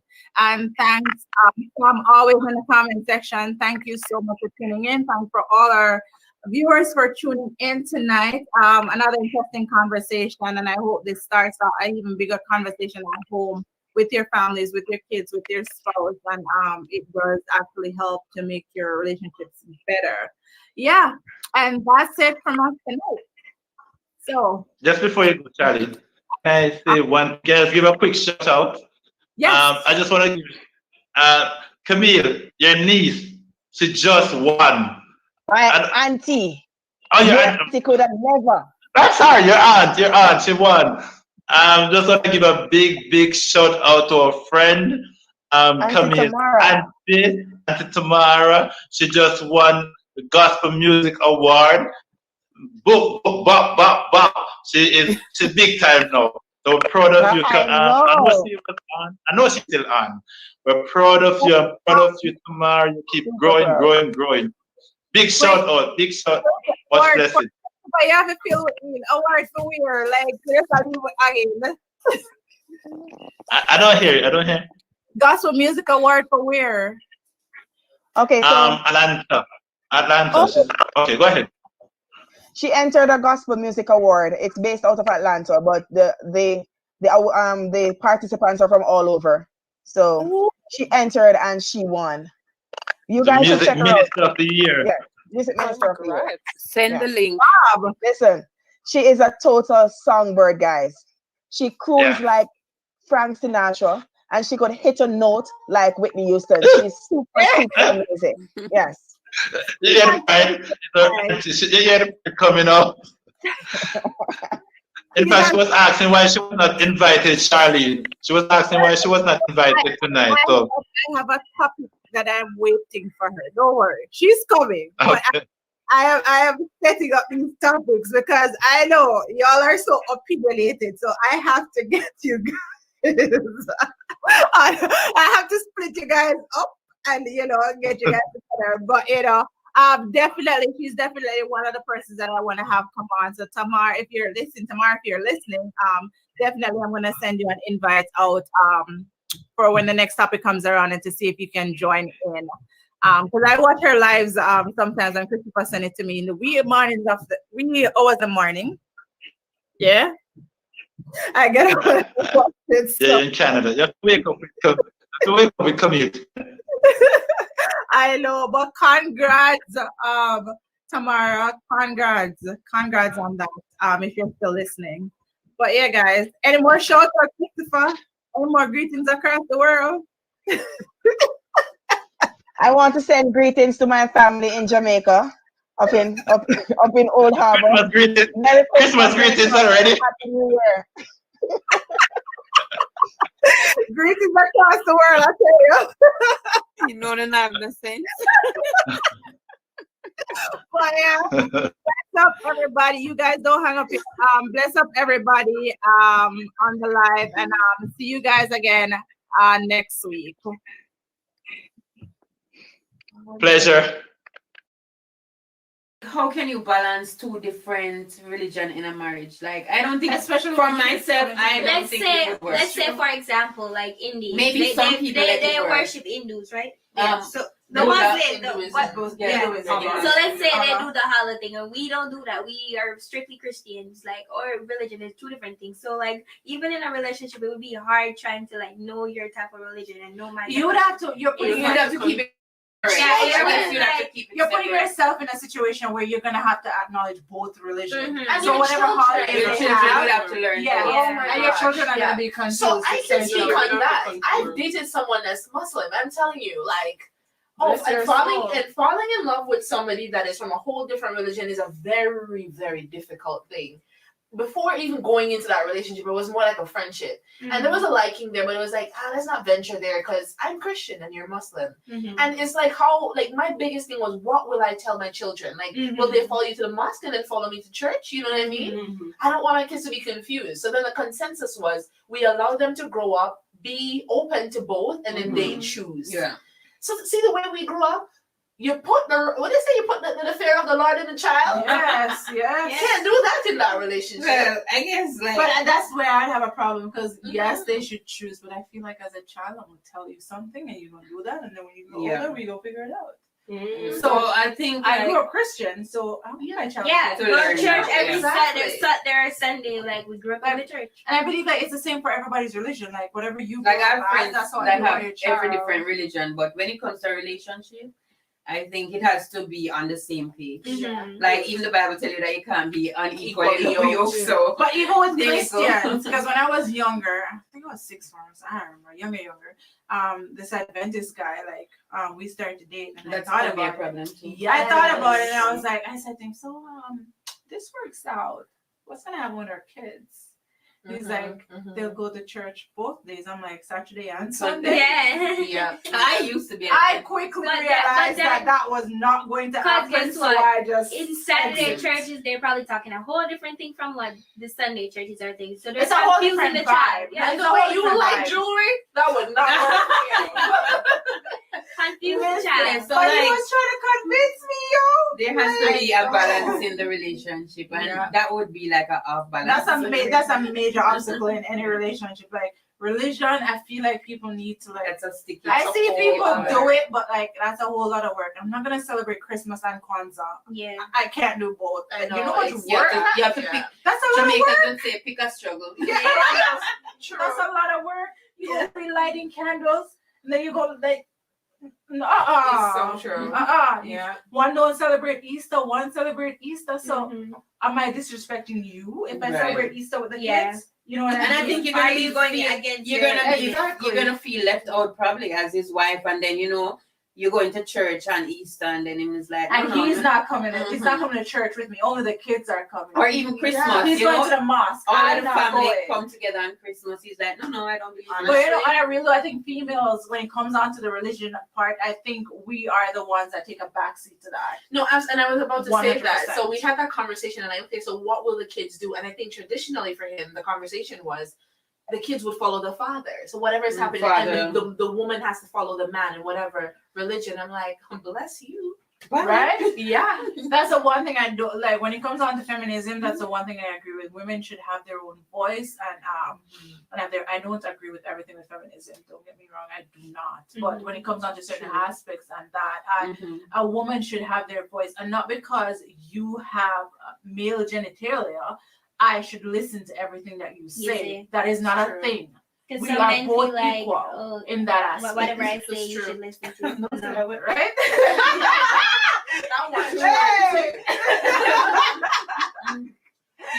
So for me, in general, in relationships, I do have my specific opening questions would be what I would call Yes, introduction. ma'am. So there's like so many different things. So it would be like around the first date or like the first time we sit down and talk. So we'd have, like, okay, what are your religious beliefs? How do you feel about females? How do you feel about gender roles? How do you feel about cultural differences? How do you feel about, specific political issues? What are your top 10 in regards to relationships? Like, how important do you think trust is going to be? How important do you think, companionship is? Do you think it's a 50-50 or like all of these things are things that So Kayla, at that point, that the initial guy, if he's not the guy, he's gonna run. Yeah.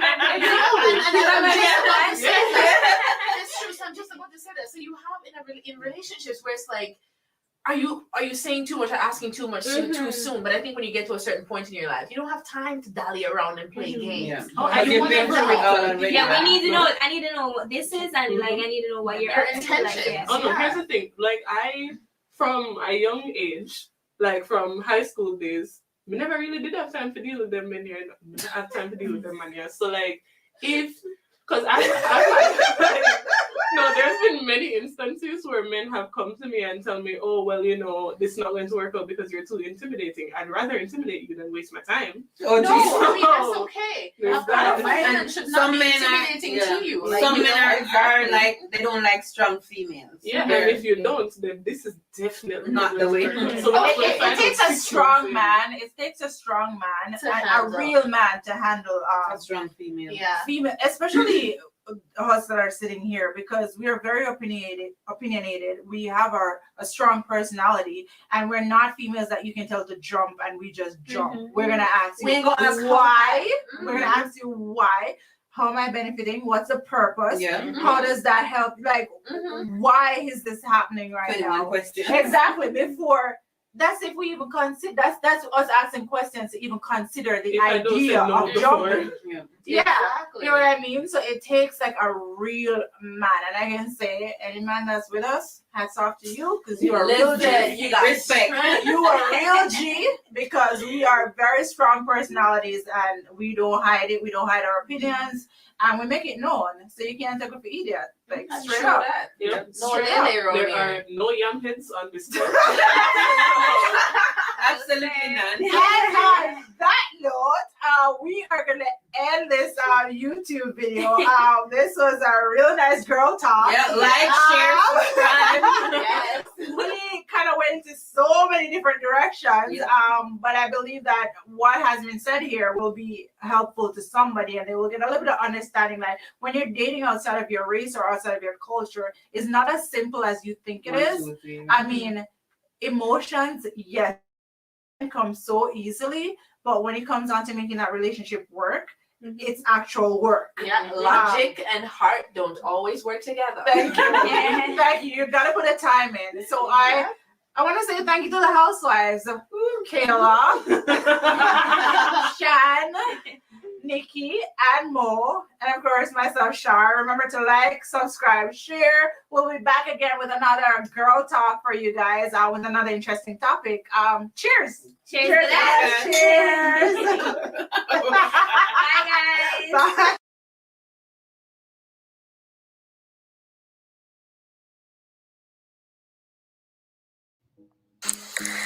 You are all you need. The strength is inside you.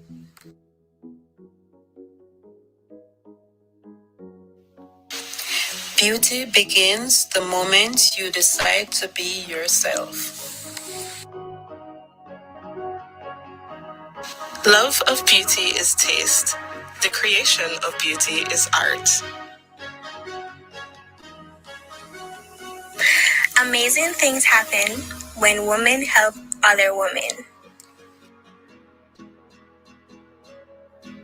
Black Barbie? Nah.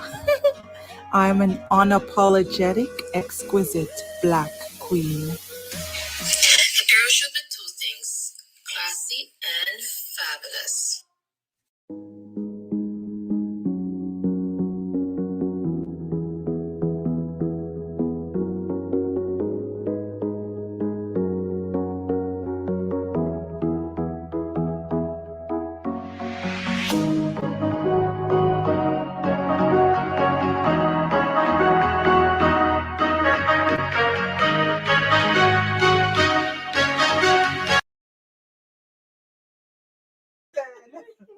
There we go. Hi guys, welcome to Housewives of Alberta. Hey guys. We're back tonight again with another. And tonight we're going to talk a little bit about if your friends don't approve of your spouse, like, would you stay with them or would you leave? Yeah.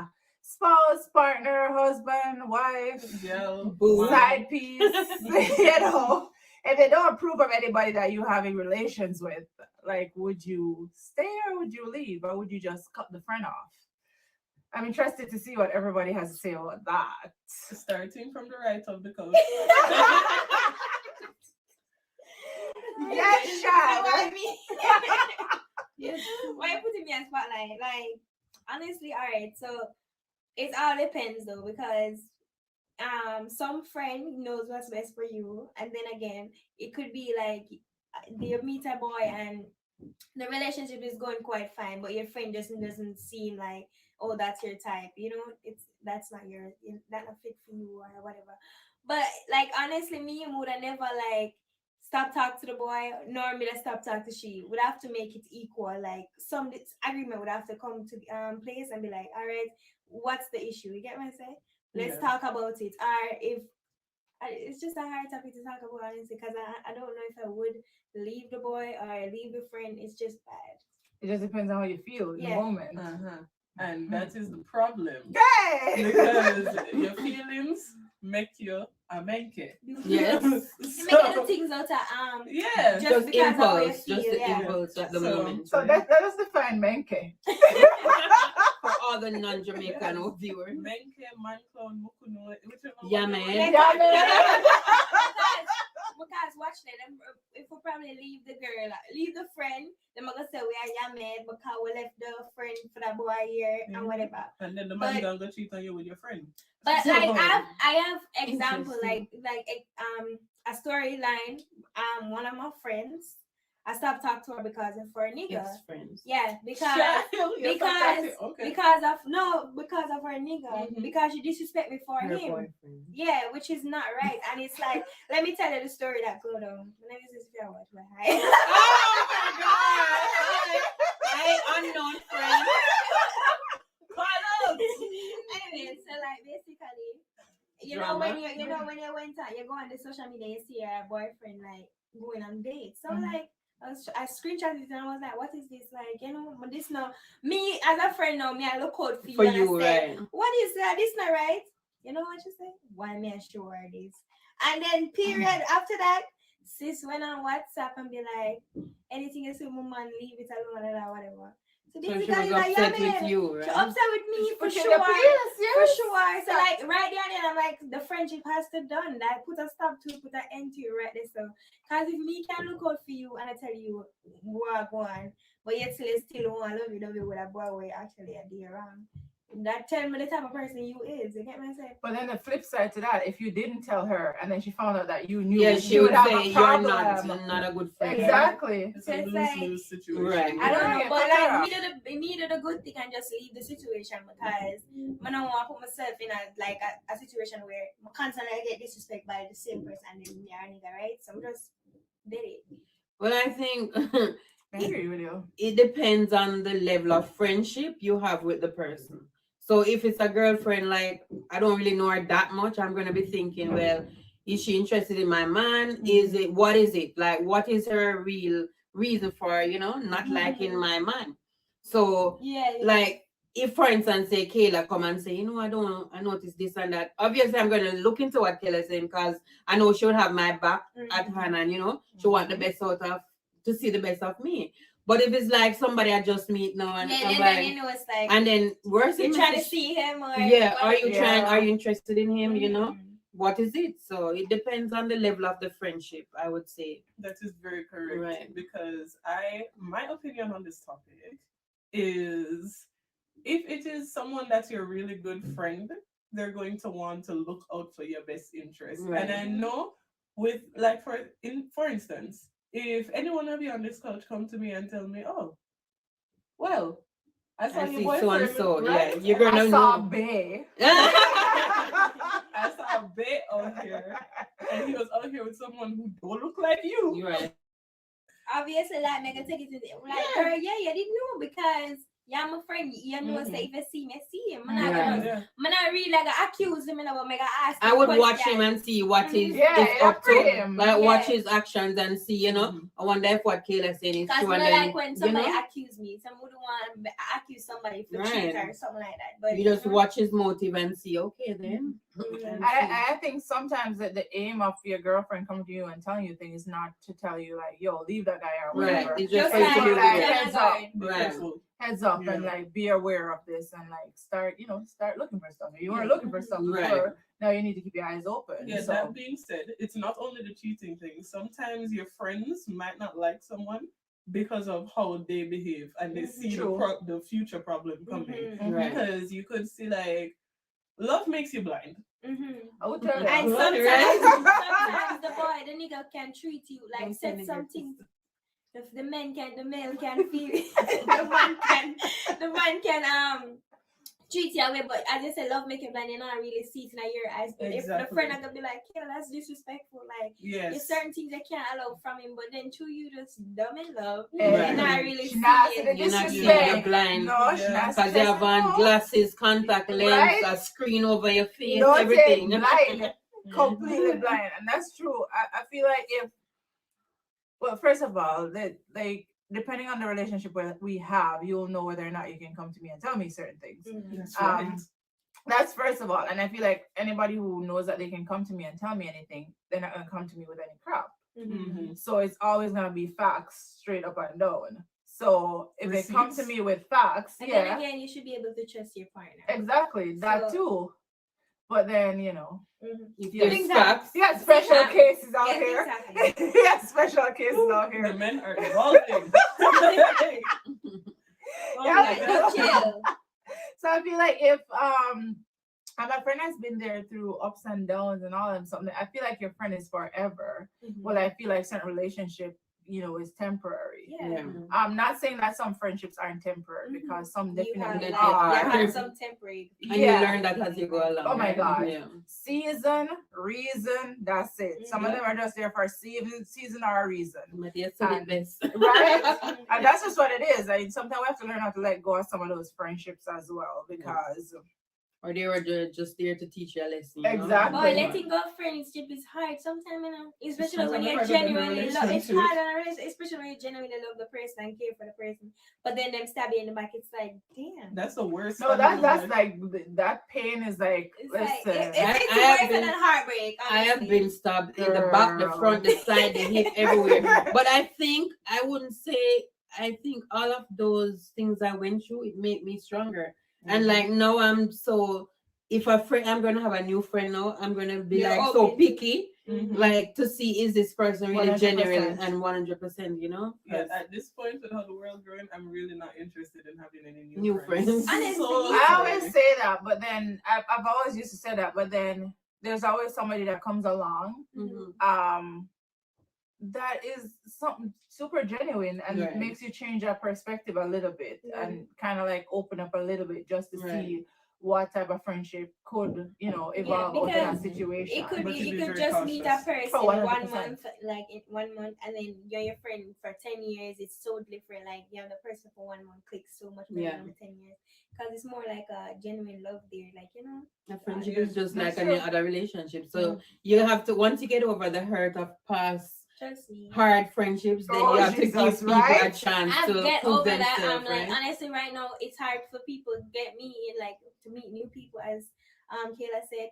But like it's good to meet new people sometimes because the people that we meet sometimes it's like they're more genuine than what you have. And like, some of honestly. them show you that not everybody is the It's same the thing. same, and like right? they honestly show you more.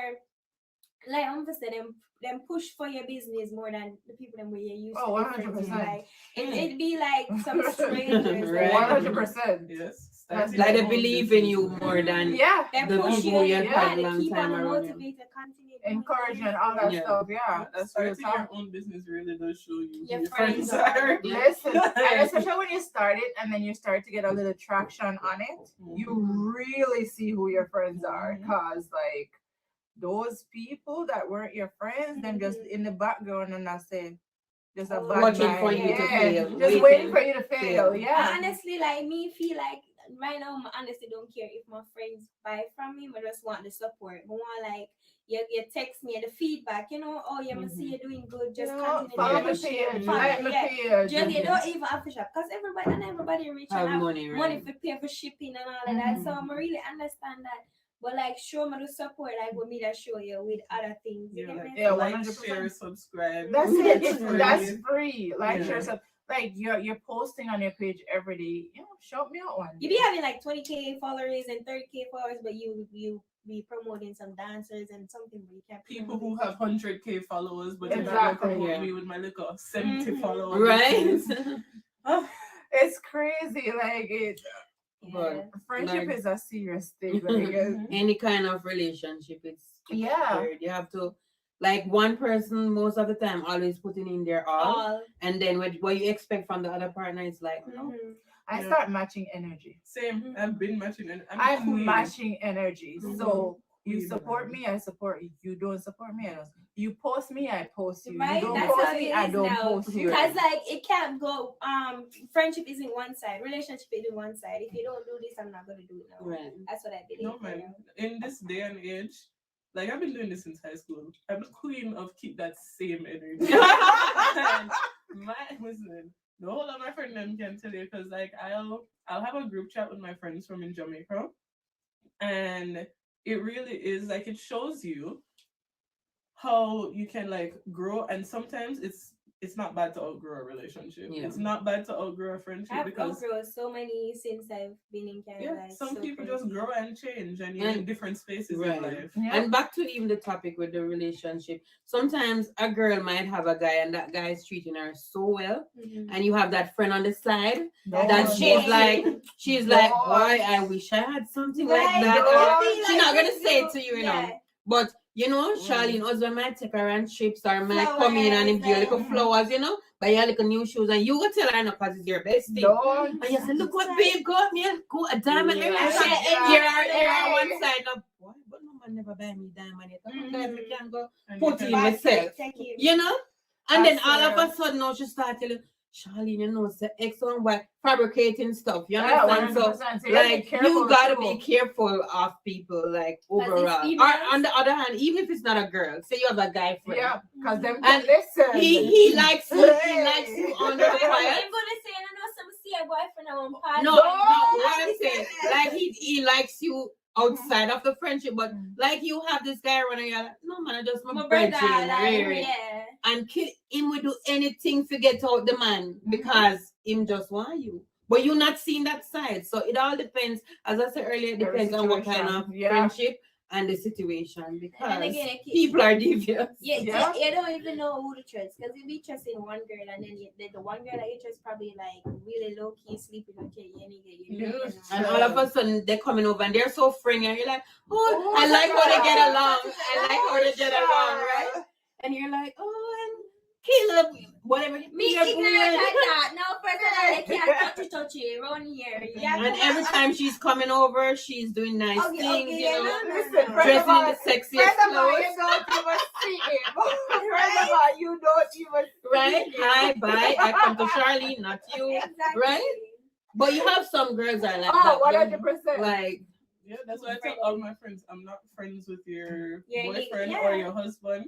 I don't need them phone number. Listen, I don't need to become He's an imaginary ghost at this point. Boyfriend friends aren't your friends and your girlfriend friends aren't like you don't know my man from nowhere, and you have friend him on Facebook, Instagram, every social media. You don't know him, you know me. Where you know him from? Why you need to be friends with him? Exactly, and there's no conversation that you should be having. Why? Is Charlene okay? I mean, you're from her in 3 weeks. That's Right? the reason. That's I the don't only need to thing. follow You him. don't, You can send him a message if you can't find me. Just send him a message. Right? Instagram. Like, find my friends is setting. Right? You need to do that. I'm just like, no, well. I'm gonna call your phone and I can't get you. I'm gonna call somebody with close to you. Listen, you must have some other friend what we have mutually connected. Yeah. I don't need to text your man, call your man. I wait till I'm my gonna call back find and say I you. get $9. Oh, the two and I have conversation. Or even if you give me a man number and say call him for me or something. Girl, as me done call me delete because I don't want it in my phone. I don't want it in my head. That will tell you. No, I don't want nobody number. hello. Come here, I get blamed for nothing. Right, I don't want right. nobody But you can number. do innocently. I see Like, the phone and I was just wondering what are you guys Why? talking But you- about? Like, I see you guys have a text message string. and then me with my smart ass would be like, ask a man. now there is where you I got was problems. not going to tell people them say something about Right. Now you will problems with coming right there because I'm like, hold up. What you mean right there? Excuse me. Right? Hello. Tell me, say, ask the coroner. That's have a man number. Like, That's why you don't need to have I see the friends. purpose of it though, because Yeah. like I can't see why I would need his number. Number what? Right. I can have your friend's number because let's say I'm trying to do something special for you. I can have your friend's number, Mhm. and you know if I need to include your man, make sure me can find him somewhere, somehow. Me Right. really need him Or number. make you bring him. There is Like- that. There is But that. you have some girl man too enough. Like Yeah, it can Them- be outside of my personal Man, bubble. all of a sudden, man want job them up in everything. You Exactly.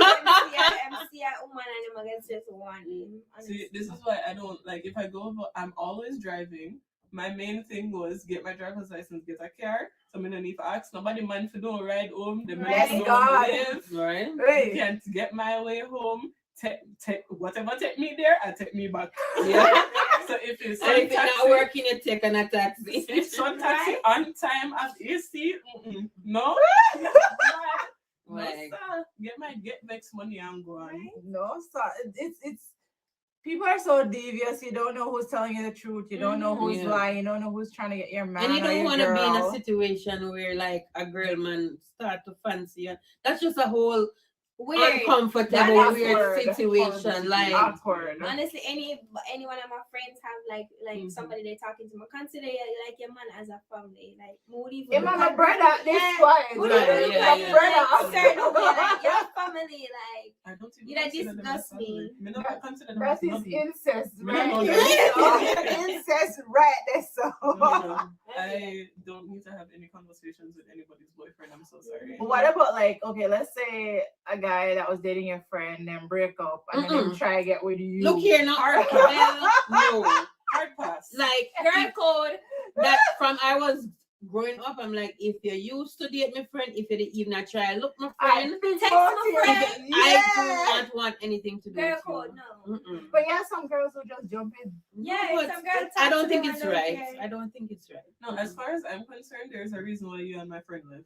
Right? Right, there's a reason when you're You an can ex. just ask her. Me no need to know. Man, I need to find create out. an ex history for Right, that. me no need for Nancy Drew into the situation and figure out why on the left. Like, why more experience it for myself? And Yeah, then that's that's just just gonna make the situation awkward with you and And your the friend. friendship could be wrong because Right. I'm just gonna say it Clearly wasn't that's a not- friendship. It wasn't a It friendship. wasn't a friendship. That's what I was just about to say. She don't value the friendship if she want to find out. Okay, why yeah, me but and my if you're man there with my ex man and me and friend, that means And at you- some point we're gonna hang out together. At you know some what I'm point, you saying? tell her about this ex. And then your ex gonna tell her about you. And Exactly. then things wanna And share. then I have them all Things little wanna something. share like my phone and all say, no, so my ex they do this and blah blah And like she, no. let's say me Yeah. tell him one lie. She gonna say, you know, so when she did do that. Yeah, you know, Them so she pillow never talk, talk, You should have done with pillow her. talk real, you know. Pillow talk is so real. Yeah. Remember when she did call you and tell you so she coming up at my house? It's not Not my my house. house. So, yeah. Right, that's all. We don't need both of them sipping on the hair. Hey. No. No, but like females, men and women, when they close that door and they lay down in bed and Yeah. having that talk, Discussion happen. let me tell you, the pillow talk is real. Cause you're my person, I'm your person. We talk about everything. Yeah. A lot of Like things. you're my best friend at this point. I tell you everything. Exactly. We talk So about like everything. to date my friend. Man say you know too much. I'm gonna probably chat my friend with You know too much. Exactly. You know too much. I'm gonna tell my friend, you know, so she did chill and tell me something. Man, so what's your hypocrite? Like Charlene said, the pillow talk is real. No man, pillow talk real man. Cause some Worse you know, all if something did go turn up there. yeah. Everything ever beans below. You feel nice and you just high and you just start talking some food. I don't know relevant to the current situation. Yo, oh God, pillow talk, turn up. Pillow talk, go and buy your pillow talk. Nothing that involves none of my friends. Yeah, keep it safe. Listen, he barely comes out around anybody. So there's That is true. Yes. So And then again, like my grandmother used to tell me, say, never tell a man certain family issues. or Yeah. things No. with Because between when you your and him friend. kick off, you know, some man dirty, you know. Some man a Yeah, mama tell Them man. I use it. That's why you're so and so did what because your father did this. Then see you in a corner. Right? Oh my God. Like, you can't even believe that this dude came up Just with come that. Use back the things and where you tell him. say, You confide in can't, him yeah. for that minute No, of his So life. you say, I can't play a true. The shabrook. Hello. No. I am not gonna fight him because me telling them No something for a violence. reason. No violence.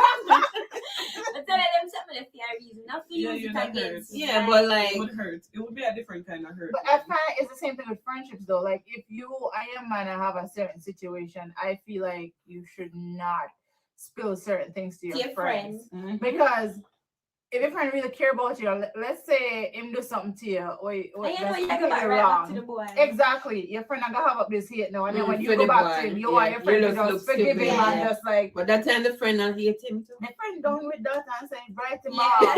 that's So- it. so- Sometimes a boy can do something. I say something. But sometimes he just want to vent. Like he just needs. Legit, but I air. think our friends take it so Personal, serious. yeah. The ones that will actually care about you, that they take it so serious. Vent yourself at this point. Come feel like say if you tell me something about yeah, where nigga do mega eating because mega just say no, it might hurt you, not talk. I'm not gonna Yeah, talk but it to don't you make because at the end of the day, sense, you make your own decision, right? Take it to the Lord in prayer. Hallelujah. Because your friend hold grudges because, For just life. because you love him, don't Yeah. say your friend love him too. That's true, and I feel like a So- lot of times we say things based on temporary emotions, and I've always been the type of person when it comes down to my relationship, it is nobody's business but my own. That is correct. Nobody. You will never hear me say, "Oh, he did this wrong," and "Oh, he did that wrong," and this happened in my house, and you will never know anything that happened in my I've house. learned the hard because way with it's that. not your business. It's not nobody's Because you business. tell your family and they're like, oh, so she gone back and really. Listen, nobody can tell you how you feel in that moment and the emotions that you're going through or what you're experiencing in your house. Yeah. You know what I mean? So let's say it was cheating. Let's say he cheated or something, and you decided that you wanted to take him back and you wanted to try. You're not nice. And you wanted to try. Honestly, I think everybody deserves a second chance. Hey, left man for less. No, but Kayla, honestly, like Especially I've when you're always one said this when it comes on to like cheating and stuff like that. I've always said it vocally. It depends on That's what what- happened. It depends on the circumstances. It depends on so many different things. I'm not gonna say I'm gonna get up and leave because everybody has say, "Yo, may I get up and leave because them do this or do that." No. We need to talk. We need to assess the situation. I need to assess But it probably for that girl myself. is waiting for you to get up and leave. Don't tell you. And then if the person when the person constantly do it now over and over, Yeah. and But then that's it a goes different like quick, situation. solid, But Well, if next it's just like topic a for- one thing, if it's a one thing, I'm kind of And you're just just sorry like, about it. Yeah. because men, I mean, let's not just say Things men. happen, yeah. Everybody's human, and Temptation, some that's things can happen. I'm never the one to ever say that if that happens, I'm gonna just walk away. Yeah, you have to put on your big girl panty and kind of assess the situation. Yeah, big girl body. Yeah, but Kelly, you don't know what the situation is. Again, you don't know what it is. What was it? Just a one night stand? Was it like a full on relationship? You know what I mean? You don't know how did it happen? What took place? There's so many things. I'm not the one to throw away how many years of a relationship because of like A 1 hour. 30 minutes of foolishness. 30 minutes of horribleness. Because the grass is not greener. So. No, and that's what people always think, like both male and female. Like And this- most of the time, like after I done, they're like, them not even want to see the Exactly, girl. Like, exactly. They don't even want to see the girl. So you literally just you risk it all, and I feel like some men realize that once the act is completed, they literally risk their entire life, the life that they've built together with their woman, for foolishness. And some of them are genuinely remorseful about it. Some of So- them will tell you to like. Yeah, 100%. So I don't think it's an open shut situation, Kayla. It was definitely open and shut. So You know, Kayla, I'm gonna give you a few more years. Kayla, I'm gonna give you a few more Right, years. until our Right? relationship cements. Yeah, I'm gonna give you a few more And years. they could have married before me. Because she should always think, oh man, this and man. Men, She yeah. got married before me. Don't it? When the right emotion was her. Yeah. Well, it's 1 year now, so it Yes. looks like it's getting warmer. No, you know, listen, if it goes to 2 years, we need to have a party. We need to start with bridesmaid dress. Because this is serious. Yes. Okay, I know what your view is on cheating, but And what I is your understand view on what your cheating? view is. What is your view on cheating? My Let view people on know. My view on cheating is I don't think that in right mind as I said, right mind, you can go and cheat on somebody. However, the mix of drugs and alcohol can But Kelly, definitely you not change realize something. like when temptation and people not think about you, and I'm feeling back at them, them only I think what I'm right now. I like my people. Remember Adam and Eve, you know. You see how Eve convinced him to eat the apple? So woman have a convincing thing about them, like Listen. Yeah, I don't say girl wicked enough. Listen. Like if they see you and they want you, they will do everything. Listen, above and beyond to try to get And you. she will know so you have your family, your wife, your Yeah. pick with them. It's a business. Hello. That That's make not you your more prerogative. attractive. That make you more attractive to her. Me, I tell you, I do not understand it. I really don't. Like, I feel like some people look at it as like a game prize. You know, like when you go to an arcade and you're just like, yeah, man, I want all the tickets to get that Xbox right there.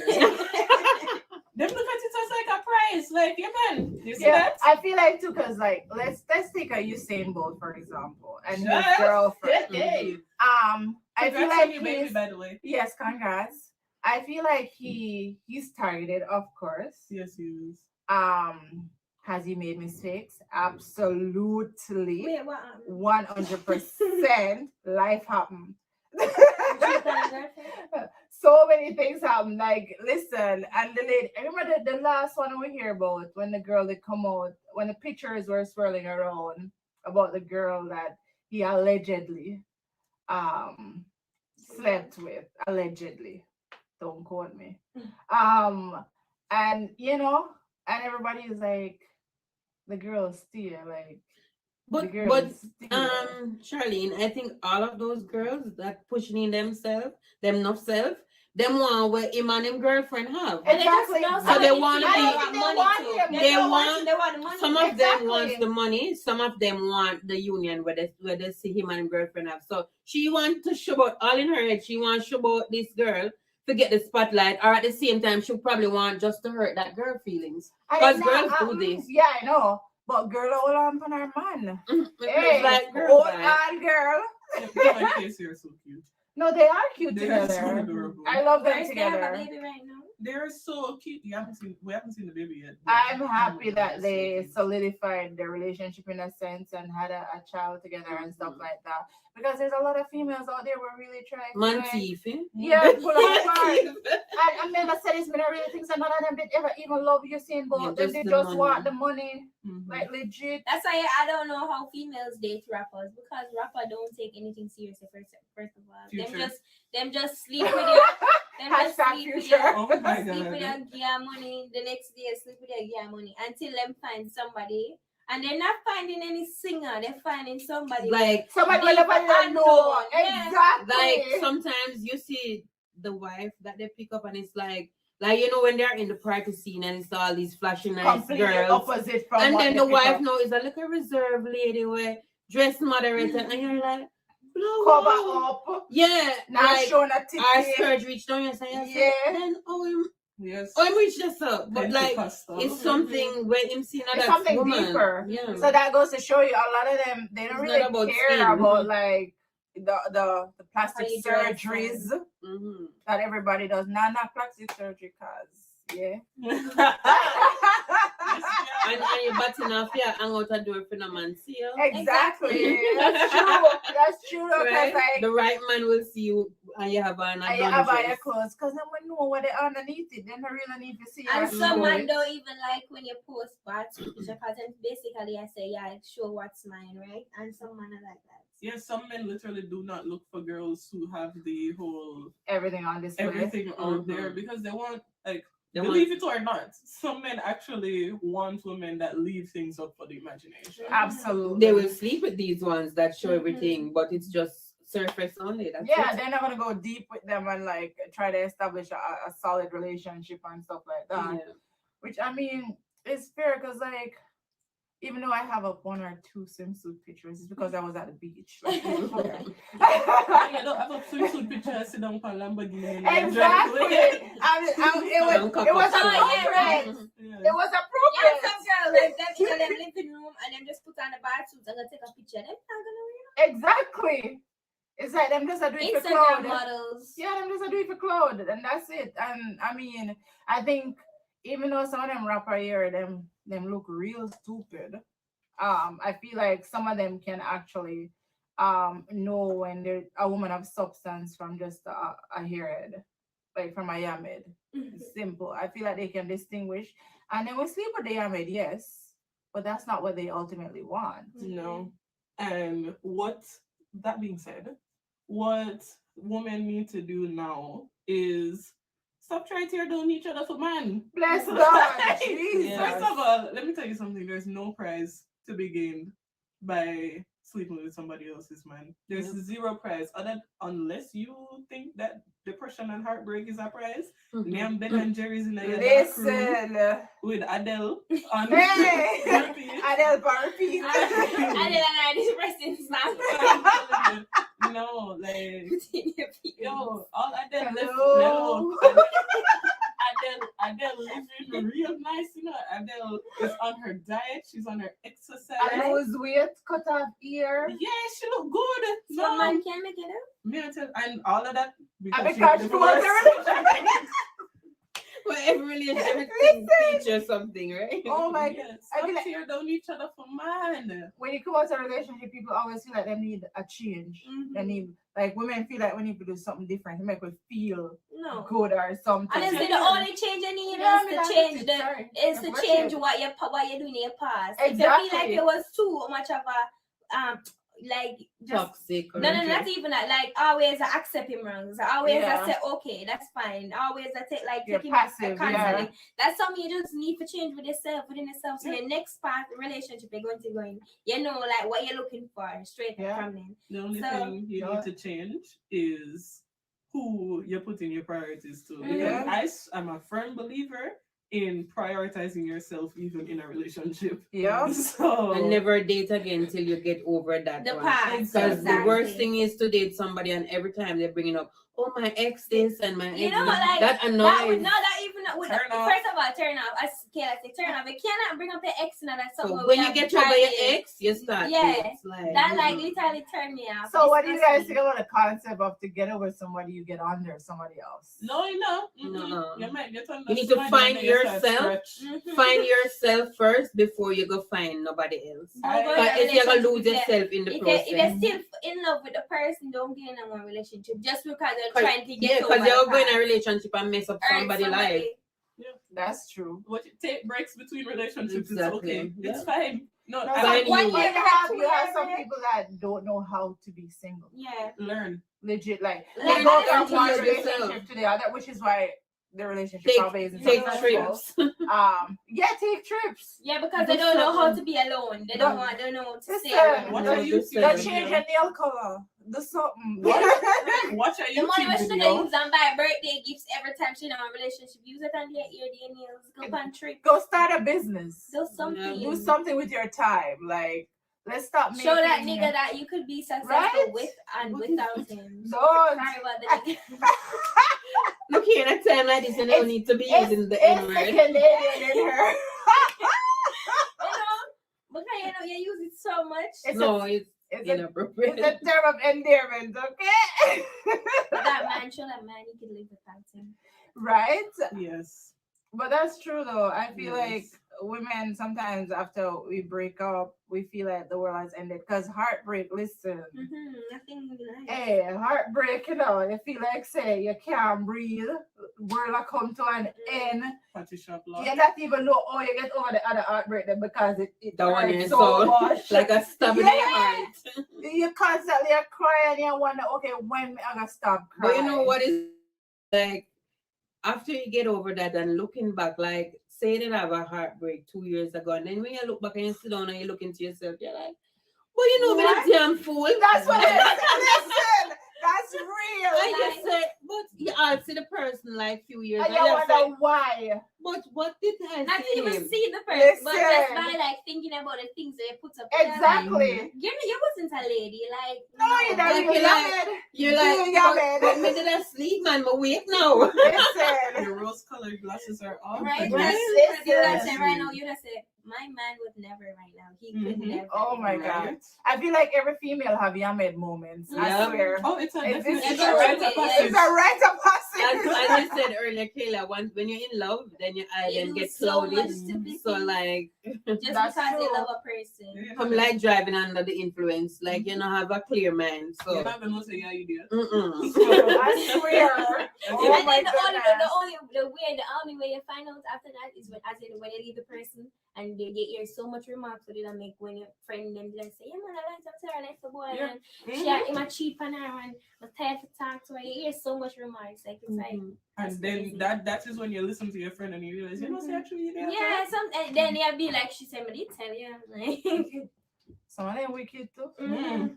Because you have some friends that are not gonna say anything and just let you be, and then when it Make done you get them, hurt. and then when it done them say, I didn't know you know. Long time. But Yeah, probably yeah, they were yeah, scared because suppose you're not an approachable person. I'm not gonna lie.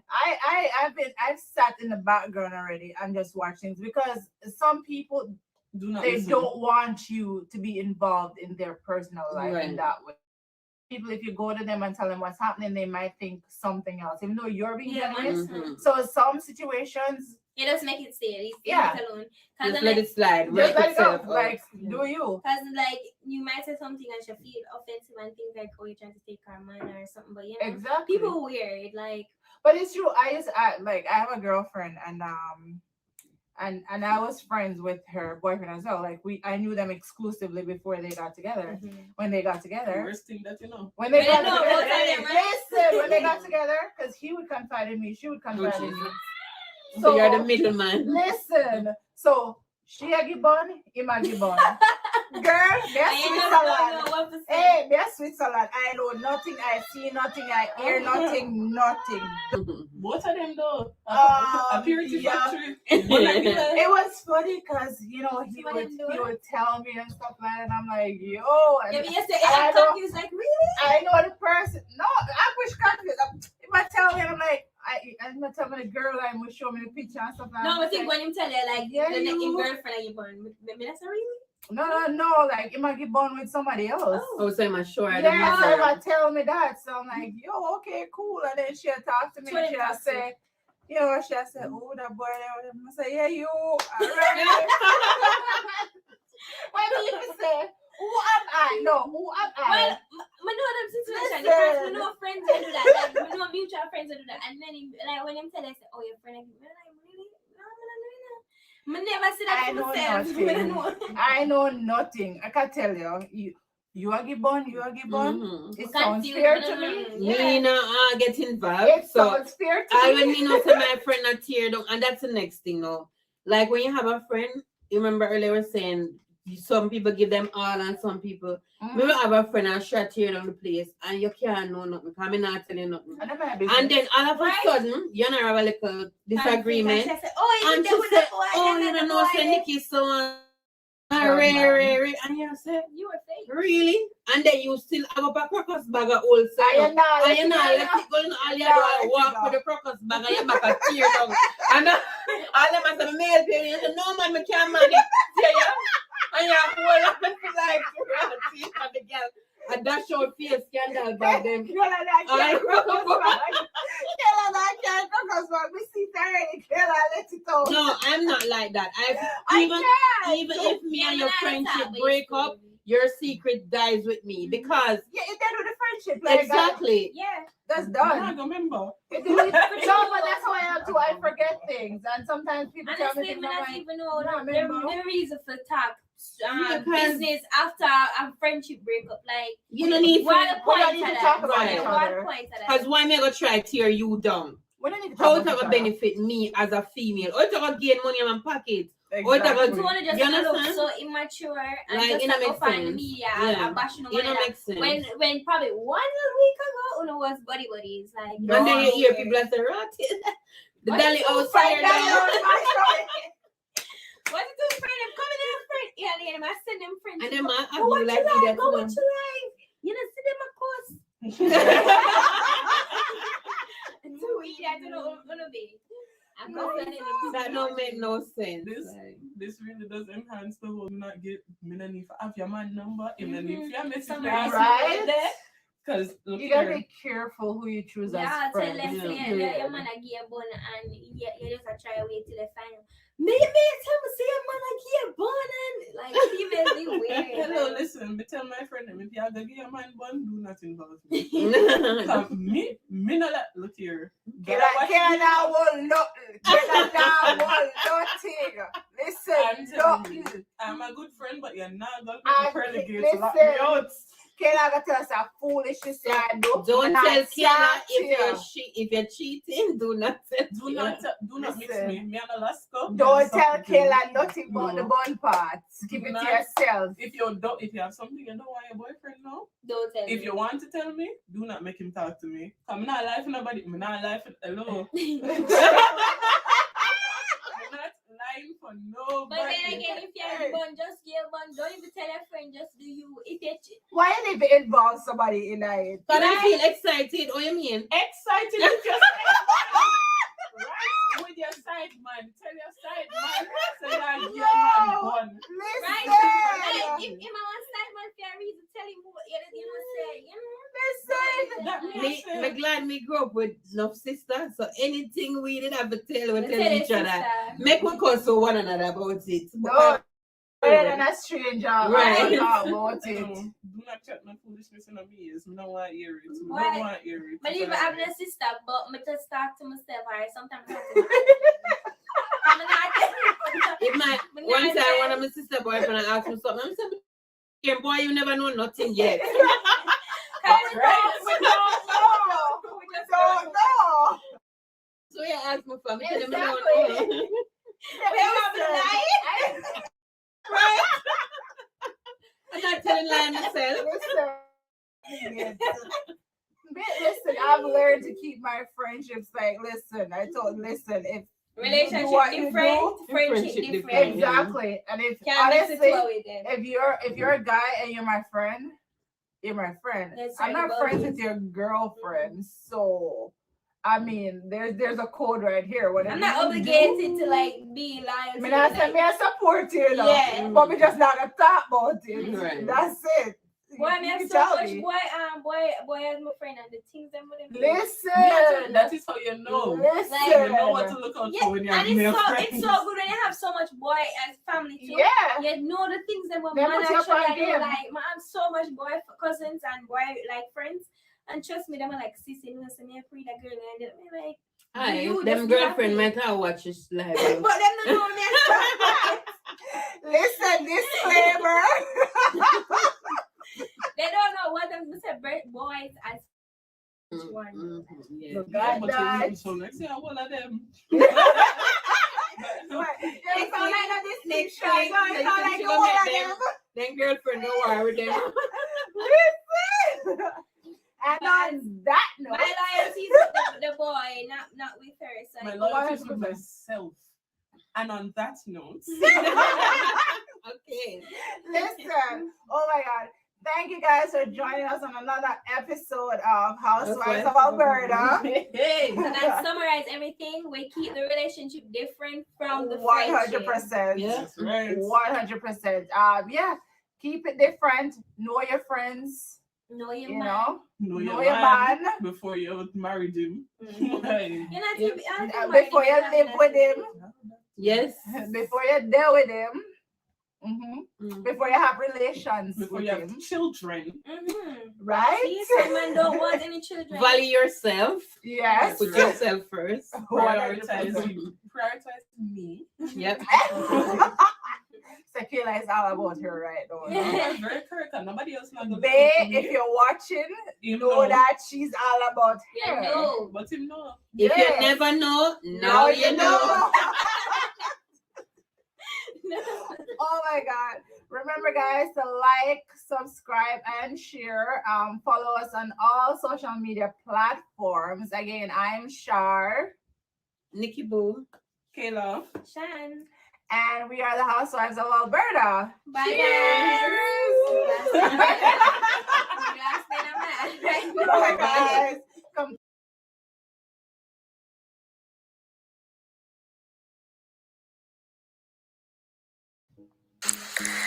You are all you need. The strength is inside you.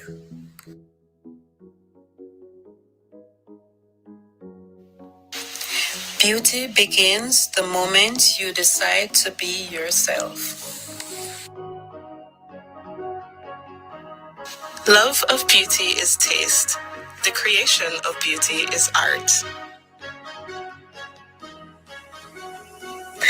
Amazing things happen when women help other women. Black Barbie? Nah. I'm an unapologetic, exquisite black queen.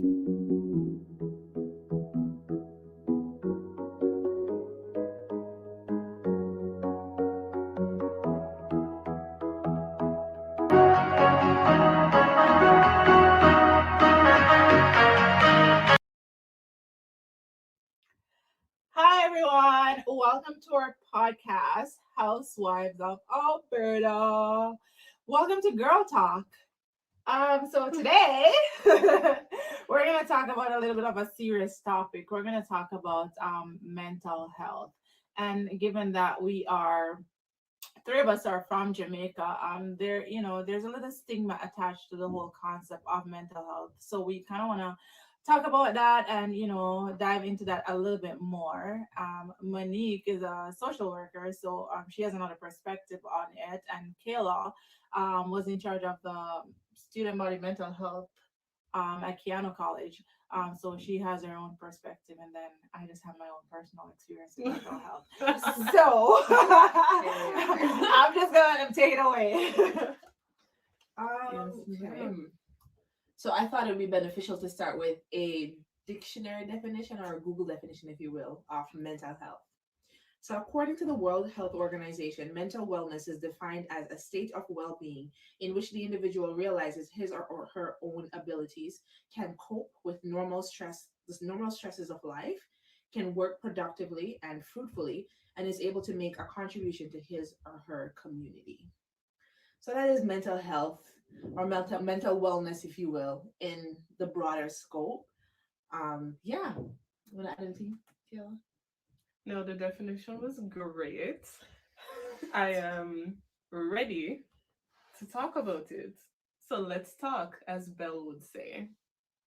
Do you have a contract with Belle? Like what? Belle Let's Talk, right? I mean, Belle Let's Talks. I think it's like a week or a month that they support mental health initiatives. And they kind of like put, I guess, very popular people or celebrities out there, because a lot of people think it's just regular people, the people that work the 9 to 5, that this affects, but it doesn't discriminate. It affects anyone and everyone. Yes. If it didn't affect you personally, you know someone, or you know someone that knows someone that it has affected. So, and most of the time, even if you think you don't know anyone, they might just be dealing with it and not telling. Yeah, because I watched this one time. Mental health looks like this. Mental health look like this. Like ha ha ha. It has so many different faces that you have to dig deeper.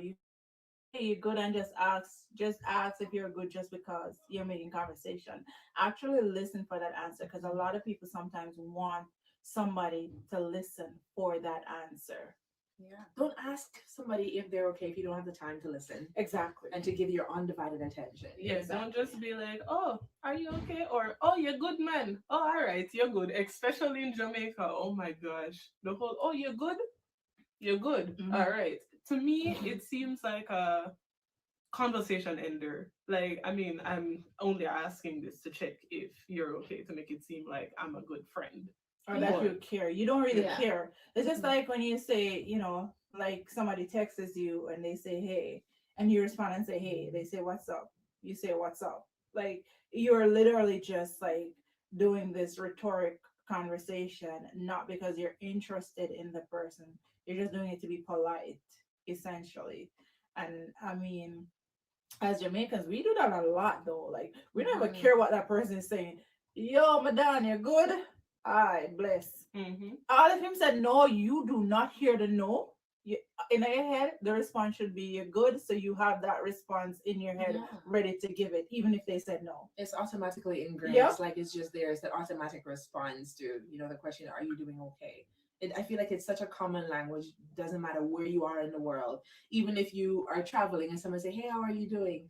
I mean, it's a stranger. You're not gonna stop and tell them your whole life story. But you're like, True. "Yeah, I'm okay. I'm good," you know. And you just kind of keep it pushing and keep it moving. So I guess that's a challenge from us today. When you ask people how they're doing, do not ask just to respond. Listen to what they're saying. If you don't have the time to listen and to listen attentively, then just say hi. I mean, because listening can be the deciding factor in whether that Mhm. person commits suicide or they live to fight another day. Absolutely. You know? Absolutely. Yeah, because some people are literally just looking for someone to talk to. Because you never know when people are going through something.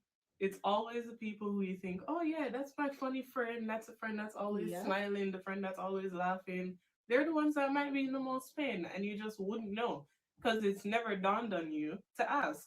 You're always just like, okay, yeah, that's my funny friend. If I'm feeling down, I can go to them and get like a little joke or something.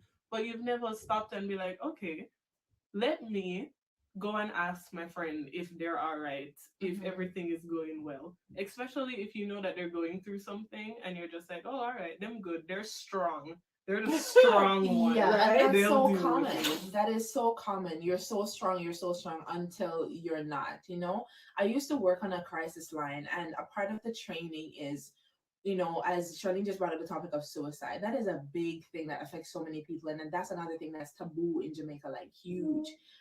The one thing that I taught you is people will call the line and they will tell you that I am feeling suicidal. And there's two questions that you ask someone that say, hey, I'm suicidal. First of all, when someone tells you that, just acknowledge that if a person is telling you that they feel suicidal, that is hope in itself. Because if someone means to take their own life, they're not gonna come tell you, they're just going to do it. Yeah. And when they're coming to speak, it takes courage to open your mouth, to become so vulnerable, to say that to begin with. So actually listen and then find something for them to hold on to. You'll never believe that even a cat, a pack of cards that their grandma or grandpa left behind when they passed, a figurine, it doesn't matter what it is, like just one thing that keeps them hopeful can keep them alive. And maybe that's your ears, you just listening. That's so true.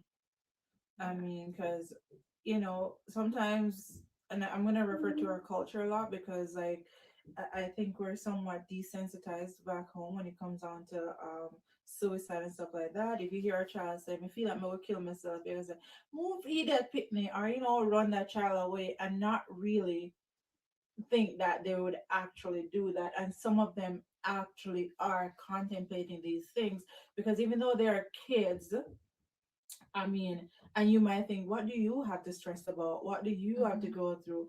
When you're a kid, problems that seem so minute to us, they are so big to the kids.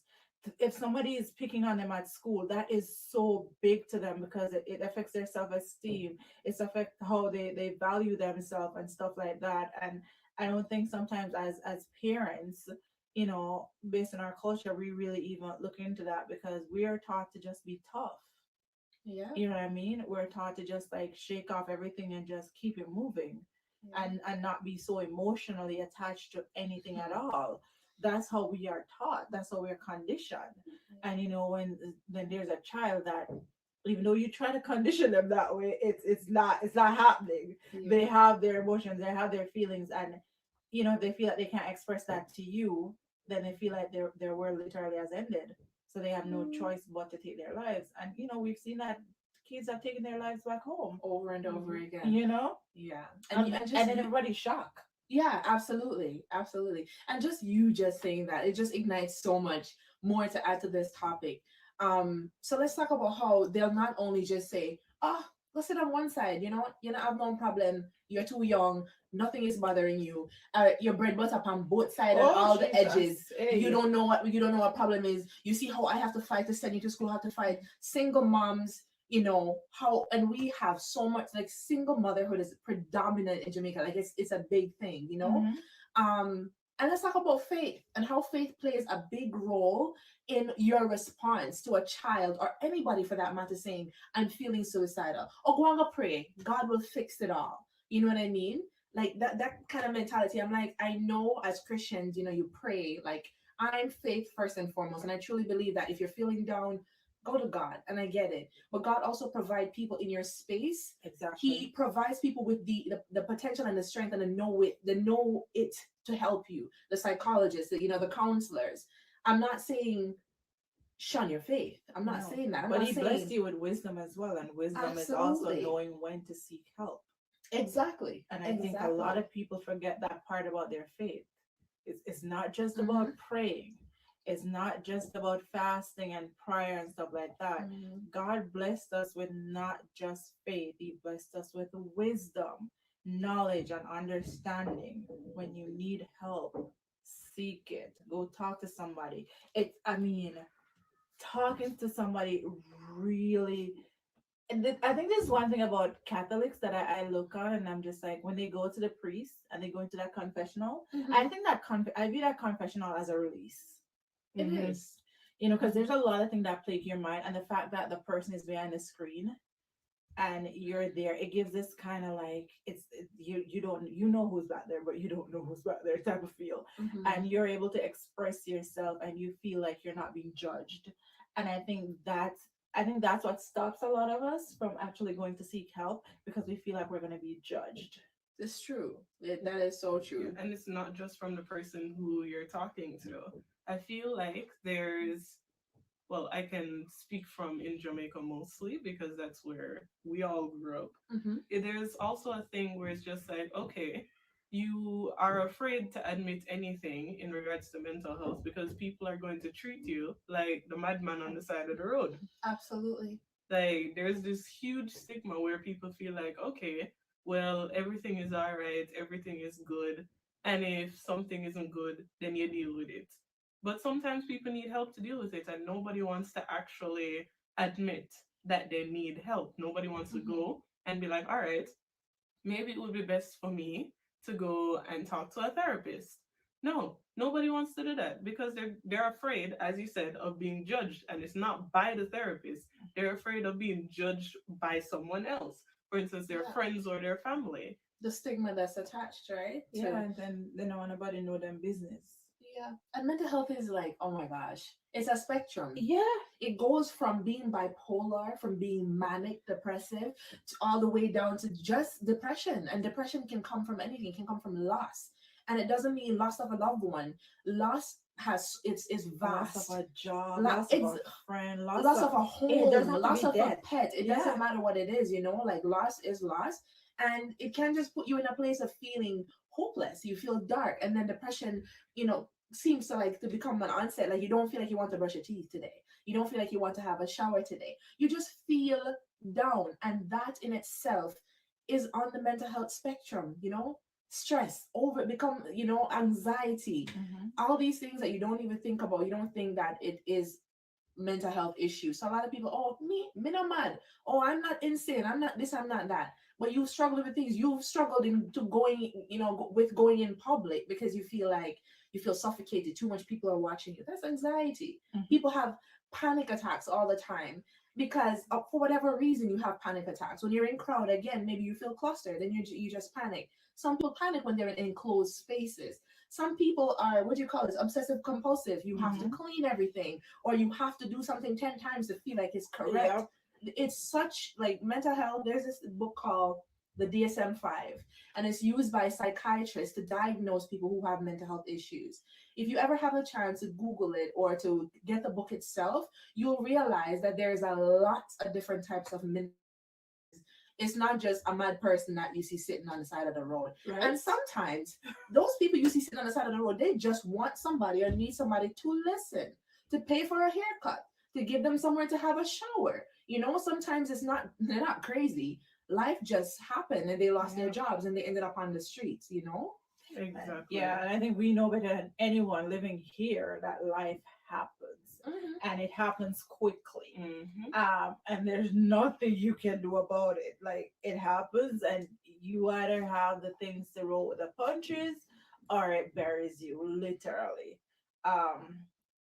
It's crazy that mental health is so vast, and it touches so many different things. Because I remember my friend, so my friend was married to a police officer, and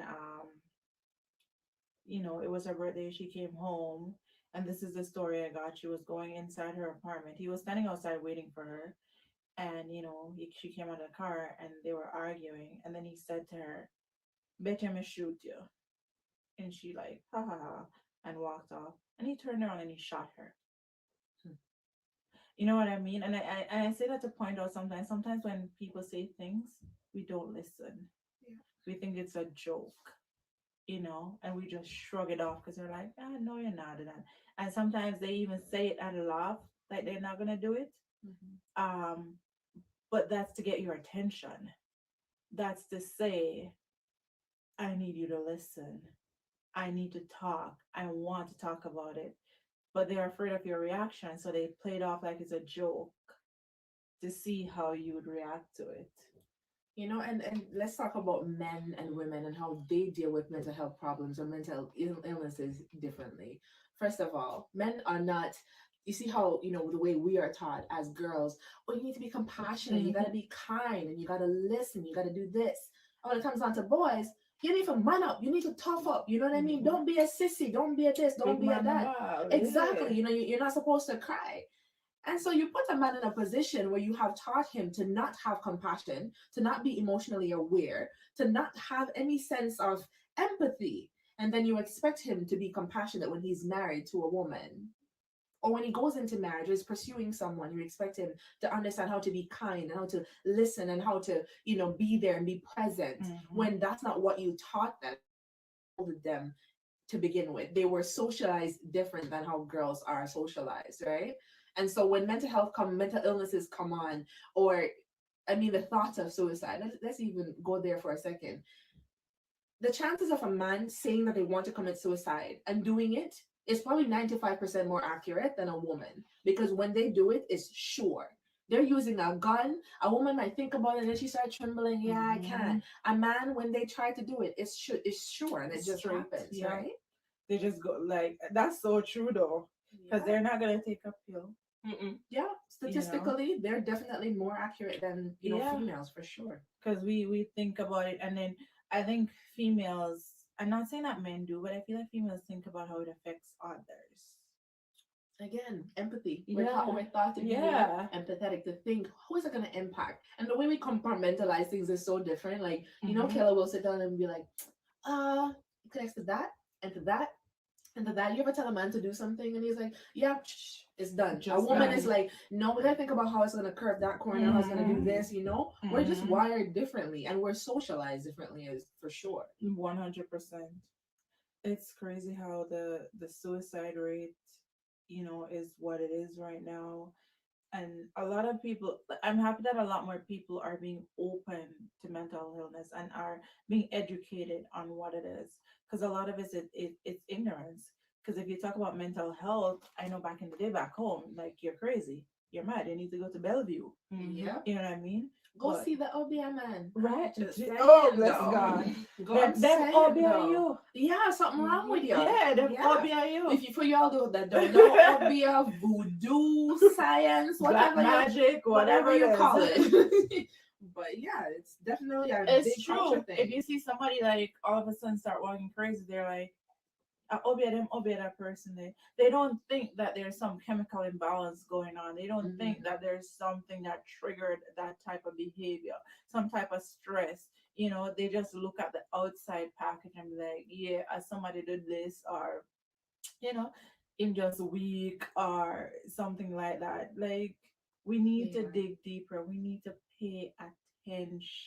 Yeah, the worst part about it is you look at it and you'll go back home and you'll look at how everybody's treating the mad people on the side of the road, the mad people, air quotes, on the side of the road.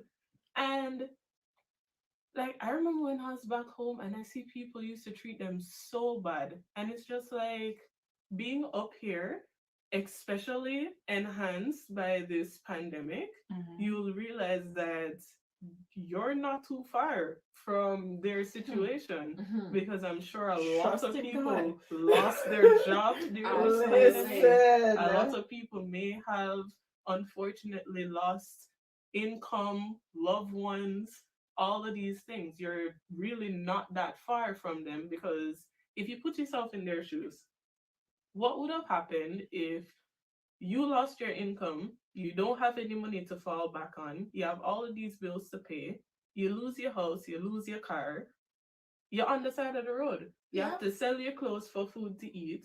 Then you don't have any clothes left. You have the one outfit on your back, and you have to sit down on the side of the gully.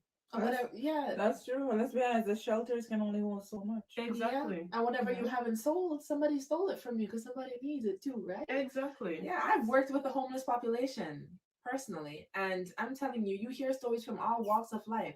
People that used to earn hundreds of thousands in a year, and now they have nothing, absolutely nothing. Because some people, again, as you know, Charlene just said, it's a chemical imbalance in your brain. That's all mental health issues are. That's all mental illnesses are. Some are corrected by psychotropic drugs. Some is corrected by therapy. And as human beings, we have something you call neuroplasticity, which is your brain's ability to correct itself. So if something is going bad, so much kids back home struggle with traumas from childhood. So much, whether it's sexual abuse, physical abuse, abandonment by both parents or by fathers, it doesn't matter what it is. So it creates trauma. And if you have not had firsthand trauma in your life, you know someone that has, right? And maybe their trauma has rubbed off on you somehow, and it now affects the way you process things. So, and some people will say to you, well, you know what, when you get older, forget about it. It's your past. You were young, move on. It doesn't work like that, because everything that has happened at each psychological stage as a child is a building block for what you will become, the way you will do things when you are an adult. And so let's say a few plates have shifted now, right? And the foundation that's supposed to be there isn't there. Something is not working in your brain right. So you've missed a certain thing, and you're having psychological issues. You are depressed all the time. You're anxious all the time. Again, some people go to counseling. Some people have to take drugs. Personally, I don't believe in a medical model. Your brain has the ability to rewire itself. I look at it like this: there's bad habits, and they're good habits as well. And it takes practice to change things. So if every single day, Charlene, just as a simple example, you have a side table right before you get through your door and you put your keys there. Every single morning you're going to work for 8:30, let's say. You go, you reach for the keys. Every single day it's a religion. One day you move it. You're still gonna go there and you're gonna reach for the keys, because your mind, your brain is programmed that it's there. But if you change your habits now, and you say, no, I'm gonna hang it on this key hook that I've now created, and you've changed that habit. It's muscle memory. Your body, your brain is the same thing. Your brain can be rewired in some situations. Some are so extreme, like, again, what did I say before, like bipolar, manic bipolar, like that, those kind of stuff where you actually have to go get diagnosed by a psychiatrist and you need medication. But your brain has the ability to rewire itself, and it's just called neuroplasticity, right? So we all go through stuff, and it changes the way we think. It changes who we would have become had we not experienced those traumas, but it can be rectified, again, if we just listen, and if we listen to people and allow people to listen to us, and if we feel comfortable in pouring out. There's a saying in my job that I do. I work with people who have been sexually assaulted or have experienced trauma in that sense. And there's a big thing. It's not how they come out and say what they say. You, as the public, or the person receiving that information, is your reaction that allows them to either seek help or, right? Like, this whole conversation is so multifaceted. It is. Yeah. It is. It's so deep too. It really got very you thinking. sobering. Very sobering, I have to Sure. say. Especially when, I don't know, mental health is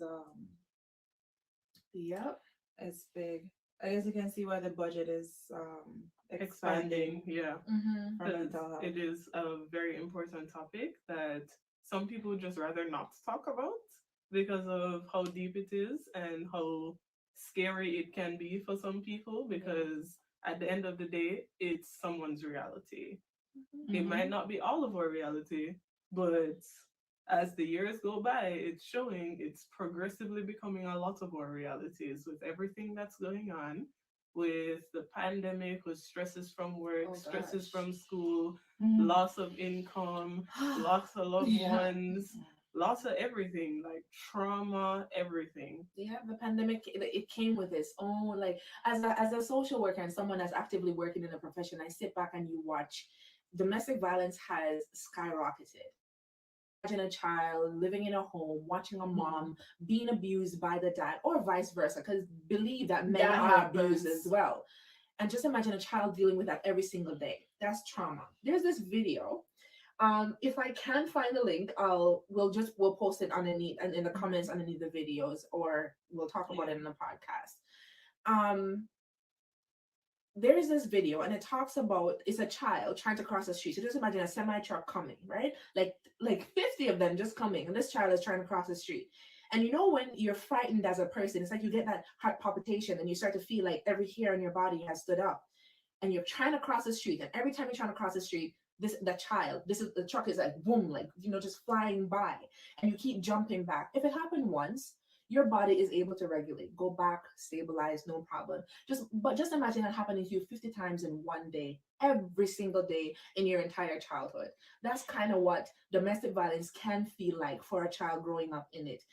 You've now changed your brain's chemistry on how to deal with the issue, how to self-regulate. So you've become constantly anxiety-ridden because of a lived experience for so many years. So in this pandemic, a lot of kids are living through this, and it will become a part of their reality. When they get back to school, they might have to go see counselors, which is a whole journey in itself, you know? This pandemic has been definitely, like, you've seen the statistics, for domestic violence has gone up tremendously. Homicides, partner homicides, like in relationship, has gone up significantly as well. Anxiety, PTSD. Oh, for sure. Oh yeah. The fear of catching the disease is traumatic in itself. Like, oh my god. I do feel like we're gonna have a part 2 to this discussion because it's so deep and it's so much that we need to cover. But before we end this podcast, I'm just gonna ask each of us to like say one thing that we'd like the listeners to take away from this discussion today. Starting with Monique. Okay. This is what I always say whenever I have to speak to someone and try to stabilize them in my work. Be kind to yourself. Be gentle with yourself. When thoughts come, whether bad or good, especially the bad ones, do not ignore them. Do not shove them down. Do not suppress them. Experience it, because that's a part of your healing for whatever you're going through. If you shove it down and you create other things to try to forget about it, let's say some people take up alcohol, some people take up, smoking, whatever that unhealthy habit that you deem to be unhealthy is. If you take the time to just process how you're feeling and give it some respect, it will take you to a different direction than to just shove it down. And everyone that you meet, be gentle, because everyone you meet is going through something. So that's what I have to say. Kayla? My takeaway, and what I hope other people take away from this conversation, would be check on your friends consistently, but also check on yourself. Don't push yourself aside, because I know some people have that habit, me included, where they'll check on other people and check on other people and check on other people to keep themselves from thinking about what is happening with them. So make sure that you take the time out to self-care, even if it's a day. You stop doing what you need to do, like, oh, okay, I need to do this, I need to do that, I need to do that, I don't have time. Find time to take care of yourself, because in some cases, nobody else is going to take care of you other than you. It's self-care. I agree. And I'm just going to close by saying, listen. Actively listen. If you ask somebody how they are, listen for that answer. And when they listen, don't just listen to verbiage. Look at their body language. Look at their eyes. Look at them and have that conversation. You never know what stopping and listening can do for that person. Change your mind from what they were planning to do They might have some pills that they were planning to take, and because you listened, they're like, no, let me give it some more time. Let me figure this out. Let me get some help. So listen. So guys, I want to thank you guys for listening to our podcast. Thank you guys for joining us. Housewives of Alberta, there will be a part 2 to this discussion. As heavy as it is, it's a topic that we have to talk about, and we have to make sure that people can understand more about mental health and how to better assist themselves and others. So thank you for listening to this podcast, and listen out for part 2 on our Girls Talk. Okay, now this one. So, thank you guys for joining us.